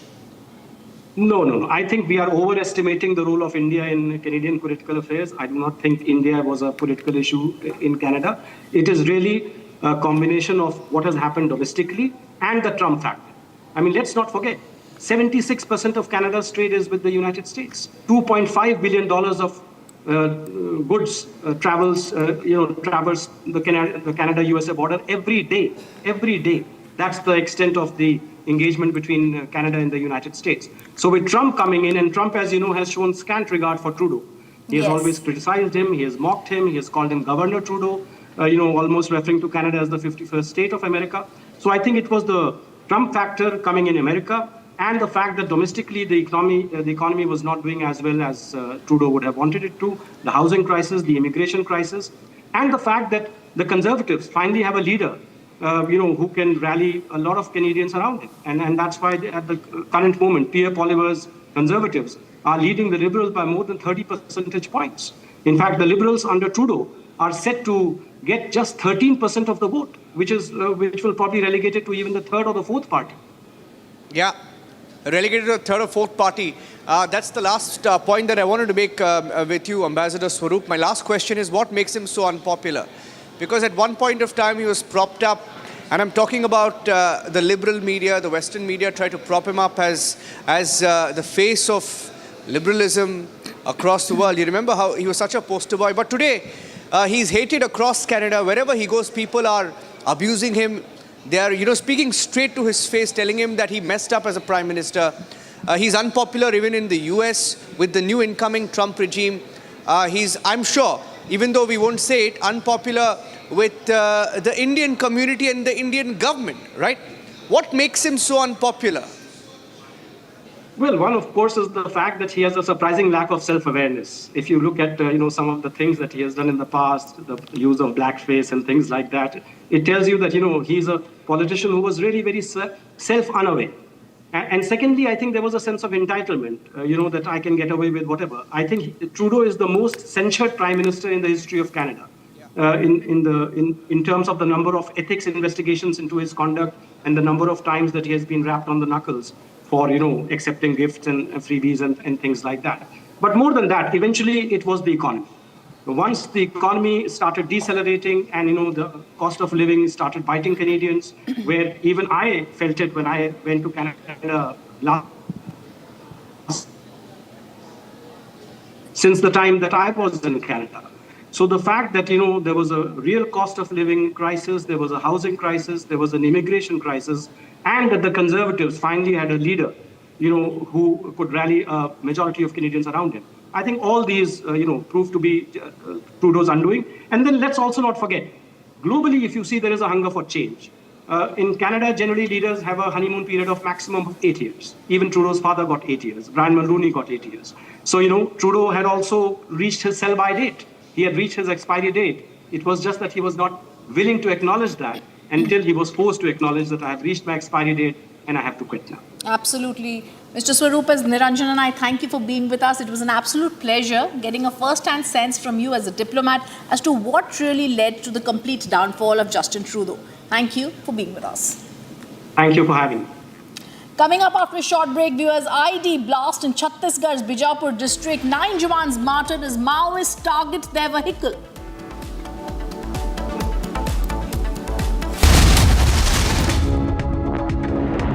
जिसको पिछले 20 बरस से आदत लगी हुई है जनता की बात न मानने की, वो 4 दिन में कैसे झुकेगा? सरकार की असंवेदनशीलता है, उनका अहंकार है और कहीं न कहीं उनका ये भ्रम है कि बिहार की जनता खड़ी नहीं होगी। कोई रणनीति नहीं, बस बैठे रहना है, चाहे जो करना पड़े। तो अगर बिहार में बदलाव चाहिए तो आपको, हमको, सबको खड़ा होना पड़ेगा। आज मुख्यमंत्री से मिलने के लिए 20 दिन से बच्चे टाइम मांग रहे हैं। उनके पास 5 मिनट समय नहीं है कि इन बच्चों से 5 मिनट के लिए मिल ले। कैसे झुकेगी 4 दिन में? जिसको पिछले 20 बरस से आदत लगी हुई है जनता की बात न मानने की, वो 4 दिन में कैसे झुकेगा? जिसको पिछले 20 बरस से आदत लगी हुई है जनता की बात न मानने की, वो 4 दिन में कैसे झुकेगा? सरकार की असंवेदनशीलता है, उनका अहंकार है और कहीं न कहीं उनका ये भ्रम है कि बिहार की जनता खड़ी नहीं होगी, चाहे उसके साथ जितना अन्याय हो जाए, वो खड़ी नहीं होगी। अपने लिए नहीं खड़ी होगी, अपने बच्चों के लिए नहीं खड़ी होगी। जब चुनाव आएगा तो लोग फिर जातियों में बढ़ जाएंगे, फिर धर्म के नाम पर वोट दे देंगे। इसीलिए लोग जनता की चिंता नहीं कर रहे हैं। कोई रणनीति नहीं, बस बैठे रहना है, चाहे जो करना पड़े। जब तक बिहार के लोग जगेंगे नहीं, तब तक सुधार होगा नहीं। और लोगों को ये समझना होगा कि जन बल के आगे कोई बल नहीं है, लेकिन जन बल तब होगा ना जब आप घर से बाहर निकलिएगा, अपने और अपने बच्चों के लिए खड़े होइएगा, वरना 5 साल बाद। Samsung Galaxy Z Fold 6 and Samsung Galaxy S24 Ultra, powered by Galaxy AI, bring you the latest news in a super efficient and summarized format from across the country, only on Republic TV.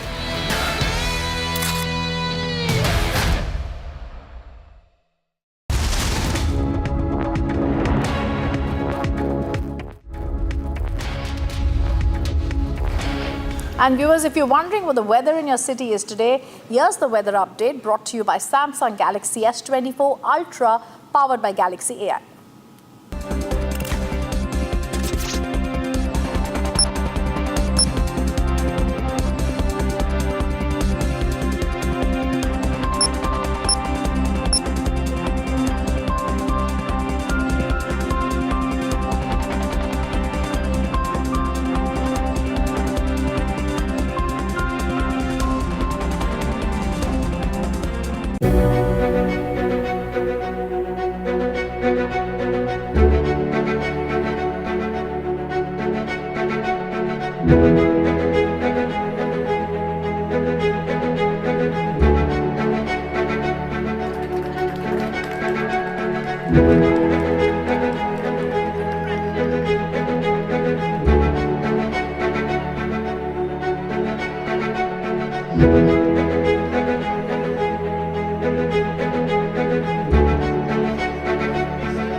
Virat Kohli's intensity and drive for perfection have been the defining traits of his career, and even though he's winding down his time in the sport, it still plays a key role in his demeanor. Kohli's ability to score plenty of runs at will has seen him scale heights few can scarcely believe, but his willingness to engage in verbal battles have also held him in good stead. Things were no different in the 2024-25 Border Gavaskar Trophy, even though it really took Kohli a while to get going. Indifferent form may have played a part in that too. He started the series with 100 at birth, which led many to believe that he had rediscovered the form that had so badly deserted him in red ball cricket. But it was a false dawn. Twin failures in Adelaide and Brisbane brought more scrutiny over Kohli's meagre returns with the bat, but while he could not rediscover his form in the ground, he did rediscover the anger and intensity that many associate with him. It started in the Melbourne Test, where he decided to take on a bunch of fans who were heckling him after he was dismissed. The visuals went viral, but Kohli's aggressive showings weren't done. In that same Test match, he took on Australian debutant Sam Constas and even barged into the youngster during the game. which Constas did his best to downplay afterwards. I think the emotions got to the both of us. I didn't quite realize I was doing my glove, then a little shoulder charge, but it happens in cricket. Whatever happens on the field, stays on the field, Constas said. However, Kohli was charged with breaching level 1 of the ICC Code of Conduct and accepted the sanctions proposed by match referee Andy Pycroft at the end of that day. He was also fined 20% of his match fee, a punishment which many saw as insufficient. But it did not stop there. Kohli was once again front and center. From Asia's largest news headquarters, setting the agenda for Bharat.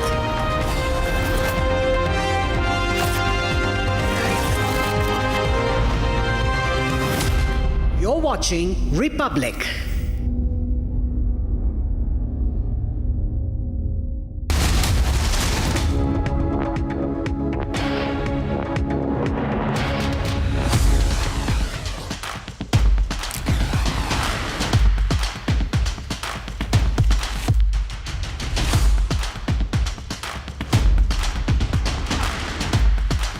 CRPF vehicle that was targeted by Maoists in Chhattisgarh. 9 of our Jawans were martyred in that attack. We'll get you all the details at 6 p.m. as the Chhattisgarh government has said that the sacrifice of our forces will not go in vain.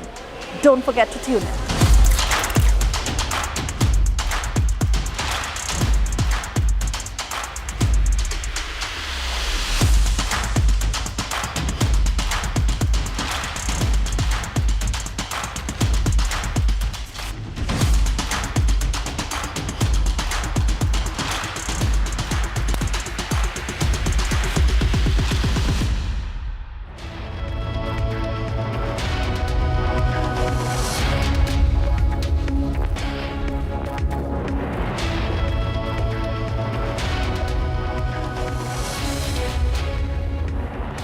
Good evening and thank you for tuning in. I'm Suesha Sawant and you join us on Republic TV. Let's get you the news summarized with notices using Galaxy AI on Samsung Galaxy Z Fold 6.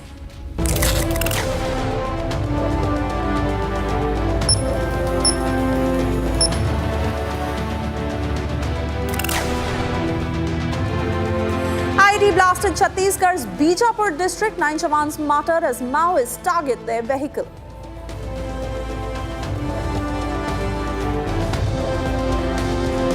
CAG's findings on Kejriwal. CM residence reports 96 lakh rupees on curtains, 67 lakh rupees on marble.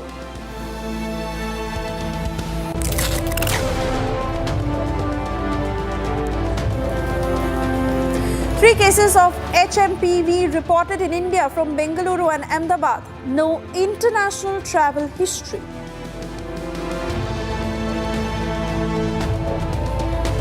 India condemns Pakistani airstrikes in Afghanistan, says it is an old practice of Pakistan to blame its neighbors for its own internal failures.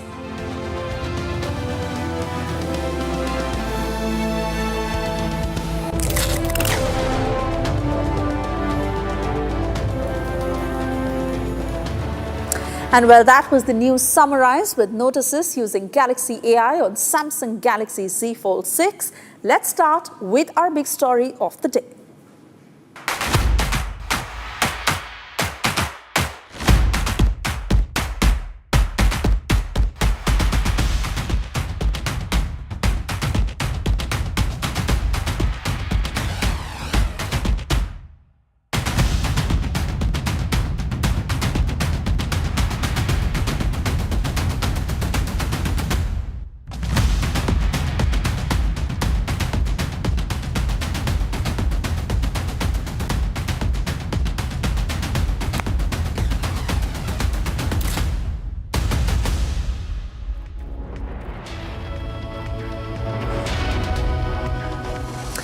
And yes, Tamil Nadu Governor R.N. Ravi, who alleged disrespect to the national anthem and the constitution and walked out of the state assembly without reading his customary address on the first day of the winter session. Reacting to Ravi's walkout, Stalin said that governor had made it his custom to violate the constitutional practice of reading out the government's address. Tamil Nadu governor appealed to Chief Minister and Speaker to sing the national anthem. However, they refused, is what was alleged. Look at these pictures of how this angered Tamil Nadu governor, who staged a walkout.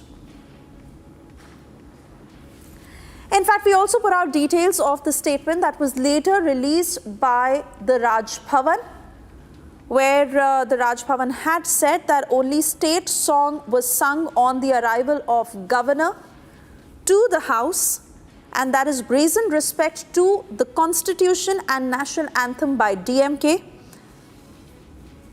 Raj Bhavan also alleging brazen refusal to play the national anthem in the house.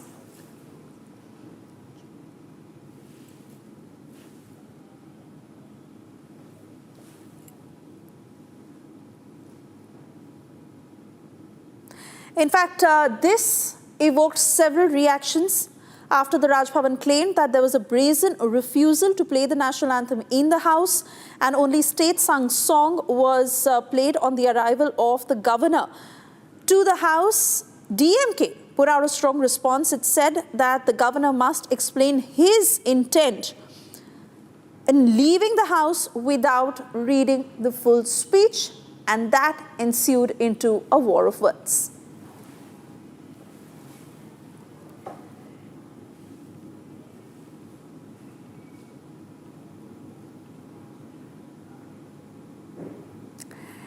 And we now get you the political reactions that came in after what had happened on the floor of the House, where both the BJP and Congress have put out their opinion. Listen in. Excellency Governor, against the Tamil Nadu people, against the Tamil Nadu police, every resolution from the assembly, you won't accept. You want to bring the three language. You want to bring the new education policy. The Tamil Nadu people against that. How can we allow? The DMK government's hostile reaction to singing the national anthem only reflects and exposes the DMK's disrespect to our constitution creators like Dr. Babasaheb Ambedkar ji, and our national anthem. Under the DMK government, his failure to sing the national anthem in the assembly. So this is totally violating the constitution of India. DMK is always believes like this anti-national and anti-constitutional.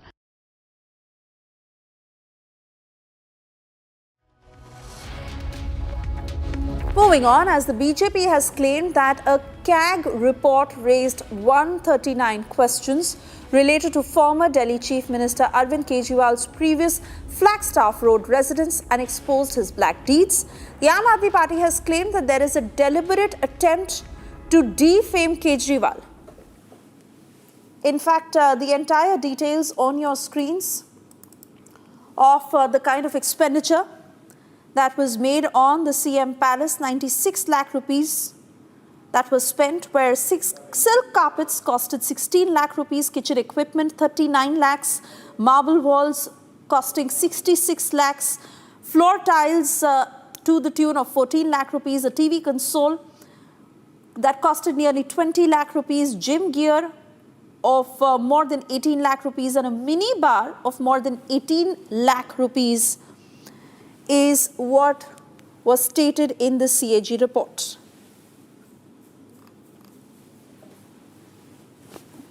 In fact, the BJP has sharpened its attack, alleging corruption, that the bungalow was reconstructed without the permission of the Delhi Urban Arts Commission and the Municipal Corporation of Delhi. The Congress, in the meanwhile, has said that the CM Palace is a clear proof of corruption of the Aam Aadmi Party. Listen in. CAG की जो report है वो 2022 तक की है, जिसमें उस report में खुद CAG ने 139 क्वेश्चन लगाए हैं कि ये इलीगल कंस्ट्रक्शन हुई कैसे। इसकी परमिशन क्यों नहीं है? किसी भी विभाग ने, सरकारी विभाग ने इसको बनाने की परमिशन नहीं दी है, तो फिर ये इलीगल कंस्ट्रक्शन हुई कैसे? शीश महल या मुख्यमंत्री निवास, जो भी आप इसको शब्द इस्तेमाल कर लीजिए, अपने में ये दिल्ली में जो पिछले 10 साल में हुआ भ्रष्टाचार है, उसका ये सबसे बड़ा, हो सकता है कीमत के हिसाब से सबसे बड़ा नमूना ना हो, लेकिन वो इस तरह के भ्रष्टाचार का सबसे बड़ा नमूना बन के आता है। एक ही रट्टा दिन रात इन लोग लगाए हुए हैं। वो मुख्यमंत्री का आवास था, जो मुख्यमंत्री होगा उसमें रहेगा। और जो व्यक्ति एक दिन में 3-3 बार कपड़े बदलता है, फैशन डिजाइनर फेल है उसके आगे। नरेंद्र मोदी की पार्टी के लोग हमें सिखाएंगे कैसे रहना है, कैसे नहीं रहना है।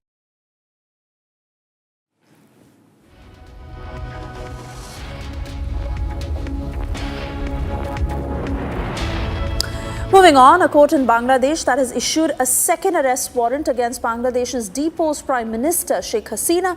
The second arrest warrant against Hasina is related to cases of enforced disappearances of over 500 individuals during her 15 years tenure as Prime Minister.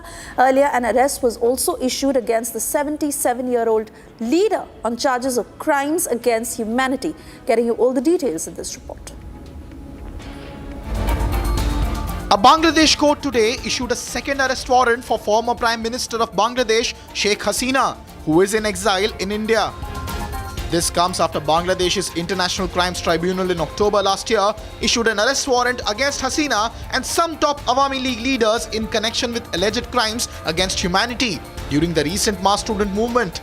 The 77-year-old leader, ousted in August following a student-led revolution, was already facing charges of crimes against humanity.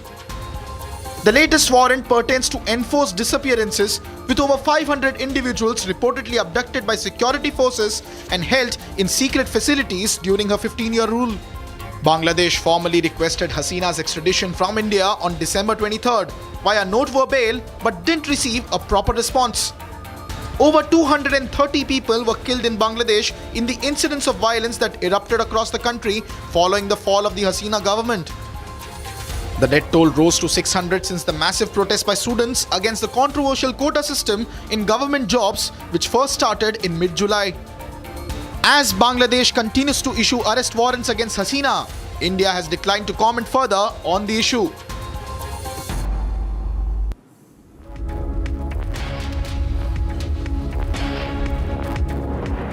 And while Canadian Prime Minister Justin Trudeau is reportedly facing mounting pressure to resign as internal party revolt and leadership challenges intensify, with his government in minority and falling short of numbers to survive another trust vote in Parliament, Trudeau faces growing dissent within the Liberal Party. Reports suggest party caucuses are pushing for his exit, signalling potential leadership changes amid the political turbulence. Listen in.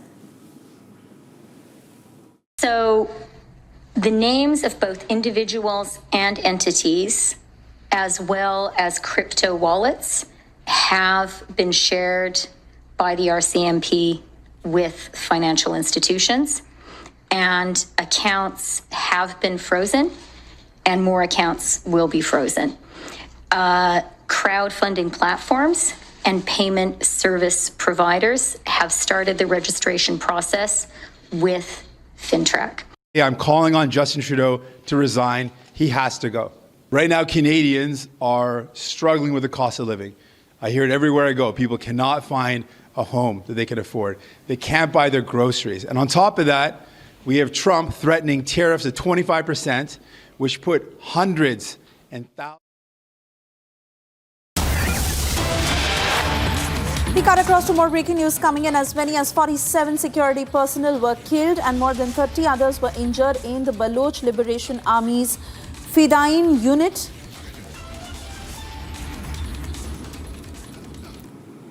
In a statement that BLA spokesperson Jan Baloch had said that the attack took place in the Behman area, which is located some 8 kilometers from Turbat city, at around 5:45 p.m. He said that the target was a convoy of 13 vehicles, including 5 buses and 7 military vehicles heading from Karachi to the Frontier Corps headquarters in Turbat. Let me cut across to Abhishek Kapoor, Senior Executive Editor, as we stay with those pictures.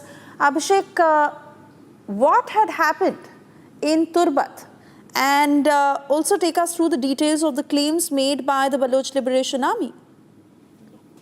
Well, you see, this is part of an ongoing battle between the Baloches, the Baloch insurgents, and of course the Pakistani state. The Balochis believe that Pakistani state is a rent-royer state. It's a scavenging state. It's a state which is taking up the Baloch resources and siphoning them off to essentially Punjab. And it's been a long-standing insurgency.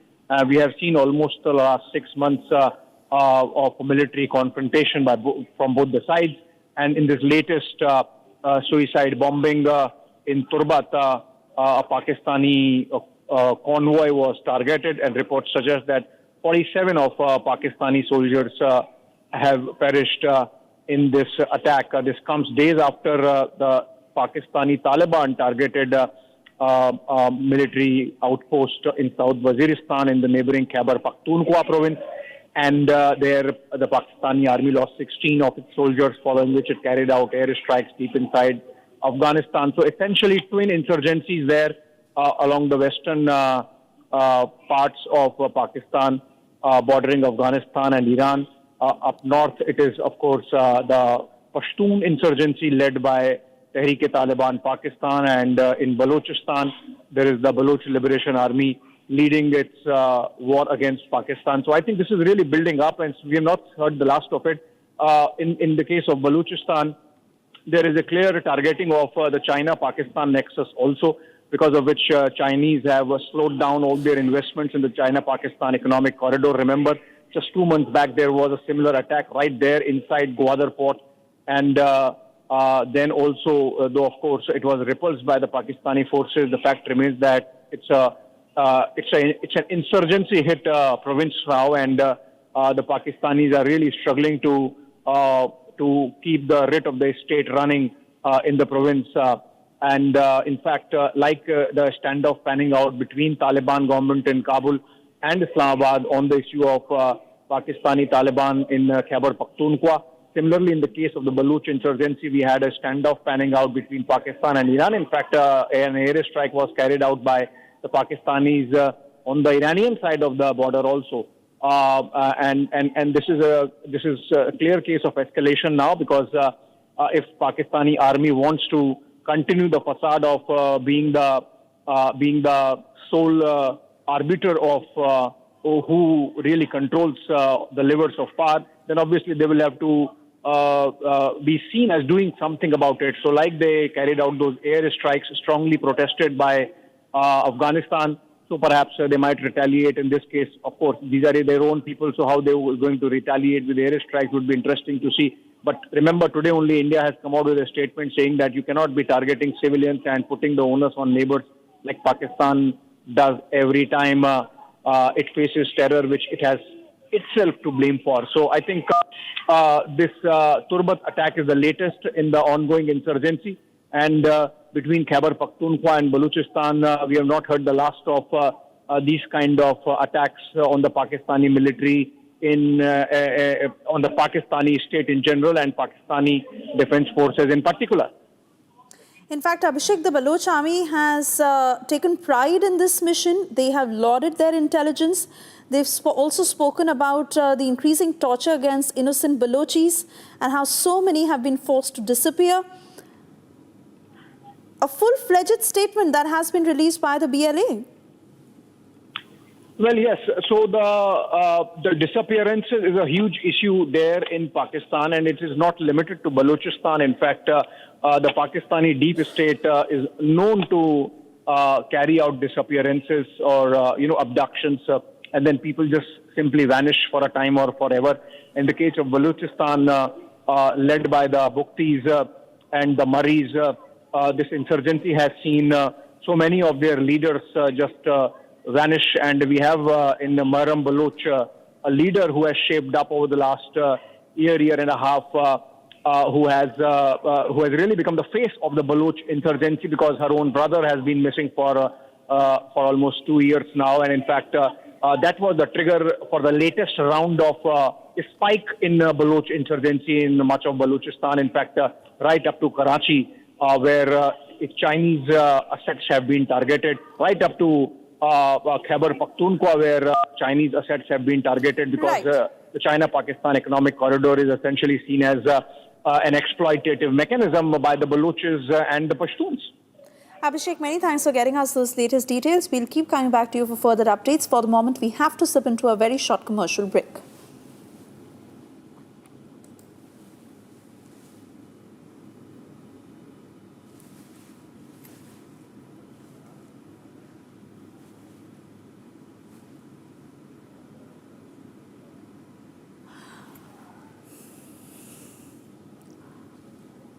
All right, not too sure if we will slip into a break right now, given the details that continue to come into on this story.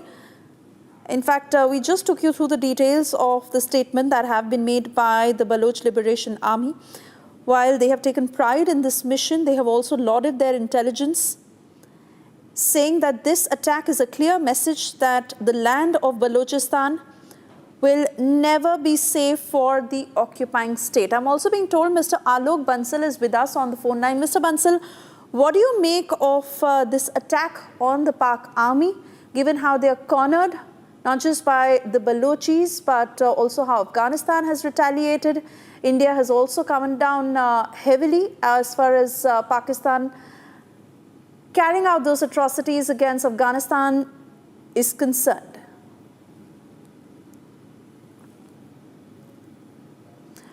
All right, not sure if Mr. Bansal is still with us. We have to slip into a short break. We'll be back on the other side with the latest.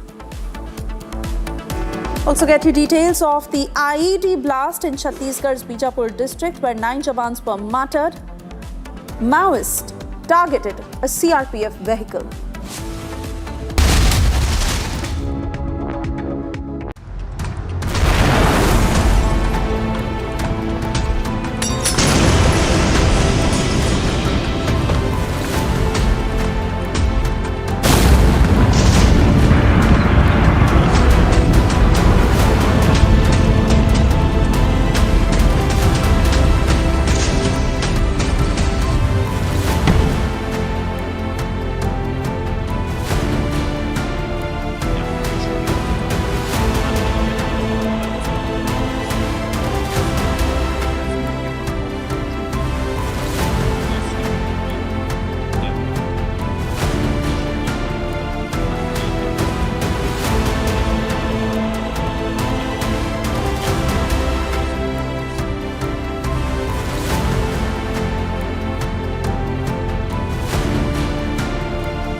Artificial intelligence has changed the way we do things, and so much more is in the offing. The Republic Media Network is very, very proud to announce this game-changing partnership with Samsung, because with Samsung, the Galaxy AI is here. From our news anchors to our reporters to Republic Network staff, we will all be using Samsung devices.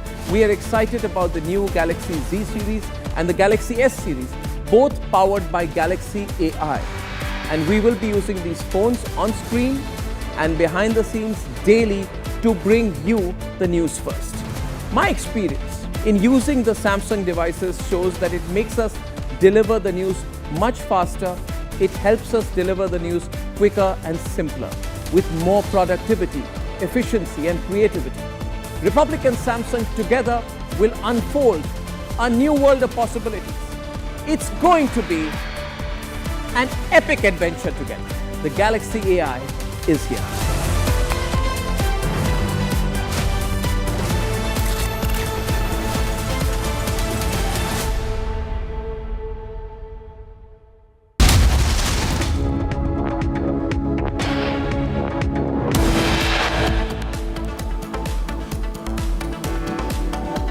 ID blast in Chhattisgarh's Bijapur district. 9 Jawans martyred as Maoists target their vehicle.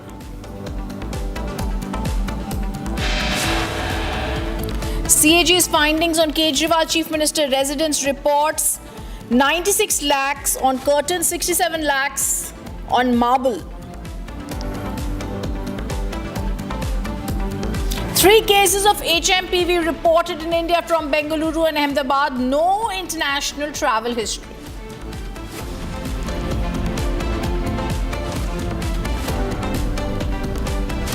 Tamil Nadu governor walks out of assembly, says national anthem insulted. Chief Minister Stalin hits back, says R.N. Ravi insulting people of the state. And India condemns Pakistani airstrikes in Afghanistan, says it's an old practice of Pakistan to blame its neighbors for its own internal failures.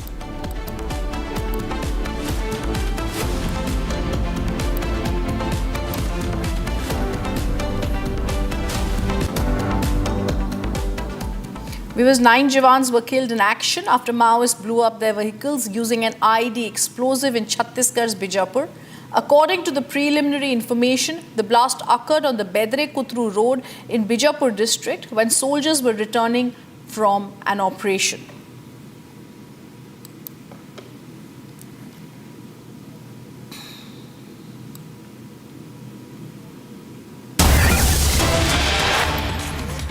And there's breaking news that's coming in. Home Minister Amit Shah has now offered condolences to the Jawans who were killed in the line of duty in Bijapur.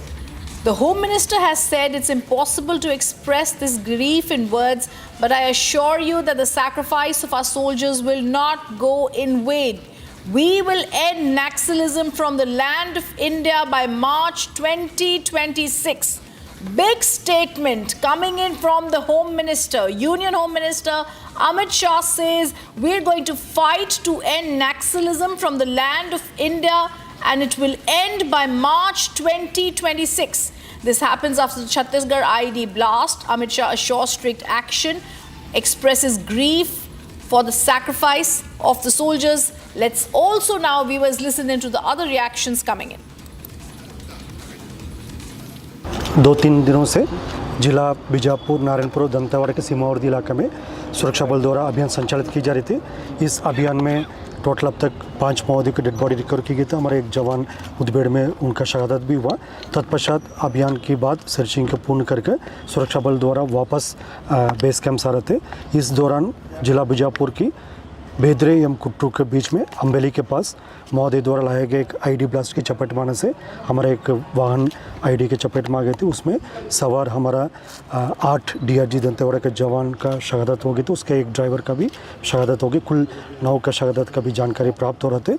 उस spot में अभी reinforcement team और अन्य जितना भी जो evacuation team पहुँच गए थे। अभी तक जो प्राथमिक जानकारी अनुसार कुल सुरक्षा बल का 8 एवं एक ड्राइवर कुल 9 लोग का इस घटना में शहादत हो गए थे। और विस्तृत जानकारी जैसा घटनास्थल का इंस्पेक्शन के बाद फिर और भी जैसा फील्ड से जो जानकारी है उसी के पश्चात हम बता पाएगा। And viewers, as we're getting in that reaction, remember the ID blast was so powerful that the roof of the vehicle was blown off.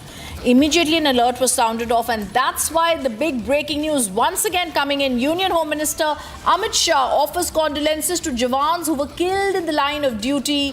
He makes a big statement and an assurance for Chhattisgarh and India, where he says the sacrifice of our soldiers will not go in vain. Amit Shah, Union Home Minister, asserts we are going to end Naxalism from the land of India by March 2026. Big statement from Union Home Minister. We'll also get in reactions that are coming in from the Deputy Chief Minister of Chhattisgarh and other such reactions. Listen in to some of them.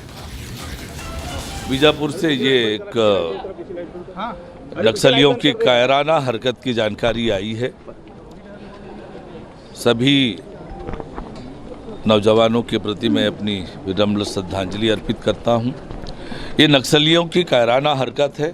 जिस प्रकार से सुरक्षा बल के जवान अंदर घुसकर नक्सल मुक्त करने की दिशा में काम कर रहे हैं, ये हताशा में, निराशा में की गई कार्रवाई है। इन जवानों की शहादत जाया नहीं जाएगी और बहुत जल्दी छत्तीसगढ़, बस्तर नक्सल मुक्त हो। ये नक्सल जब इनके खिलाफ बड़े ऑपरेशन चलते हैं, वो कायराना हरकत पे उतारू आते हैं और ब्लास्ट करके जवानों को करीब जो अभी तक की जानकारी आ रही है कि हमारे 10 जवान शहीद हुए हैं। वो निश्चित रूप से इस पूरे घटना में हम अपनी दुख व्यक्त करते हैं। उनके परिवार को इस तकलीफ को सहने की इच्छा शक्ति दे भगवान। और नक्सलवाद के खिलाफ जो गंभीर कदम सरकार उठा रही है, छत्तीसगढ़ सरकार, गृह मंत्री विजय जी और केंद्रीय गृह मंत्री अमित शाह जी और दोनों सरकारें, तो इस कदम को और आगे बढ़ाएंगे। इससे इस घटना का कायरतापूर्ण taken cognizance of the situation and will share their report shortly with us. The country data for respiratory viruses available with Indian Council for Medical Research, ICMR, and the Integrated Disease Surveillance Program has also been reviewed, and no surge in any of the common respiratory viral pathogens is observed in India. Joint Monitoring Group meeting was held under the chairmanship of Director General for Health Services on 4th of January 2025 to review the situation. The health systems and surveillance networks of the country remain vigilant, ensuring the country is ready to respond promptly to any emerging health challenges. There is no reason to worry. We are closely monitoring the situation.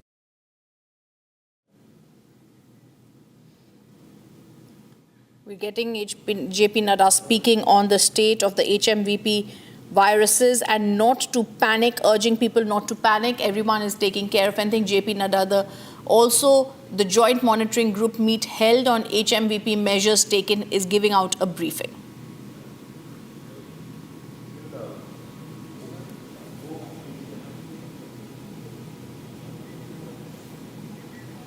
किया है कि यह virus कोई नया virus नहीं है। इसकी पहचान सबसे पहले वर्ष 2001 में हुई थी और कई वर्षों से ये विश्व भर में फैल रहा है। HMPV वायरस एक ऐसा वायरस है जो हवा के जरिए सांस लेते समय एक दूसरे में फैलता है। यह सभी आयु वर्ग के लोगों में संक्रमण का कारण भी बनता है। यह विशेष रूप से सर्दी और बसंत के मौसम के शुरुआती महीनों में अधिक देखा जाता है। चीन में जो HMPV वायरस के मामले पर हाल ही में आई रिपोर्ट्स पर स्वास्थ्य मंत्रालय ने Indian council for medical research के साथ और national centre for disease control के साथ और वर्ल्ड हेल्थ ऑर्गेनाइजेशन के साथ चीन सहित पड़ोसी देशों में स्थिति पर कड़ी निगरानी रखे हुए है। WHO ने भी स्थिति का संज्ञान लिया है और जल्द ही वो भी अपनी रिपोर्ट साझा करेंगे हमसे। ICMR, Indian council for medical research और integrated disease surveillance programme IDSP के साथ उपलब्ध सांस संबंधित वायरस के देशव्यापी डेटा को भी समीक्षा की जा रही है और भारत में किसी भी कॉमन रेस्पिरेटरी वायरल पैथोजन में किसी भी प्रकार की वृद्धि नहीं देखी गई है। में जॉइंट मॉनिटरिंग ग्रुप की बैठक 4 जनवरी को आयोजित की गई थी और स्थिति का जायजा लिया गया है। देश के हेल्थ सिस्टम्स और सर्विलेंस नेटवर्क्स किसी भी उभरते हुए हेल्थ चैलेंज के प्रति क्विक रिस्पांस देने के लिए सक्षम है और तैयार है। हम स्थिति का क्लोज मॉनिटरिंग कर रहे हैं, हम स्थिति का बहुत नज़दीकी से जायजा ले रहे हैं और हम ये कह सकते हैं कि हमें चिंता का कोई कारण नहीं होना चाहिए। स्वास्थ्य विभाग इन सारी बातों पर नजर रखे हुए हैं। Health Minister briefing on the HMPV breakout, saying there's nothing to worry about. Measures are being put in place. The central government says there is no thing to worry. We're going to come up after a short break with more news on how India is condemning Pakistani airstrikes in Afghanistan, says it's an old practice of Pakistan to blame its neighbors for its own internal failures.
When in the newsroom, it is not that simple to summarize a story that is breaking.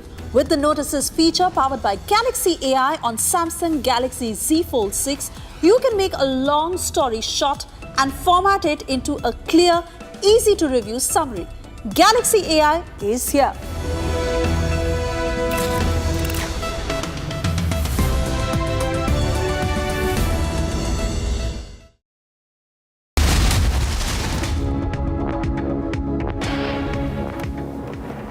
Viewers, as we come to the end of this news wheel, let's record and summarize with Notices using Galaxy AI on Samsung Galaxy Z Fold 6.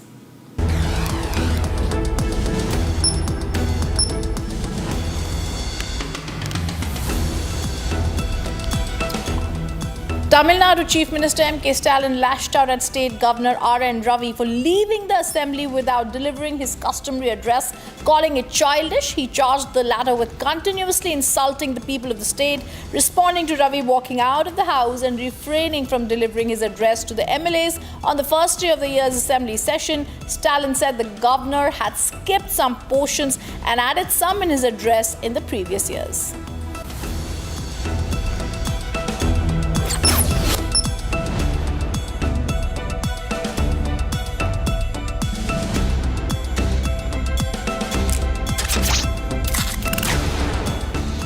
And there you have it, the precise reading of the news in a simpler format using Galaxy AI on Samsung Galaxy Z Fold 6. We'll be back with the headlines in a few minutes.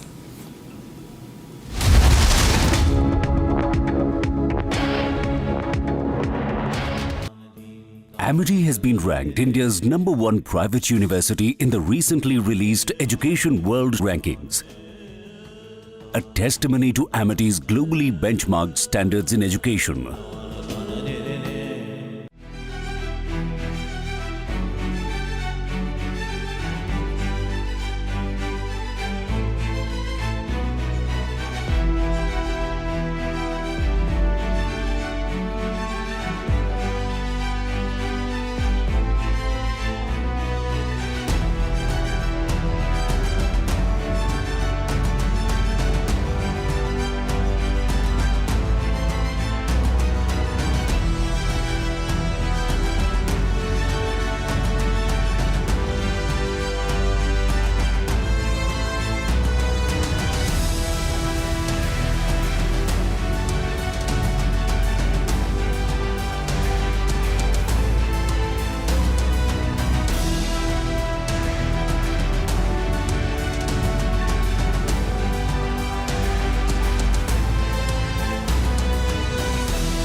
write on the rundown? But Deepak, it's in Hindi language.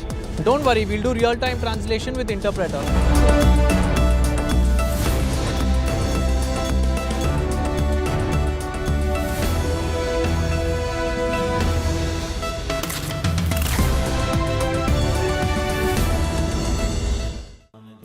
Amity has been ranked India's #1 private university in the recently released Education World Rankings, a testimony to Amity's globally benchmarked standards in education. Virat Kohli's intensity and drive for perfection have been the defining traits of his career, and even though he's winding down his time in the sport, it still plays a key role in his demeanor. Kohli's ability to score plenty of runs at will has seen him scale heights few can scarcely believe, but his willingness to engage in verbal battles have also held him in good stead. Things were no different in the 2024-25 Border Gavaskar Trophy, even though it really took Kohli a while to get going. Indifferent form may have played a part in that too. He started the series with 100 at birth, which led many to believe that he had rediscovered the form that had so badly deserted him in red ball cricket. But it was a false dawn. Twin failures in Adelaide and Brisbane brought more scrutiny over Kohli's meagre returns with the bat, but while he could not rediscover his form in the ground, he did rediscover the anger and intensity that many associate with him. It started in the Melbourne Test, where he decided to take on a bunch of fans who were heckling him after he was dismissed. The visuals went viral, but Kohli's aggressive showings weren't done. In that same Test match, he took on Australian debutant Sam Constas and even barged into the youngster during the game, which Constas did his best to downplay afterwards. I think the emotions got to the both of us. I didn't quite realize I was doing my glove, then a little shoulder charge, but it happens in cricket. Whatever happens on the field, stays on the field, Constas said. However, Kohli was charged with breaching level 1 of the ICC Code of Conduct and accepted the sanctions proposed by match referee Andy Pycroft at the end of that day. He was also fined 20% of his match fee, a punishment which many saw as insufficient. But it did not stop there. Kohli was once again front and centre of a feud involving Constas, this time in the Sydney Test when he had a verbal exchange with Jasprit Bumrah. Bumrah and Constas exchanged words and Bumrah followed that up by dismissing Usman Khawaja. Yet it was Kohli who celebrated the hardest in the face of the Australian opener. Kohli also found himself taking on Australian fans on the final day of the Test series. He mocked the events of the Sandpaper Gate scandal of 2018, referencing the incidents that shook the core of Australian cricket. As of now, there remains uncertainty over Kohli's Test career. But the Indian cricketer, renowned for his intensity, showed that when push comes to shove, he is still unafraid to fight fire with fire.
From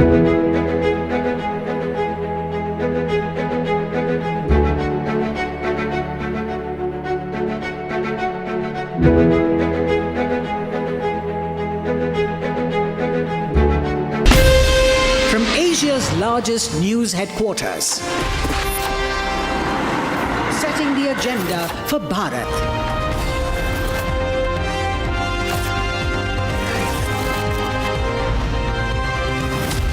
You're watching Republic.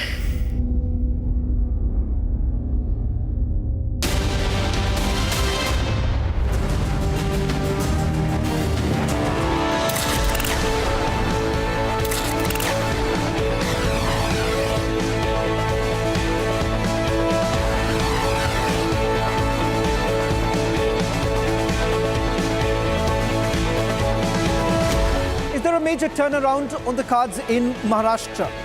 A family reunion by the end of the month. Tonight, the big political scoop on This Is Exclusive.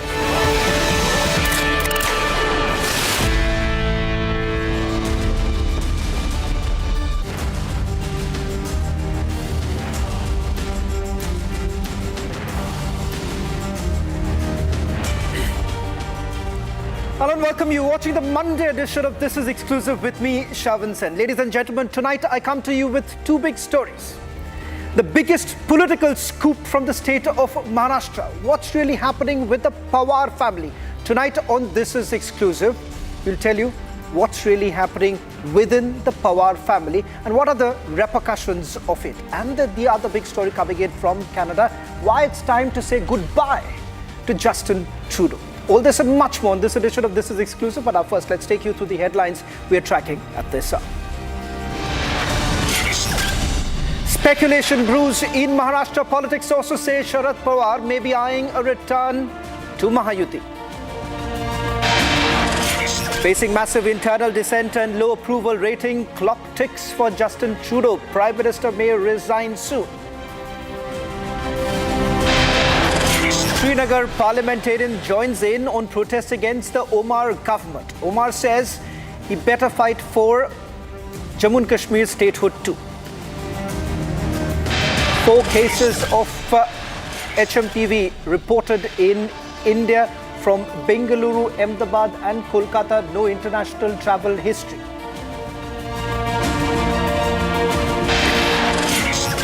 Balochistan group claims attack on Pakistan army in Turbat, releases videos.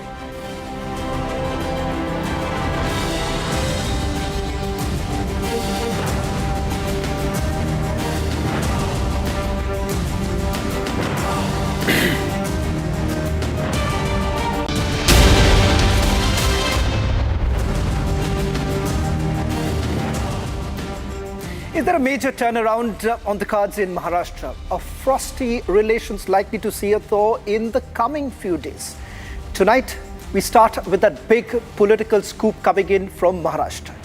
84-year-old Sharad Pawar, the stalwart in Maharashtra politics, perhaps faces the biggest challenge of his political career.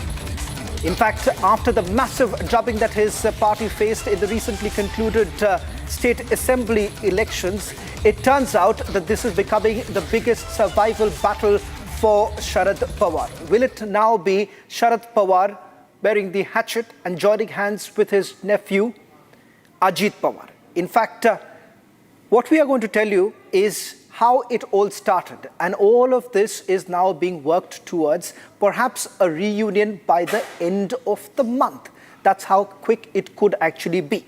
But now we're going to tell you how the stage has been set, how it all started, who was the first person to make that move, and how exactly are things really happening. On your screens right now, we'll tell you all the key characters who have essentially played a role, starting with Ajit Pawar's mother.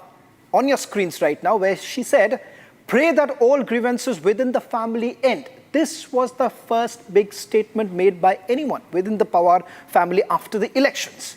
And then you have right now the right-hand man of Ajit Pawar and also an ally of Sharad Pawar for the longest time, Praful Patel, ended up saying that Sharad Pawar is our deity. Let's move on to the other who have essentially made these comments. Jitendra Awad is the other person who's been with Sharad Pawar for a very long time. He says it is the Pawar family matter. A cryptic response really coming in. But now we're going to tell you how things are essentially brewing, how this entire timeline of why Sharad Pawar essentially sees is back to the wall right now. And there is a strong buzz that Sharad Pawar, along with 8 parliamentarians, 14 legislators, could actually switch camp and join Ajit Pawar. So what's really stopping them? Is it because whether at all Sharad Pawar will be able to rehabilitate his daughter, Supriya Sule? But this is what the BJP had to say. BJP legislator and the state president, Chandrasekhar Bawankule, says there is absolutely no objection to Sharad Pawar and Ajit Pawar's reunion. That is what Chandrasekhar Bawankule had to say, who's again, remember, the right-hand man of Devendra Fadnavis, the Maharashtra Chief Minister, who's made this comment just about a few days ago.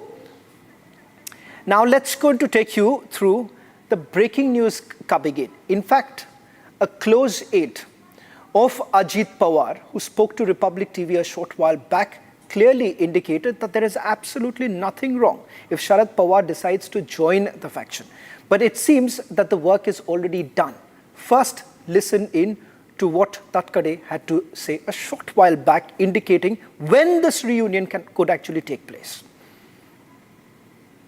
In July 2024, when Ajit Dada decided to join hands with BJP and be part of NDA, it was clearly decided that we want to go with NDA for development of Maharashtra.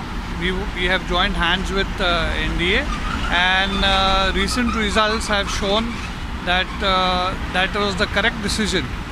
As far as there are reports that Pawar Sahab will join hands with NCP Ajit Dada, if he agrees to join hands with Ajit Dada and he agrees to the decision that the decision of we joining NDA was correct, then we will take a call on that. As far as Praful Bhai's statement is concerned, it is an emotional statement. Praful Bhai has worked very closely with Pawar Sahab for past 30-40 years, and it is but natural that he has certain opinions about Pawar Sahab, and we all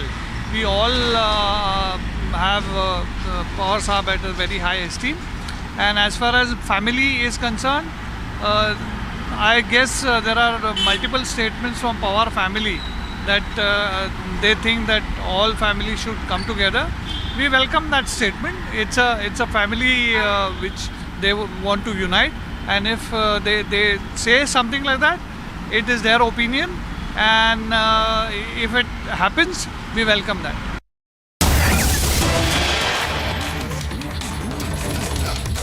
Well, the big breaking news now coming in. This reversal could actually take place within a month's time. What is stopping? One, with regards to what would be the role of Supriya Sule. For a very long time, you've had Sharad Pawar's faction essentially indicating that Sharad Pawar wants Supriya Sule to basically have a position at the center. That's one key demand that has been made. In fact, you've had Praful Patel, who is with Ajit Pawar, a few months ago saying that he was almost 50% on board coming onto with Ajit Pawar, but that did not happen. But that was mainly because as to who exactly will hold the leadership of the party in the state. It turns out that matter is settled.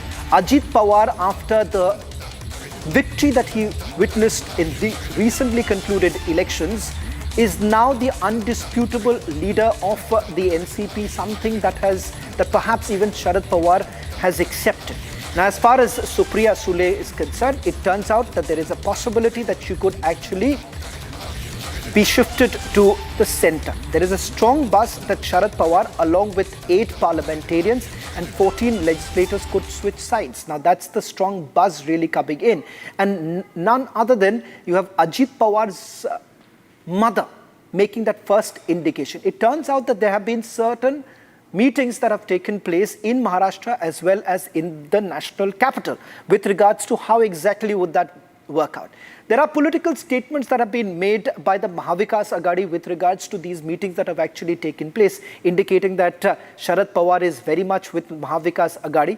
But remember, the entire power play that we are calling it, Pawar's play that has happened many a times in the past, many say that till date, that when Ajit Pawar was sworn in as the Deputy Chief Minister, along with Devendra Fadnavis as the Chief Minister, many say that Sharad Pawar was actually well aware of what was really happening. Niranjan is joining us on this broadcast. The biggest political scoop really coming in from the state of Maharashtra.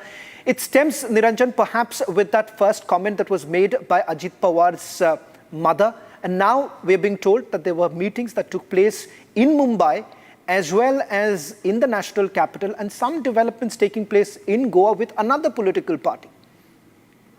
Shravan, from what we're picking up, first of all, it's been a developing story. I mean, you had the timeline of, ever since the results came out. I think it was a matter of time on whether, it was when Sharad Pawar would be joining Ajit Pawar, because look at the messaging that's gone on, that's taken place in the last few days. You've had open backing of Devendra Fadnavis, perhaps an indicator from the Sharad Pawar faction that they are open to joining the NDA with the BJP as the lead party, both in Maharashtra and at the centre. You've had Supriya Sule openly backing Fadnavis. Of course, a lot of people raised questions on that. Strangely, you had the Uddhav Sena mouthpiece, Samna, also praising Fadnavis for his anti-Maoist operations and the visits to Gadchiroli, etc., those regions. And it was on the same subject that Supriya Sule also spoke on record backing Devendra Fadnavis. We are hearing, Shravan, and I think you've picked up the details, that 8 of his MPs could be joining the NDA, which would strengthen the position of the NDA both in the Lok Sabha and in the Rajya Sabha. Now, apart from that, we hear that the only sticking point right now is a negotiation that is on between Sharad Pawar's party and the centre on the role that Supriya Sule, who is the daughter of Sharad Pawar, the role that she will now play at the centre is the only point that's pending, which is why it's not formal. But going by the indications, it could be this month that Sharad Pawar officially joins NDA. Now, this is what we are hearing from sources. And one more thing, Shravan. You spoke about another party having meetings in Goa. I think you can mention that party. Eknath Shinde has not been completely happy hearing that Eknath Shinde met leaders of the Uddhav Sena faction in Goa. So if Eknath Shinde met Uddhav Sena in Goa, what's cooking? I think we will wait for a few more days. Republic is on top of that story, ahead on that story, and we should be able to get you more details. Perhaps in the next few hours, Shravan. Back to you for now. Well, thank you very much, Niranjan, for getting us that big political scoop. It turns out that the reunion perhaps could take place by the end of the month, if at all some assurance really comes in from the NDA with regards to the rehabilitation of Supriya Sule. Moving on, the other story that we're getting to you tonight, what really happens to Canadian Prime Minister Justin Trudeau? He's grappling with a political crisis that may ultimately lead to his resignation. Trudeau could actually resign as soon as this week. He's completely isolated within his own Liberal Party. Trudeau has been accused of making absurd allegations against India to divert attention. In fact, his only position that he has taken over the last few months is about alleged foreign interference in the elections that have taken place in the past in Canada. It turns out that he has witnessed some extremely embarrassing moments in the last few months. In fact, on 16th of December, his Deputy Prime Minister and also the Finance Minister of Canada resigned. This was on a day when the Finance Minister was supposed to tell their legislature with regards to the economic stimulus and economic status of Canada. But the resignation came in at the last time. It turns out that ahead of a big national caucus that is lined up, Justin Trudeau does not find really any support, particularly worried about 3 major caucuses. One, the Atlantic, Quebec, being the other caucus, and that's where the fear really stems for Justin Trudeau. Many would say that this was actually coming in. Reason being, one, the appeasement politics of Justin Trudeau. Remember, his own ally has actually ditched him. First, take a look at this report, and then we have a big exclusive coming up. Temples vandalized by Khalistani extremists. Nihang Sikhs seen openly carrying swords. A plummeting approval rate. And an unmanageable economic crisis. The clock is ticking for Justin Trudeau while he battles a double-edged sword. He faces growing dissent from the Conservatives. 9 years of this NDP Liberal Prime Minister's taxes, debt, inflation, and promises. Canadians are hungry. Literally, according to the Food Banks Canada report, 50% of Canadians say they're worse off than a year ago. 25% are in food insecurity, and a quarter of young adults went to a food bank in 3 months alone this year. While former ally NDP calls for Trudeau's resignation. Instead of focusing on these issues, Justin Trudeau and the Liberals are focused on themselves. They're fighting themselves instead of fighting for Canadians. For that reason, today I'm calling on Justin Trudeau to resign. He has to go. Trudeau has run out of options to fall back on. By leaning towards an anti-India narrative, Trudeau may be staring at his last few days in office. Over the past number of weeks, Canadian security agencies have been actively pursuing credible allegations of a potential link between agents of the government of India and the killing of a Canadian citizen, Hardeep Singh Nijjar. Amid growing concern over the rise of Khalistani extremism in Canada, is this the end of Justin Trudeau's 9-year tenure? Well, in fact, joining us on this broadcast is Rakesh Tiwari, journalist from Canada. Mr. Tiwari, what's really happening within the Liberal Party right now? It seems that no one is willing to even become the interim leader. That's the reason why perhaps this decision of Justin Trudeau to resign is getting delayed. Let me say this very clearly, that what is happening now, it has been going on since Chrystia Freeland, who was the Deputy Prime Minister, as well as the Finance Minister, when she resigned, when the time for the economic package, a stimulus package she's supposed to deliver on the same day. And she has given the reason for the differences and the Justin Trudeau not having trust in her. So since that time, this was brewing for long, for that.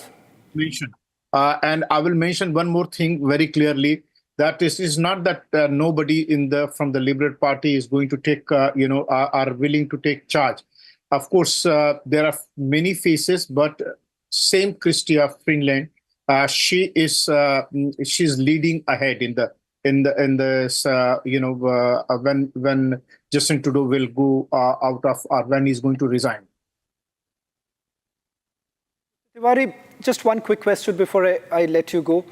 We're given to understand that the National Caucus is expected to take place on Wednesday. Are we to expect that perhaps Justin Trudeau actually resigns before that? Yes, it is expected. Today is Monday, and as Justin Trudeau has said, that he's going to reflect, or he's going to take this time, the holidays time. We seem to be having a problem with the audio line, but let me just tell you why exactly Justin Trudeau completely finds himself isolated. You've already had President-elect Donald Trump making the statement about 25% tariff that is going to be placed in, and calling him, Justin Trudeau, as the governor of Canada. Now, that was the latest insult perhaps Justin Trudeau faced in the last few days. In fact, he had to fly down to US in Florida for a meeting with the president-elect, and look at what's happening here. On your screens right now, with Prime Minister Modi ignoring Justin Trudeau, this all began with perhaps the bizarre allegations that were leveled by Justin Trudeau, perhaps to only save his image, but that hasn't really gone down well. Second, you have women hurling abuse at Trudeau. This is a clear reflection of the fact that in several of the areas, particularly this video actually comes in from an area which actually sends in several parliamentarians for the Liberal Party. But this is the situation that Justin Trudeau faces in the very place. Let's now take you through the other big issue, the political issue that erupted in Brampton. This was after temples were being attacked and the fact that Khalistanis were given a complete freedom. You've had his ally Jagmeet, who's also known as a Khalistani sympathizer, clearly taking away the support and leaving the Liberal Party in a complete lurch. But this incident, remember, ensured that the relation between India and Canada is sealed forever. Now you have, this is the situation in Canada. One, with rising prices, and secondly, with the several services completely collapsing on the streets of Canada, is a clear reflection of which way Canada is essentially headed towards, particularly given the fact that today you have the highest inflation rates in Canada.